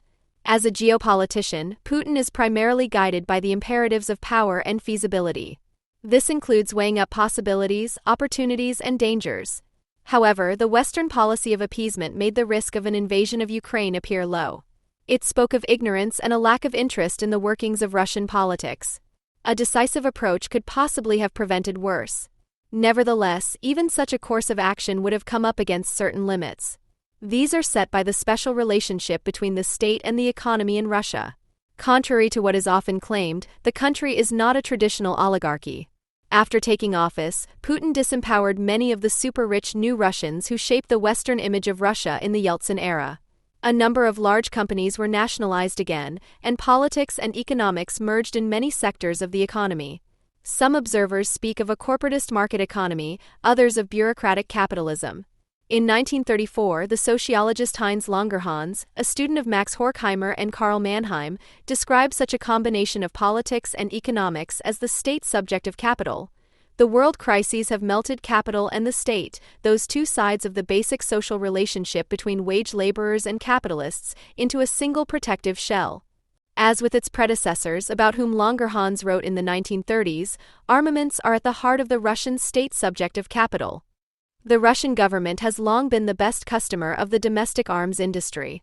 At least since the accelerated rearmament of the 10 years, 2/3 of Russian military equipment has gone to its own armed forces, with the rest being exported. According to official figures, Russia spent 4.3% of its gross domestic product on armaments in 2020. According to experts, the figure is much higher. This expenditure could not be cut, if only because most arms companies are state-owned enterprises. Without public contracts, the Russian arms industry would have gone bankrupt. But the state would also have had to file for bankruptcy. After the raw materials sector, the arms industry is the country's strongest economic sector. This situation gave rise to a special dynamic. Unlike natural gas and oil, weapons cannot simply be used up in peacetime. This is why the overproduction and underconsumption of armaments in Russia in recent years have coincided. Strictly speaking, the Russian government practiced war Keynesianism without war. This was certainly not the reason for the invasion of Ukraine. Nevertheless, the accumulation of more and more new military equipment is likely to have influenced the willingness to strike. Russia's production of weapons for the sake of producing weapons encouraged the irrationality that is clearly evident behind the new large-scale policy. This is another reason why a quick end to Russia's war policy is not to be expected, even if the fighting in Ukraine were to cease. Developments since 2012 also seem to play an important role here, because Putin is increasingly turning away from a Russian understanding of identity based on a multi-ethnic and multinational conception of identity, and instead propagating Russian identity in the sense of an ethnic, folkish unity, a way of thinking that is also widespread within the Russian Orthodox Church and among the Siloviki. Even last year, he was still opposed to the slogan that Russia belongs to ethnic Russians because this is caveman nationalism, but when it suits him, he also argues that these or those people are not ethnic Russians. So far, however, the Russian people are still being presented as a separate civilization. This is said to be greater than the Russian and directed against the unipolar world order of the U.S. hegemon, from which the brother nations must also be liberated. Even Europe is not seen here as an independent actor, but as being under the bondage of the USA. However, if ethno-nationalism continues to prevail over this view, this could also shift the search for internal enemies from the fight against lesbians, gays, and foreign agents to hostility towards the Jews. From all this, one should not simply deduce a primacy of domestic politics, as suggested by the thesis of social imperialism, for example. Rather, the primacy of foreign policy should be understood as the overarching moment in the interplay between domestic and foreign policy. Precisely because the balance of power within the system is so precarious, the foreign policy constellation is all the more important in order to guarantee the unity of the Russian state despite all instability and tendencies towards dissolution. In addition, Russia belongs to the periphery of the global economy. With the war against Ukraine, the Russian Federation is also reminding itself that although it may not be able to compete successfully on the global market, it still has the necessary military resources to cause considerable damage to the business basis of other market participants and create a great deal of chaos. This is all the more true in view of the US's return to the group of leading oil and gas-producing countries and the decarbonization propagated by the EU. The bellicose foreign policy therefore serves less imperial intentions than the ultimately self-destructive strategy typical of racket societies of propping up an ailing system of rule that would otherwise collapse. Putin's empire, which neighbors the EU, is by no means analogous to Milosevic's Serbia, just as it is no longer the Russian state of 30 years ago, which wanted to support Serbia but was unable to do so. Today, more than ever since the end of the Soviet Union, Russia is characterized by the Stalinist type of sovereign, in which secret service structures have the state almost completely in their hands and thus, even with the rapidly advancing economic decline, offer stability, which in turn secures Putin the lasting recognition of large parts of the population. Describing them as mafia structures, as is so often done for the sake of simplicity, has always been a euphemism insofar as the mafia cannot conduct foreign policy. And in Russia's case, foreign policy is possibly heading towards a Khamenei-Putin pact, the worst geopolitical constellation imaginable at the moment. In the face of such an enemy which, driven by greater Russian nationalism, is directing its secret service rackets towards a counter-EU, a Eurasian Union, and thanks to the advancing EU hegemony, which is thwarting nation-building and thus fueling nationalism all the more. A conglomerate of nationalist gangs will certainly be able to establish and develop even more easily under the new Ukrainian regime than in Hungary, for example, which ultimately could no longer even be threatened with economic sanctions from Brussels, because that would only benefit Putin's rule. When even American journalists and politicians from the ranks of the Republicans and neocons demanded that the German chancellor should finally show toughness as the de facto leader of Europe, according to John McCain, it once again becomes clear that they have understood about as much about German ideology and the German European counter-hegemon as, with a reverse assessment, Gremlise's concrete column. John Bolton at least gave an idea of what the real issue is. Germany's refusal in spring 2008 to include Georgia and Ukraine in the NATO program in preparation for accession is the root of today's problems. However, this includes the fact that the association agreement was pushed forward at the same time. It is precisely this double-edged policy, against NATO accession and in favor of rapprochement with the EU, that the German government is successively pursuing. Those forces who rightly saw Yanukovych as the increasingly authoritarian Ukrainian Putin, who is seeking to exploit the anti-Semitism of the population and initiated his overthrow, and for whom Europe represents the ultimate in freedom, would then find themselves left in the lurch. 20 years after the war in Yugoslavia, the old ideological fronts seem to be returning. Bernard-Henri Lévy and the post-Nazi EU on one side, Jürgen Elsässer and the post-Soviet regime on the other. Here the fight for human rights, isolated from the question of who enforces them and what they serve, there the fight against imperialism, for which Germany and its EU is just one particularly ugly specimen among the beasts of finance capital. People of the Maidan, you have pushed back the Berkut units with almost bare hands, Lévy shouts to the masses, whereby the word almost camouflages the right sector, Pravy sector, like all those armed forces that threaten the Jewish population in particular with disaster. Gremlise's concrete, on the other hand, shows the foreign minister and defense minister laughing on the cover in Bundeswehr uniforms and with MPs.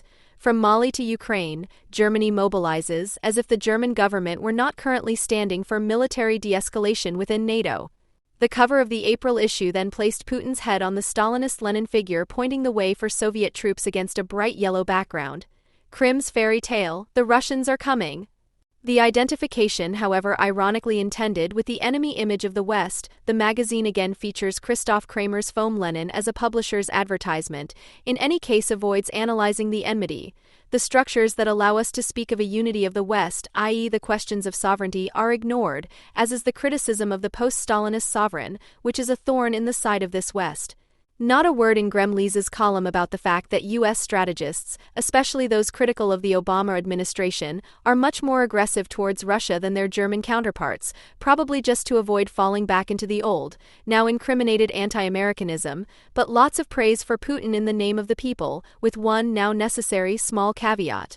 Quote, "The majority of Russians are happy that their president has ended the sellout of the country. Without him, Gazprom would be a subsidiary of RWE today. and as far as Ukraine is concerned, there is general approval. Unfortunately, this probably also applies to Putin's homophobia and macho masquerades. End quote. Putin is therefore less secretly envied by Merkel, Gabriel e tutti quanti, as Gremlise insinuates, than by Gremlise himself, together with the German left, which in this anti-capitalist case the FP and Junge Freiheit are also unwilling to ignore. Quote, unlike German politicians who can't let out a fart without the approval of society's rulers, Putin doesn't just talk the talk, he calls the shots.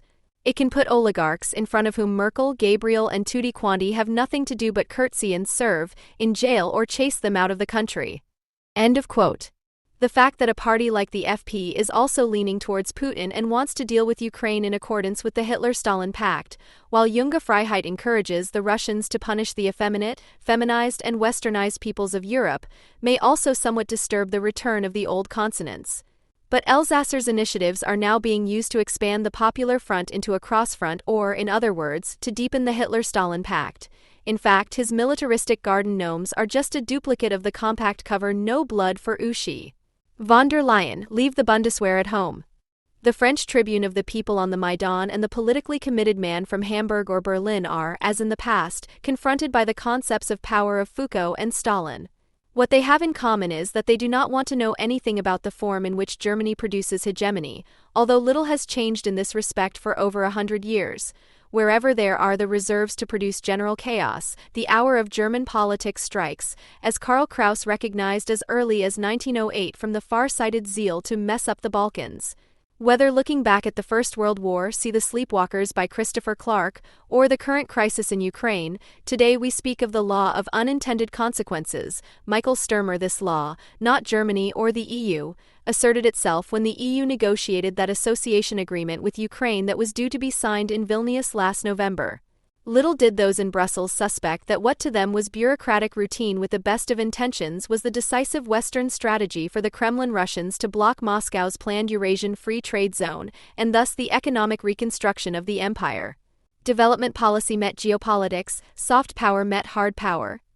Herfried Munkler argues in a similar vein, aspiring to the role of Max Weber in those last days of humanity. Brussels had acted as if it were merely a matter of administering prosperity and enforcing human rights norms. Nobody was prepared to play a game with strategic counteractors. This shows the European Union's weakness in terms of foreign policy action or, better still, reflection. It gives too little thought to the shaping of spaces. The repression of what determines German ideology, the transformation of Leviathan into Behemoth, is facilitated in the latest case of Ukraine by the fact that the conflict in southeastern Europe in the 1990s, which also began as a gang war, now seems to have been steered with minor setbacks into the path of regulated sovereignty relations. Croatia has joined the EU and Serbia is joining the queue, so that the old concepts, be they democracy and human rights or US imperialism and German militarism, can be immediately reinstated by the ideologues. But the constellation is different today, both domestically and in terms of foreign policy, and it quickly became clear that the annexation of Crimea alone would hardly lead to military intervention against Russia as it did against Serbia back then. That is why the government in Berlin quickly retreated to international law fetishism, which has always been the best cover for German ideology. Chancellor Merkel ostentatiously flaunted it in her government statement on the Crimean conflict in her obtuseness that Russia had now, completely surprisingly, not proven to be a partner. The law of the strongest is placed above the strength of the law, as if this had ever existed in any other way than by the latter. In Germany, asserting the strength of the law is known to be a question of communication. According to the Welt journalist, who may have written the Chancellor's government statement, it is not about a prestige tug-of-war between the EU and Russia, it is about the UN international legal order, which has largely secured peace since 1945. If the wild referendum in Crimea is deemed legal, there would be a legal means to break up all kinds of multi-ethnic states in the future. Die Welt, March 13, 2014. However, only the polite demand with which the editorialist concludes his editorial serves to disguise the fact that it is not the legal remedy that is important, but the force that enforces it on a certain territory. Putin to show that he in particular, bears a global responsibility. In the meantime, the American President and Secretary of State have made a similar argument. Obama says Putin is on the wrong side of history, and Secretary of State John Kerry says Putin's is really 19th century behavior in the 21st century. End quote. The reference to the 21st century, in which the law of the jungle no longer applies or is only used by antediluvian tyrants, is supposedly the most frequently used phrase since the Crimean conflict. Charles Krauthammer registers it with his usual laconicism. This must mean that seeking national power, territory, dominion, the driving impulse of nations since Thucydides, is obsolete. As if a calendar change caused a revolution in human nature that transformed the international arena from a Hobbesian struggle for power into a gentleman's club where violations of territorial integrity just don't happen. End of quote. But this Russia does not stop at the annexation of Crimea, and of course also invokes international law. While the history of the countries and regions in the collaboration as auxiliary peoples of the Third Reich may also show clear correspondences, the equation of today's reserves of general chaos with the Southeast European ones of the 1990s skips over, on the one hand, what Germany has achieved in the Euro crisis in the meantime and, on the other, what has now become flagrant not in Croatia, but above all in Hungary, that integration into the Euro area means disintegration and that this is precisely how the money flows into the German war chest. In other words, there are human rights under EU hegemony at the price of diffusing the sovereignty that it alone can guarantee in an emergency. The association agreement with Ukraine was already directly and indirectly linked to conditions that take this particular hegemony into account, while the emergency has for the time being taken the form of those far-right rackets that are focused on the enemy image of Russians and Jews from the Svoboda, Freedom Party involved in the transitional government to the Pravii sector, which is up to mischief on the streets. Their relationship to each other is reminiscent of that of Fidesz and Jobbik in Hungary, if only Svoboda were a little more different from Jobbik, and so in this improvised comparison with Hungary, Yulia Tymoshenko's Fatherland Party would for the time being play the role of Fidesz. But apart from the fact that such analogies, by attempting to organize the advancing chaos, must in turn ignore how much Fidesz and Jobbik are attracted to Putin and hope to gain leverage against Brussels in alliance with him in Ukraine, the reserves of chaos are incomparably greater. Ukrainian Prime Minister Arseniy Yatsenyuk, a party comrade of Tymoshenko's who is very popular in the West, quite rightly spoke of a government of political suicides when his interim cabinet took office. He himself probably wanted to say through the veneer that they were turning to the EU as an association for political suicide prevention. In fact, it is one for euthanasia, and that suits him too, as he included the Svoboda people in his own government.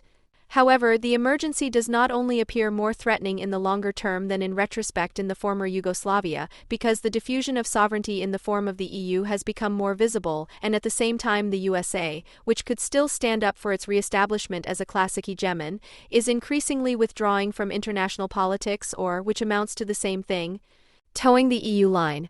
This was different during the Orange Revolution of 2004.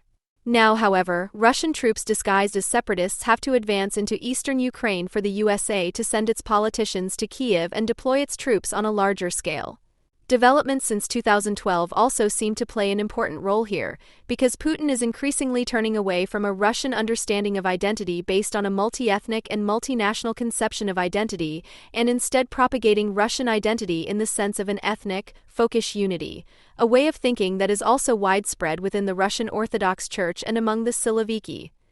Even last year, he was still opposed to the slogan that Russia belongs to ethnic Russians because this is caveman nationalism, but when it suits him, he also argues that these or those people are not ethnic Russians. So far, however, the Russian people are still being presented as a separate civilization. This is said to be greater than the Russian and directed against the unipolar world order of the US hegemon, from which the brother nations must also be liberated.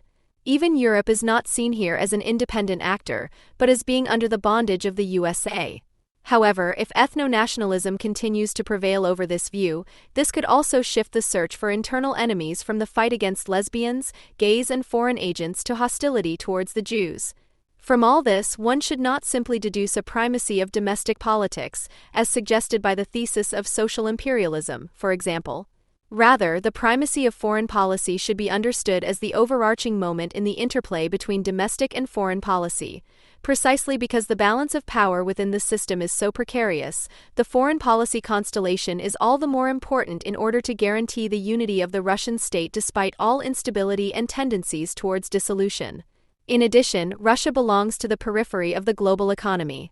With the war against Ukraine, the Russian Federation is also reminding itself that although it may not be able to compete successfully on the global market, it still has the necessary military resources to cause considerable damage to the business basis of other market participants and create a great deal of chaos. This is all the more true in view of the USA's return to the group of leading oil and gas-producing countries and the decarbonization propagated by the EU. The bellicose foreign policy, therefore, serves less imperial intentions than the ultimately self-destructive strategy typical of racket societies of propping up an ailing system of rule that would otherwise collapse. Putin's empire, which neighbors the EU, is by no means analogous to Milosevic's Serbia, just as it is no longer the Russian state of 30 years ago, which wanted to support Serbia but was unable to do so. Today, more than ever since the end of the Soviet Union, Russia is characterized by the Stalinist type of sovereign, in which secret service structures have the state almost completely in their hands and thus, even with the rapidly advancing economic decline, offer stability, which in turn secures Putin the lasting recognition of large parts of the population.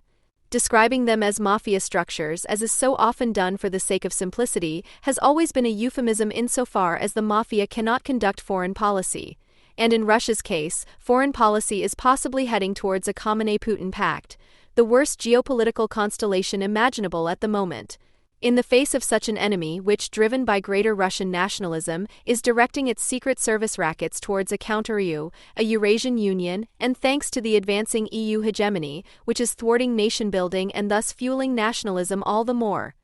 A conglomerate of nationalist gangs will certainly be able to establish and develop even more easily under the new Ukrainian regime than in Hungary, for example, which ultimately could no longer even be threatened with economic sanctions from Brussels, because that would only benefit Putin's rule. When even American journalists and politicians from the ranks of the Republicans and neocons demanded that the German chancellor should finally show toughness as the de facto leader of Europe, according to John McCain, it once again becomes clear that they have understood about as much about German ideology and the German European counter-hegemon as, with a reverse assessment, Gremlise's concrete column. John Bolton at least gave an idea of what the real issue is. Germany's refusal in spring 2008 to include Georgia and Ukraine in the NATO program in preparation for accession is the root of today's problems. However, this includes the fact that the association agreement was pushed forward at the same time. It is precisely this double-edged policy, against NATO accession and in favor of rapprochement with the EU, that the German government is successively pursuing. Those forces who rightly saw Yanukovych as the increasingly authoritarian Ukrainian Putin, who is seeking to exploit the anti-Semitism of the population and initiated his overthrow, and for whom Europe represents the ultimate in freedom, would then find themselves left in the lurch. The representatives of the Kiev government initially started the battle for the mindset cosmetically. First, they had the separatists' anti-fascist slogans painted over with blue and yellow flags on the walls. The slogans read, "We are fascists, you say now, Russia." Many of your sons and daughters repeat this as soon as they hear the Ukrainian language. We have been fascists for 80 years, and I ask you, why do we deserve to be called that? During the Second World War, Ukrainians collaborated with Hitler, you would answer immediately. That's right. And you know why, don't you? In her classic Elements and Origins of Totalitarianism, Hannah Arendt notes that in the 19th and early 20th centuries, folkish nationalism infected all oppressed nationalities in Eastern and Southern Europe, but it succeeded in achieving the new organizational form of pan-movements only among those peoples who, like the Germans and the Russians, were both represented in their own state and existed as large minorities outside the national territory. End of quote. This says two things in advance about the historical character of Ukrainian nationalism. Firstly, the Ukrainian national movement was just as folkish in its mainstream as everywhere else in Eastern and Southern Europe. Secondly, it was never one with an imperial orientation as was the case with the Germans and the Russians. When Hannah Arendt goes on to state that it was exclusively due to the Pan-Slavic movement that the Russian people became the only Christian people on earth, the Christopher among the nations, Dostoevsky, and the holy people of modern times, then this means, with regard to Ukraine, that the Russians, even more than the Germans, have always regarded the Ukrainians as an auxiliary people, as a vassal of the Russian cause.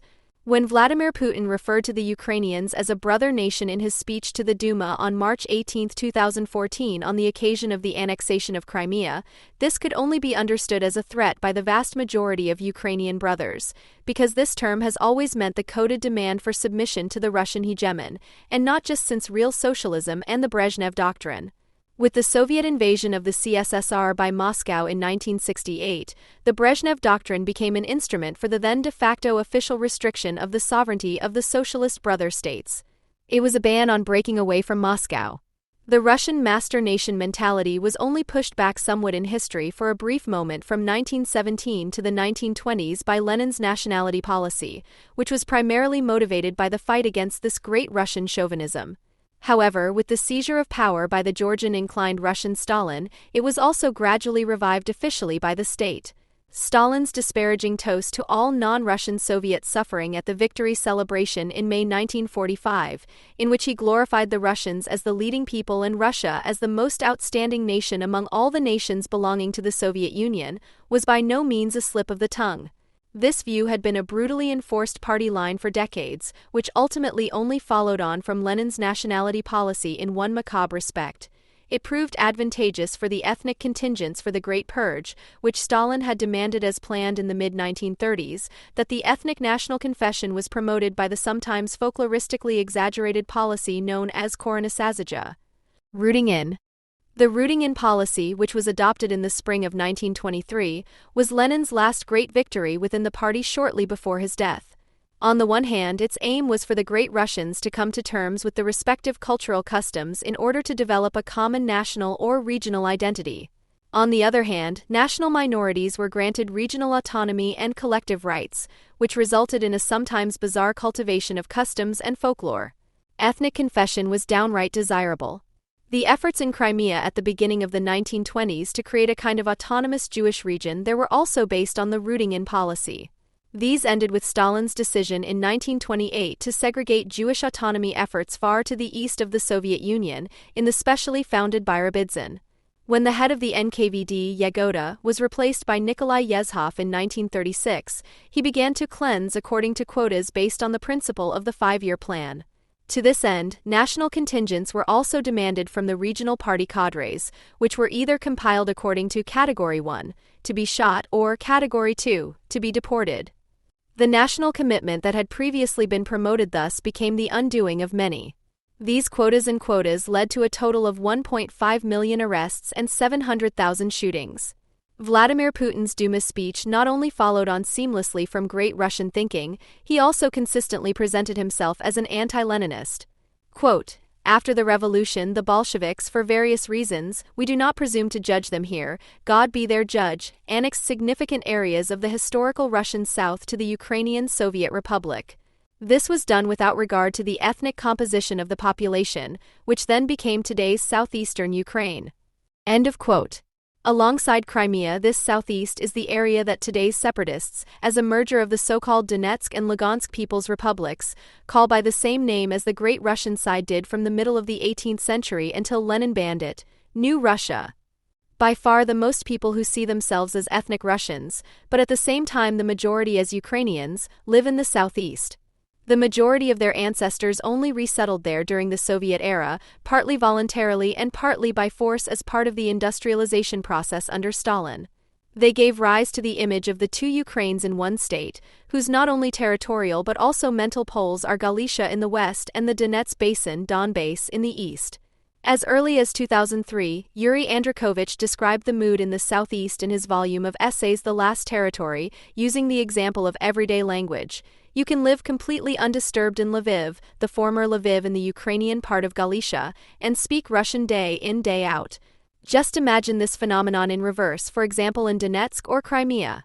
A daring person who only wanted to speak Ukrainian there would live under constant stress. End quote.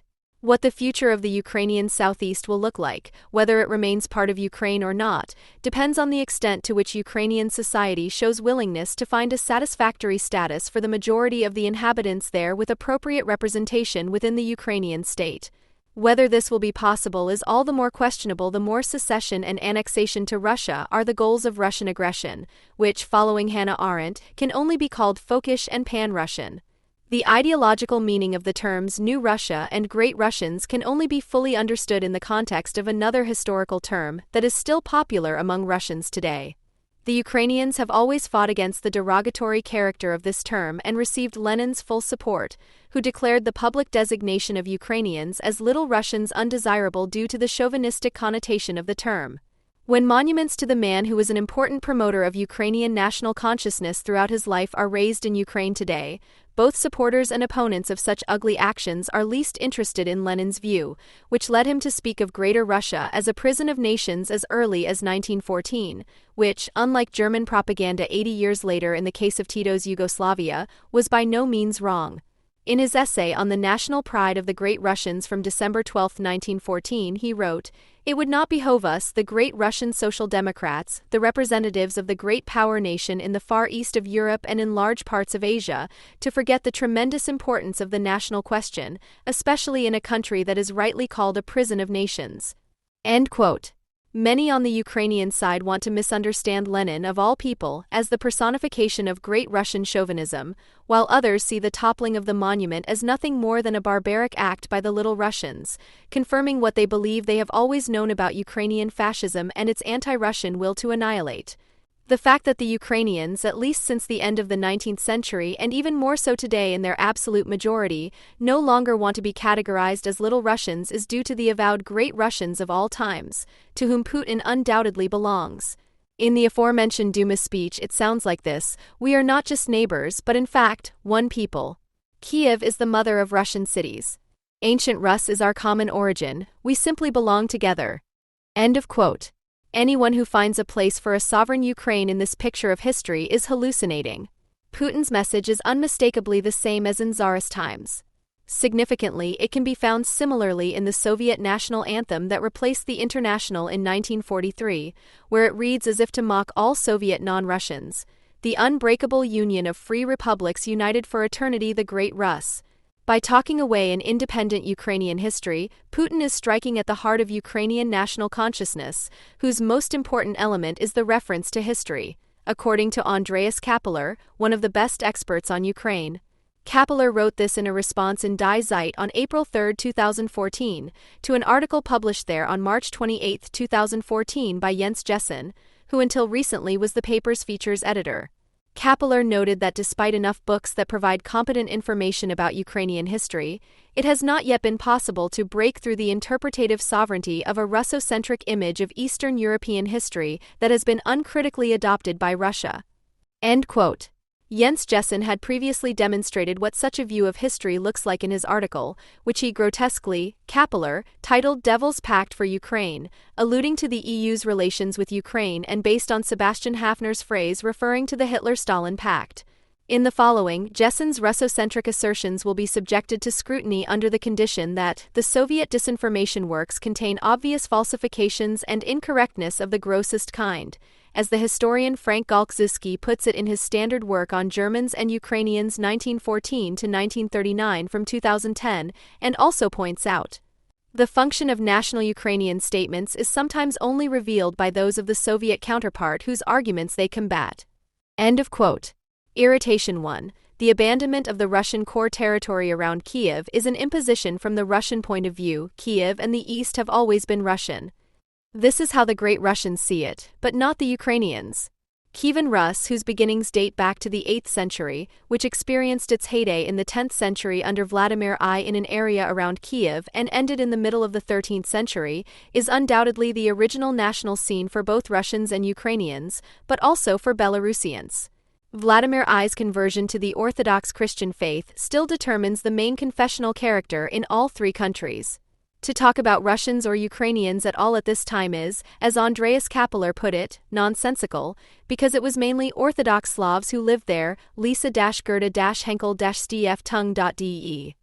When Putin today refers to Kiev as the mother of Russian cities, this is not to be understood as a contribution to a historical dispute, but rather as a denial of the existence of a Ukrainian nation, which is intended to degrade all Ukrainians to the status of protectorates of the Russian brother nation. For Putin, it must be a horror that the trident of Prince Vladimir I on Ukraine's national coat of arms also symbolically asserts a continuous independence from Kievan Rus to the present day, which was first written down in its modern nation-state variant by the social revolutionary Mikhailo Hrushevsky. who is now considered the Nestor of Ukrainian national history and was president of the independent Ukrainian People's Republic proclaimed in 1917. This national history is not one of spiritual or territorial ties to Russia. For Ukrainians, it is also one that historically links them to Poland and the Habsburg Austro-Hungarian Empire. It is obvious that such a Western orientation contradicts Putin's demand that Ukraine focus on Russia. The difference in relations with Poland, Austria, and Hungary is that, despite all the deficits that still exist in terms of coming to terms with their shared history, especially with the Poles, none of these states harbors revanchist ambitions against the current territory of Ukraine.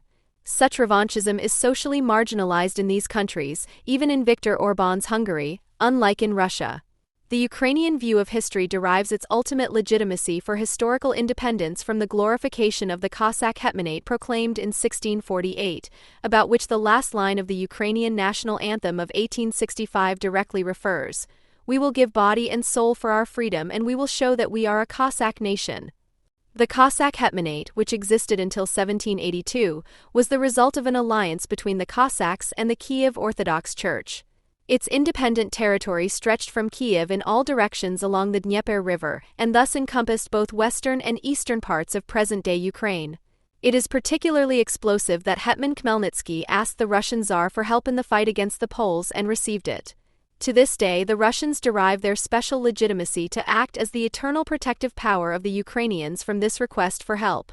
The founding of the Hetmanate in 1648 is not only associated with the conquest of large areas of the Polish kingdom and the expulsion and murder of numerous Poles. It was also in this context that the first great pogrom in Eastern Europe, Kapeler, took place, committed by Cossacks and peasants freed by them from Polish serfdom, to which tens of thousands of Jews fell victim. The brutal nature of this Cossack state, which is often declared to be the first genuine Ukrainian polity, is still generally ignored in Ukraine to this day, and instead presents the completely glorified image of a community of noble freedom fighters. One of the reasons for this is probably that people consider their own image of history to be notoriously unstable, as long as historians of Vladimir Putin's ilk are just waiting to finally liquidate it under great Russian auspices. From this perspective, it is at least understandable why, in addition to the cult, Yuri Androkovich, of Taras Shevchenko, the national poet of independence, the legend of the freedom-loving Cossacks, whose function was described by Eastern European historian Wilfried Gilge as follows, was widely invoked on the Maidan in the winter of 2013-14. The traditions and symbols of Ukrainian Cossackism were an important source of self-assurance for many activists on the Maidan.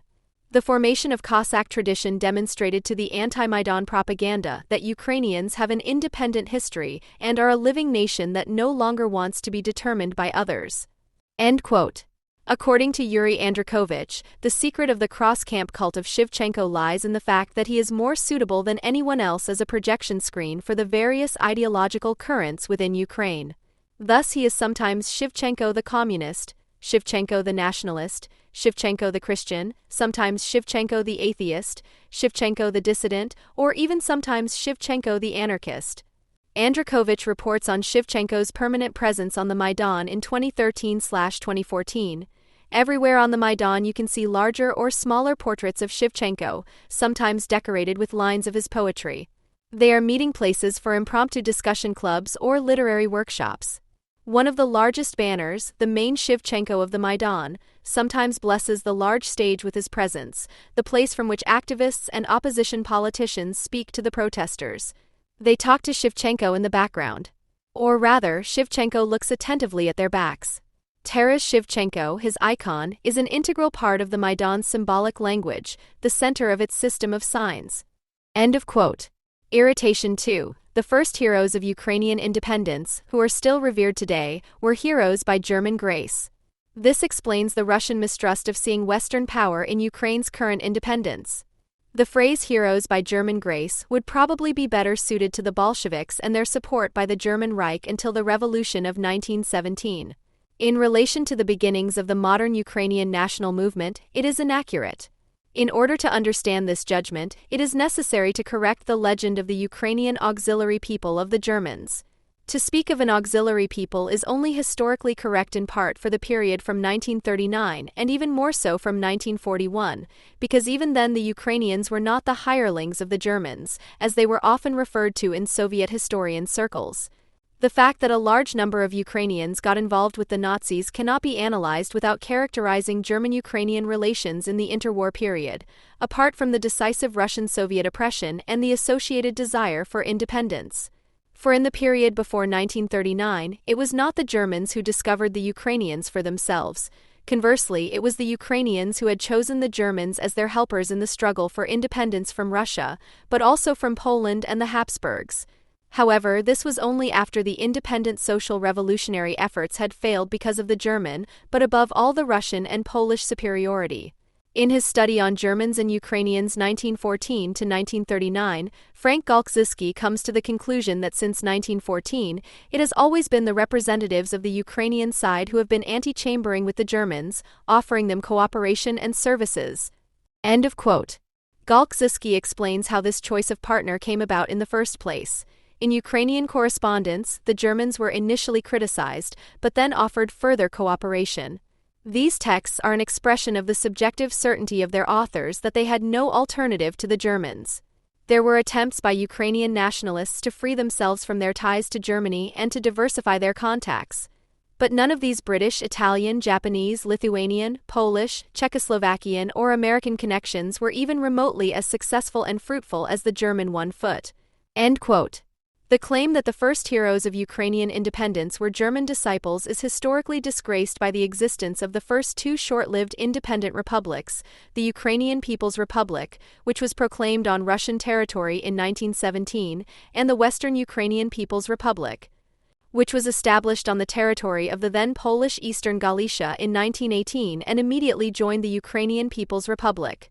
The establishment of the People's Republic was based on the separate peace agreement between the Ukrainians and the Central Powers, Germany and Austria-Hungary, which is also known as the Bread Peace, and is often confused with the Peace of Brest-Litovsk, which was only concluded afterwards between the Bolsheviks for Russia and the Central Powers.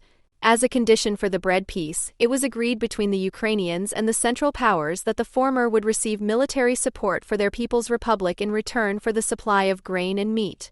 However, the Central Powers did not receive their food supplies, nor did the Germans in particular provide military assistance. Neither the national historian Michailo Hrushevsky nor Simon Petliura, who were successive presidents of the Republic, were elevated to office by the Germans or were actually under German protection. On the contrary, the Central Powers instigated a coup d'état against them, which helped the Tsarist general and self-declared Hetman Pavlo Skoropadsky into office, but he was dethroned by the Ukrainians after a short time. Skoropadsky's flight to Germany made it possible for the independent Ukrainian People's Republic to be proclaimed once again, with Simon Petliura becoming its president. Despite these facts, according to Galczycki, the Ukrainian national movement was henceforth regarded as a German invention by opponents of Ukrainian nationalism, including the Entente, which clung to an indivisible Russia. The reconquest of eastern Galicia by the Poles, annexations by Romania and Czechoslovakia, and finally the victory of the Bolsheviks in the Russian Civil War led to the failure of the Ukrainian People's Republic as early as 1920. Until then, the protagonists of Ukrainian nationalism had primarily been social revolutionaries who differed from their Russian namesakes primarily on the Ukrainian national question, but the defeat brought about an ideological change in line with the European trend of the post-war period, which emanated in particular from a circle of young Ukrainian students who saw the failure of the old as their opportunity. Frank Galczycki states, leftists had become rightists, liberation politicians had become supporters of a construction of the Ukrainian nation. Analogous to developments in Italy and Germany and according to the same philosophical standards of fascists and integral nationalists in Western Europe, concepts for a future Ukrainian statehood were developed. The will to war came to the fore, seeking a Ukrainian role in the anticipated struggle that the Germans and perhaps the British would wage. The nationalists were thus not, as was claimed in the Soviet Union, in fact transformed into subversive centers of the Nazi fifth column in the 1930s.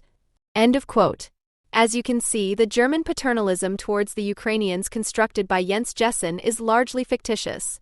It existed time and again on a propagandistic level, but in fact it played no decisive role in Ukrainian history. Since the German-Ukrainian partnership was just as little a pro-Western one, Russian mistrust of the West cannot really be justified historically. Unless, and this has been part of the anti-fascist program in Russia since Stalin, one simply turns fascist Germany into the fascist West. To claim that the West, by supporting Ukrainian independence today, is merely picking up where it left off in 1917 with its machination of a fifth column against Russia, is in reality just an old Russian fairy tale rehashed by Putin, which in his aforementioned Duma speech from March 2014 smacks of persecution mania. People are constantly trying to push us into some corner just because we take an independent position, because we stand by it, because we don't pretend, but call a spade a spade. But everything has its limits. In Ukraine, our Western partners have crossed a line. They have behaved rudely, irresponsibly, and unprofessionally. End quote. Irritation 3. During the 1.5 years that Stefan Bandera's predecessor, Simon Petliura, was head of government of an independent Ukraine, a good 50,000 Jews were murdered. Petliura's militias knew that they could ignore the laws that their boss had passed to protect the Jews. The matter-of-factness with which a street was named after him in Kiev in 2009 and monuments commemorate him there and in his hometown of Poltava is astonishing. To describe the socialist and democrat Simon Petliura, second president of the Ukrainian People's Republic in 1917 and head of the Ukrainian government in exile until his assassination in 1926, as the forerunner of Stefan Bandera, the most prominent Ukrainian Nazi collaborator, who will be discussed later, is to suggest that there is a direct ideological line from him to Bandera. Petliura in particular was not someone who became a right-winger after the failure of the People's Republic, and he was not an anti-Semite throughout his life. He increasingly oriented himself towards Western liberal ideas. According to Frank Galkziski, the young radical nationalists in particular, including Bandera, considered him an evil leftist because of his socialist past and his democratic present. Before Petliura became president in 1919, as a member of the government he was the first military commander-in-chief of the Army of the People's Republic and faced a variety of different opponents in the middle of the Civil War. The Red and White Guards, the troops of the later putschist by German Grace, Hetman Skoropadsky, those of the anarchist leader Nestor Makhno, who is particularly revered today by radical left-wing, not only Ukrainians, and the advancing Polish troops. Galkziski describes the situation in his own Ukrainian camp as follows: a frenzied soldiery which often changed fronts in the civil war and was led by warlords, supplied itself through looting, and the Ukrainian governments were dependent on them. End quote. At this time there were numerous pogroms in which more than 50,000 Jews fell victim, and in which numerous units under Petliura's command were involved. It is indisputable that Jewish pogroms were carried out by almost all the groups involved, even by the Bolsheviks, who were increasingly identified with the Jews by their opponents, as Galkziski continues. Although Petliura criminalized pogroms, he must have known that, like others, he would hardly be able to enforce such a law. His government tried, once in an unstable power, to enforce cultural autonomy for the Jews, which had never been done before. In Lviv, in the conflict with the Poles, the national Ukrainians concluded a neutrality agreement with the Jewish representation full of understanding for the fact that the Jewish citizens there did not want to choose between their Polish and Ukrainian fellow citizens. The young Ukrainian People's Republic had a foreign minister who professed Ukrainian Jewry, Arnold Margolin. Although Margolin resigned because of the pogroms, he did not link his resignation to any accusations against the government. In his letter of March 11, 1919, Margolin explained that he was just as aware of the government's powerlessness as he was of the fact that it was doing everything in its power against the pogroms. Simon Petliura only became an undisputed hero of the Ukrainian national movement after the fatal assassination attempt carried out by the Jewish anarchist Shalom Schwarzbard from Smolensk in Paris in 1926. Since then, Petliura was considered rehabilitated and became a martyr of the movement. For the Ukrainian nationalists, it was clear that Schwarzbard had murdered on behalf of the Soviet Secret Service GPU. Whether this is true or not has not yet been conclusively clarified. However, there is agreement about Schwarzbard's personal motive. For him, who had lost 15 family members in pogroms during the Russian Civil War, it was clear that Petliura, as head of the Ukrainian government at the time, must also be the main perpetrator of the pogroms. Because the Paris court followed this reasoning, Schwarzbard was acquitted, much to the chagrin of the Ukrainian nationalists. Alexis Hofmeister writes about the background to the acquittal. The acquittal was also due to the fact that the Paris Palace of Justice was not solely concerned with the assassination attempt on Simon Petliura. During the approximately one-week trial, the prosecution and defense, who allowed numerous witnesses to speak, argued about the course and extent of the pogroms committed in Ukraine and about Petliura's attitude towards the Jews in Ukraine as well as his responsibility for the excesses of violence. Collections of documents reinforce the respective interpretations of the events. While Henri Torres, Schwarzbard's defense lawyer, held Petliura indirectly responsible for the murder of his client's family members, Schwarzbard was accused of having acted on behalf of the Soviet Secret Service. The appeal to France's Republican tradition may have been the decisive factor in the jury's decision to acquit Schwarzbard as an individual offender and not to punish the death of the alleged anti-Semite Petliura. This acquittal was a key scene for the further ideological orientation. Because the majority of Ukrainian nationalists wanted to recognize nothing more than a Jewish Bolshevik Western conspiracy, three enemy images were merged into one. Galkziskis writes, "The macabre thing was that the murder helped to consolidate the Ukrainian national movement. The search for a national solution with the Soviet Union was disavowed, as was the attachment to Western democracy. Whereas until then anti-Jewish politicians and groups had only been marginal potential allies, they now became socially acceptable." End of quote. The question remains as to why Simon Petliura is remembered with such naturalness in today's Ukraine. Because he was Bandera's anti-Semitic predecessor? Because of his alleged responsibility for the pogroms? As has been shown, this is not true in this form, but his posthumous revaluation as a martyr of the nation who fell at the hands of the Jews turned the real Petliura into a ghost that was to give rise to other ghosts. In his response to Jens Jessen in Die Zeit, Andreas Kappeler explains why the anti-fascist blanket judgment of Simon Petliura must forever remain a fascist. The Soviet side successfully spread the distorted image of the anti-Semite Petliura and the stereotype of the Petliurovцы, the nationalist and anti-Semitic Ukrainians, throughout the world. End quote. This is certainly true, but it does not change the fact that Petliura, as an impotent but de facto head of state, was responsible for massacres committed by Ukrainians. It is therefore entirely consequent that a Street of the Avenger still exists in Beersheba, Israel, in honor of Petliura's murderers. The unverifiable internet finding on mashiach.de that Henri Torres, Schwarzbard's French lawyer, also represented the Soviet consul and resided in the Soviet consulate during the trial would fit into this distorted picture painted by Soviet propaganda. Irritation 4. Stefan Bandera was a collaborator of the Wehrmacht, who is said to have worked to break away from the Soviet Union in preparation for the German invasion. The fact that he later wanted to assert the independence of his homeland against the Germans and was imprisoned for this is another story. Bandera, who collaborated not only with the Wehrmacht but also with Nazi Germany, Andreas Kappeler, was not a willing preparer of a German invasion, but a nationalist for whom secession from the Soviet Union was a Ukrainian necessity. The radicalization of Ukrainian nationalists after the acquittal of Shalom Schwarzbard in 1926 can be traced back in particular to Dmytro Dontsov, who can be described as the chief ideologue of Ukrainian nationalism from this time at the latest. Under his decisive influence, the notorious Organization of Ukrainian Nationalists, OUN, an association of various smaller nationalist groups, was founded in 1929. Its leader was Yevhen Konovalez until his assassination by the Soviet Secret Service in 1938. He joined the OUN together with his group, the Ukrainian Defense Organization UVO, which had been waging a guerrilla war in Ukrainian Eastern Galicia against the Polish conquerors since the failure of the Ukrainian People's Republic in 1920. With his murder, the main enemies of the OUN were identified: the Russians, then the Jews and the Poles. It was not the Russians or the Soviet communists who were considered to be infected by the Jews, as the anti-Semitic mainstream claimed, but rather the Jews were considered to be particularly Russified or Sovietized. This judgment of Ukrainian anti-Semitism should not be misunderstood as a special finesse. It is a necessary characterization of the new Ukrainian nationalism in relation to National Socialism, because despite their proximity, the two cannot be put into one ideological or historical context. As chief ideologue Dontsov put it in 1926, Jews are guilty, terribly guilty, because it was they who helped to consolidate Russian rule in Ukraine, but the Jews are not to blame for everything. Russian imperialism is to blame for everything. End quote.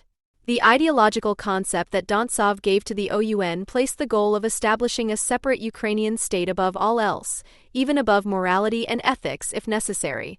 This concept of amorality, which was consequent called amoralnist, demanded that one should not be selective in the choice of one's allies if it was conducive to statehood. This means-ends relationship can be understood, contrary to Soviet propaganda, as the enduring political principle of Ukrainian nationalism in general and Stepan Bandera's in particular, which also lasted from 1941 to 1945 and beyond until the early 1950s. Chief theorist Dontsov formulated it as early as 1921, at a time when he could not yet hope for greater support within the Ukrainian national movement. The one or the other states on which one can count can be called imperialist or reactionary, that is none of our business. It is a historical fact that not a single nation has liberated itself by its own forces alone. We should not be an exception to this rule, we must rely on every force that, helping us, has the same goal, the division of Russia. End quote. In this sense, OUN leader Yevhen Konovalez was by no means only interested in Germany or the Nazis as the only possible allies. Only after his assassination, which was ordered by Stalin on the grounds that Konovalez was an agent of fascism, Ukrainer und Deutsche 799, were the National Socialists, under his successor Andrei Melnik, seen from 1938 as the only ones who wanted to and could change the European status quo so that an independent Ukrainian state would be possible. As there were still enough doubts internally about the future sole ally in 1938, chief ideologist Dontsov felt compelled to jump to Melnik's side with a paper entitled, "Where Are Our Historical Traditions to be Found?" and accused the skeptics in his own ranks of being still against Hitler's Germany, which has done nothing bad to our national community. Galkzuski, quoting the OUN ideologue, describes the light in which Donzo, and with him a majority, soon saw the Nazi state. In addition to the stance against Russia, Donzo was impressed by the fact that the Nazi state replaced the new dichotomous spirit of for against one's own the foreign defeat triumph with liberalism, democratism, belief in harmony, belief in the disarming power of humanity, belief in all chimeras except oneself. End of quote. The fact that there can be no question of a reflected opposition to Soviet Russia here is shown by the fact that Dontsov and his entourage were obviously unable to understand that the admired dichotomous spirit also prevailed in the Soviet-Russian archenemy. A real antagonism would therefore have consisted precisely in turning towards what Dontsov, like Hitler and Stalin, fought against as Western chimeras. It would certainly be wrong to play down the radicalized Ukrainian nationalism and call it a typical child of its time, and it would be equally wrong to claim that the Ukrainians had no other choice given the constellation of powers at the time. This is true even if one can hardly deny that successively, the room for maneuver narrowed even further to the relationship with Germany. Other allies, even Western ones, were not on the cards, especially as the West was never as hostile to the Soviet Union as the Comintern propaganda constantly claimed. For this very reason, the only correct choice would have been to admit that no Ukrainian state could be created in these constellations, even under the unbearable impression of the Soviet atrocities associated with the names Great Purge and Holodomor, today the most important component of post-Soviet Ukrainian national consciousness, as Andreas Kappeler calls it. But this was not understood even when the Germans made it clear on August 24, 1939, through their pact with the main enemy of Ukrainian nationalism, that there was no room for an independent Ukraine in the Germans' racial theories and concept of Eastern space. The strategic partnership was maintained, especially as it initially offered advantages for Ukrainians. The partition of Poland meant that the Germans no longer had to deal only with emigrants, but were also concerned with the concrete organization of the living conditions of an indigenous Ukrainian population. Around 500,000 Ukrainians remained on the German side of the demarcation line, whereby Ukrainian nationalists rose to become a state-bearing power and were appointed by the occupiers to administrative positions that had previously been barred to them.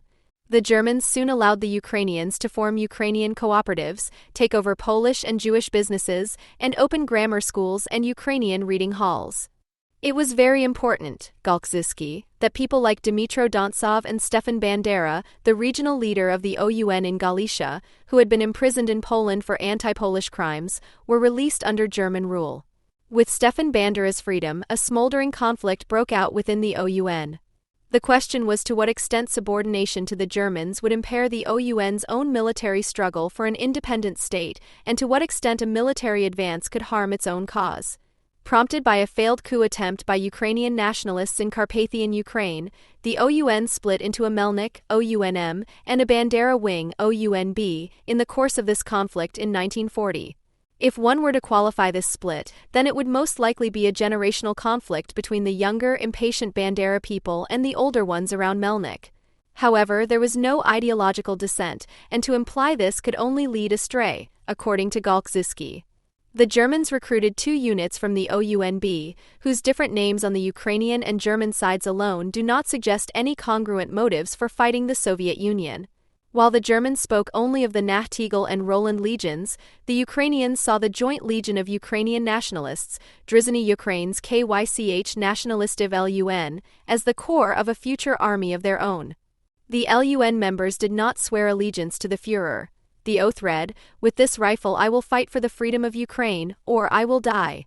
The LUN circles had already undertaken isolated covert paramilitary actions in the territory conquered by the Soviets, particularly in Ukrainian Eastern Galicia around its capital Lviv, which the Red Army annexed after the expulsion and murder of the Polish occupiers.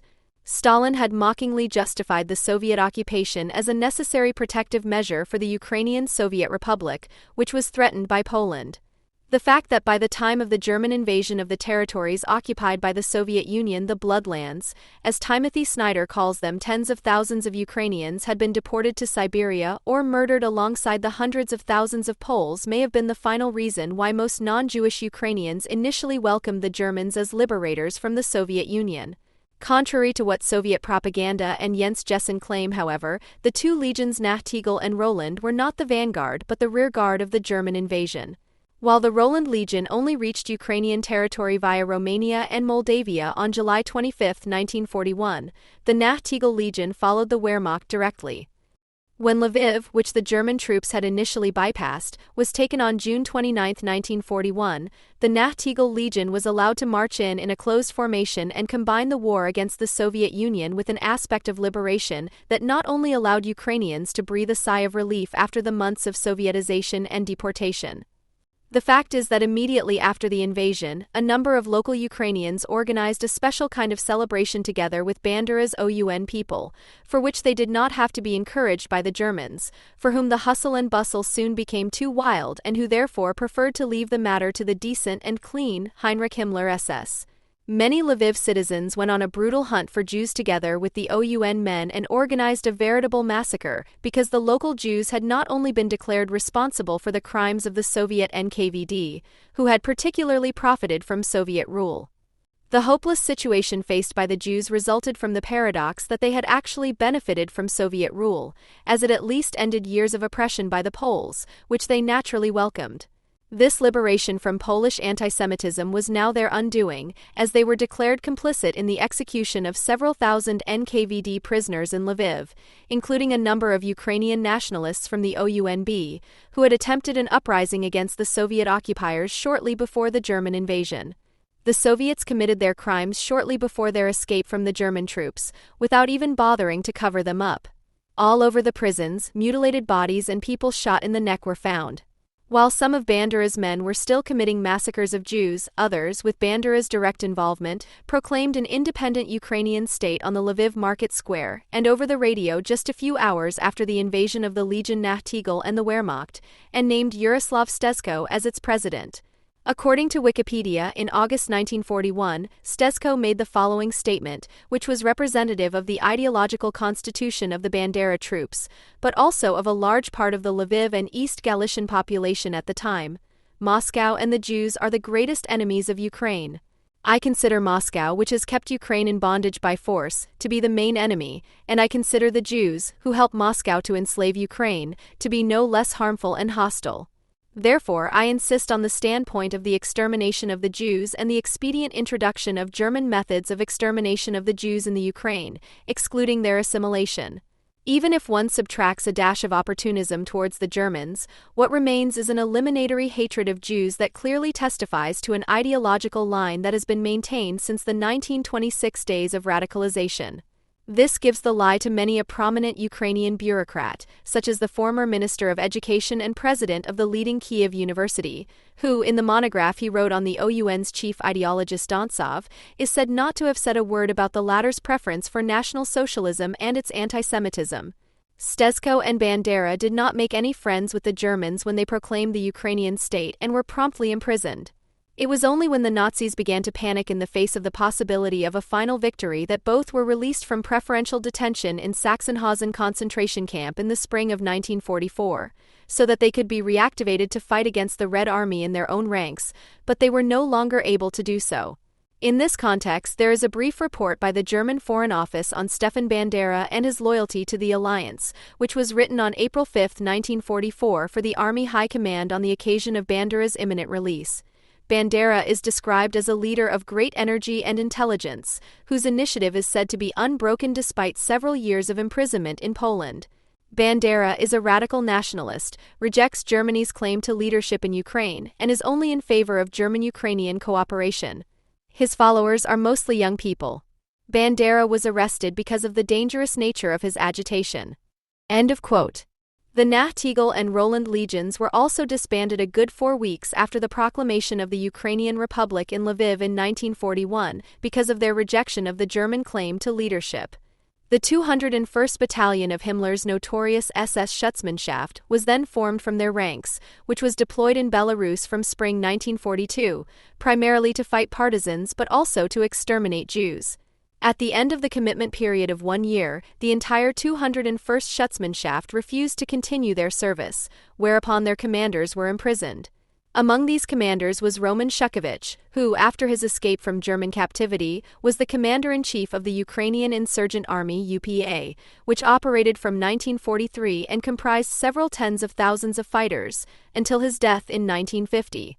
Also because Shukovich is said to have personally prevented the persecution of Jews by the UPA, a claim that remains unproven to this day, he is less controversial in today's Ukraine than Stefan Bandera, who only joined the UPA in 1944 after his release from prison and became its commander. The UPA, glorified by the Ukrainians and described as fascist by the Russians and Soviets, with its estimated 30,000 men, only fraternized with the Germans at the beginning, but then fought them until the end of the Nazi era, as well as the Red Army in parallel and afterwards until the mid-1950s. At the same time, however, it also fought against the Polish Home Army, committing serious crimes against the Polish population that continue to burden Polish-Ukrainian relations to this day. However, this is not even mentioned by the anti-fascist or Russian opponents of Ukrainian nationalism, because these victims are already recorded as Soviet victims, like almost all non-German deaths in the territories of Poland, the Baltic states and Bessarabia, today mostly Moldova, annexed by the Soviet Union in 1939. It is significant that a footnote explaining the term Holodomor is inserted at this point. Like the Soviet crimes in general, the terrible famine for which Stalin was responsible, which was justified in the early 1930s as an alleged fight against mainly Ukrainian kulaks, and which, according to Timothy Snyder's latest calculations, claimed the lives of around 3.3 million people, including 3 million Ukrainians as well as Russians, Poles, Germans, Jews and others, is still little known today. Snyder's summary of the horror. The Soviet state had defeated those who sought a certain autonomy for the Ukrainian Soviet Republic and those who wanted a certain autonomy for themselves and their families. End quote. The founding of the UPA goes back to an OUN resolution of 1943, which finally terminated the alliance with the Germans and whose wording in its anti-imperial, even anti-imperialist orientation is reminiscent of Lenin's publications against Great Russian chauvinism, shortened by his dream of a socialist world republic. Quote, "We are fighting for every nation to live a free life in its own independent state.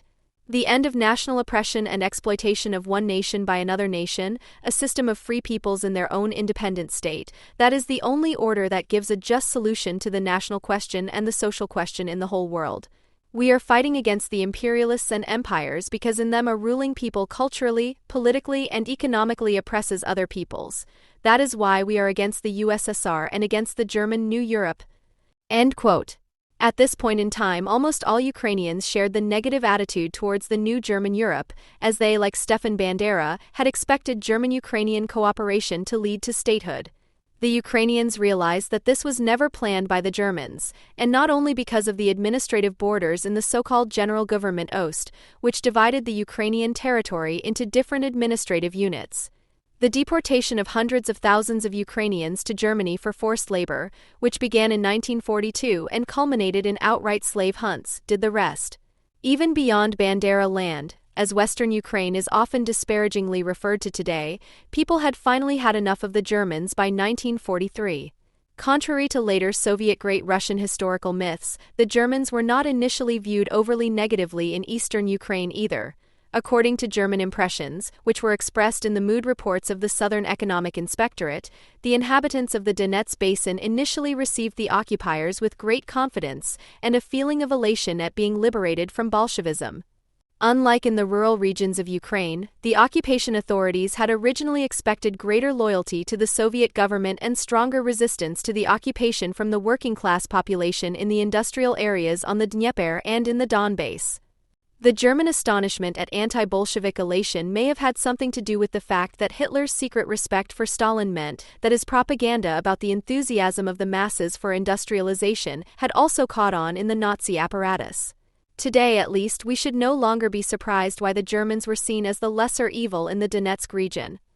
If you consider how ruthlessly industrialization was bludgeoned through there, and it is no coincidence that the first major show trial took place in 1928 with the responsible builders of the industrial plants there, which came to be known as the Shakti trial, then the mood reports of the Southern Economic Inspectorate can at least be explained because society in the Donbass under occupation was not a community of solidarity, as later conjured up by Soviet historiography in myths such as that of general popular resistance, but a society that had been shaped to a large extent by the everyday experience of state terror and violence.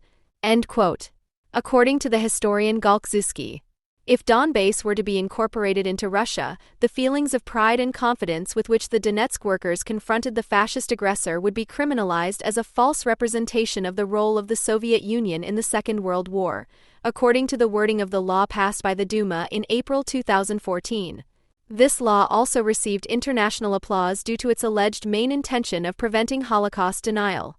After all that has been said about the situation between 1939 and 1945, one can only marvel at the simple view of history held by some of those who understand Putin. Jens Jessen, for example, claims that Stefan Bandera only wanted to assert the independence of his homeland later, after the collaboration. What happened in and around Ukraine within a time span of 3 to 4 years can probably best be summarized as a kind of time-lapse of extremes, following Eric Hobsbawm's bestseller. However, the historian Frank Galczycki overshoots the mark when he claims that in the Ukrainian nationalism of the time, the actually clear categories of resistance and collaboration cannot be separated at all. The Ukrainian national movement did collaborate with the Germans in one respect, in its participation in the Holocaust. This was not an unfortunate miscalculation in the age of extremes, but an expression of that extreme, which the Red Army also contributed to ending. We must insist on this against the majority of Ukrainian nationalists without falling into the Putin trap and conceding Ukraine as legitimate booty to the successor state of the victorious Soviet Union by using the word fascist as arbitrarily and meaninglessly as before. Putin's Russia is about as interested in the history of the Holocaust as Stalin was at the time, who had the Black Book on the extermination of Soviet Jews, which had just been completed by Ehrenberg and Grossman, scrapped in 1947 as a beacon of an anti-Semitic campaign of incitement and murder that only ended with his death in 1953. The Holocaust came in handy for Putin's Russia, just as the Anti-Fascist Jewish Committee did for Stalin from 1941 to 1945. To spice up anti-fascism in order to hide the fact that the Soviet Union had almost liquidated itself with its alliance with Hitler's Germany, which was intended solely to serve the great Russian chauvinistically motivated consolidation of its territory. Eastern Poland, the Baltic states, Karelia.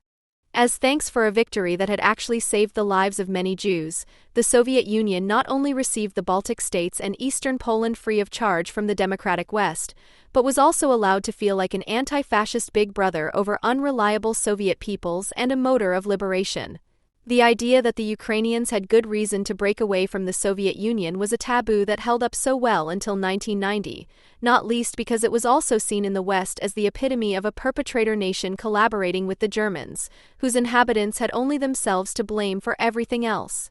The same historian Galczycki, who so carelessly disregarded the Ukrainians' collaboration with the Germans in the Holocaust, was right in stating that it was permissible in principle to qualify the German-indigenous relationship at the time as hostile, even if tactical promises concealed this or pragmatic actions seemed to contradict it.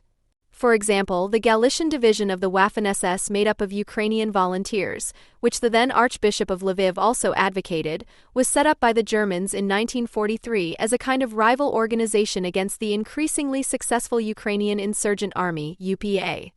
It was primarily the Melnik wing of the OUN that called for people to join the volunteer division in order to obtain weapons and train soldiers in this way. Only a quarter of those who applied were accepted, because by this time Himmler's men were already very keen to keep the bacillus of Ukrainian nationalism at bay. You have to have a very derogatory image of the Ukrainians to imply that they have not yet understood that the Germans have been trying to exploit and oppress them as a so-called auxiliary people for 1,000 years. Even the right sector is aware of this.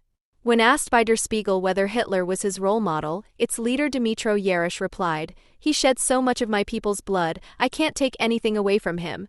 German National Socialism is an enemy for Ukrainian nationalists." End quote.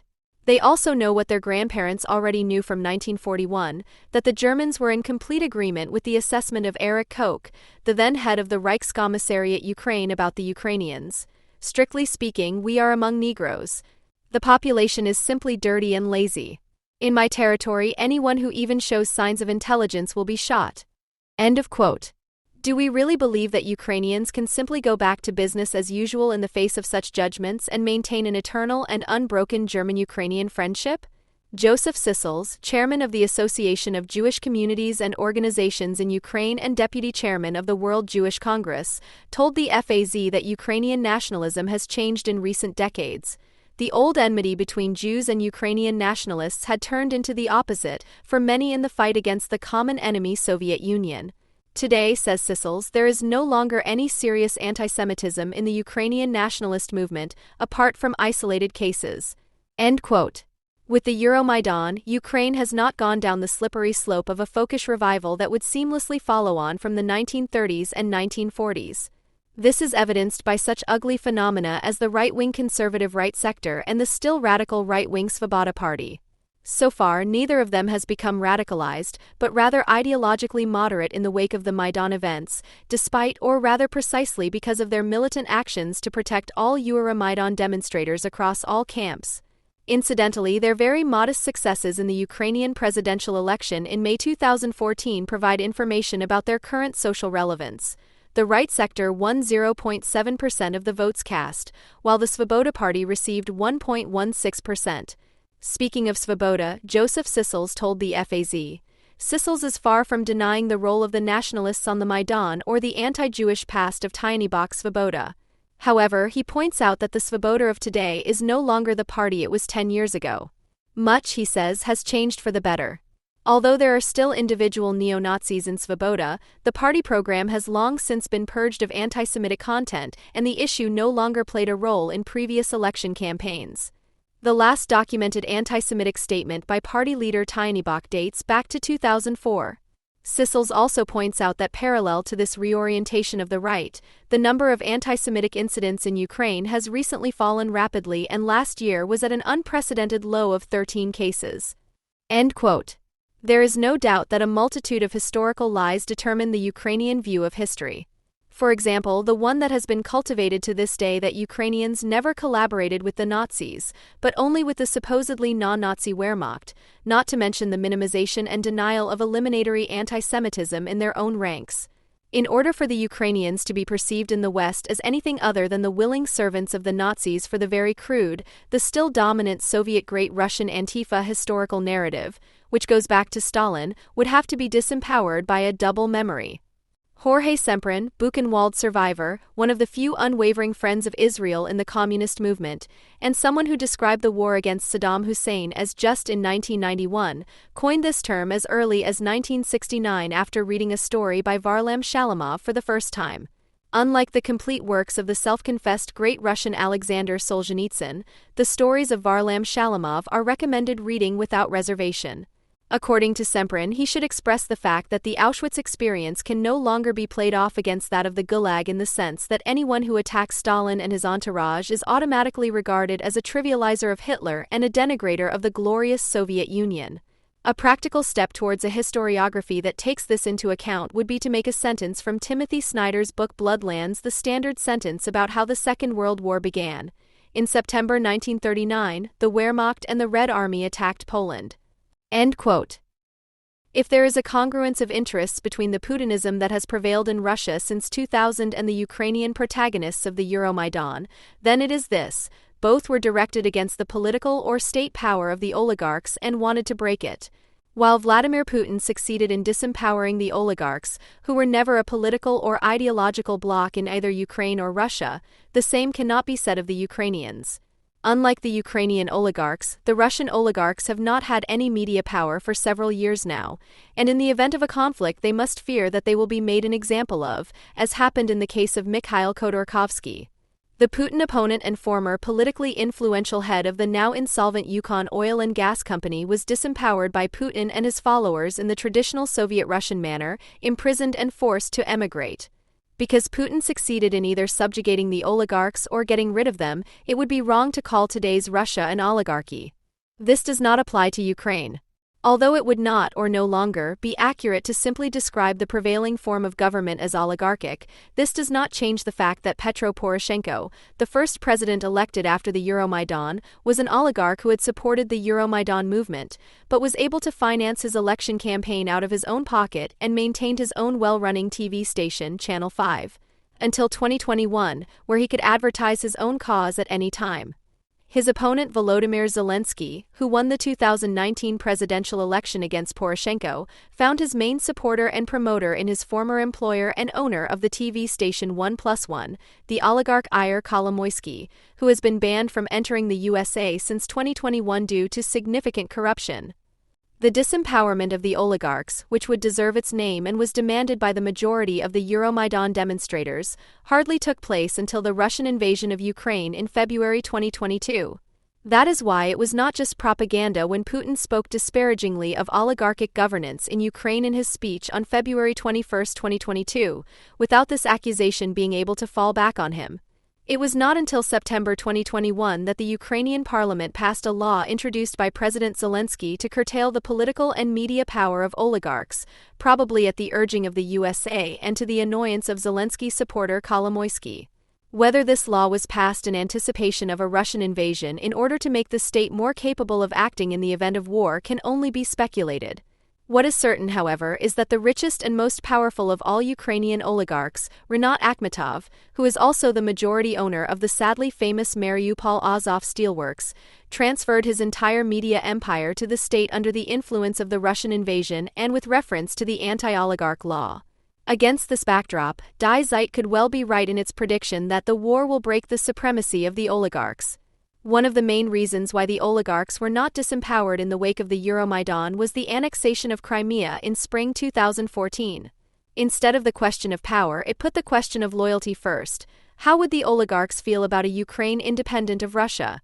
The coal and steel baron Rinat Akhmetov also came under suspicion of disloyalty at the time, which has long since been dispelled. The military takeover of Crimea, which went off without a hitch for Russia, not only revealed the lack of solidarity with Ukraine in the West, but also made it painfully clear that defense capabilities had been remarkably neglected since the declaration of independence in 1990.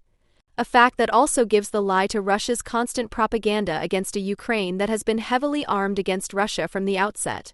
In response to the annexation of Crimea, it was not least Ukrainian oligarchs who financed the creation of volunteer battalions in order to be able to counter the Russian separatist puppets in eastern Ukraine militarily. Above all, the Selensky supporter based in eastern Ukraine and declared friend of Israel, Ihor Kolomoisky, who is of Jewish descent, financed several volunteer battalions in addition to the Azov Regiment, which, like all other irregular units formed in 2014, were merged into the Ukrainian National Guard just a few months after their formation and placed under the authority of the Ministry of the Interior. Kolomoisky is credited with ensuring that his home oblast of Dnipropetrovsk, unlike the new Russian oblasts of Luhansk and Donetsk, did not fall into the hands of the separatists and thus de facto Russia, thanks to his support for the volunteer battalions. New Russia describes a Ukrainian territory north of the Black Sea from the city of Luhansk to far beyond the city of Odessa, the conquest of which is apparently Putin's minimum goal with the attack on February 24, 2022. The region was finally conquered by the Russians in 1764 and had been part of Russia ever since, until it was annexed to the Ukrainian Soviet Republic during the Soviet era and thus became part of Ukraine, which became independent in 1990. In the Russian mind, the current union of the separatist regions of Luhansk and Donetsk is logically called the Federal State of New Russia. After the annexation of Crimea, the oligarchs were given the task of partially replacing the weak state, much to the chagrin of many Euromaidan demonstrators, but the Ukrainian state proved to be so capable of acting with the administrative reforms enforced by the Euromaidan that the involuntarily strengthened role of the oligarchs did not result in the widespread consolidation of informal local power. The decentralization of the administrative structure, which was initiated under the EU's keyword of subsidiarity and should not be confused with federalization, makes it difficult for local leaders to shift responsibility and accountability for local grievances to the central government in Kiev, as is still common practice in Putin's centralized Russia. Even though President Zelensky has taken on a great deal of responsibility under the prevailing martial law, there is a broad consensus both inside and outside Ukraine that the successful decentralization, which also includes a leaner command structure within the army based on Western standards, has contributed significantly to the unexpectedly successful resistance of the Ukrainians against the Russian aggressors. A comparison between Russia, where the power of the oligarchs has been broken, and Ukraine, where it has been limited, is clear. Russia, unlike Ukraine, has been consequent in getting rid of its post-Soviet legacy. The political powerlessness of Russian oligarchs in the Putin state does not make the Western sanctions imposed on them wrong, as they have to be loyal to Putin in case of doubt if they want to protect their property. Nevertheless, the sanctions smack of far-reaching ignorance of the nature of Putinism and the reasons for its support by the majority of Russians. The support among the population only becomes understandable when one considers the fundamental difference between Russian and Ukrainian self-image, which the German historian Gerhard Simon has summed up as follows. In Russia, there is a resource for legitimizing authoritarianism that Ukraine completely lacks: imperial thinking and imperial nostalgia, the obsession with Russia's greatness, which is threatened and would not be recognized by the world. End of quote. Putin is not wrong to call today's Ukraine an anti-Russia, and agrees with this diagnosis with the Ukrainian writer Tanya Malyarchuk, who, when asked what 5 positive characteristics she could think of about her homeland, could only name one negation: Ukraine is not Russia. Of course, the anti-imperial definition of what is Ukrainian provides no proof that the country is on the path to liberation. This is because, as with all nations, the foundation of a nation-state involves emphasizing its own historical legitimacy, which cannot do without founding myths in order to bind the nation to itself and keep it in line. Nevertheless, for the Ukrainians, the negative definition of what is supposed to be Ukrainian opens up the possibility of using the recognized and determined wrong in the form of Russian as a comparative index for the better yet to be realized. If the phenomenon of oligarchy were originally Russian and not, as is actually the case post-Soviet, then it would probably have long since become a marginal phenomenon in Ukraine. It is not possible to define with certainty what distinguishes an oligarchy from a plutocracy. After all, both forms stand for the political rule of a few excessively wealthy individuals within a state. Perhaps this is why the phenomenon of oligarchs is spoken of so disparagingly in the post-Soviet region, because both right-wing and left-wing ideologues see plutocracy as a term of struggle against the United States. In any case, it is remarkable that neither in the Baltic states nor in the ex-socialist states of the Warsaw Pact did the privatization of formerly state-owned property and assets lead to similar excesses as in Russia and Ukraine. This is not to say that unfair competition, personal enrichment based on cronyism and corruption were not also very popular there after the end of the socialist states. This striking difference can be explained, albeit not completely, by the fact that, with the exception of Russia and Ukraine, all European successor states to real socialism were able to refer to their respective national histories when reconstituting themselves, which were already familiar with tried and tested bourgeois forms of institutional separation of powers, and were able to integrate this naturally glorified national past into their genuine and always anti-Russian patriotism. When accusations are made in the West that none of the oligarchs acquired their wealth exclusively legally, then this accusation is a cheap one, because the yardstick of the prosperous state and functioning democratic institutions is used to measure what only appeared to exist under post-Soviet Wild East conditions. At the same time, the Western accusation testifies to the inability to grasp what the implosion of the Soviet Empire in Russia meant for both the individual and society in terms of ideals and life world. A central part of this is to understand Gorbachev's perestroika and glasnost as the transformation of the Soviet Union's mode of existence from an independent original to a Western copy. Mikhail Reiklin, who originated this idea, described this transformation in his book Communism as Religion. With perestroika and glasnost, the West was no longer primarily concerned with surveying the progress of an unprecedented experiment in the Soviet Union, but with assessing whether what was happening there corresponded to the Western model of a parliamentary democracy. The personal grievances and material misery that resulted from Western paternalism can be found in Svetlana Alexievika's book Second-Hand Time. In it, Alexievik has given voice to Homo Sovieticus with his personal experiences of both the Gorbachev and Yeltsin eras. This oral history makes it clear why Putinism was able to triumph and why the views of the human rights activists from Memorial, which Putin has long since silenced for good, were never capable of winning a majority. Thus it says in Second-Hand Zeit, the more people talked and wrote about freedom, the faster not only meat and cheese disappeared from the stores, but also salt and sugar. Or, Russia, they wiped their feet on it. Anyone can punch them in the face. They've turned it into a Western dumping ground for used clothes and overstocked medicines. For junk, a raw material appendage, a gas tap. Soviet power, it wasn't ideal, but it was better than what we have now. More worthy. End quote. An officer reports that he experienced the withdrawal of the Soviet army and the return to Russia as a single humiliation. Officers and soldiers lived in tents, in earth huts. Perestroika was like war, it had nothing of rebirth about it. End quote. Another officer who had fought in Afghanistan reported that after his return, in order to make ends meet, he unloaded freight cars or worked as a night watchman together with scientists with doctorates, doctors, and a pianist. Of course, these representative first-hand accounts lack self-criticism, from which no individual can be absolved in advance, i.e., without taking into account the objective possibilities of reflective thought. And yet it is such experiences that have helped Putinism to succeed, because it corresponds to a widespread Russian self-perception that is based on a specifically Russian authoritarian need, which one of Svetlana Alexievika's interlocutors expressed in second-hand. Our country is a land of tsars in terms of mentality in the subconscious. From the genes. Everyone needs a czar. With the Czechs, a Václav Havel is possible, but we don't need a Sakharov, we need a czar. A fatherly czar. Whether general secretary or president, with us it's always a czar. End of quote. The comparison of the dissident and memorial founder Andrei Sakharov with the first president after the end of the USSR is aimed at portraying Sakharov as an un-Russian foreign body.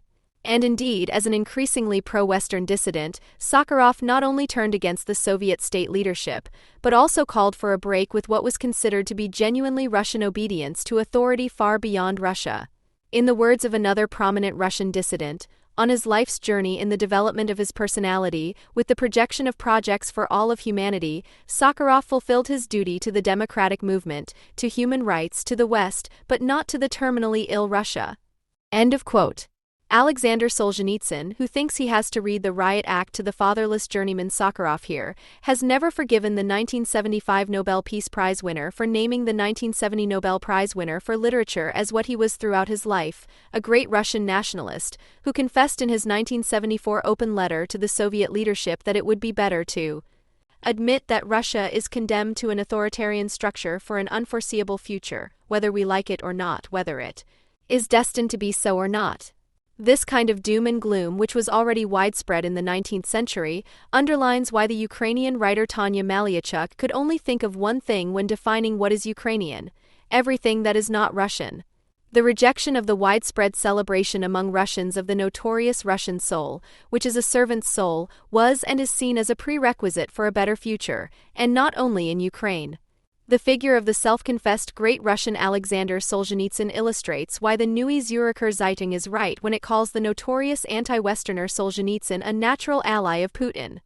From the Solzhenitsyn myth, Reich-Ranicky, of the 1970s to his trivialization as a marginal oddball with his anachronistic, Deutschlandfunk, spleen for all things Russian since the Gorbachev era at the latest, the Western misjudgment of Putinism is expressed, which has blossomed in Germany as Putinversteherei. Even in Western communist circles, the reception of the Gulag archipelago was remarkably generous in overlooking the fact that Solzhenitsyn portrayed the collaborators of the Vlasov army in the ranks of the Wehrmacht as genuinely patriotic Russians who only fought more doggedly than even the SS out of extreme self-defense. Consequently, he promoted the Russian emigrants who fled from the Bolsheviks in 1917 as the guardians of true Russianness. Putin certainly has no sympathy for the Vlasov army and, as a defender of the Hitler-Stalin Pact, is also unlikely to be happy that Solzhenitsyn, in his open letter to the Soviet leadership, dismissed as anti-Russian the fact that the Red Army, in defiance of the Treaty of Versailles, played a decisive role in the secret rearmament of the German Reichswehr in the 1920s, which later, according to Solzhenitsyn, greatly benefited Hitler's army. The Vlasov Army, also known as the Russian Liberation Army, was a force of over 100,000 men led by the former lieutenant general of the Red Army, who switched sides while a German prisoner of war.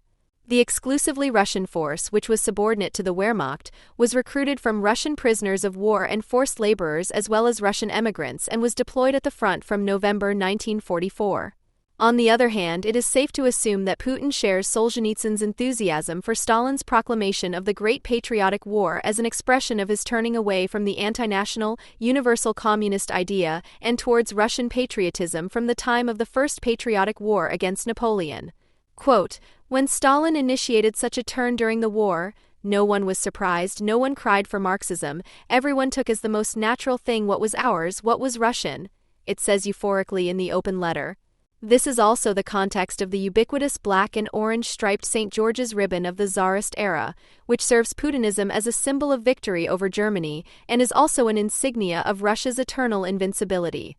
What the Bolsheviks had once banned as a reactionary symbol was reintroduced as a decidedly Russian symbol under Putin because it implies the devaluation of the suffering and the large share in the victory over Hitler of all non-Russian Soviet citizens, not least the Ukrainians. But it is not questions of historical detail that justify why Solzhenitsyn must be seen as Putin's natural ally. Whether Putin shares Solzhenitsyn's criticism of the results of the Yalta Conference in 1945, during which, according to the writer, Roosevelt and Churchill were too lenient towards a megalomaniac Stalin, who would have completely overstretched the natural Russian sphere of influence by incorporating the whole of Eastern Europe, is irrelevant.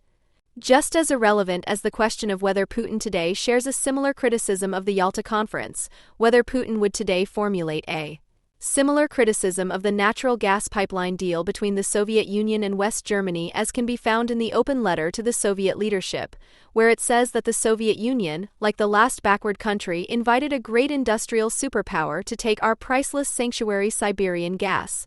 What Putin and Solzhenitsyn have in common is a Slavophile concept of Russianness, which is not pan-Slavic, but considers the Great Russians, the Belarusians and the Ukrainians, Little Russians, to belong together forever.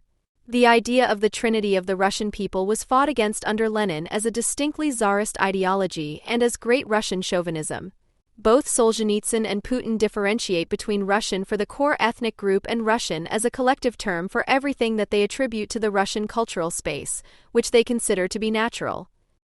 In an article published in 2012, Putin coined the term multi-ethnic civilization with a Russian core, which undoubtedly includes Chechnya, Kazakhstan, Georgia, Moldova, and, depending on interests, the Baltic states.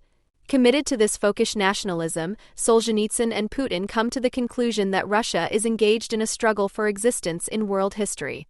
In the words of Solzhenitsyn from his 1993 book The Russian Question at the End of the 20th Century, the Russian question at the end of the 20th century can only be posed in this way, to be or not to be for the Russian people.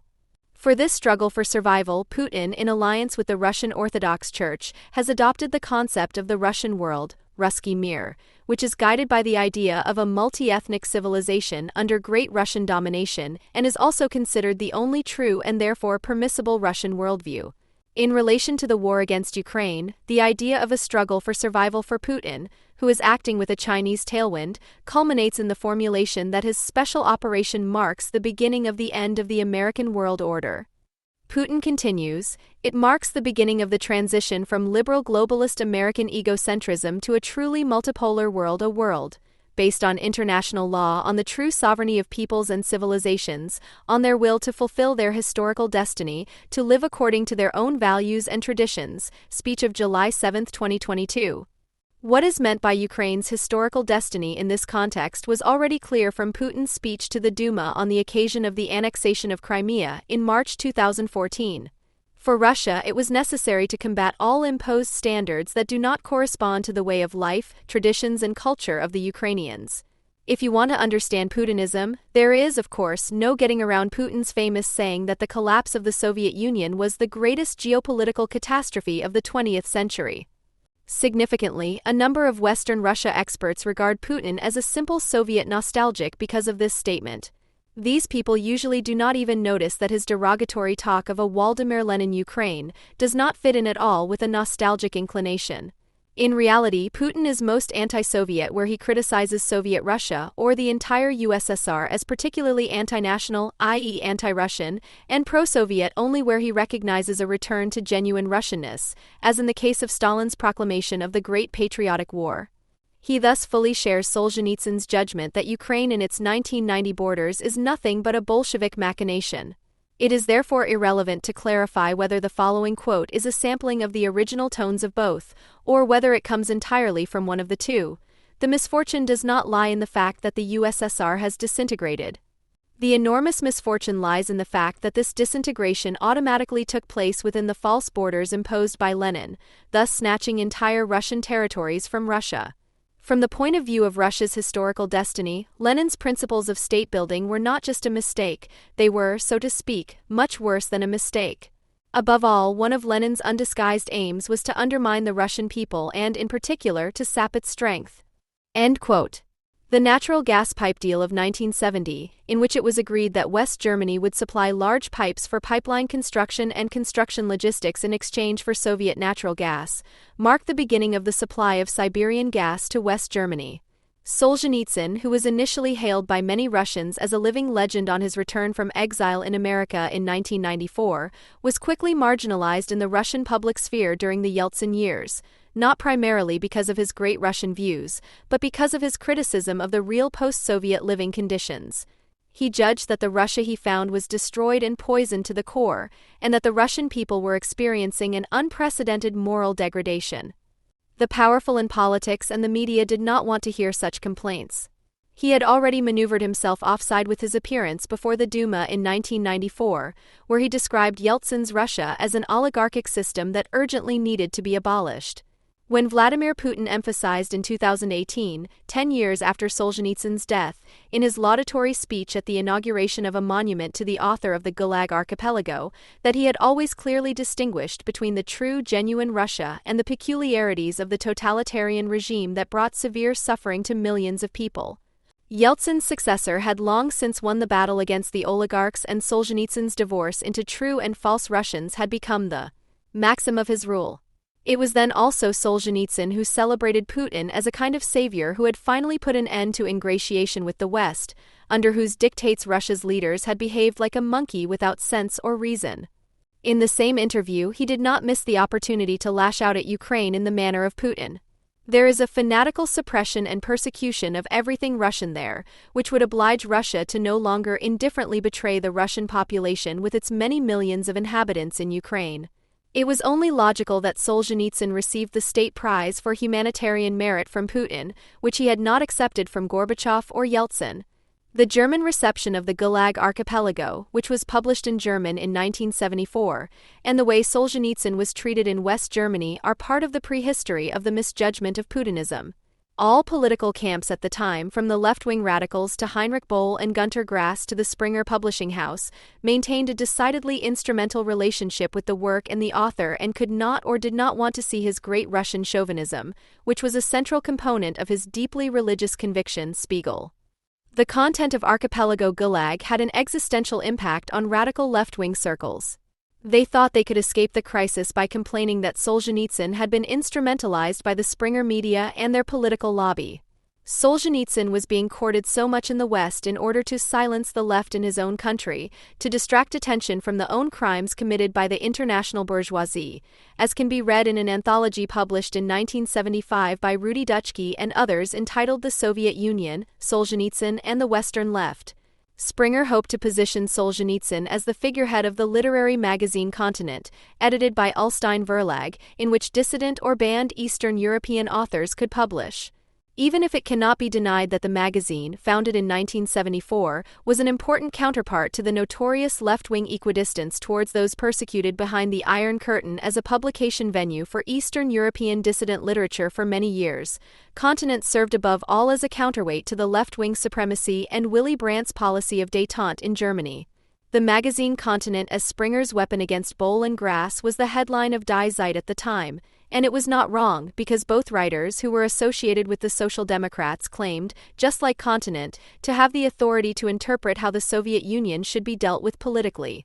In spite of the professional oppositional pose they liked to strike in their fight against Springer's enemy press, the two writers were fully committed to the government line. The tantrum that Günter Grass threw on the occasion of a foreword written by Solzhenitsyn for Continent illustrates the German navel-gazing that was practiced across all camps and was reflected in sheer paternalism towards Solzhenitsyn. According to Grass, addressing Solzhenitsyn in the tone of a senior lecturer, the communist devil can hardly be cast out with Springer's fascist Beelzebub. Unsurprisingly, Heinrich Boll also made the ahistorical accusation of fascism, which was quickly made in left-wing circles for decades until it was finally replaced by the even more hastily and arbitrarily made postmodern accusation of racism. He managed to describe Solzhenitsyn, whom he publicly referred to as a friend, as a symbol of freedom in the world, and at the same time warned him in advance not to make use of his personal freedom and write for a Springer newspaper by denigrating the Bild newspaper as a media form of naked fascism. There was no need to belittle the lurid and incendiary Bild reporting against the RAF, which Boll characterized as Springer fascism in Der Spiegel, March 1972.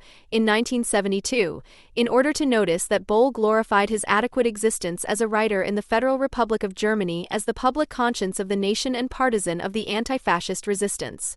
Unlike Grass, who belonged to the anti-aircraft generation, Boll, who was 10 years older, was no longer able to comment on Putinism. However, there is nothing to suggest that Boll would have said anything fundamentally different to Grass shortly after the annexation of Crimea. Shortly before his death, Grass gave his thoughts on Putin, Russia and Ukraine to the Madrid newspaper El País. After Grass had made it clear that for him, the American way of life was just as much one of the main ideologies of the 20th century as Italian fascism, German National Socialism or communism, he called the collapse of the USSR a catastrophe and claimed that Putin was only trying to rebuild Russia. Grass continued, and there have been Russian traumas since Napoleon, since the Second World War with 27 million dead when the Germans came. And now the fear of being surrounded by the enemy is returning. Ukraine is being promised that it will join the European Union and then NATO, and it is natural for a country like Russia to react nervously. We are still too dependent on the wishes of the United States. End quote. Everything that makes the average German's heart beat faster and has survived every Zeitenwende can be found here. And no matter how loudly the Balts, Ukrainians, Poles, Czechs, Slovaks, and whatever else they are called celebrate their freedom gained after the collapse of the USSR, the end of the Soviet Union simply had nothing good for the Russians, to whom we sweepingly attribute all 27 million dead Soviet citizens of the Second World War as if there had been no other Soviet republics. NATO and the EU are basically the revenants of Napoleon and Hitler, to which Russia must naturally react nervously, and Germany's task is to finally break away from the Americans, who we have never believed needed their protection against the Warsaw Pact. Starting with the naval chief Schambach, who had to resign at the end of January 2022 because of his demand for respect at eye level for Putin and his laconic remark that it was nonsense to claim the danger of a Russian invasion of Ukraine, at least to preserve NATO business peace. The number of Günter Grass-trained understanders of the Russian soul was and is large. This group also includes Jürgen Habermas, who insinuated that the Ukrainians were using moral blackmail against the Germans, thereby jeopardizing the mode of German politics, which has always been based on dialogue and peacekeeping. Habermas was probably speaking on his own behalf out of concern for the continued existence of his life's work, which is committed to communicative action. What was more surprising was that, apart from Antje Vollmer, people who had not previously been known to belong to the traditional cartel of signatures of notoriously concerned poets and thinkers founded by Heinrich Boll and Günter Grass, among others, had signed the letter to Chancellor Scholz from 28 intellectuals and artists initiated by the magazine Emma in April 2022.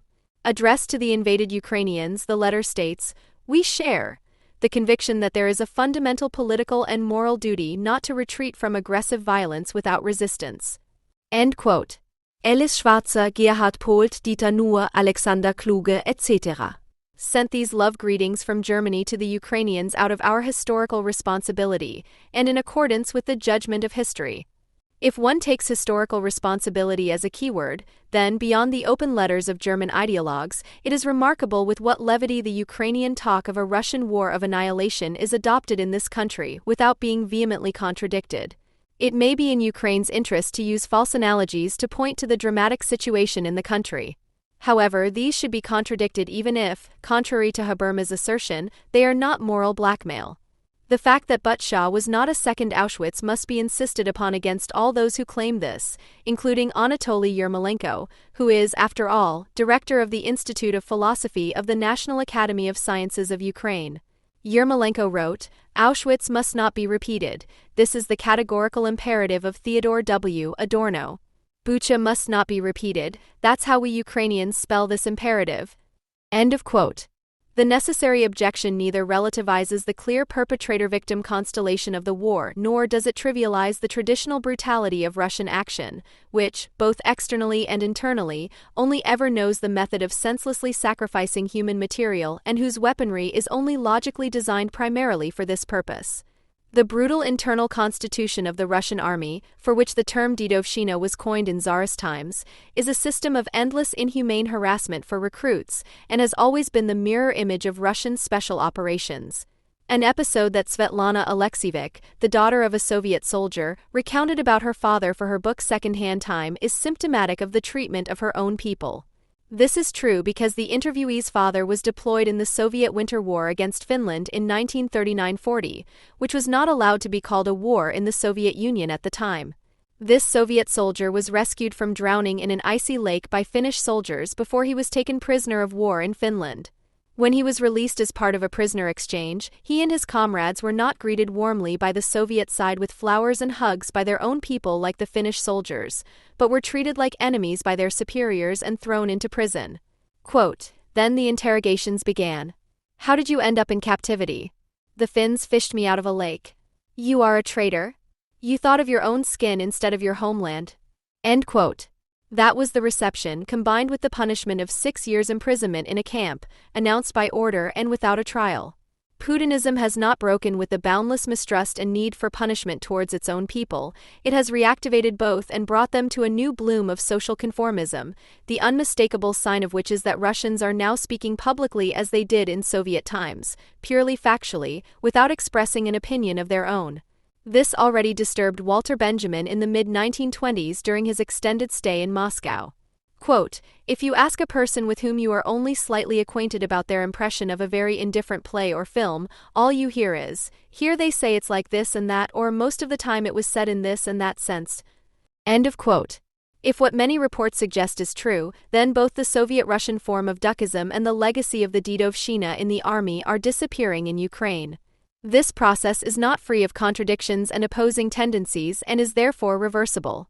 It is therefore important to take a closer look when reports such as those published by Amnesty International accuse the Ukrainian army of deliberately endangering civilians, or when it is noted that, for the first time in the history of the independent state of Ukraine, the folkish nationalist and anti-Semite Stefan Bandera is viewed positively by the majority in both western and eastern Ukraine. Ukrainian society must be measured by whether the anti-Russian words of President Zelensky, "We are not Russia precisely because every life is important to us," correspond to reality. Only when anti-Russian words and anti-Russian deeds coincide does what the Ukrainian writer and psychoanalyst Yurko Prokasko said about the Ukrainian Revolution shortly after the victory of the Euromaidan and the occupation of Crimea by Russia soon afterwards apply. Putin's aggression and propaganda is the greatest compliment that could be paid to us. If his regime didn't feel that it was a real revolution, anti-imperial, liberal, Western, and that it was about to succeed, he would never have launched a military operation. End quote. There is little to suggest that the vast majority of Germans will ever think and feel differently from the idealistic pan-German Günter Grass, not even on the occasion of the Russian war of aggression against Ukraine. They are too committed to their own identitarian double standards, according to which they don't hold anything against the West when in doubt, but let Russia and its leaders get away with almost anything. The Russian people, who are considered to be far more unspoiled and have always been met with a mixture of admiration and fear, are seen as different and must therefore react differently. No Allensbach surveys from May and August 2022 can change this, which show that with the beginning of the Russian invasion, the German new model of defensive peace and a yielding to Russia is only popular on the political fringes. The fact that the proclaimed Zeitenwende is really irreversible is contradicted by the fact that it was not proclaimed of its own free will, but because both the EU and NATO have their backs to the wall. The logic of the German political economy, which the FAZ calls the traditional German economic model and which all Germans have always cheered, has been exposed, a model based on industrial exports to an open world on the one hand and cheap energy imports on the other. July 18, 2022. The purposeful optimism that the newspaper spread for Germany in the same editorial after only a few months of the Russian war of aggression makes it clear that Germany is merely waiting modestly until it can once again do business with every criminal in the world without borders, even if it will probably no longer be called change through trade or change through interdependence, Steinmeier, in future. Even the begging for a replacement for missing Russian gas and oil supplies by the popular German politician Habeck cannot hide this fact. In the words of the FAZ, in international trade, efficiency is taking a back seat to the need for security for the time being. End quote. For the time being means above all that Germany would like nothing more than to be able to continue as unscathed as possible as it did before February 24, 2022, without alienating its allies for good. In doing so, it has maneuvered itself into an economic predicament, particularly in relation to China, through its own fault, against which energy dependency on Russia is just a long footnote in the crazy history of German economic policy. That is why Germany fears nothing more than a Chinese war against Taiwan, the consequences of which could put an end to a German economic model that knows no other need for security than the security provided by Hermes guarantees, which are to be secured by a policy of appeasement. For the time being, however, also means that since the proclamation of the Zeitenwende and the new model of defensiveness, you can suddenly read sentences in the quality media about the state of mind of the Germans that until recently were suspected of being treasonous as decidedly anti-German. Quote, "Dealing with America has long been reminiscent of the behavior of children who think they are so sure of their parents' love and care that they believe they can meet them with harsh criticism and even rejection at will." FAZ, August 15, 2022. But these are sentences that are only opportune as long as the original German interests have to be put aside and the traces of German ideology have to be covered up. Because, of course, the life motto of all grass Germans still applies, namely that we are still too dependent on the wishes of the United States. If we return to the Russian war against the backdrop of this traditional German definition of the enemy, then we can state the following. Putin realistically calculated that Germany, due to its political-economic constitution, could not afford to seriously side with Ukraine and thus against Russia. The Kremlin has understood very well that the proclaimed Zeitenwende is not in Germany's real interest and therefore cannot be of a voluntary, let alone reflective nature, as evidenced by the fact that the decades-long foreign policy of equidistance towards Eastern Europe was wiped away within a few days in favor of taking sides with the attacked Ukraine and the threatened Eastern EU members. Fortunately for the Ukrainians, the Germans' dependence on the USA in terms of security policy will ultimately fall on their feet. To stay with the image of the parent-child relationship, over a longer period of time, the rebellious children will have to seriously reckon with a withdrawal of love this time if they break away, because it is no longer just about Nord Stream 2 that the measure is full. A government and its media that suddenly imposes impoverishment on its citizens out of solidarity with Ukraine, without being able to explain what this emergency sacrifice could bring to the oppressed in the time after the war, whether economically or socially, is not to be believed. A government, together with its predecessor, that has nothing to offer apart from renouncing prosperity and freedom, but instead praises the imposed impoverishment as a pledge for more human warmth in cold homes and, long before Russia invaded Ukraine, drove the economy to the wall in a disastrous emergency exercise and suspended civil liberties to a considerable extent, should be refused allegiance across the board. However, the government's opponents are not declaring war on German conditions before and after the Zeitenwende, but on Ukraine, while at the same time reaching out to Russia, calling for an end to sanctions and seriously recommending peace negotiations in the summer of 2022, as if Gunter Grass had ghostwritten for Alice Weidel or Sarah Wagenknecht. All protests against the renunciation ideology emanating largely from the Green Party and the programs to implement it are being formed under nostalgic auspices. The enragists want back what led to the disaster in the first place, a German special path that gave the former world export champion decades of relative prosperity, even for low earners and transfer benefit recipients, thanks to cheap energy and outsourced production to low-wage countries and, in return, systematically promoted Russian and, worse still, Chinese megalomania. Just how Putinist Germany has already become can be seen on the coronavirus front, where opponents of the measures are reaching out to Russia for peace or want to fight Ukrainian fascism, while supporters of the measures stare at China in shame but admiration. Instead of forcing this government and its loyal opposition to operate nuclear power plants and denying the one global South, in reality the plundering of the still wage-earning academic middle class, which presents itself as the ruling class, its alimentation from tax revenues, the social protest 2022 is shifting to handing over the Eastern European neighboring states to Putin's Russia. If those responsible have simply dismissed the deeply German Nord Stream 2 project as a regrettable mistake since February 24, 2022, and are not prepared to qualify it, in the words of Polish President Andrzej Duda, as a hostile act towards our part of Europe, it should come as no surprise that they are not confronted on the streets with demands for an immediate halt to the energy transition. Instead, there are calls for Russian gas, which was only in such high demand as a cheap bridging technology after the nuclear phase-out following the accident at the Fukushima nuclear power plant, and which can be seen as an unmistakable sign of how dominant the green ideology had long since become. A truth that the New York Times thankfully reminded us of in its interview with Gerhard Schroeder in spring 2022. Quote, "In early 2011, Ms. Merkel had stunned the world, including her own country, by announcing that Germany would phase out nuclear power after the disaster at Japan's Fukushima nuclear plant. Under pressure from German industry to identify alternative energy sources, she was open to Nord Stream 2.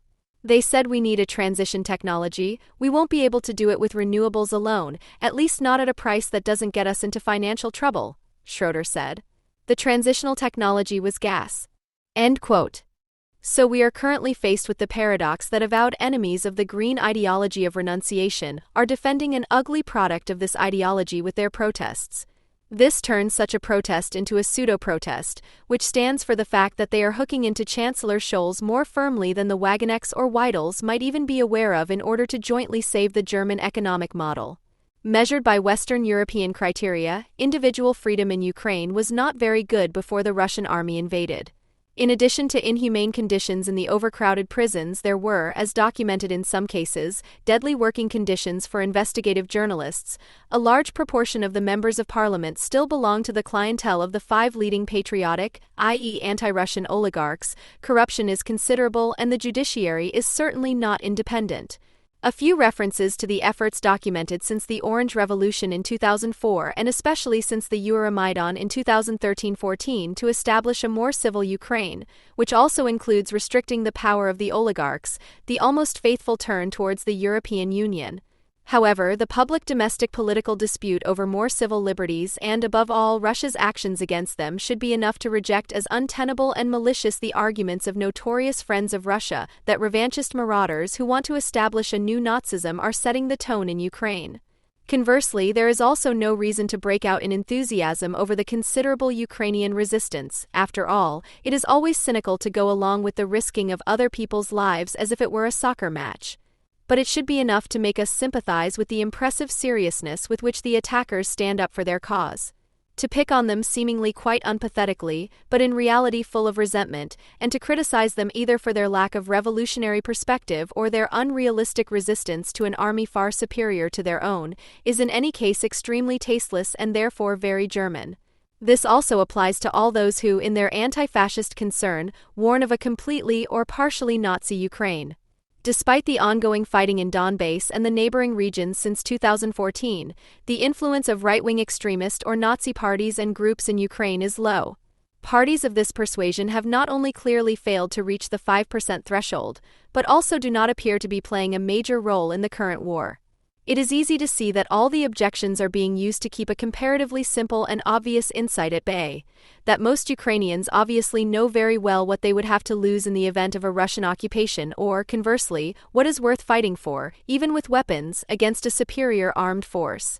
After gaining more formal than actual independence in 1991, they successfully attacked some of the post-Soviet structures of rule, ensuring that the country's future has since been negotiated from a civic perspective and that life is no longer determined by the sullenness and resignation to fate of administered state appendages, always in the hope of increasing prosperity and individual freedom. This kind of pragmatism is unknown to Germans, unlike the inhabitants of some neighboring Western European countries, above all Great Britain and France, and is therefore suspicious. Although no EU member is as stingy, narrow-minded and unscrupulously concerned solely with its own national advantage as Germany, Germany is also the country of ideals, visions and higher values, whose inhabitants do not resent capitalism because it does not deliver what it promises, but rather because these promises are expressly aimed at realizing happiness and joie de vivre. In any case, it cannot be due to the Ukrainians' desire for freedom that the whole of Germany now seems to be on their side. As anti-Russian separatists, they were of geostrategic interest until the 1990s, but as a nation that, like Poland and the Baltic states, sharply criticizes Germany's energy policy with its dependence on Russian gas supplies and also demands military aid, they are a nuisance. Just a few weeks ago, the Ukrainian ambassador to Germany, Andrzej Melnik, was hated and regularly the subject of malicious comments. Nevertheless, it was impossible to prevent the German government, and with it the entire phalanx of the press, associations etc., from losing their grip on events in those first few days when the horror of an invasion, which did not only mean the Donbass and other areas controlled by pro-Russian militiamen, but the conquest of the capital and with it the entire country, hit them in the limbs. Spontaneous impulses such as disgust at the aggressor and admiration for the unexpected resistance of the Ukrainian army and the population shaped the general mood for a few uncontrolled days, until this surge of solidarity was immediately put under control. Since then, for bad reasons, care has been taken to ensure that the unequal war, for which Germany is partly responsible, does not get out of hand. Since then, the aim has been to persuade its own population to do without by pointing to the suffering of the Ukrainians. The method practiced here is, by and large and in most details, the one that has already been tried and tested during 2 years of the coronavirus regime. This time, a war on the country's doorstep is being hijacked and instrumentalized in order to declare the lack of prospects, that no one should expect anything more from life and the future as a binding perspective for the country's own population. In other words, the current theater of solidarity is no more about Ukraine than it has been about individual health in the last 2 years, but about organizing loyalty while shrinking the very civility that Ukrainians are currently claiming. Wars, even when others have to suffer from them, mobilize what the collective soul has always held ready, but in normal mode remains under the covers. The fact that life is usually not nice even in times of peace is worth holding on to against the preachers of unconditional pacifism. However, anyone who uses the war in March 2022, which the Ukrainians are waging because they want a good life and peace under Russian occupation would therefore be unbearable for them, as an excuse to make a bad life palatable to their compatriots is not doing so out of solidarity, but for the sake of a completely different liberation, namely that of minimum standards of a good life and civilization. Former German President Joachim Gauck, who is campaigning for a stop to Russian energy imports, decreed in this spirit that the associated loss of prosperity should be endured. He declared in all seriousness, "We can freeze for freedom. And we can also endure a few years of less happiness and joy in life." And he knows, a general dip in our prosperity is something that people can endure. We have endured other problems and we have overcome them. He expressed his delight at the great willingness to help Ukrainian refugees and recommended taking care of others. Because, life then becomes beautiful, although it becomes more difficult. Stern, October 3, 2022. Functionalizing a war that others have to wage elsewhere for understandable material reasons as an opportunity for a long-awaited collective awakening is evidence of a post-Nazi consciousness in which pathological egocentrism and boundless cynicism have entered into an inextricable mélange. This basic mood, which can be called up at any time, is theoretically refined in elegant discourses on the post-heroic society and the end of soldierly masculinity, in which the emasculation or self-abandonment of the West is played out on a trial basis and from which it emerges that the only heroism that still seems acceptable today is the celebration of this self-abandonment. This is a suicide mission that people in Germany, the testing ground for collective demise, are clearly determined to tackle. First of all, it is about getting everyone in the mood for hardship and deprivation. The aim is apparently to put what little the average German has at the disposal of a collective adventure in order to finally get closer to that higher, true, and responsible freedom that has been enforced on them for 2 years as mask wearers, spacers, vaccination subscribers, and those authorized to supervise. Lateral thinkers, and which has absolutely nothing to do with the freedom that the Ukrainians are striving for, but all the more to do with German fantasies about climate neutrality and sustainability. 30 years of German-Ukraine policy were and are guided by the intention of fending off an aspirant to EU membership and thus also to an open labor market. The freedom of, for example, Polish construction workers in Germany in the 1990s, who not only earned their own cars and homes, but are now successfully competing with the local construction industry as small business owners, is something that is not wanted under any circumstances. This is not what was meant by solidarity, but rather that thousands of Ukrainian truck drivers are allowed to spend their miserable lives on Europe's just-in-time delivery routes for a pittance.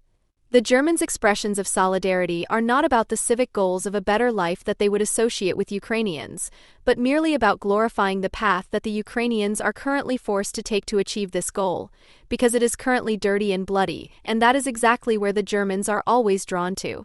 Overcoming what is perceived as an uncomfortable state of affairs, in the feeling of finally having to endure something together again, is the perverted longing of post-bourgeois subjects who have gone mad on themselves and who, depending on generation and preference, either imagine themselves to be in the air raid shelters of the Second World War or 40 years later as squatters, collectively working for years on a hovel without hot water and a private retreat, or preferably vegetating in wagon castles, in resistance camps, or, as recently, in tree houses in the Hambach forest, which has been trivialized as Hambai. Decomposed characters of this ilk agree with the dreadful Protestant gawk that it should be cramped, the hygiene conditions lousy, and several sweaters pulled over each other better, more energy efficient and more sustainable than central heating. A policy that, long before the war in Ukraine, promised only cramped and cold apartments in the name of overriding climate goals and, on top of that, began 2 years ago to suspend the personal freedom of Germans in a senseless and, moreover, mostly unlawful manner, has reached its limits shortly before the war in Ukraine. Even though Russian-style methods of media brainwashing and political propaganda are sometimes used. Although there was no serious resistance on February 24, 2022, when Russia invaded Ukraine, Germans, and especially those who had neither a high school diploma nor a permanent job in the public sector, were worn down by the impositions of the coronavirus emergency, alarmed by inflation and price explosions, especially in the energy sector, and therefore unwilling to accept further restrictions on prosperity and freedom. The Russian invasion of Ukraine came at just the right time in more ways than one to make the beauty of renouncing joie de vivre and happiness tangible for the last grumblers. From this perspective, the welcome tents at Berlin's main train station and the poor people's meals organized everywhere mean more than just the initial care of refugees. They are also a threat to the country's own population, not just to the precarious and unteachable, of a future of misery and immediate dependence on ever-shrinking state welfare.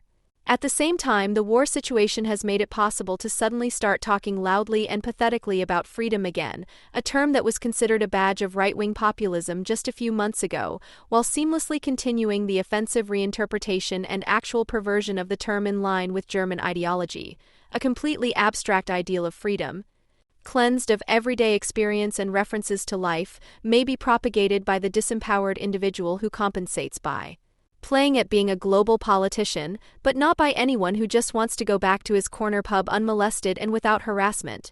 That is value-oriented politics in the Germany of 2022. It is striking that the supposed solidarity with the fighting Ukrainians has turned into solidarity with Ukrainian refugees after just a few days of war, and not just because people were not prepared to support the country militarily and logistically against the aggressor under any circumstances. Refugees have the great advantage that, from the perspective of their caretakers, they are already muzzled as objects of charity and reduced to gratitude before they even come to us.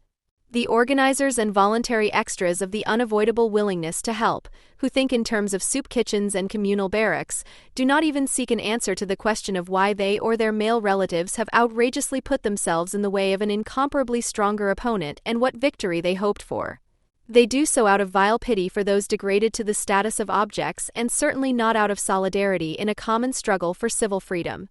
For this reason alone, Poland, which not only hosts 20 times as many refugees, but also feels united with them in their war of defense, could not fail to be accused of malicious racism for not wanting to let Muslim refugees into the country.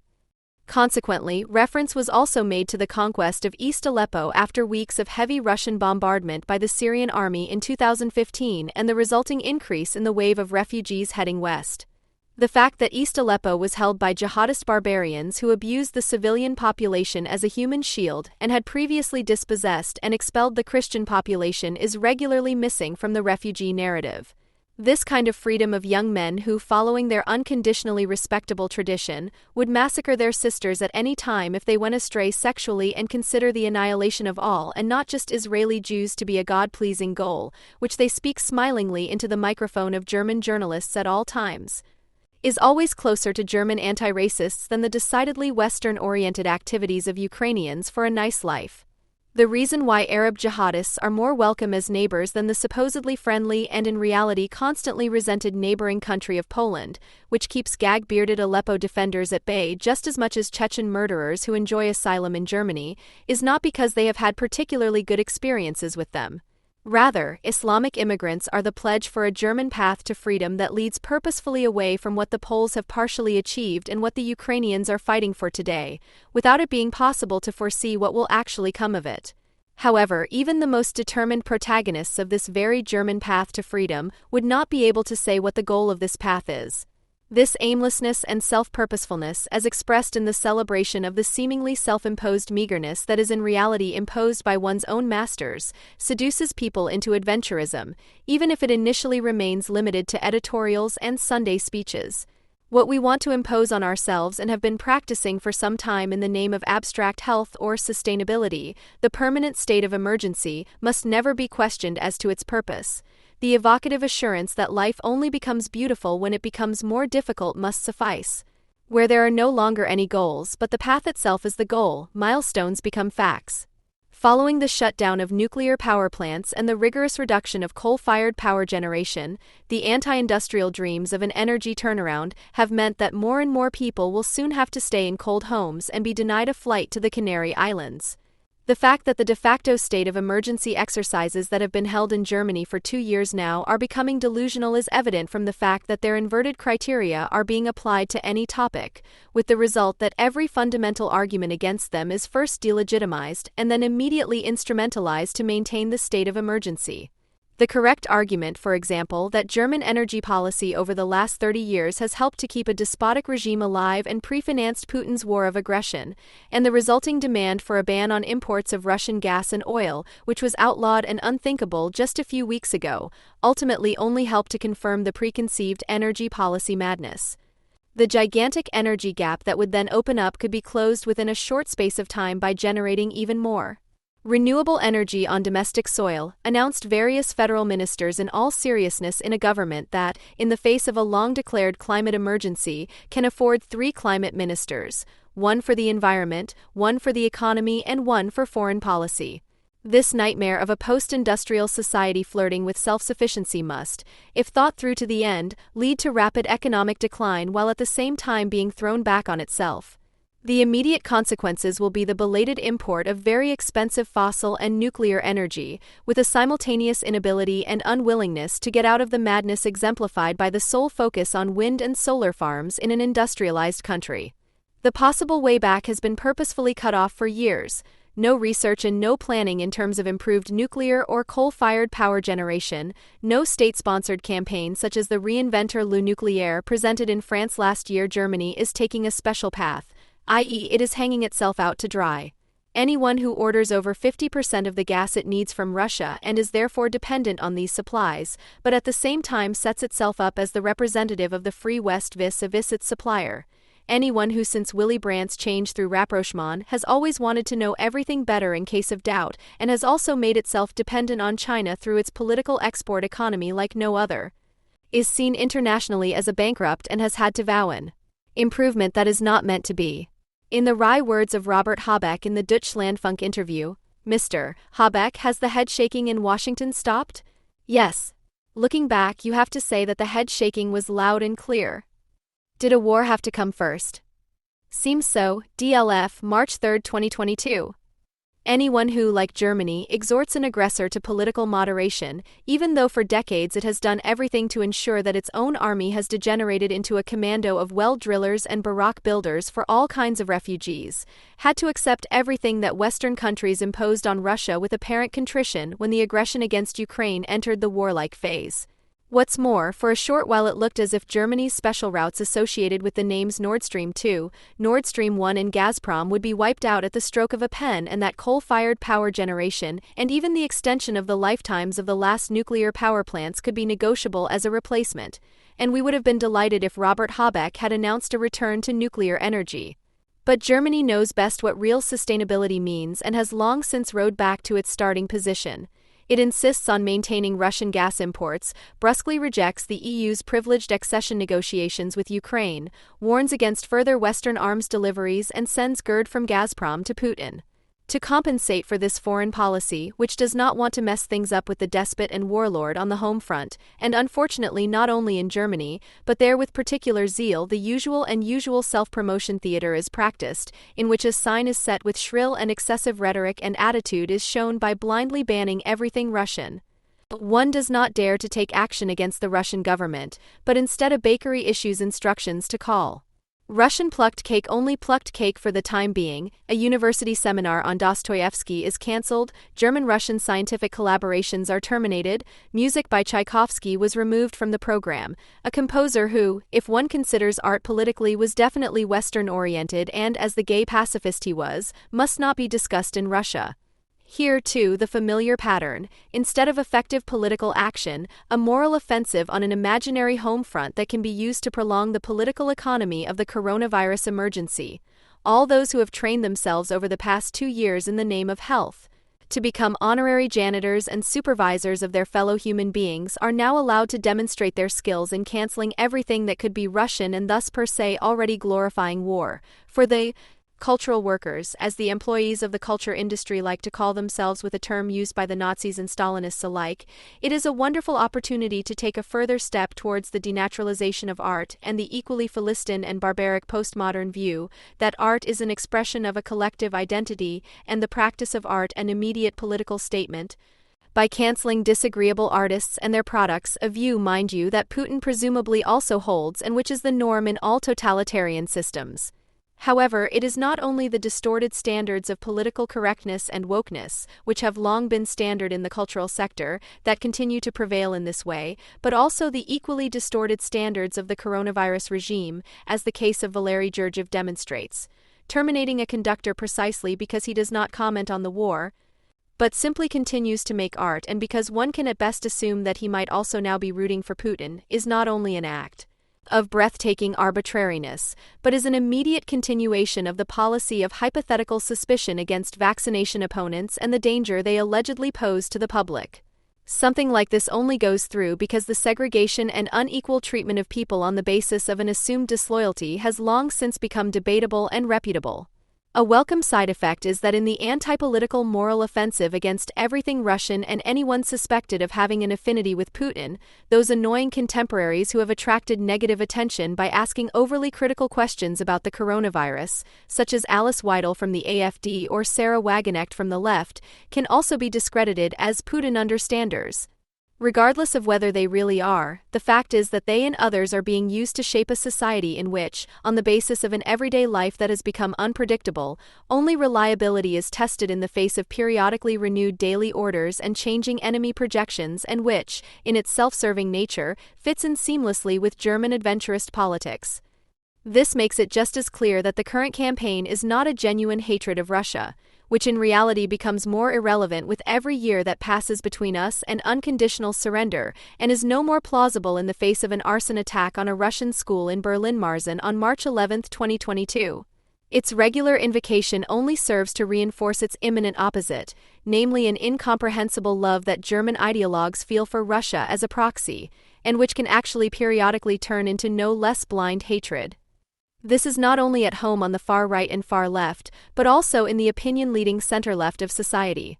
While the spectrum of the European New Right, from the AfD to the Rassemblement National, is dominated by admiration for Russia's brutal power politics, to which its somehow anti-capitalist motives are highly attributed, a grotesquely recorded image of Russia prevails in the center, which seeks a humanistic core in the Russian character behind the cruel oppression. Until well into the 1990s, the Russians, who had been enslaved by Stalin and Hitler and then Stalin again, were thought to be a quiet people of book-reading and theater-loving workers and peasants who aspired to an unadulterated life unspoiled by the Western culture industry. This conciliatory attitude, garnished with many reminiscences of the lessons of history, had been elevated to a matter of faith, especially in the SPD's haze of intellectuals and other songwriters close to it. Even more unpleasant than with SED nostalgics and prevented national Bolshevists of the right-wing persuasion is the contempt for one's own share in the fate of these disenfranchised people who have been transfigured into beautiful spirits and, with them, the nations that have been annexed to the territory of the SU. What one should wish for the Russians and in which one should also support them politically. Their liberation from Soviet despotism and thus always also from the Russian yoke receded into the background with the achievement of ideological hegemony by the left since 1968 at the latest, and was increasingly suspected of being revanchist and tending towards neo-Nazism. The understanding towards the Russians also included that for Stalin's seemingly jovial successor, who won the hearts of the inhabitants of the Free West with his semi-private propaganda tour of the USA in 1959. In a mixture of seemingly down-to-earth awkwardness, immediate cordiality, and, if necessary, a noisy threatening gesture and choice of words, Nikita Khrushchev had almost made people forget in just 2 weeks that it was he who had gone down in the history books as the butcher of the Ukrainians, and only a year earlier had publicly vilified and threatened the poet Boris Pasternak in the most cattle-like manner until the latter turned down the Nobel Prize and apologized. Everything that Russians are not. Choleric, maudlin, brutal, and sentimental at the same time, but what they are supposed to be in the eyes of their judges and the sympathetically shuddering admirers of genuine Scythianism, always leads back to the starting point of the admiration, a centuries-old despotic oppression excessively enforced by the Soviets in the 20th century, which first turned people into the seemingly unadulterated and therefore anti-civilizational and therefore noble beings that were discovered in them. For too long, attempts were made to attribute the Soviet Union to the West as a project of catch-up modernization, as if industrial chimneys, monocultures, and prefabricated buildings guaranteed individual freedom and the participation of citizens in political and social issues.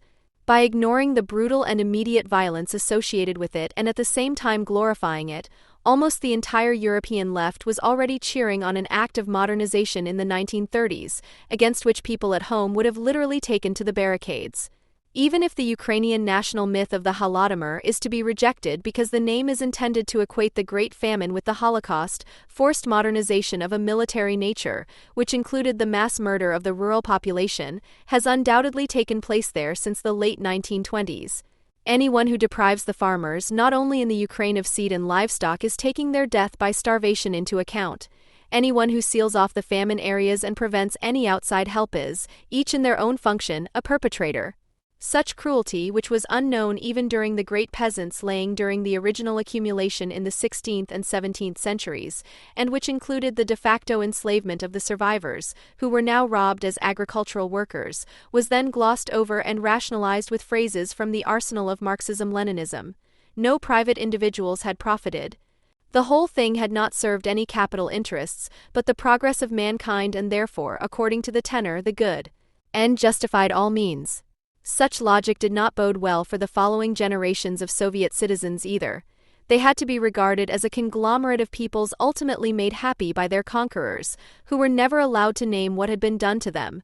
The fact that the Stalinist great deeds can only be called modernization according to statistics, but are in reality the exact opposite of what this word means in the empathic sense, namely the establishment and spread of civil freedom, this insight into the failure of a total state run amok called revolution from the very beginning was, and is lacking not only among Germans. However, no nation had such an affinity with the results of Russian tyranny as the supposedly Western German nation. No wonder, because, like the Russian nation, it was both a society catching up and a belated nation. Excessive state activity with a simultaneous absence of private economic interests, this material basis of Russian statehood long before 1917, and thus also of the mass psychology of Russian souls, has always moved German admirers with a touch of awe and a pleasant shudder, even if their hearts allegedly only beat for the supposedly patient inhabitants of wooden huts. Not wanting to differentiate between rulers and ruled, between the total state and those at its mercy, but wanting to discover the basis for the beautiful soul of the Russian people in arbitrariness and violence, has regularly guided German friendship with Russia. This German path, which led from Rainer Maria Rilke and Mahler van den Broek to a locked railroad car in the spring of 1917 and on to cooperation between the Reichswehr and the Red Army from 1920 and from Karl Radek to the Strasser brothers, remains connectable. Russian propaganda can only recognize the consequences of an illegitimate and fascist secession in Ukrainian sovereignty and thus bizarrely stamps the runaway as an intruder. Separatism is the horror of all regimes that have not understood how to use force and conviction to mold their inhabitants into citizens in their dual form as producers and active participants in state affairs. Citizenship and different ethnic or cultural origins do not have to collide. Rather, the apostasy of entire parts of the country is to be feared if there is nothing better on offer than reference to one's own ethnicity or race. Tsarist, Soviet and then Putin's Russia, on the other hand, were based on an imperialist policy of rounding off the terrain at the ever more advanced national borders, without ever naming a keystone of this expansion. This policy failed from the very beginning, when in the 16th century under Ivan the Terrible, parallel to the westward expansion against the Polish and Lithuanian empires, the brutal suppression of the few important trading and artisan towns, accompanied by the extensive physical liquidation of their inhabitants, forever liquidated the option of an absolutist regime based on the French model. A Russian bourgeoisie never emerged in the Tsarist Empire, and the few attempts to do so since the mid-19th century did not fall victim to Lenin's state capitalism, but were obsolete by 1905 at the latest with the suppression of the revolution. At that time, the possible compromise for moderate social democratic rule was prevented not only by Tsarism, but also from within by a self-absorbed and unscrupulous revolutionary movement of obscure but numerous radical swashbucklers who feared nothing more than having to exist in a bourgeois profession in a bourgeois world. These were adventurers whom the anti-Semite and great Russian chauvinist Dostoevsky had already described decades earlier in his novels as the incarnation of a Russian longing for identity that extended into the unclear infinite. Since Ivan the Terrible, Russia's economy had been limited to the exploitation and export of raw materials, supplemented by the export of wheat from monocultures located mainly in what is now Ukraine. The industry remained in state hands and was primarily used for arms production. However, there were no universal relationships between the inhabitants, i.e. relationships that extended beyond the respective region of origin according to the criteria of production and trade. While the expansion into Siberia remained insignificant as a colonial project due to the lack of indigenous peoples to colonize, and in the Black Sea region, for example in Odessa, after the victory over the Ottomans, the Russian Empire, like its predecessor, granted extensive autonomy to the mostly non-Muslim and also non-Russian inhabitants. Because the interest in the prevailing productivity there outweighed the interest in oppression, the failed integration of the subjugated Western peoples, especially Poles and Balts, was decisive for separatism in Russia. As early as the 19th century, separatism also affected Belarusians and Ukrainians. For them, too, the Russian offer seemed insufficient, and integration into a system of repression, forced recruitment, bureaucratic control, and almost unbearable tax burdens while at the same time inhibiting larger capitalist ventures was unattractive.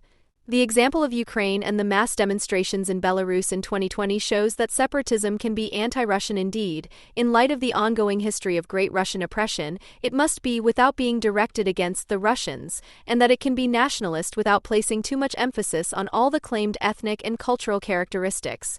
In the Donbass, for example, people are fighting for the Ukrainian cause who describe themselves as Russian by origin and find it difficult to speak Ukrainian, while at the same time young Russian soldiers wondered why they encountered nothing but Russians in the areas they had liberated, who told them in their own language to go home. The decisive factor for Ukrainian emancipation from indirect Russian rule since 1991 and constant ideological paternalism is its proximity to its neighbors Poland and the Baltic states, Romania, and even Moldova, which were liberated from the Warsaw Pact. Ukrainian and possibly soon Belarusian separatism is the only option for a better life, because the alternative, which could only lie in a self-liberating Russian heartland, is not on the horizon.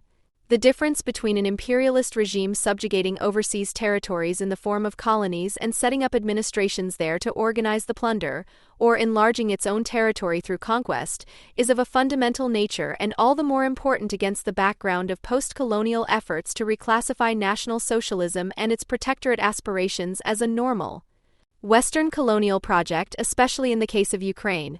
Colonies could then, if the ruled no longer accepted their status, be released into a self-governing and soon autonomous status without too great a loss of prestige, because they were not considered a constitutive part of the mother country.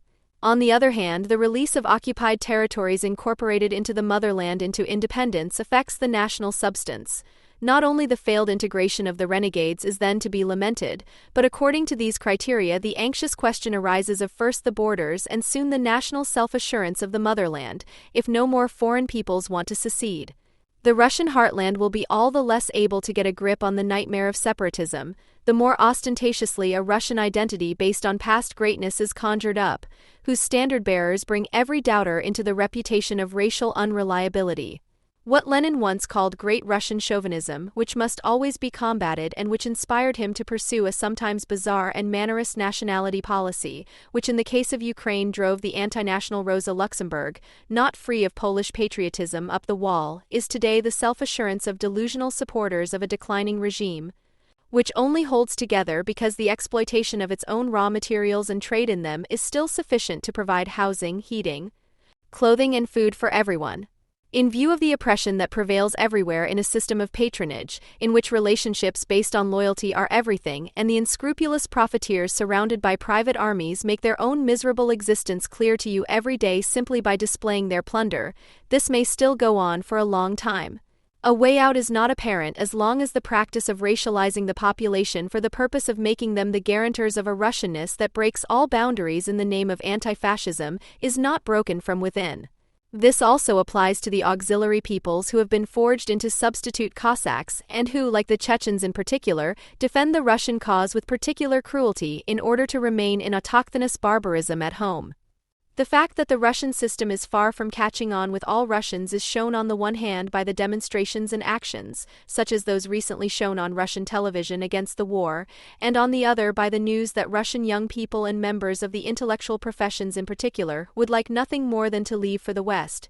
Given the opportunity, they would probably be the first to prepare a Maidan for Putin and the system he represents.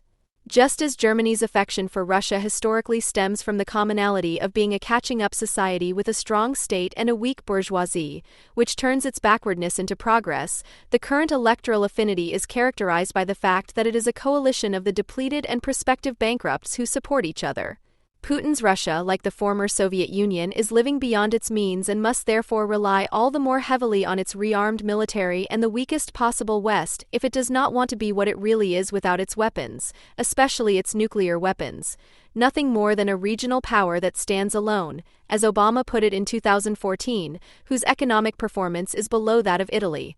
In contrast to the Soviet Union, today's Russia has only a negligible amount at its disposal, comparable to a forecourt of satellite states, which the Soviet Union was able to maintain from 1968 onwards, starting with the Hitler-Stalin Pact and then thanks to victory over the Germans with the subsequent Brezhnev Doctrine. The fact that, like any power that overestimates itself, it acts stupidly and clumsily and loses credit even with its own pretenders is at least a small glimmer of hope. Putin has long since lost the media war of images and words, while the Ukrainian president, on the other hand, is acting extremely skillfully and intelligently and is not sparing in his criticism of the West and Germany in particular. Germany, on the other hand, has returned to its core competencies of panic production and disaster policy with the nuclear phase-out, the welcome culture, climate neutrality, and the coronavirus regime. German adventurism is not simply a harmless desire for escapism. It means the longing for an institutionalized escape from convention and reliability, both of which are prerequisites for a non-violent coexistence of citizens who want to go about their respective businesses undisturbed. This coexistence is to become a coercive coexistence without an emergency exit, and for this to work to some extent, the hoped-for acceptance of hardship and coercion, which should be as uncomplaining as possible, but in case of doubt also brutally imposed, must extend into the boundless and immeasurable.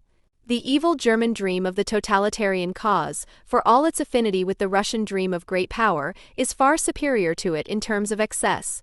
They have long since generously ceded the segregation of the population according to race to their good neighbors and guests from East Aleppo and elsewhere, who scrupulously ensure that no mixing takes place and that their human right to cultural and religious identity is respected by the state.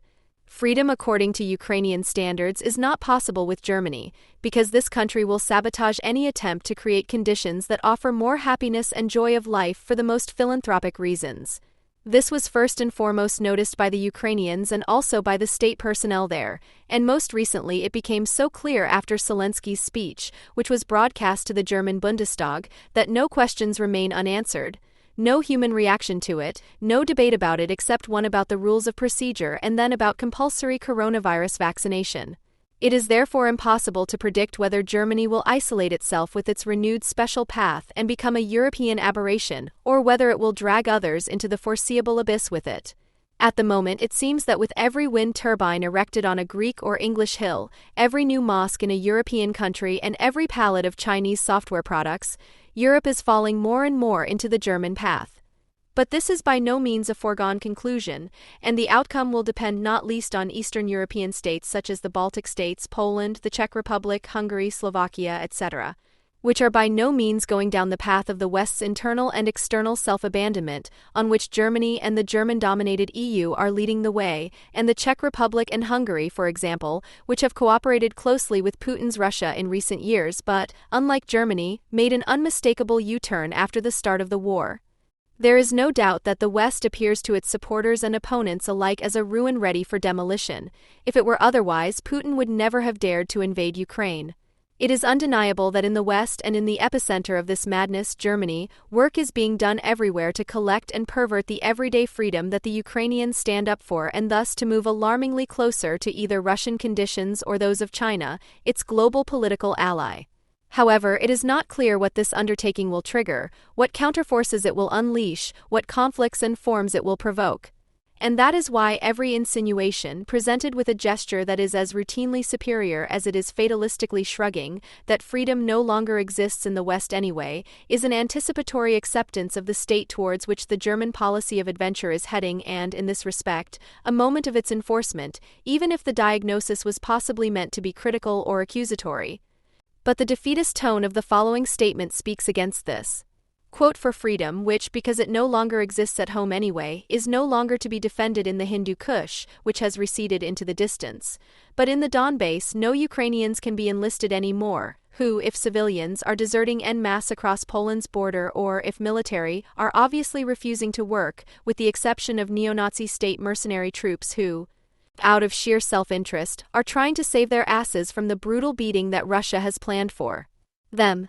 The Orange President Zelensky first zooms out of his leader's bunker to tell the population to arm themselves with Molotov cocktails, then he indiscriminately hands out firearms in the streets that will be used in who knows what carnage in the future, at least no longer in the current theater of war, and finally he calls internationally for irregulars from all over the world to be allowed to join the Ukrainian struggle, which an unknown number of organized fascists from the West are already doing anyway.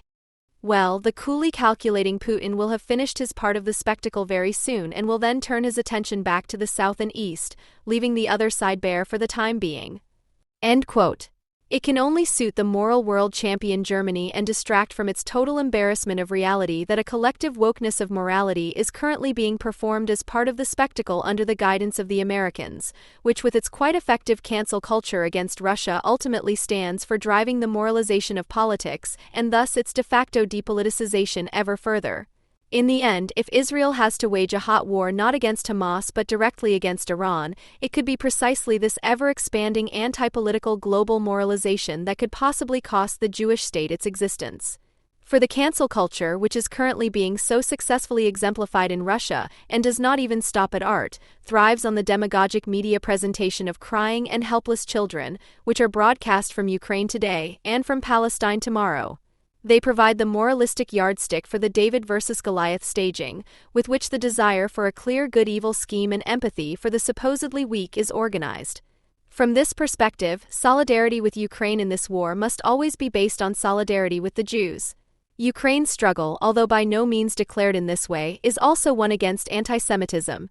The imminent capitulation and occupation of the country by the Russian army, or, even worse, pro-Russian militias, is likely to bring the greatest suffering to the approximately 150,000 Jews permanently living in Ukraine. The fact that the Holocaust survivors who are dependent on constant care would then probably no longer be provided for would be reason enough to look forward with horror to what could still come. After all, the country's president is regarded by the conquerors and their claqueurs as a Nazi criminal who must be liquidated as quickly as possible, as a prerequisite for the thorough denazification of the whole of Ukraine. Zelensky never made a fuss about his Jewish origins, but it was always known where people wanted to know, among the anti-Semites in Ukraine and especially those in Russia, but also among Ukrainian Jews. Quote, "How can I be a Nazi? Explain that to my grandfather, who fought the entire war in the infantry of the Soviet army and died as a colonel in an independent Ukraine." End quote. His candidacy was strongly opposed by large sections of the Jewish community, who feared hostilities and even pogroms. While the accusations made against Zelensky during the 2018 election campaign that he was acting as a puppet of ominous masterminds with dark international connections received little attention among Ukrainians, the situation is quite different for the aggressor, who is allegedly acting with the intention of denazification. One has to take seriously what has been unleashed in the Soviet Union since 1948, 3 years after the liberation of Auschwitz by the Soviets, under the banner of the fight against cosmopolitanism and Zionism, a campaign to which hundreds of Jews, above all Jewish artists and intellectuals, have fallen victim. That was and is the guideline under which enemies of unity and thus of the SU have been persecuted ever since. Cosmopolitanism means separatism, and the Jews were the first to want to separate themselves personally in the years since 1948, namely in the direction of Israel. It would have been Western, i.e. not German, self-image to defend in Europe what had been granted to us after the victory over Germany not by Soviet, but by American and British weapons. Decades of peace with the simultaneous establishment of a high degree of civil liberties and personal prosperity. For decades, it was the role of the USA to ensure that the threat to what had been achieved was averted, which was extremely convenient for the Germans. After 1990, it would also have been the role of Western Europe. Currently, it would be a matter of supplying weapons for the Ukrainian army, of which there are too few, and a no-fly zone over Ukrainian territory, which nobody wants, as a minimum requirement for negotiations with Russia. None of this is happening, even though everyone knows that if free Ukraine falls, Estonia, Latvia, Lithuania, Poland, Romania and Moldova would have to come under the Russian anti-fascist umbrella as neutral, and of course, unarmed states. Poland, Slovenia and the Czech Republic know this very well, which is why it was no coincidence that the prime ministers of these three countries traveled to besieged Kiev to symbolically express their solidarity with the Ukrainians. What the war in Ukraine has triggered confirms an experience that has been around for some time, that the bourgeoisie that defines the West, i.e. the idea of an exhilaratingly normal life in which one can go about one's business free from constraint and coercion, is represented in word and deed preferably by people outside Central Europe, currently for example by the Ukrainian population at the risk of life and limb, but also by all Russians who risk at least their freedom when they agitate against Putin's war in the country, while civility is betrayed day after day by most Western elites, above all the equally infantile and malicious German amateur actors. The slogans are not addressed to them, but to all those who claim civility as a matter of course and stand up for it, against Russia and for the liberation of its inhabitants from the great Russian yoke. Against not only Russian anti-fascists and other anti-Semites. Against Germany and all enemies of private happiness. For Ukraine in its territorial integrity, in solidarity with its citizens fighting for personal freedom.